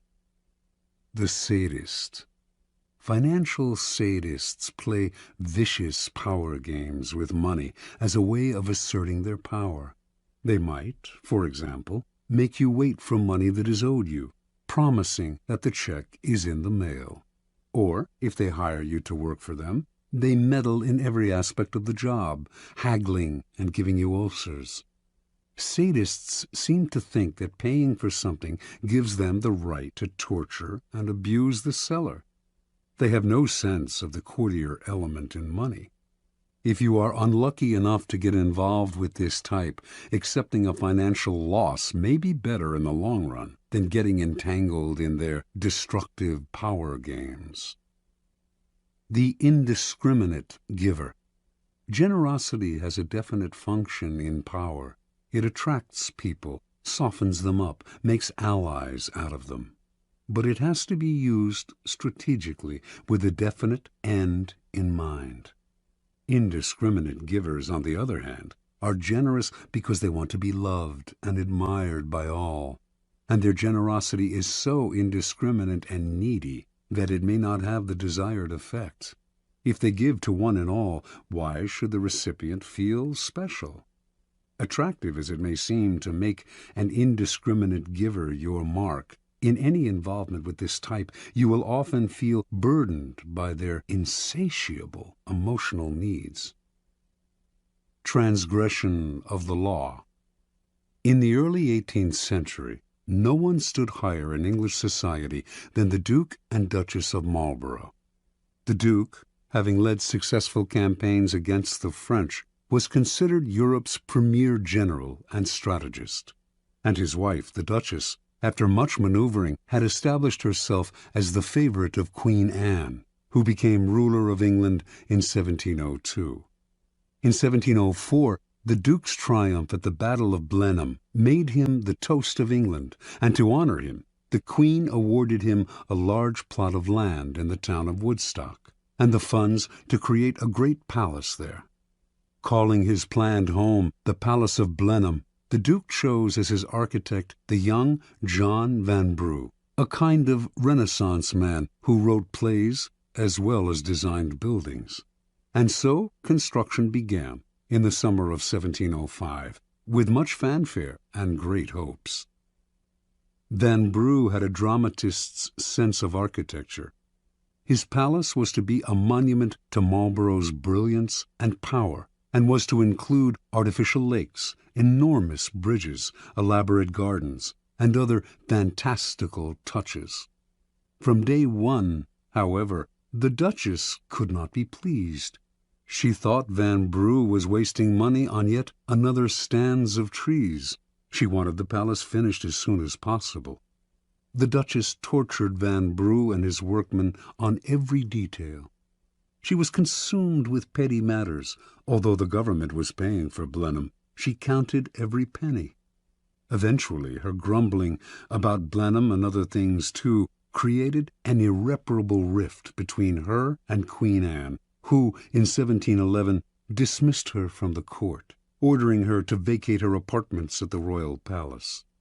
When the Duchess left, fuming over the loss of her position and also of her royal salary, she emptied the apartment of every fixture down to the brass doorknobs. Over the next 10 years, work on Blenheim would stop and start as the funds became harder to procure from the government. The Duchess thought Van Brugh was out to ruin her. She quibbled over every carload of stone and bushel of lime, counted every extra yard of iron railing or foot of wainscot, hurling abuse at the wasteful workmen, contractors, and surveyors. Marlborough, old and weary, wanted nothing more than to settle into the palace in his last years. But the project became bogged down in a swamp of litigation. The workmen suing the Duchess for wages, the Duchess suing the architect right back. In the midst of this interminable wrangling, the Duke died. He had never spent a night in his beloved Blenheim. After Marlborough's death, it became clear that he had a vast estate, worth over £2 million, more than enough to pay for finishing the palace. But the Duchess would not relent. She held back Van Brugh's wages as well as the workmen's, and finally had the architect dismissed. The man who took his place finished Blenheim in a few years, following Van Brugh's designs to the letter. Van Brugh died in 1726, locked out of the palace by the Duchess, unable to set foot in his greatest creation. Foreshadowing the Romantic movement, Blenheim had started a whole new trend in architecture, but had given its creator a 20-year nightmare. Interpretation. For the Duchess of Marlborough, money was a way to play sadistic power games. She saw the loss of money as a symbolic loss of power. With Van Brugh, her contortions went deeper still.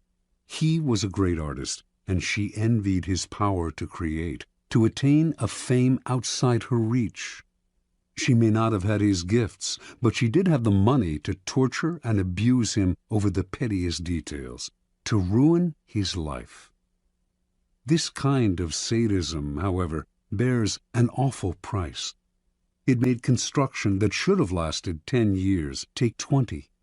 It poisoned many a relationship, alienated the Duchess from the court, deeply pained the Duke, who wanted only to live peacefully in Blenheim, created endless lawsuits, and took years off Van Brugh's life. Finally, too, posterity had the last word. Van Brugh is recognized as a genius, while the Duchess is forever remembered for her consummate cheapness. The powerful must have grandeur of spirit. They can never reveal any pettiness. And money is the most visible arena in which to display either grandeur or pettiness. Best spend freely, then, and create a reputation for generosity, which in the end will pay great dividends. Never let financial details blind you to the bigger picture of how people perceive you. Their resentment will cost you in the long run, and if you want to meddle in the work of creative people under your hire, at least pay them well. Your money will buy their submission better than your displays of power. Law 41. Avoid stepping into a great man's shoes. Judgment. What happens first always appears better and more original than what comes after. If you succeed a great man or have a famous parent, you will have to accomplish double their achievements to outshine them. Do not get lost in their shadow or stuck in a past not of your own making. Establish your own name and identity by changing course. Slay the overbearing father, disparage his legacy, and gain power by shining in your own way. Observance of the law. Alexander the Great had a dominant passion as a young man. an intense dislike for his father, King Philip of Macedonia. He hated Philip's cunning, cautious style of ruling, his bombastic speeches, his drinking and whoring, and his love of wrestling and of other wastes of time. Alexander knew he had to make himself the very opposite of his domineering father. He would force himself to be bold and reckless. He would control his tongue and be a man of few words, and he would not lose precious time in pursuit of pleasures that brought no glory. Alexander also resented the fact that Philip had conquered most of Greece. "My father will go on conquering till there is nothing extraordinary left for me to do," he once complained. While other sons of powerful men were content to inherit wealth and live a life of leisure, Alexander wanted only to outdo his father, to obliterate Philip's name from history by surpassing his accomplishments. Alexander itched to show others how superior he was to his father. A Thessalian horse-dealer once brought a prize horse named Bucephalus to sell to Philip. None of the king's grooms could get near the horse. It was far too savage, and Philip berated the merchant for bringing him such a useless beast. Watching the whole affair, Alexander scowled and commented, "What a horse they are losing for want of skill and spirit to manage him." When he had said this several times, Philip finally had enough and challenged him to take on the horse. He called the merchant back, secretly hoping his son would have a nasty fall and learn a bitter lesson. But Alexander was the one to teach the lesson. Not only did he mount Bucephalus, he managed to ride him at full gallop, taming the horse that would later carry him all the way to India. The courtiers applauded wildly, but Philip seethed inside, seeing not a son but a rival to his power. Alexander's defiance of his father grew bolder. One day the two men had a heated argument before the entire court, and Philip drew his sword as if to strike his son. Having drunk too much wine, however, the king stumbled. Alexander pointed at his father and jeered, "Men of Macedonia, see there the man who is preparing to pass from Europe to Asia. He cannot pass from one table to another without falling." When Alexander was 18, a disgruntled courtier murdered Philip. As word of the regicide spread through Greece, city after city rose up in rebellion against the Macedonian rulers. Philip's advisers counseled Alexander, now the king, to proceed cautiously, to do as Philip had done and conquer through cunning. But Alexander would do things his way. He marched to the furthest reaches of the kingdom, suppressed the rebellious towns, and reunited the empire with brutal efficiency. As a young rebel grows older, his struggle against the father often wanes, and he gradually comes to resemble the very man he wanted to defy. But Alexander's loathing of his father did not end with Philip's death. Once he had consolidated Greece, he set his eyes on Persia, the prize that had eluded his father, who had dreamed of conquering Asia. If he defeated the Persians, Alexander would finally surpass Philip in glory and fame. Alexander crossed into Asia with an army of 35,000 to face a Persian force numbering over 1,000,000. Before engaging the Persians in battle, he passed through the town of Gordium. Here, in the town's main temple, there stood an ancient chariot tied with cords made of the rind of the cornel tree. Legend had it that any man who could undo these cords, the Gordian knot, would rule the world. Many had tried to untie the enormous and intricate knot, but none had succeeded. Alexander, seeing he could not possibly untie the knot with his bare hands, took out his sword and with one slash cut it in half. This symbolic gesture showed the world that he would not do as others, but would blaze his own path. Against astounding odds, Alexander conquered the Persians. Most expected him to stop there. It was a great triumph, enough to secure his fame for eternity. But Alexander had the same relationship to his own deeds as he had to his father. His conquest of Persia represented the past, and he wanted never to rest on past triumphs, or to allow the past to outshine the present. He moved on to India, extending his empire beyond all known limits. Only his disgruntled and weary soldiers prevented him from going further. Interpretation. Alexander represents an extremely uncommon type in history, the son of a famous and successful man who manages to surpass the father in glory and power. The reason this type is uncommon is simple. The father most often manages to amass his fortune, his kingdom, because he begins with little or nothing. A desperate urge impels him to succeed. He has nothing to lose by cunning and impetuousness, and has no famous father of his own to compete against. This kind of man has reason to believe in himself, to believe that his way of doing things is the best, because, after all, it worked for him. When a man like this has a son, he becomes domineering and oppressive, imposing his lessons on the son who is starting off life in circumstances totally different from those in which the father himself began. The sons of such men tend to become cowed and cautious, terrified of losing what their fathers have gained. The son will never step out of his father's shadow unless he adopts the ruthless strategy of Alexander. Disparage the past, create your own kingdom, put the father in the shadows instead of letting him do the same to you. If you cannot materially start from ground zero, it would be foolish to renounce an inheritance. You can at least begin from ground zero psychologically by throwing off the weight of the past and charting a new direction. Alexander instinctively recognized that privileges of birth are impediments to power. Be merciless with the past then, not only with your father and his father, but with your own earlier achievements. Only the weak rest on their laurels and dote on past triumphs. In the game of power, there is never time to rest. Keys to power.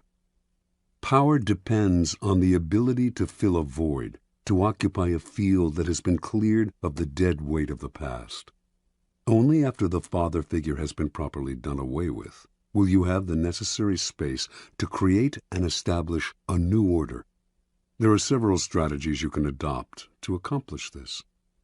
Perhaps the simplest way to escape the shadow of the past is simply to belittle it, playing on the timeless antagonism between the generations, stirring up the young against the old. For this, you need a convenient older figure to pillory.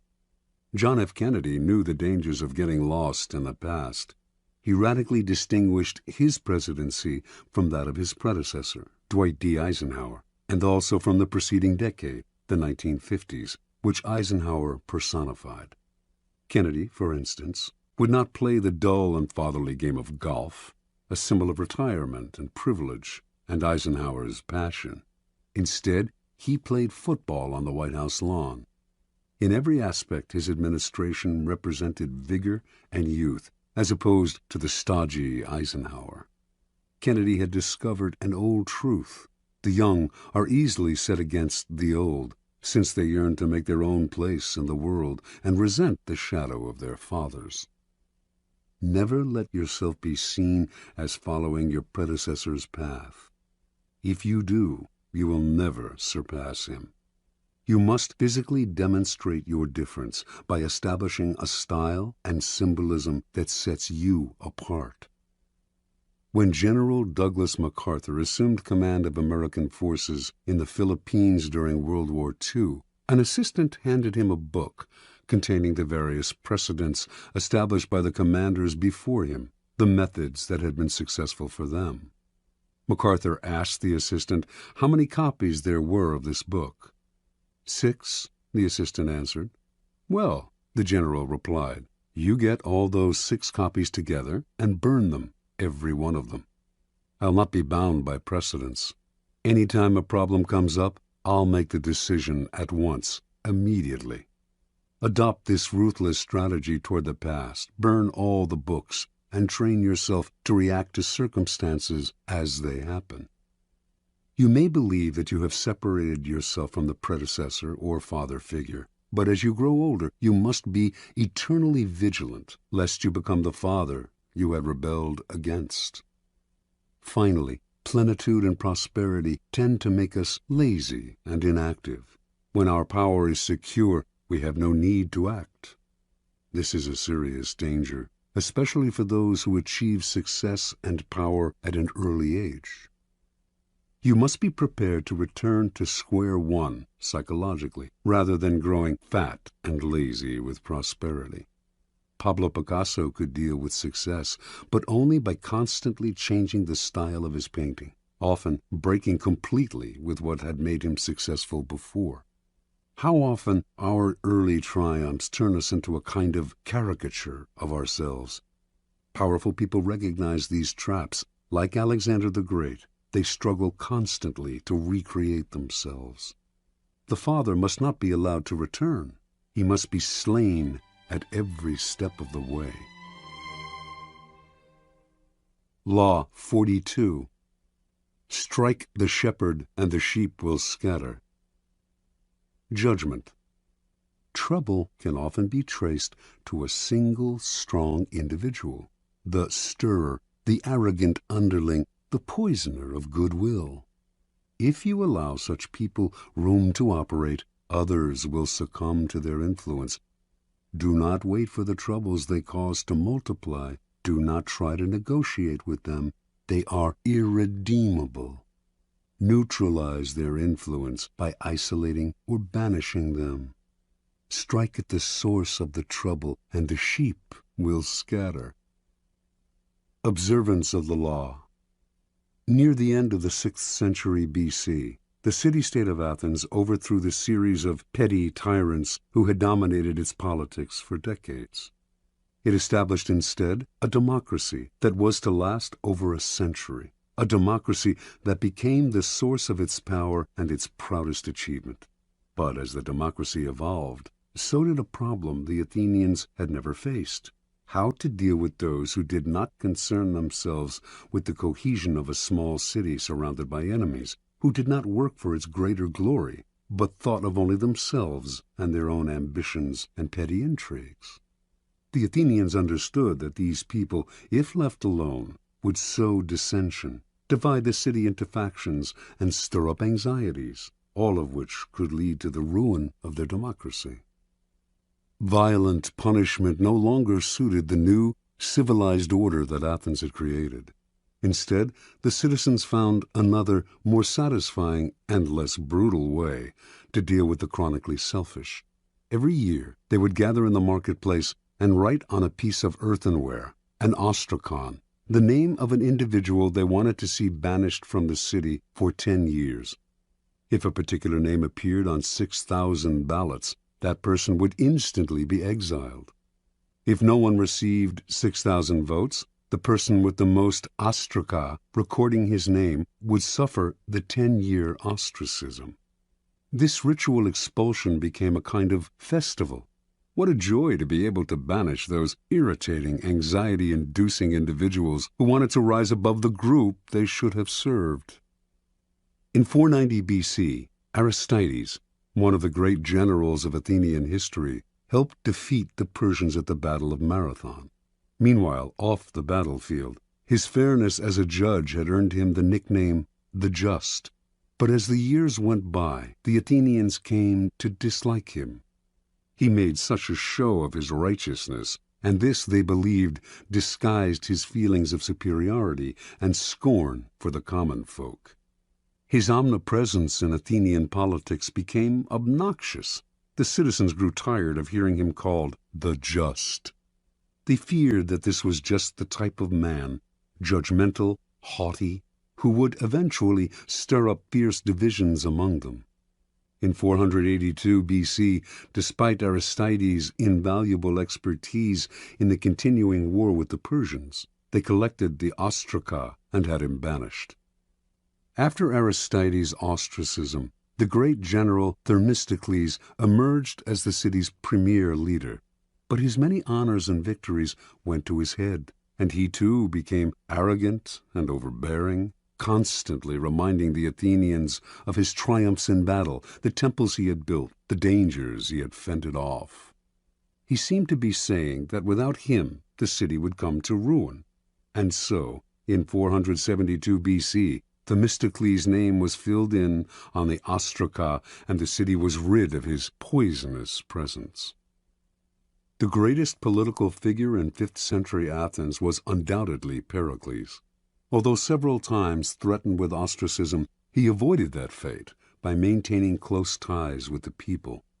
Perhaps he had learned a lesson as a child from his favorite tutor, the incomparable Damon, who excelled above all other Athenians in his intelligence, his musical skills, and his rhetorical abilities.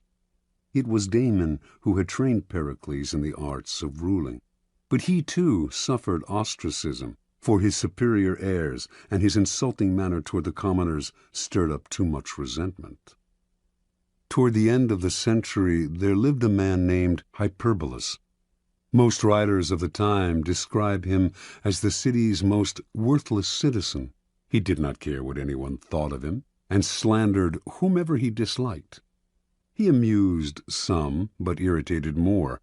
In 417 B.C., Hyperbolus saw an opportunity to stir up anger against the two leading politicians of the time, Alcibiades and Nicias.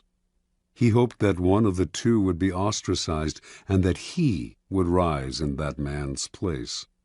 His campaign seemed likely to succeed. The Athenians disliked Alcibiades' flamboyant and carefree lifestyle and were wary of Nicias's wealth and aloofness. They seemed certain to ostracize one or the other, but Alcibiades and Nicias, although they were otherwise enemies, pooled their resources and managed to turn the ostracism on Hyperbolus instead. His obnoxiousness, they argued, could only be terminated by banishment. Earlier sufferers of ostracism had been formidable, powerful men. Hyperbolus, however, was a low buffoon, and with his banishment, the Athenians felt that ostracism had been degraded, and so they ended the practice that for nearly 100 years had been one of the keys to keeping the peace within Athens. Interpretation. The Athenians sensed the dangers posed by asocial behavior and saw how such behavior often disguises itself in other forms.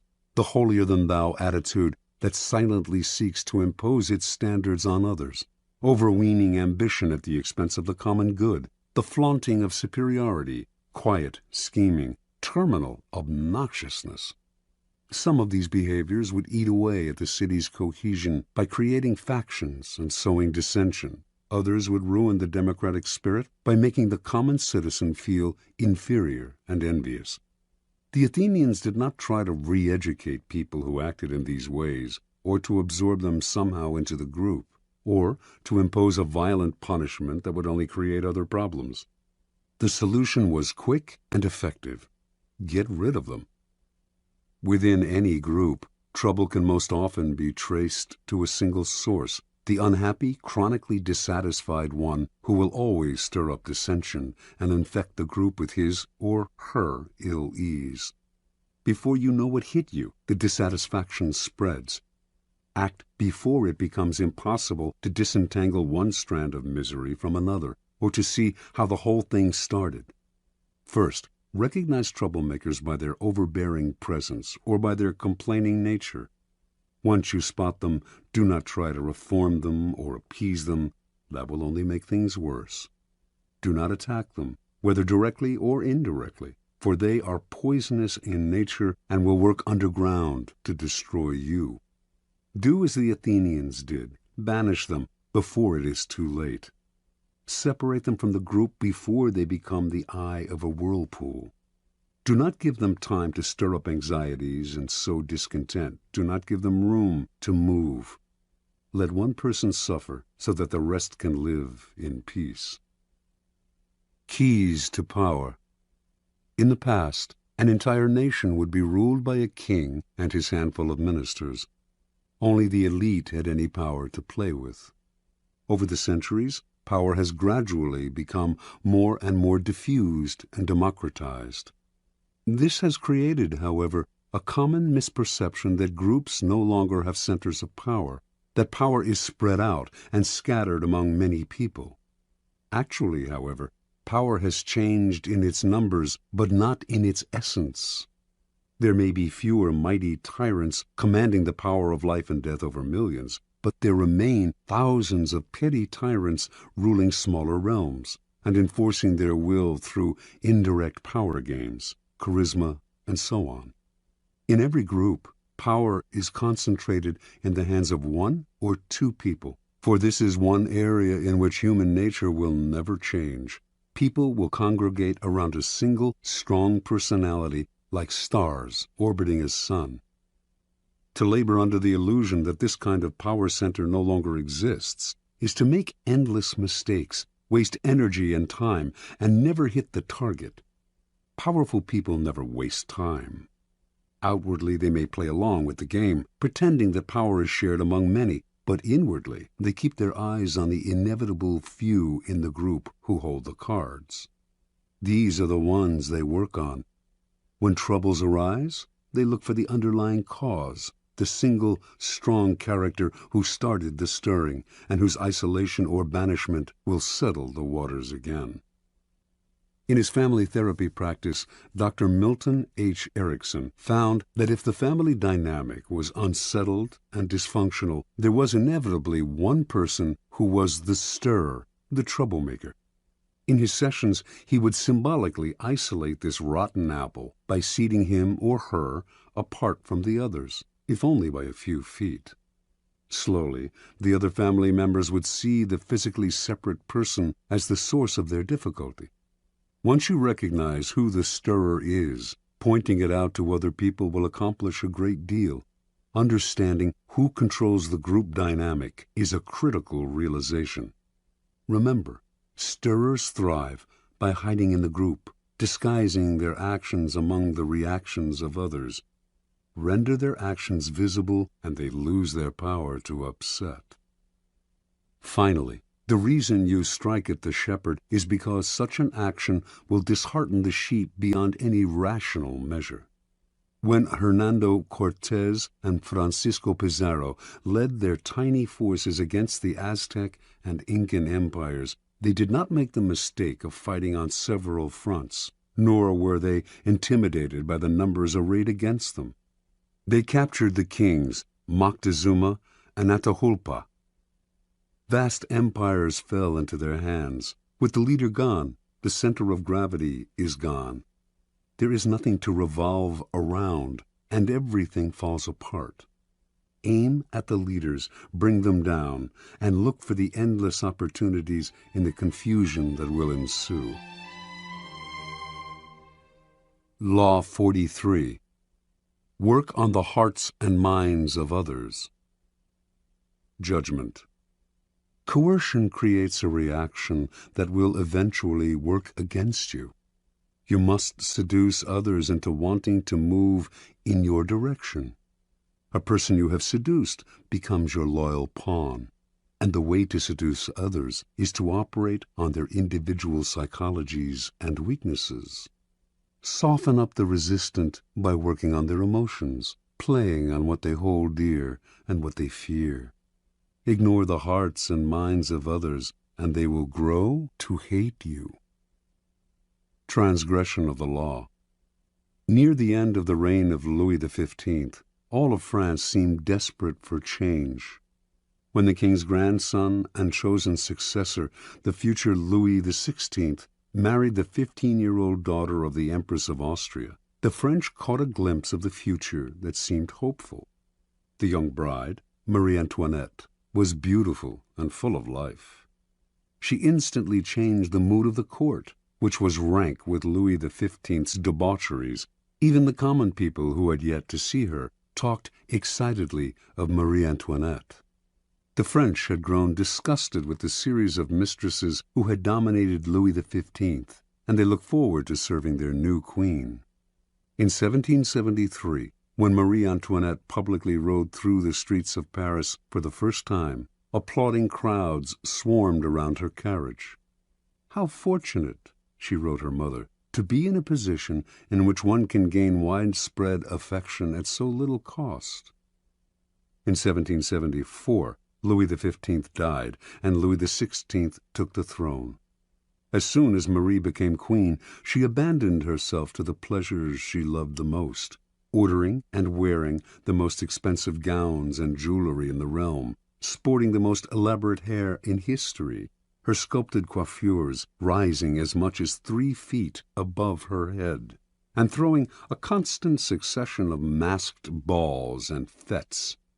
All of these whims she paid for on credit, never concerning herself with the cost or who paid the bills. Marie Antoinette's greatest pleasure was the creation and designing of a private Garden of Eden at the Petit Trianon, a chateau on the grounds of Versailles with its own woods. The gardens at Petit Trianon were to be as natural as possible, including moss applied by hand to the trees and rocks. To heighten the pastoral effect, Marie employed peasant milkmaids to milk the finest-looking cows in the realm. Launderers and cheesemakers in special peasant outfits she helped design, shepherds to tend sheep with silk ribbons around their necks. When the Queen inspected the barns, she would watch her milkmaids squeezing milk into porcelain vases made at the Royal Ceramic Works. To pass the time, Marie would gather flowers in the woods around the Petit Trianon, or watch her good peasants doing their chores. The place became a separate world, its community limited to Marie's chosen favorites. With each new whim of Marie's, the cost of maintaining the Petit Trianon soared. Meanwhile, France itself was deteriorating. There was famine and widespread discontent. Even socially insulated courtiers seethed with resentment. The Queen treated them like children. Only her favorites mattered, and these were becoming fewer and fewer. But Marie did not concern herself with this. Not once throughout her reign did she read a minister's report. Not once did she tour the provinces and rally the people to her side. Not once did she mingle among the Parisians or receive a delegation from them. She did none of these things because, as Queen, she felt the people owed her their affection, and she was not required to love them in return. In 1784, the Queen became embroiled in a scandal. As part of an elaborate swindle, the most expensive diamond necklace in Europe had been purchased under her name, and during the swindler's trial, her lavish lifestyle became public. People heard about the money she spent on jewels and dresses and masked dances. They gave her the nickname Madame Deficit, and from then on she became the focus of the people's growing resentment. When she appeared in her box at the opera, the audience greeted her with hisses. Even the court turned against her, for while she had been running up her huge expenditures, the country was headed for ruin. 5 years later, in 1789, an unprecedented event took place, the beginning of the French Revolution. The Queen did not worry. Let the people have their little rebellion, she seemed to think. It would soon quiet down, and she would be able to resume her life of pleasure. That year, the people marched on Versailles, forcing the royal family to quit the palace and take residence in Paris. This was a triumph for the rebels, but it offered the Queen an opportunity to heal the wounds she had opened and establish contact with the people. The Queen, however, had not learned her lesson. Not once would she leave the palace during her stay in Paris. Her subjects could rot in hell for all she cared. In 1792, the royal couple was moved from the palace to a prison as the revolution officially declared the end of the monarchy. The following year, Louis XVI was tried, found guilty, and guillotined. As Marie Antoinette awaited the same fate, hardly a soul came to her defense. Not one of her former friends in the court, not one of Europe's other monarchs, who, as members of their own country's royal families, had all the reason in the world to show that revolution did not pay. Not even her own family in Austria, including her brother, who now sat on the throne. She had become the world's pariah. In October of 1793, she finally knelt at the guillotine, unrepentant and defiant to the bitter end. Interpretation. From early on, Marie Antoinette acquired the most dangerous of attitudes. As a young princess in Austria, she was endlessly flattered and cajoled. As the future queen of the French court, she was the center of everyone's attention. She never learned to charm or please other people, to become attuned to their individual psychologies. She never had to work to get her way, to use calculation or cunning or the arts of persuasion. And like everyone who was indulged from an early age, she evolved into a monster of insensitivity. Marie became the focus of an entire country's dissatisfaction because it is so infuriating to meet with a person who makes no effort to seduce you or attempt to persuade you, even if only for the purpose of deception. And do not imagine that she represents a bygone era, or that she is even rare. Her type is today more common than ever. Such types live in their own bubble. They seem to feel they are born kings and queens, and that attention is owed them. They do not consider anyone else's nature, but bulldoze over people with the self-righteous arrogance of a Marie Antoinette. Pampered and indulged as children, as adults, they still believe that everything must come to them. Convinced of their own charm, they make no effort to charm, seduce, or gently persuade. In the realm of power, such attitudes are disastrous. At all times you must attend to those around you, gauging their particular psychology, tailoring your words to what you know will entice and seduce them. This requires energy and art. The higher your station, the greater the need to remain attuned to the hearts and minds of those below you, creating a base of support to maintain you at the pinnacle. Without that base, your power will teeter, and at the slightest change of fortune, those below will gladly assist in your fall from grace. Keys to power. In the game of power, you are surrounded by people who have absolutely no reason to help you unless it is in their interest to do so. And if you have nothing to offer their self-interest, you are likely to make them hostile, for they will see in you just one more competitor, one more waster of their time. Those that overcome this prevailing coldness are the ones who find the key that unlocks the stranger's heart and mind, seducing him into their corner, if necessary, softening them up for a punch. But most people never learn this side of the game.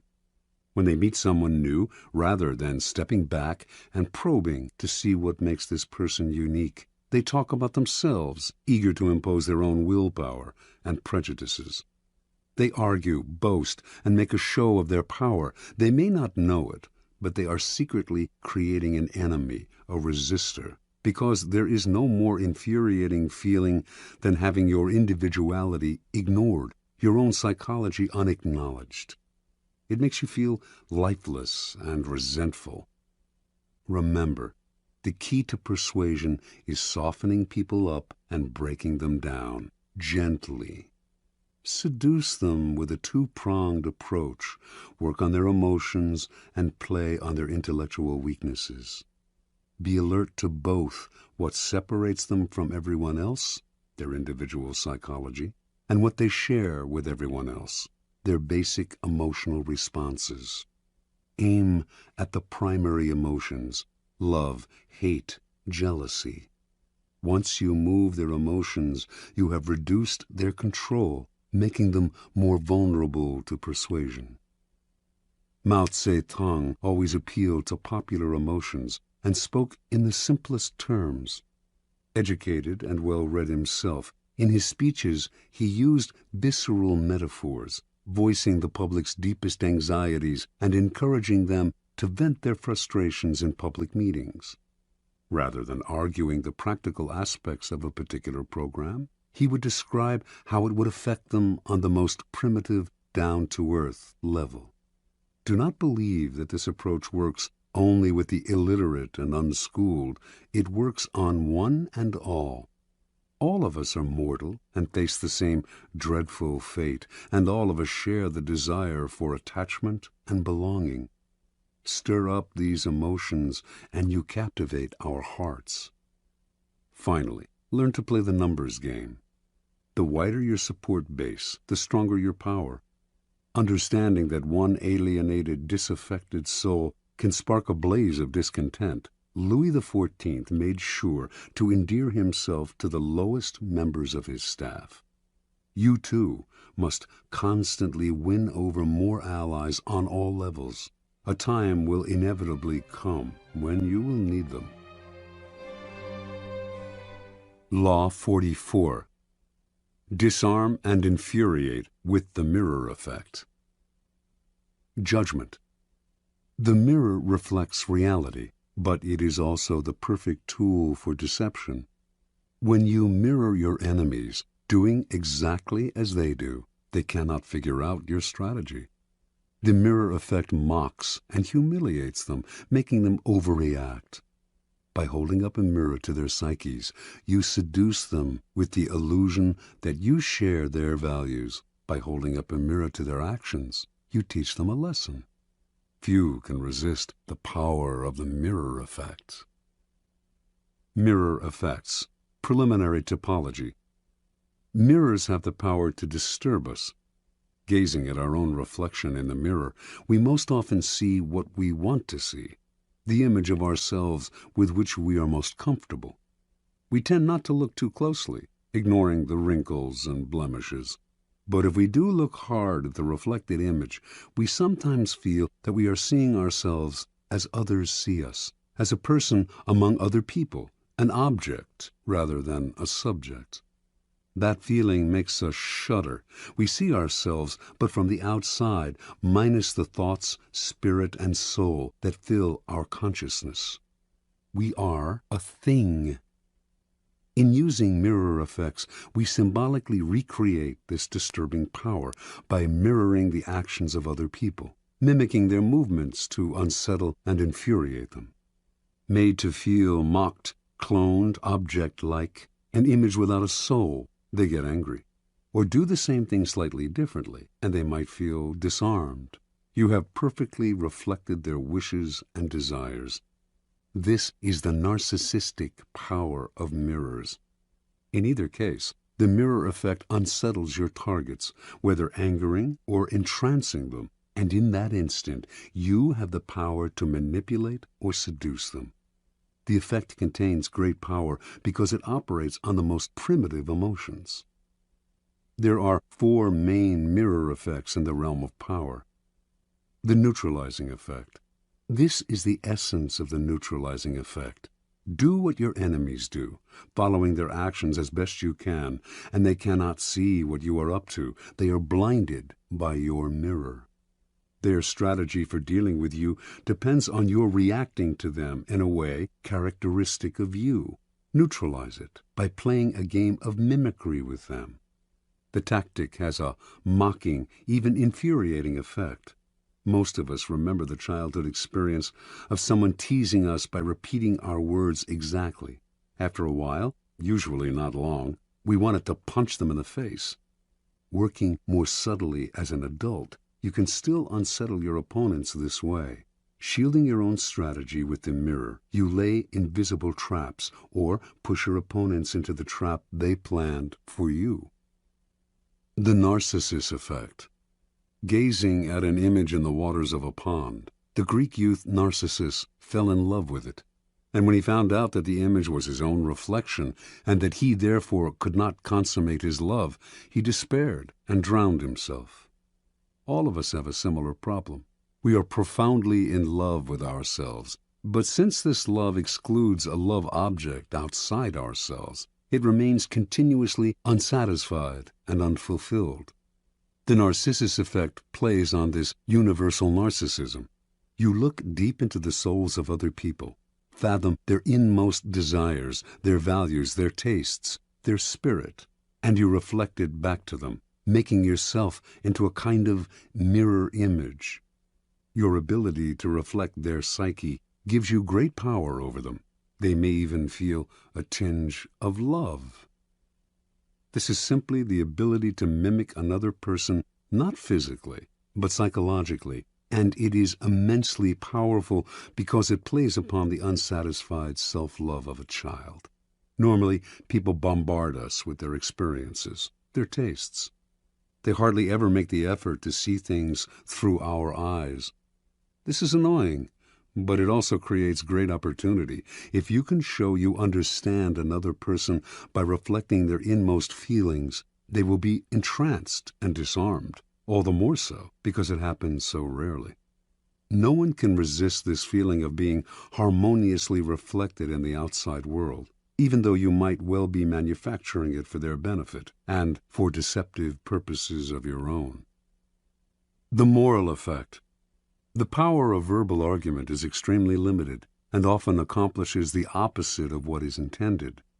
As Gracian remarks, the truth is generally seen, rarely heard. The moral effect is a perfect way to demonstrate your ideas through action. Quite simply, you teach others a lesson by giving them a taste of their own medicine.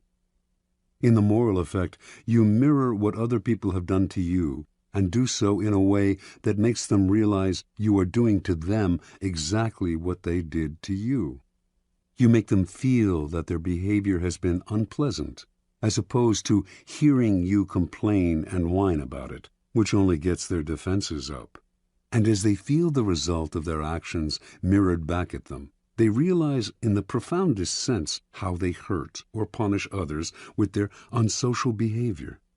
You objectify the qualities you want them to feel ashamed of and create a mirror in which they can gaze at their follies and learn a lesson about themselves. This technique is often used by educators, psychologists, and anyone who has to deal with unpleasant and unconscious behavior. This is the teacher's mirror. Whether or not there is actually anything wrong with the way people have treated you, however, it can often be to your advantage to reflect it back to them in a way that makes them feel guilty about it. Hallucinatory effect. Mirrors are tremendously deceptive, for they create a sense that you are looking at the real world. Actually, though, you are only staring at a piece of glass, which, as everyone knows, cannot show the world exactly as it is. Everything in a mirror is reversed. When Alice goes through the looking glass in Lewis Carroll's book, she enters a world that is back to front, and more than just visually. The hallucinatory effect comes from creating a perfect copy of an object, a place, a person. This copy acts as a kind of dummy. People take it for the real thing because it has the physical appearance of the real thing. This is the preeminent technique of con artists, who strategically mimic the real world to deceive you. It also has applications in any arena that requires camouflage. This is the deceiver's mirror.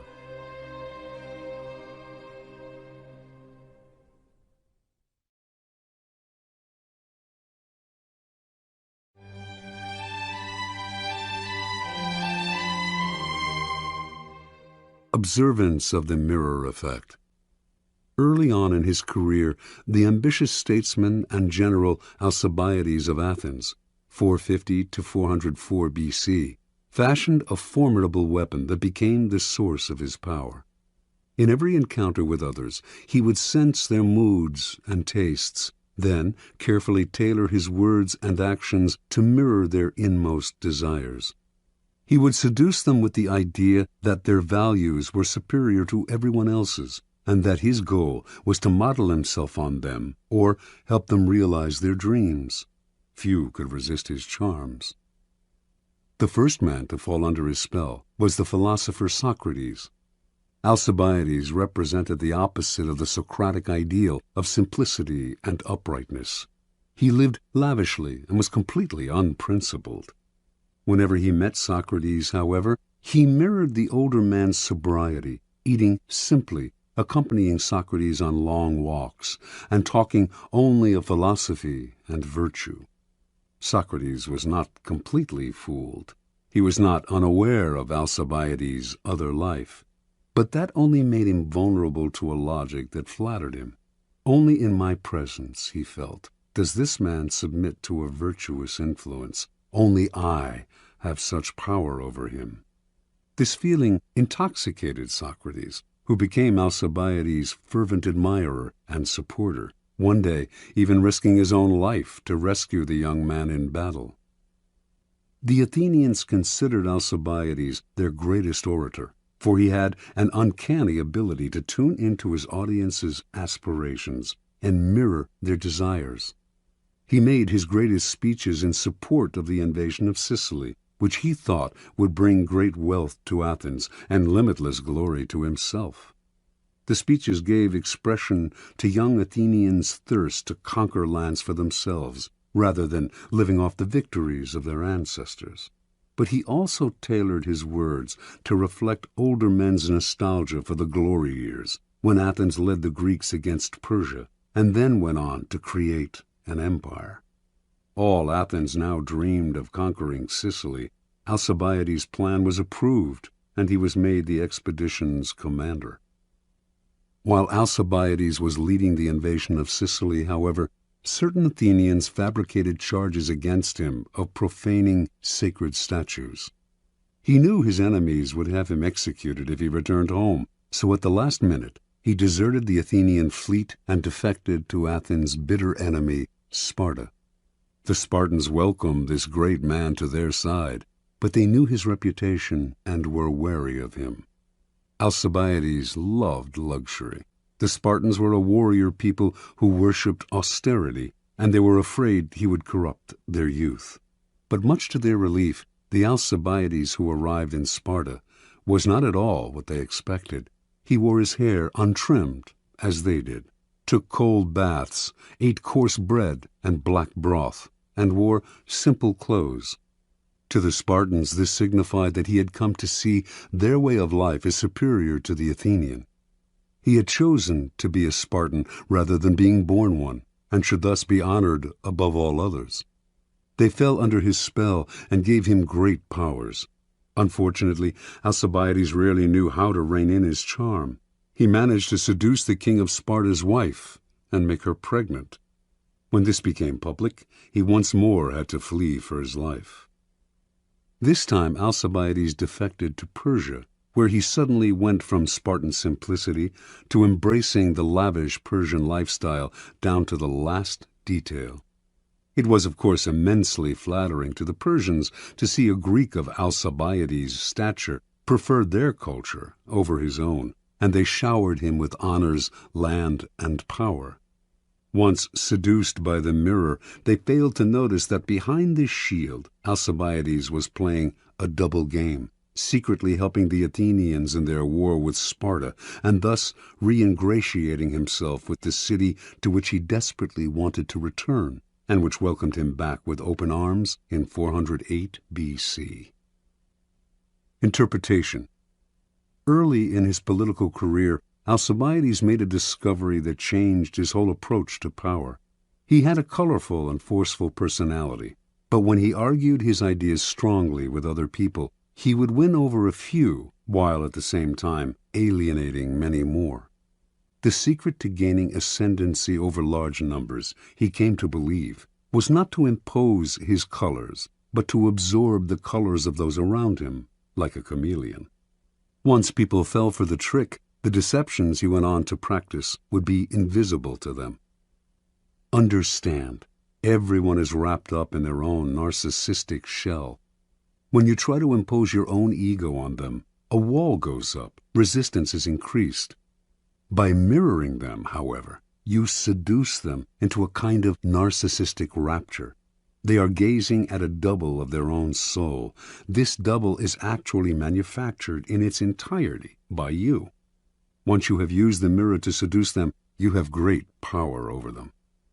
It is worth noting, however, the dangers and the promiscuous use of the mirror. In Alcibiades' presence, people felt larger, as if their egos had been doubled, but once he left, they felt empty and diminished, and when they saw him mirroring completely different people as totally as he had mirrored them, they felt not just diminished, but betrayed. Alcibiades' overuse of the mirror effect made whole peoples feel used, so that he constantly had to flee from one place to another. Indeed, Alcibiades so angered the Spartans that they finally had him murdered. He had gone too far. The seducer's mirror must be used with caution and discrimination. Law 45. Preach the need for change, but never reform too much at once.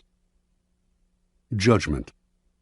Everyone understands the need for change in the abstract. But on the day-to-day level, people are creatures of habit. Too much innovation is traumatic and will lead to revolt. If you are new to a position of power, or an outsider trying to build a power base, make a show of respecting the old ways of doing things. If change is necessary, make it feel like a gentle improvement on the past. Transgression of the law. Sometime in the early 1520s, King Henry VIII of England decided to divorce his wife, Catherine of Aragon, because she had failed to bear him a son, and because he had fallen in love with the young and comely Anne Boleyn. The Pope, Clement VII, opposed the divorce and threatened the king with excommunication. The king's most powerful minister, Cardinal Wolsey, also saw no need for divorce, and his half-hearted support of the king cost him his position and soon his life. One man in Henry's cabinet, Thomas Cromwell, not only supported him in his desire for a divorce, but had an idea for realizing it, a complete break with the past. He convinced the king that by severing ties with Rome and making himself the head of a newly formed English church, he could divorce Catherine and marry Anne. By 1531, Henry saw this as the only solution. To reward Cromwell for his simple but brilliant idea, he elevated this son of a blacksmith to the post of royal counselor. By 1534, Cromwell had been named the king's secretary, and as the power behind the throne, he had become the most powerful man in England. But for him, the break with Rome went beyond the satisfaction of the king's carnal desires. He envisioned a new Protestant order in England, with the power of the Catholic Church smashed, and its vast wealth in the hands of the king and the government. In that same year, he initiated a complete survey of the churches and monasteries of England, and as it turned out, the treasures and monies that the churches had accumulated over the centuries were far more than he had imagined. His spies and agents came back with astonishing figures. To justify his schemes, Cromwell circulated stories about the corruption in the English monasteries, their abuse of power, their exploitation of the people they supposedly served. Having won Parliament's support for breaking up the monasteries, he began to seize their holdings and to put them out of existence, one by one. At the same time, he began to impose Protestantism, introducing reforms in religious ritual and punishing those who stuck to Catholicism, and who now were called heretics. Virtually overnight, England was converted to a new official religion. A terror fell on the country. Some people had suffered under the Catholic Church, which, before the reforms, had been immensely powerful, but most Britons had strong ties to Catholicism and to its comforting rituals. They watched in horror as churches were demolished, images of the Madonna and saints were broken in pieces, stained glass windows were smashed, and the church's treasures were confiscated. With monasteries that had succored the poor suddenly gone, the poor now flooded the streets. The growing ranks of the beggar class were further swelled by former monks. On top of all this, Cromwell levied high taxes to pay for his ecclesiastical reforms. In 1535, powerful revolts in the north of England threatened to topple Henry from his throne. By the following year, he had suppressed the rebellions, but he had also begun to see the costs of Cromwell's reforms. The king himself had never wanted to go this far. He had only wanted a divorce. It was now Cromwell's turn to watch uneasily as the king began slowly to undo his reforms, reinstating Catholic sacraments and other rituals that Cromwell had outlawed. Sensing his fall from grace, in 1540 Cromwell decided to regain Henry's favor with one throw of the dice. He would find the king a new wife. Henry's third wife, Jane Seymour, had died a few years before, and he had been pining for a new, young queen. It was Cromwell who found him one, Anne of Cleves, a German princess and, most important to Cromwell, a Protestant. On Cromwell's commission, the painter Holbein produced a flattering portrait of Anne. When Henry saw it, he fell in love and agreed to marry her. Cromwell seemed back in favor. Unfortunately, however, Holbein's painting was highly idealized, and when the king finally met the princess, she did not please him in the least.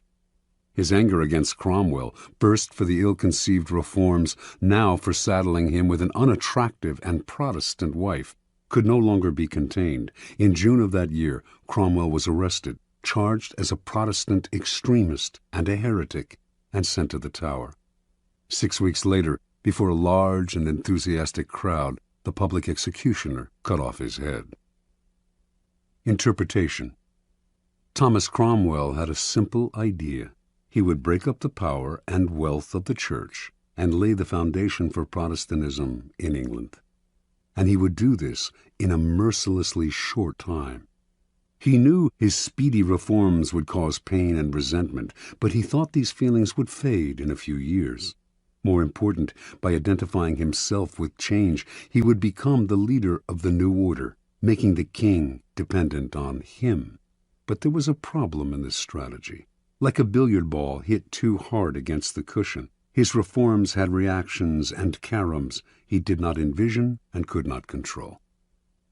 The man who initiates strong reforms often becomes the scapegoat for any kind of dissatisfaction, and eventually the reaction to his reforms may consume him, for change is upsetting to the human animal, even when it is for the good. Because the world is, and always has been, full of insecurity and threat, we latch on to familiar faces and create habits and rituals to make the world more comfortable. Change can be pleasant and even sometimes desirable in the abstract, but too much of it creates an anxiety that will stir and boil beneath the surface and then eventually erupt. Never underestimate the hidden conservatism of those around you. It is powerful and entrenched. Never let the seductive charm of an idea cloud your reason. Just as you cannot make people see the world your way, you cannot wrench them into the future with painful changes. They will rebel. If reform is necessary, anticipate the reaction against it and find ways to disguise the change and sweeten the poison. Keys to power. Human psychology contains many dualities, one of them being that even while people understand the need for change, knowing how important it is for institutions and individuals to be occasionally renewed, they are also irritated and upset by changes that affect them personally. They know that change is necessary and that novelty provides relief from boredom, but deep inside they cling to the past. Change in the abstract or superficial change they desire, but a change that upsets core habits and routines is deeply disturbing to them. No revolution is gone without a powerful later reaction against it, for in the long run, the void it creates proves too unsettling to the human animal, who unconsciously associates such voids with death and chaos. The opportunity for change and renewal seduces people to the side of the revolution, but once their enthusiasm fades, which it will, they are left with a certain emptiness. Yearning for the past, they create an opening for it to creep back in. For Machiavelli, the prophet who preaches and brings change can only survive by taking up arms. When the masses inevitably yearn for the past, he must be ready to use force. But the armed prophet cannot last long unless he quickly creates a new set of values and rituals to replace the old ones and to soothe the anxieties of those who dread change. It is far easier and less bloody to play a kind of con game. Preach change as much as you like and even enact your reforms, but give them the comforting appearance of older events and traditions. A simple gesture, like using an old title or keeping the same number for a group, will tie you to the past and support you with the authority of history. As Machiavelli himself observed, the Romans used this device when they transformed their monarchy into a republic. They may have installed 2 consuls in place of the king, But since the king had been served by 12 lictors, they retained the same number to serve under the consuls. The king had personally performed an annual sacrifice in a great spectacle that stirred the public. The Republic retained this practice, only transferring it to a special chief of the ceremony, whom they called the King of the Sacrifice. These and similar gestures satisfied the people and kept them from clamoring for the monarchy's return. Another strategy to disguise change is to make a loud and public display of support for the values of the past. Seem to be a zealot for tradition, and few will notice how unconventional you really are. The answer to innate conservatism is to play the courtier's game. Galileo did this at the beginning of his scientific career. He later became more confrontational and paid for it. So pay lip service to tradition. Identify the elements in your revolution that can be made to seem to build on the past.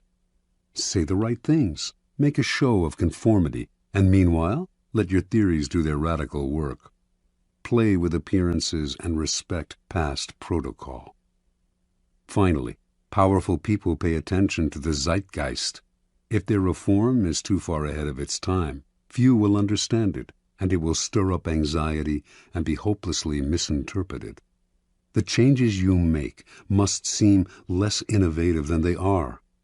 England did eventually become a Protestant nation, as Cromwell wished, but it took over a century of gradual evolution.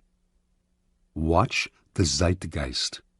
If you work in a tumultuous time, there is power to be gained by preaching a return to the past, to comfort, tradition, and ritual. During a period of stagnation, on the other hand, play the card of reform and revolution, but beware of what you stir up. Those who finish a revolution are rarely those who start it. You will not succeed at this dangerous game unless you are willing to forestall the inevitable reaction against it by playing with appearances and building on the past. Law 46. Never appear too perfect. Judgment. Appearing better than others is always dangerous, but most dangerous of all is to appear to have no faults or weaknesses. Envy creates silent enemies. It is smart to occasionally display defects and admit to harmless vices in order to deflect envy and appear more human and approachable. Only gods and the dead can seem perfect with impunity. Transgression of the law. Joe Orton met Kenneth Halliwell at the Royal Academy of Dramatic Arts, London, in 1953, where both had enrolled as acting students. They soon became lovers and moved in together. Halliwell, 25 at the time, was 7 years older than Orton and seemed the more confident of the two, but neither had much talent as actors, and after graduating, having settled down together in a dank London apartment, they decided to give up acting and collaborate as writers instead. Halliwell's inheritance was enough to keep them from having to find work for a few years, and in the beginning he was also the driving force behind the stories and novels they wrote. He would dictate to Orton, who would type the manuscripts, occasionally interjecting his own lines and ideas. Their first efforts attracted some interest from literary agents, but it sputtered. The promise they had shown was leading nowhere. Eventually, the inheritance money ran out, and the pair had to look for work. Their collaborations were less enthusiastic and less frequent. The future looked bleak. In 1957, Orton began to write on his own, but it wasn't until 5 years later, when the lovers were jailed for 6 months for defacing dozens of library books, that he began to find his voice, perhaps not by chance. This was the first time he and Halliwell had been separated in 9 years. He came out of prison determined to express his contempt for English society in the form of theatrical farces. He and Halliwell moved back in together, but now the roles were reversed. Orton did the writing, while Halliwell put in comments and ideas. In 1964, Joe Orton completed his first full-length play, Entertaining Mr. Sloane. The play made it to London's West End, where it received brilliant reviews. A great new writer had emerged from nowhere. Now success followed success at a dizzying pace. In 1966, Auden had a hit with his play Loot, and his popularity soared. Soon commissions came in from all sides, including from the Beatles, who paid Auden handsomely to write them a film script. Everything was pointing upwards, everything except Auden's relationship with Kenneth Hallowell. The pair still lived together, but as Auden grew successful, Hallowell began to deteriorate.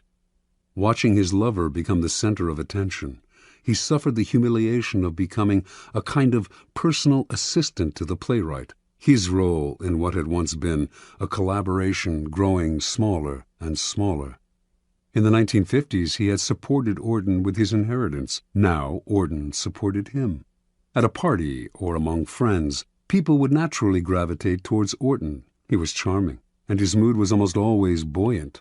Unlike the handsome Auden, Hallowell was bald and awkward. His defensiveness made people want to avoid him. With Auden's success, the couple's problems only worsened. Hallowell's moods made their life together impossible. Auden claimed to want to leave him and had numerous affairs, but would always end up returning to his old friend and lover. He tried to help Hallowell launch a career as an artist, even arranging for a gallery to show his work, but the show was a flop, and this only heightened Hallowell's sense of inferiority. In May of 1967, the pair went on a brief holiday together in Tangiers, Morocco. During the trip, Auden wrote in his diary, "We sat talking of how happy we felt, and how it couldn't surely last. We'd have to pay for it, or we'd be struck down from afar by disaster because we were, perhaps, too happy. To be young, good-looking, healthy, famous, comparatively rich and happy is surely going against nature." Hallowell outwardly seemed as happy as Auden. Inwardly, though, he was seething. And 2 months later, in the early morning of August 10th, 1967, just days after helping Auden put the finishing touches to the wicked farce What the Butlers Saw, undoubtedly his masterpiece, Kenneth Hallowell bludgeoned Joe Auden to death with repeated blows of a hammer to the head. He then took 21 sleeping pills and died himself, leaving behind a note that read, "If you read Auden's diary, all will be explained." Interpretation. Kenneth Hallowell had tried to cast his deterioration as mental illness, but what Joe Auden's diaries revealed to him was the truth. It was envy, pure and simple, that lay at the heart of his sickness.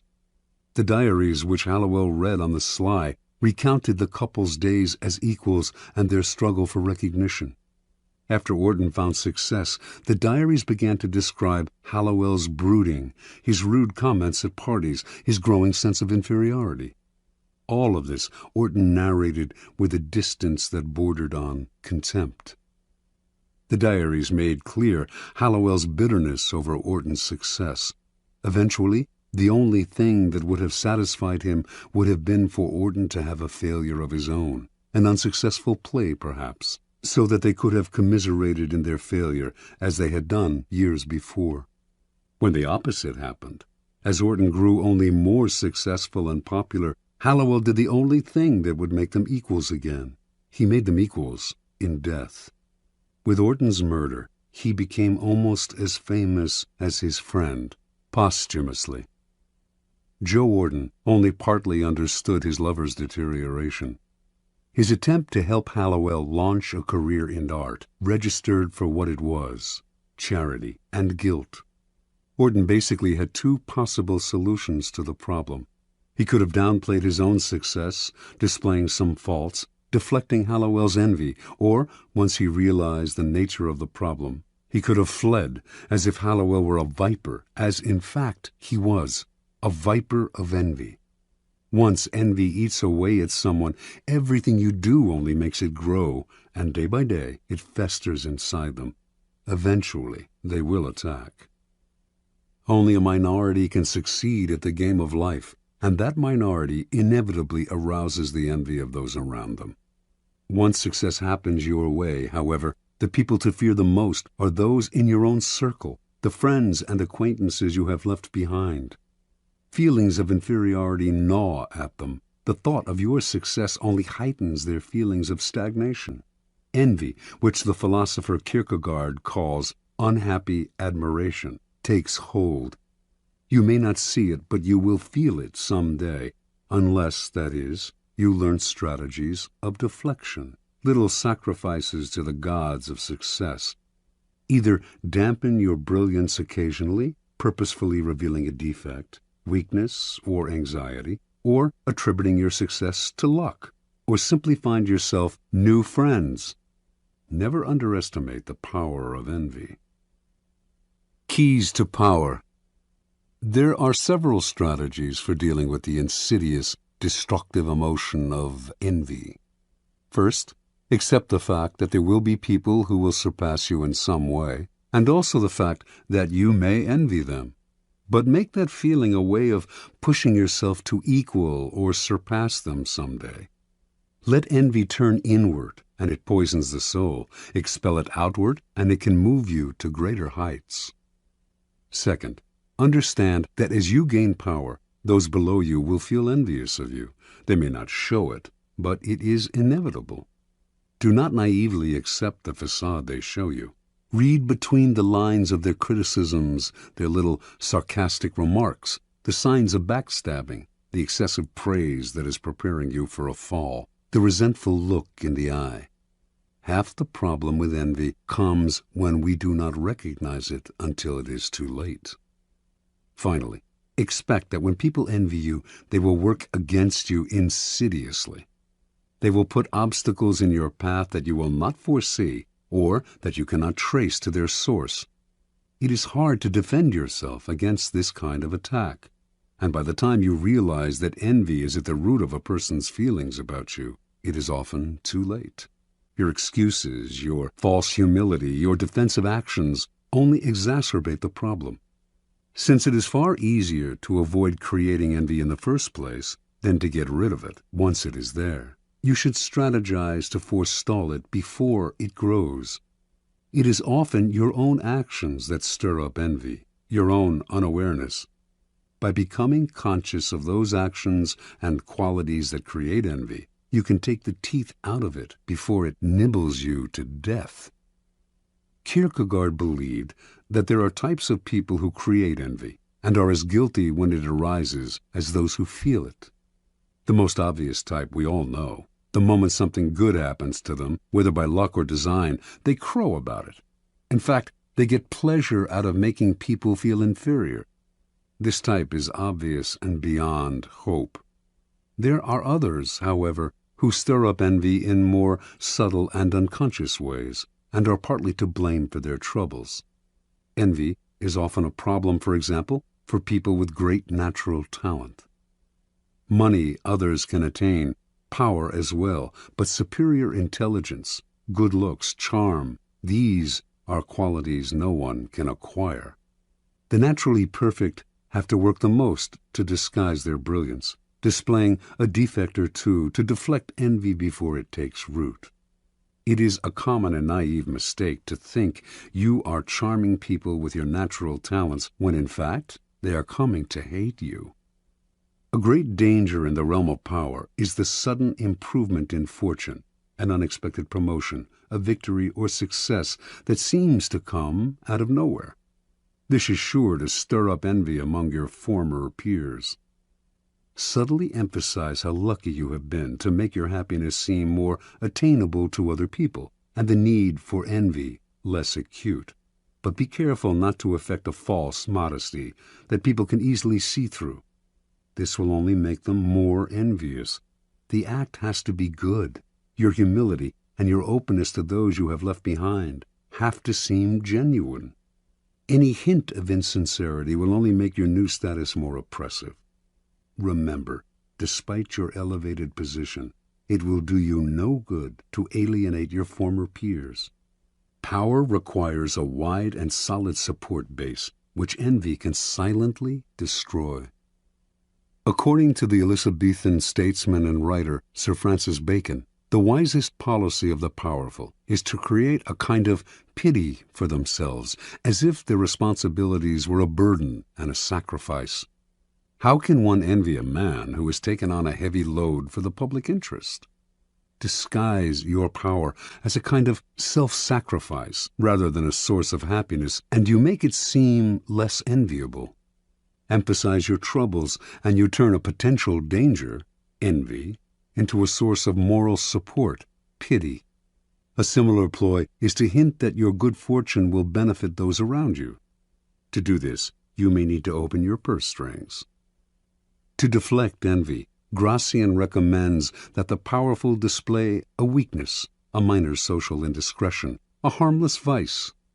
Give those who envy you something to feed on, distracting them from your more important sins. Remember, it is the reality that matters. You may have to play games with appearances, but in the end, you will have what counts, true power. In some Arab countries, a man will avoid arousing envy by showing his wealth only on the inside of his house. Apply this wisdom to your own character. Beware of some of envy's disguises. Excessive praise is an almost sure sign that the person praising you envies you.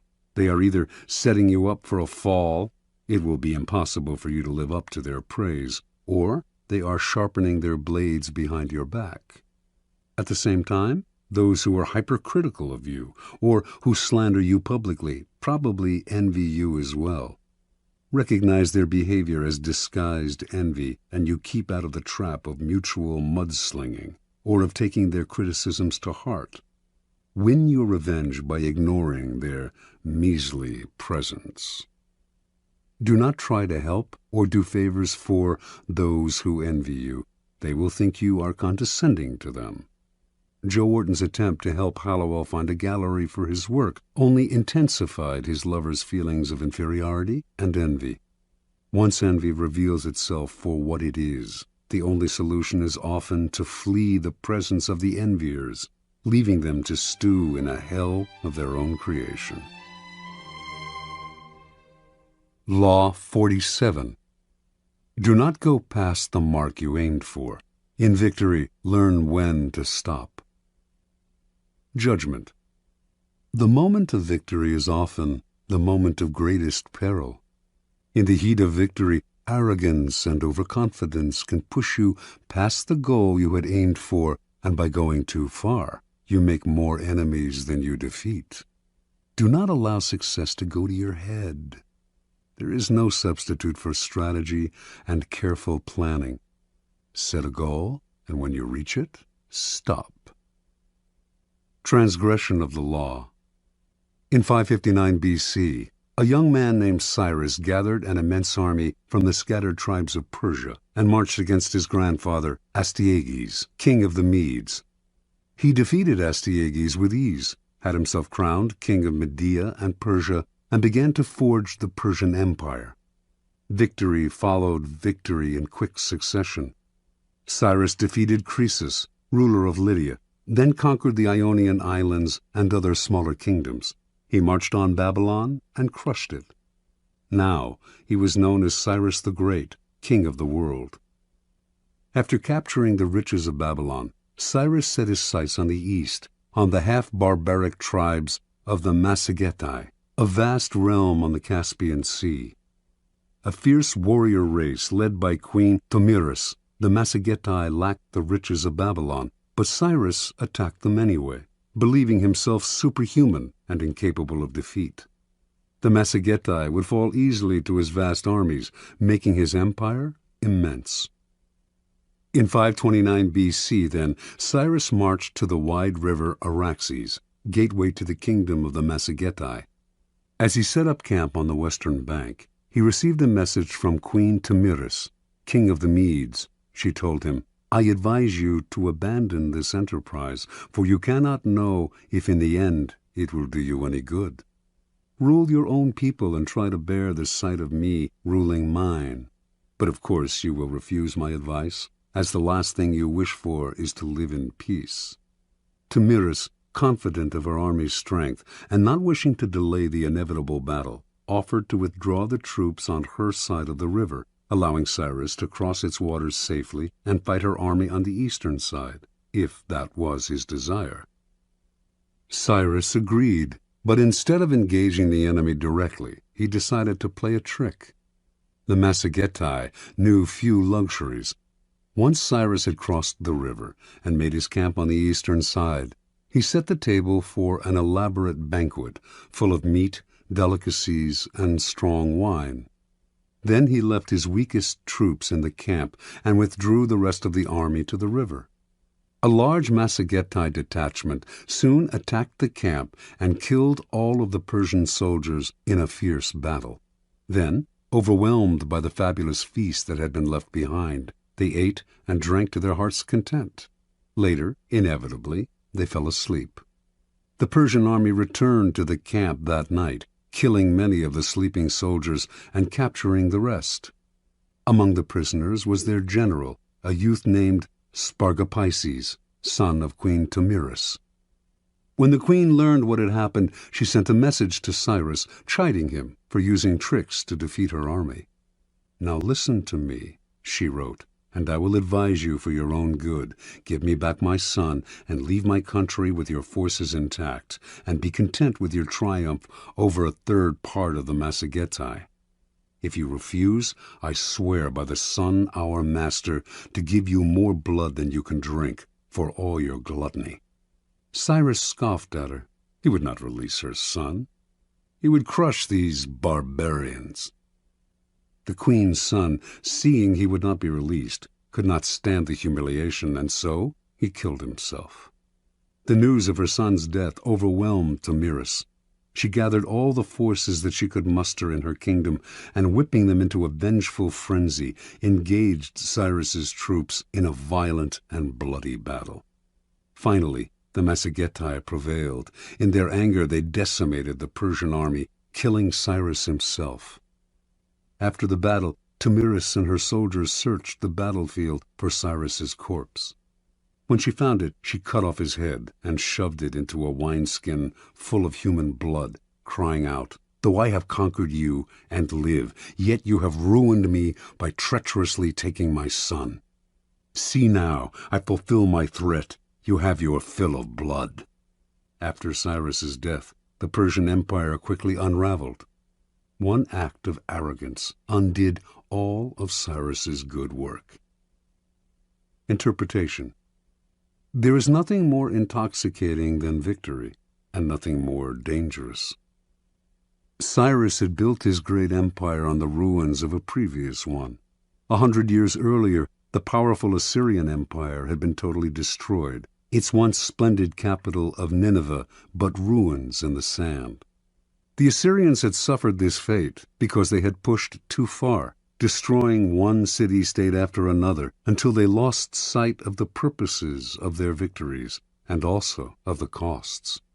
They overextended themselves and made many enemies who were finally able to band together and destroy them. Cyrus ignored the lesson of Assyria. He paid no heed to the warnings of oracles and advisers. He did not worry about offending a queen. His many victories had gone to his head, clouding his reason. Instead of consolidating his already vast empire, he pushed forward. Instead of recognizing each situation as different, he thought each new war would bring the same result as the one before, as long as he used the methods he knew: ruthless force and cunning. Understand, in the realm of power, you must be guided by reason. To let a momentary thrill or an emotional victory influence or guide your moves will prove fatal. When you attain success, step back. Be cautious. When you gain victory, understand the part played by the particular circumstances of a situation, and never simply repeat the same actions again and again. History is littered with the ruins of victorious empires and the corpses of leaders who could not learn to stop and consolidate their gains. Keys to power. Power has its own rhythms and patterns. Those who succeed at the game are the ones who control the patterns and vary them at will. keeping people off balance while they set the tempo.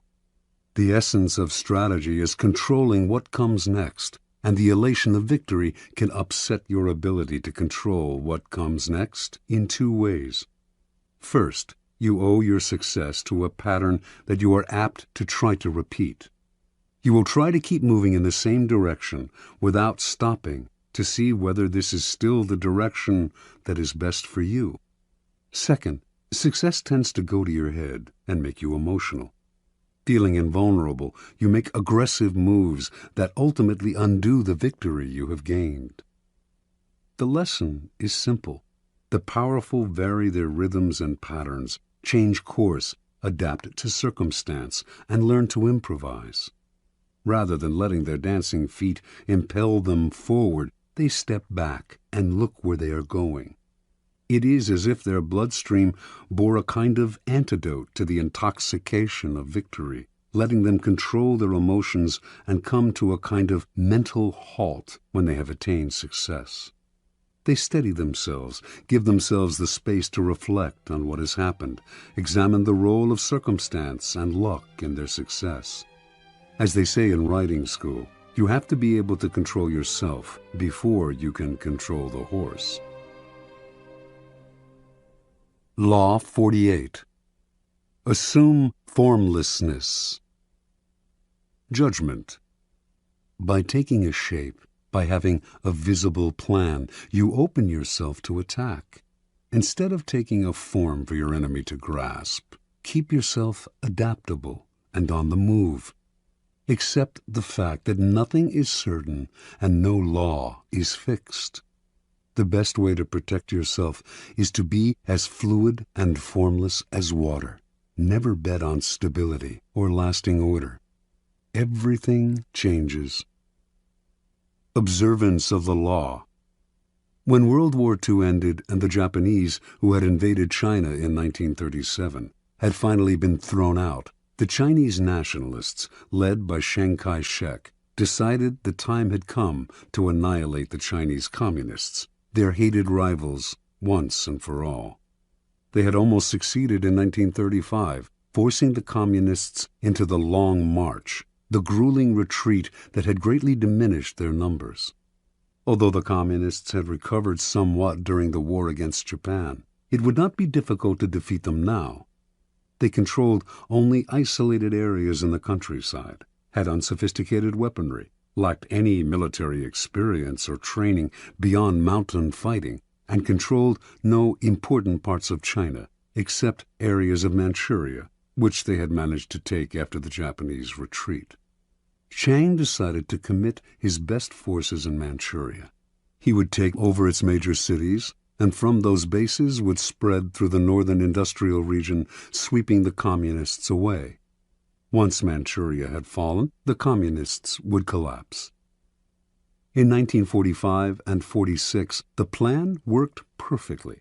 The nationalists easily took the major Manchurian cities. Puzzlingly, though, in the face of this critical campaign, the communist strategy made no sense. When the nationalists began their push, the communists dispersed to Manchuria's most out-of-the-way corners. Their small units harassed the nationalist armies, ambushing them here, retreating unexpectedly there. But these dispersed units never linked up, making them hard to attack. They would seize a town, only to give it up a few weeks later. Forming neither rear guards nor vanguards, they moved like Mercury, never staying in one place, elusive and formless.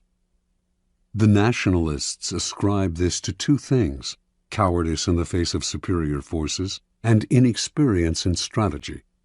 Mao Zedong, the communist leader, was more a poet and philosopher than a general, whereas Chiang had studied warfare in the West and was a follower of the German military writer Karl von Clausewitz, among others.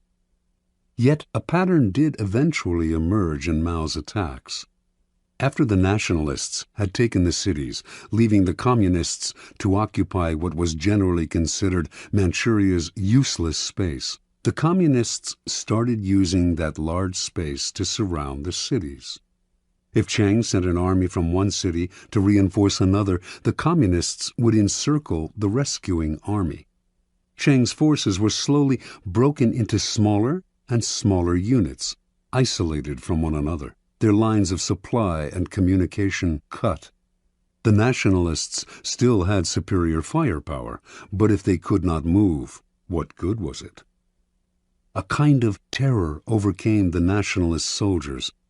Commanders comfortably remote from the front lines might laugh at Mao, but the soldiers had fought the communists in the mountains and had come to fear their elusiveness.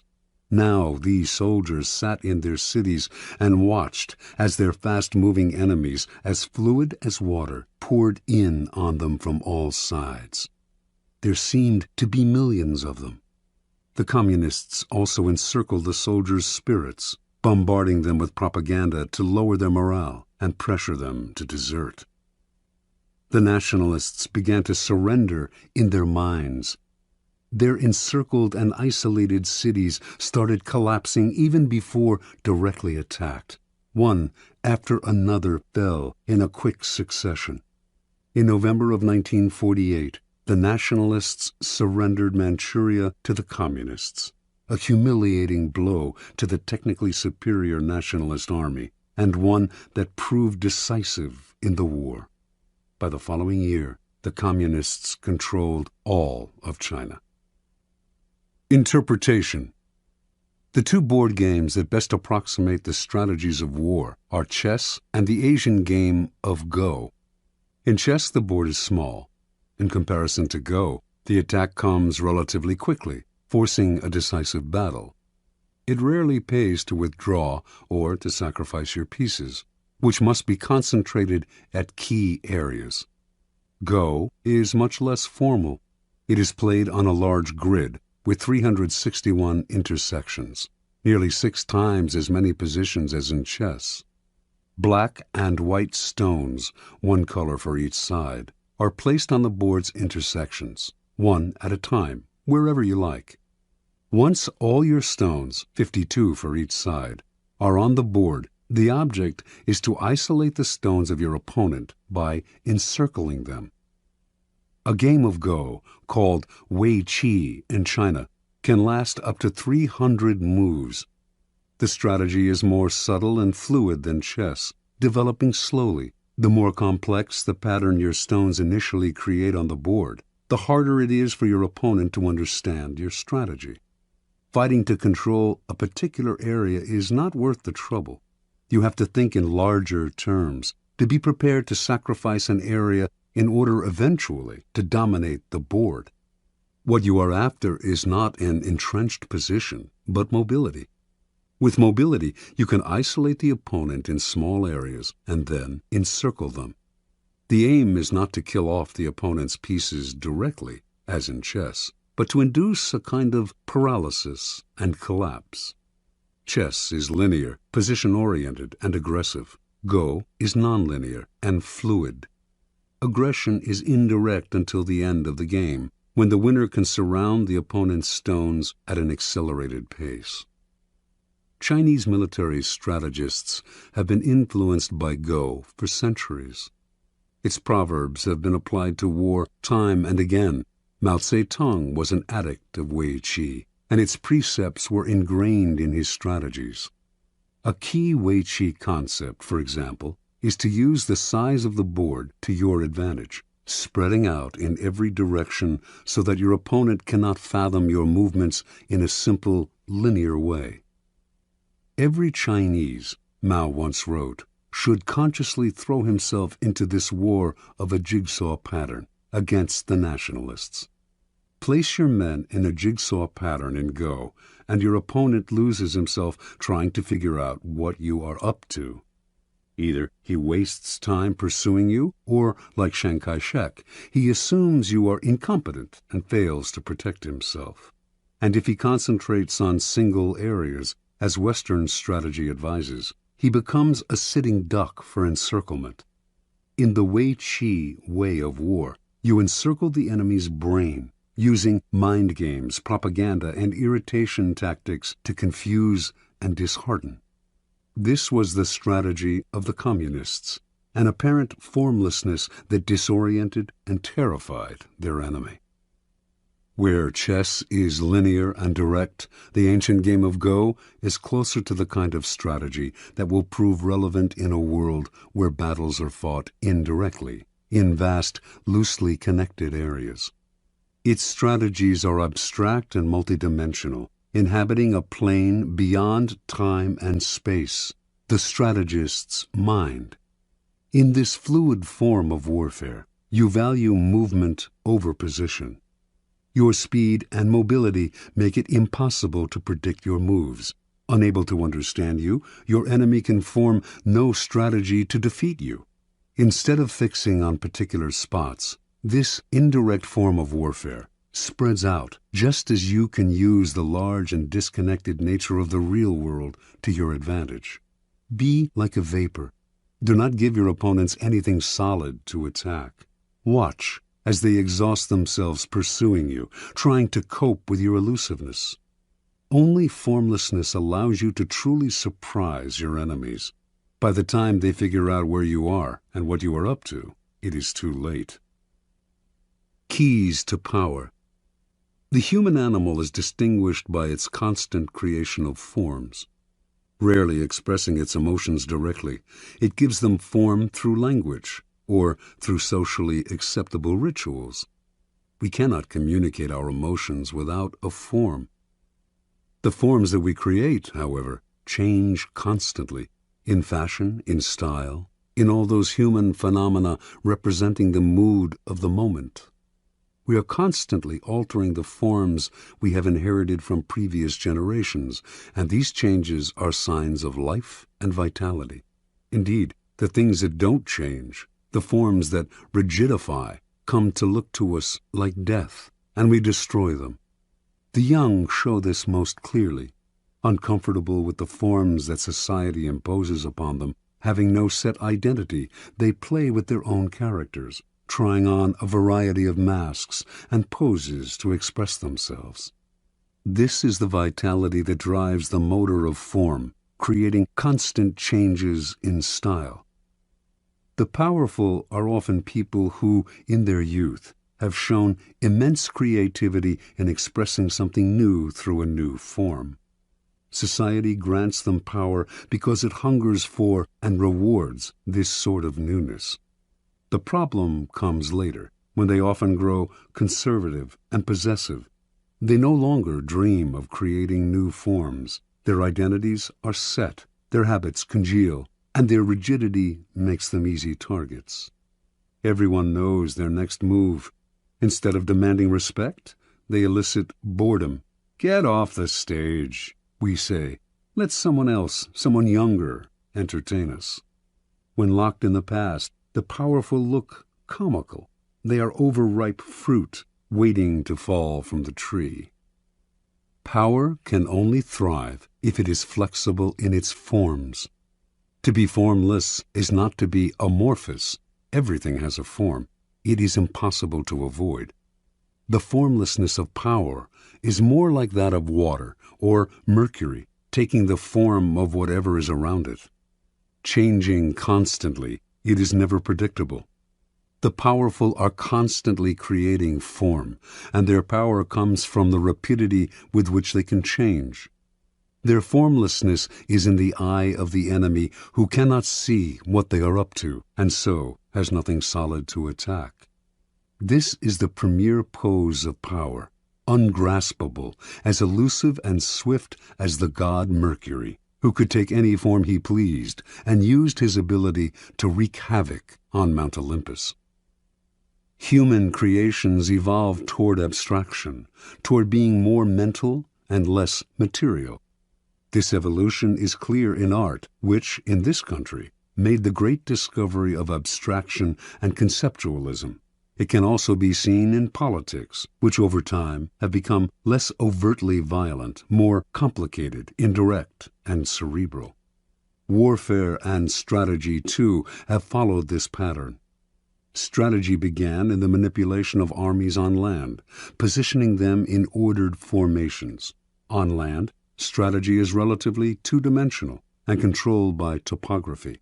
but all the great powers have eventually taken to the sea for commerce and colonization. And to protect their trading lanes, they have had to learn how to fight at sea. Maritime warfare requires tremendous creativity and abstract thinking, since the lines are constantly shifting. Naval captains distinguish themselves by their ability to adapt to the literal fluidity of the terrain and to confuse the enemy with an abstract, hard-to-anticipate form. They are operating in a third dimension, the mind.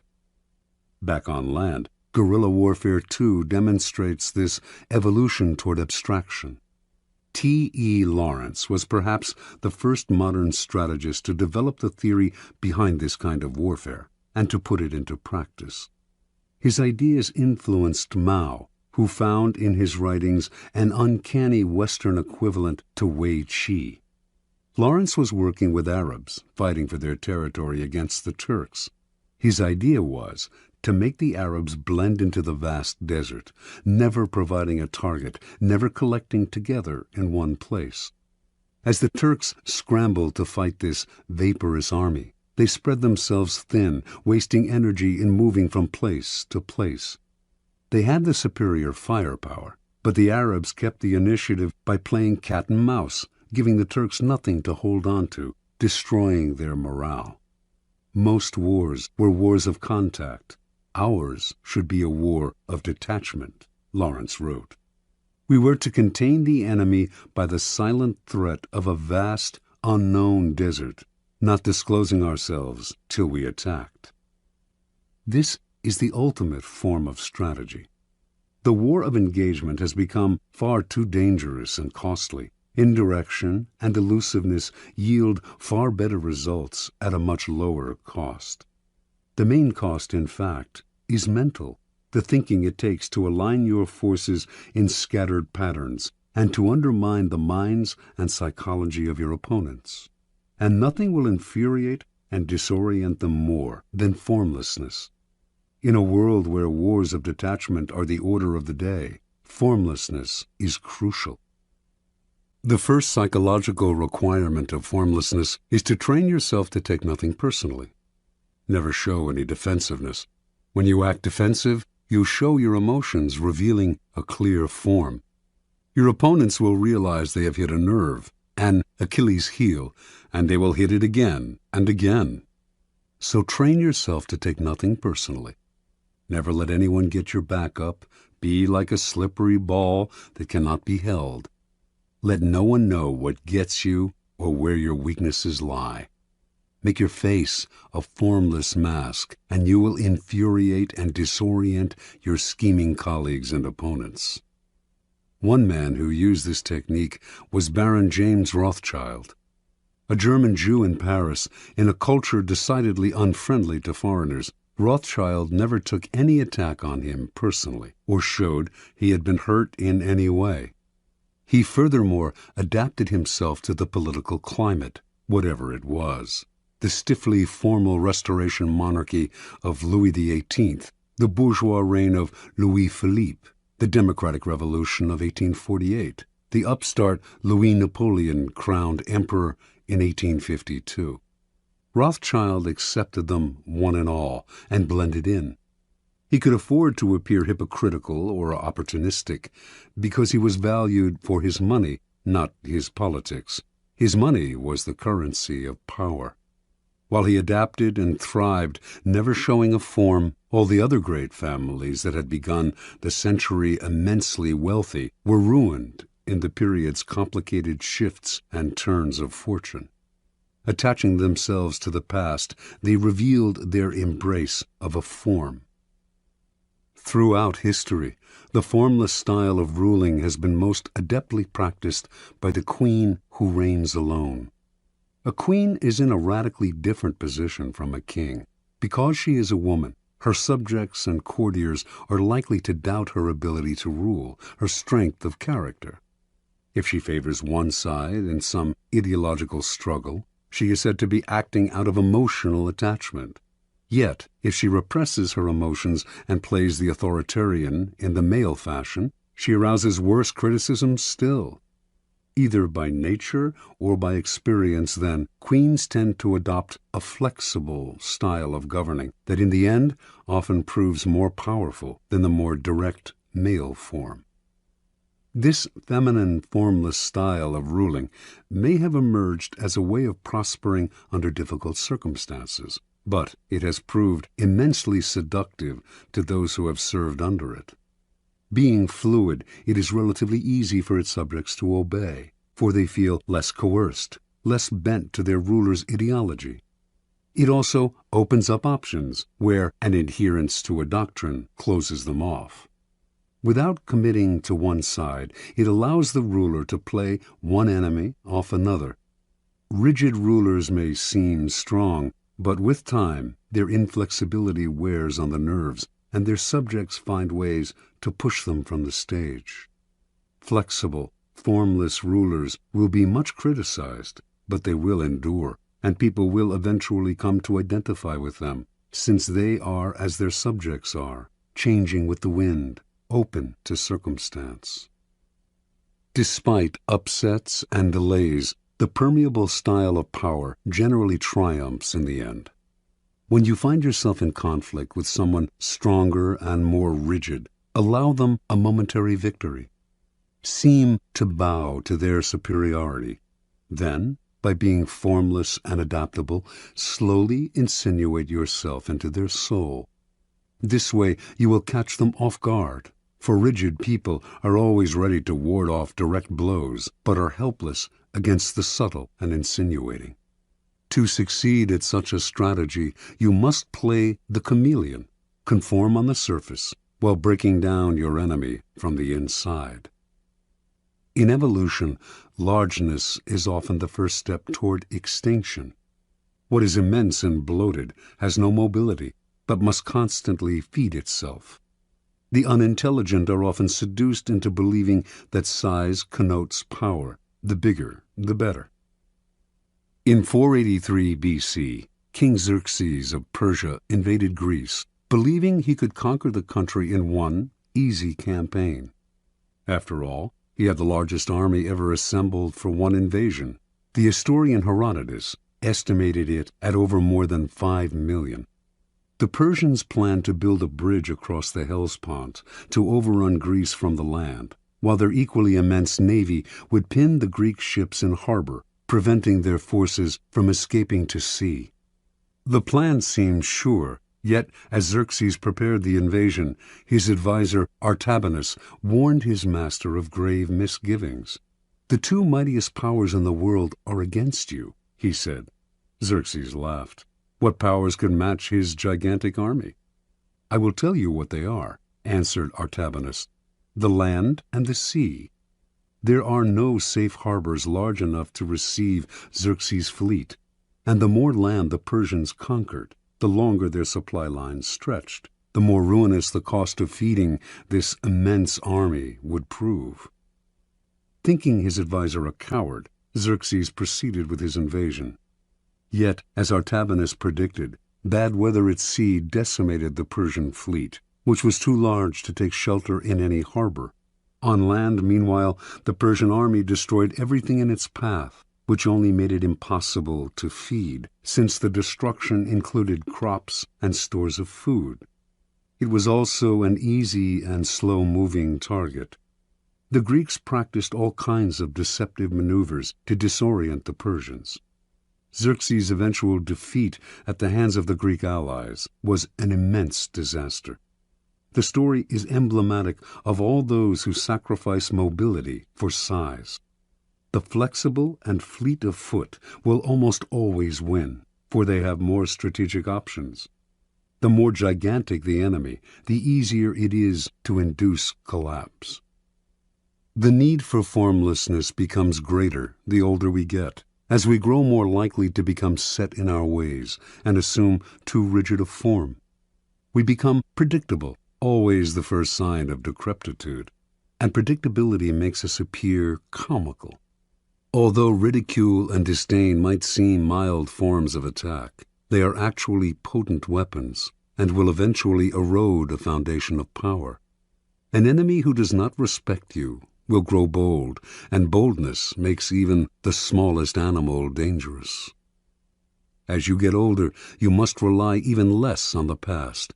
Be vigilant, lest the form your character has taken makes you seem a relic. It is not a matter of mimicking the fashions of youth. That is equally worthy of laughter.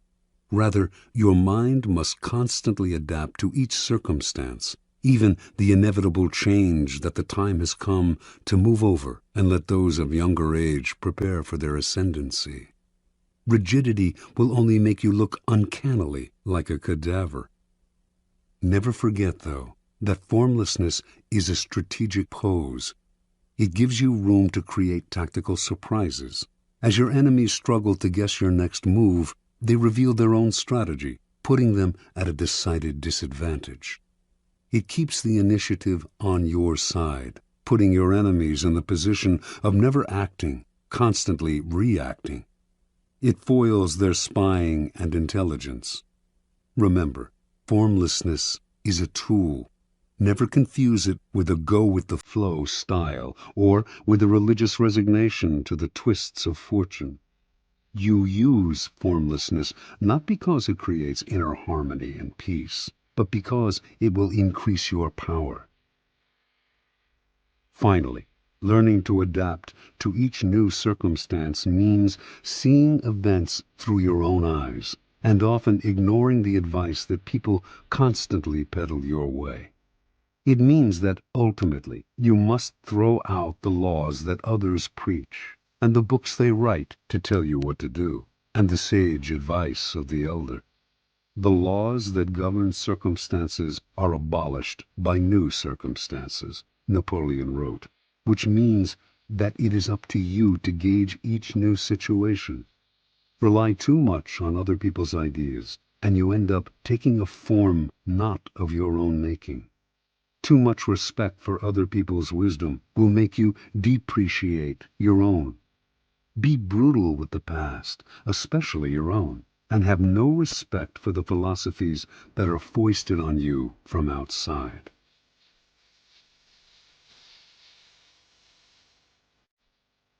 This has been a Highbridge audio production.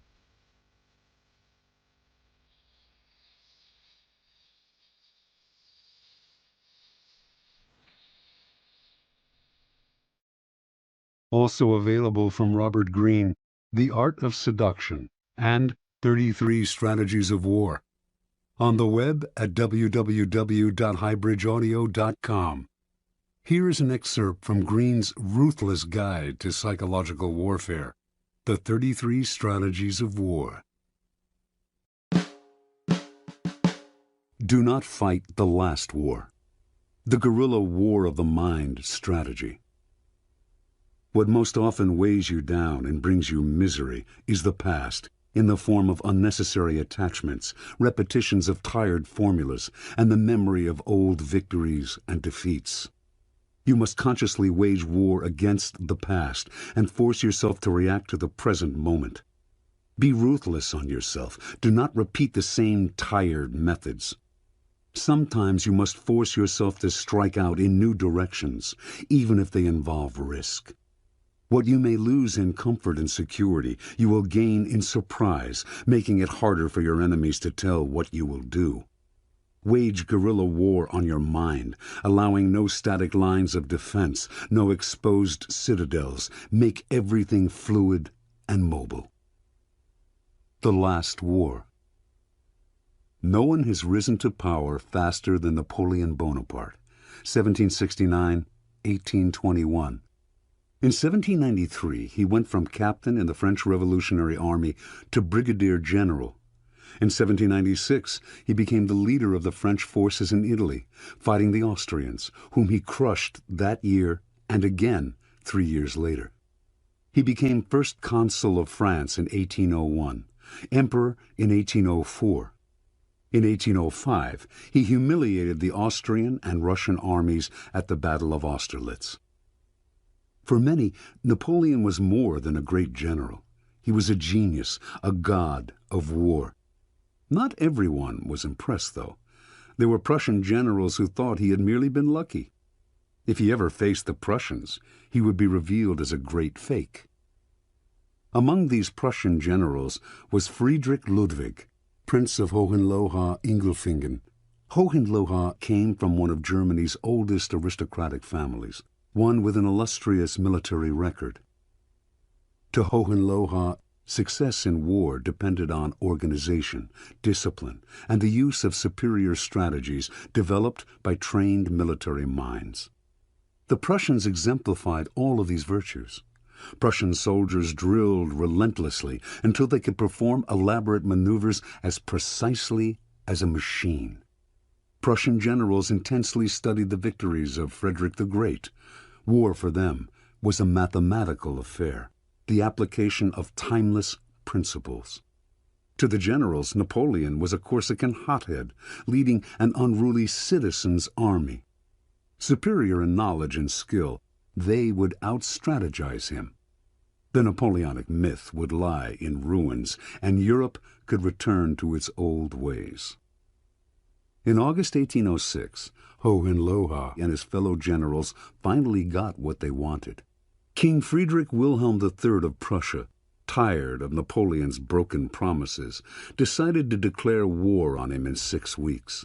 In the meantime, he asked his generals to come up with a plan to crush the French. Hohenlohe was ecstatic. The campaign would be the climax of his career. He had been thinking for years about how to beat Napoleon, and he presented his plan to the generals' first strategy session. Precise marches would place the army at the perfect angle from which to attack the French as they advanced through southern Prussia.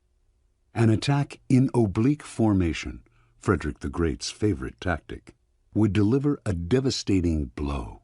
The other generals, all in their 60s and 70s, presented their own plans, but these too were merely variants on the tactics of Frederick the Great. Discussion turned into argument. Several weeks went by. Finally, the king had to step in and create a compromise strategy that would satisfy all of his generals. A feeling of exuberance swept the country, which would soon relive the glory years of Frederick the Great. On October 5th, a few days before the king was to declare war, disturbing news reached the generals. A reconnaissance mission revealed that divisions of Napoleon's army, which they had believed was dispersed, had marched east, merged, and was massing deep in southern Prussia. The captain who had led the scouting mission reported that the French soldiers were marching with packs on their backs. Where the Prussians used slow-moving wagons to provision their troops, the French carried their own supplies and moved with astonishing speed and mobility. Before the generals had time to adjust their plans, Napoleon's army suddenly wheeled north, heading straight for Berlin, the heart of Prussia. The generals argued and dithered, moving their troops here and there, trying to decide where to attack. A mood of panic set in. Finally, the king ordered a retreat. The troops would reassemble to the north and attack Napoleon's flank as he advanced toward Berlin. Hohenlohe was in charge of the rear guard, protecting the Prussians' retreat. On October 14th, near the town of Jena, Napoleon caught up with Hohenlohe, who finally faced the battle he had wanted so desperately.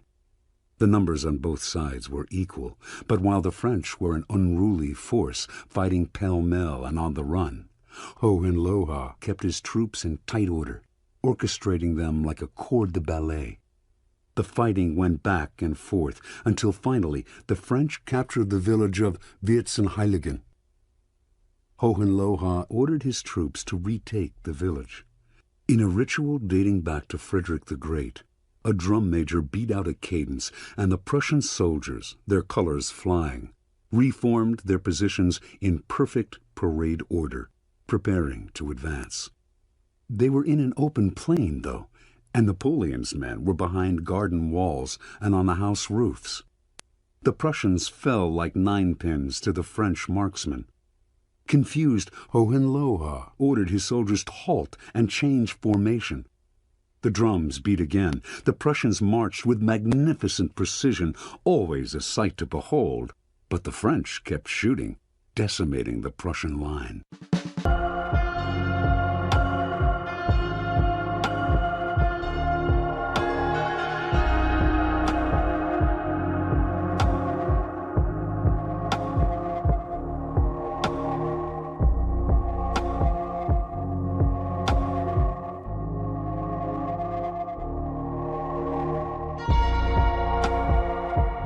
We ask for a couple little things in exchange. Support our authors by subscribing to our channel, our videos. Like and join us as we explore the magic of storytelling. Enjoy our audiobooks.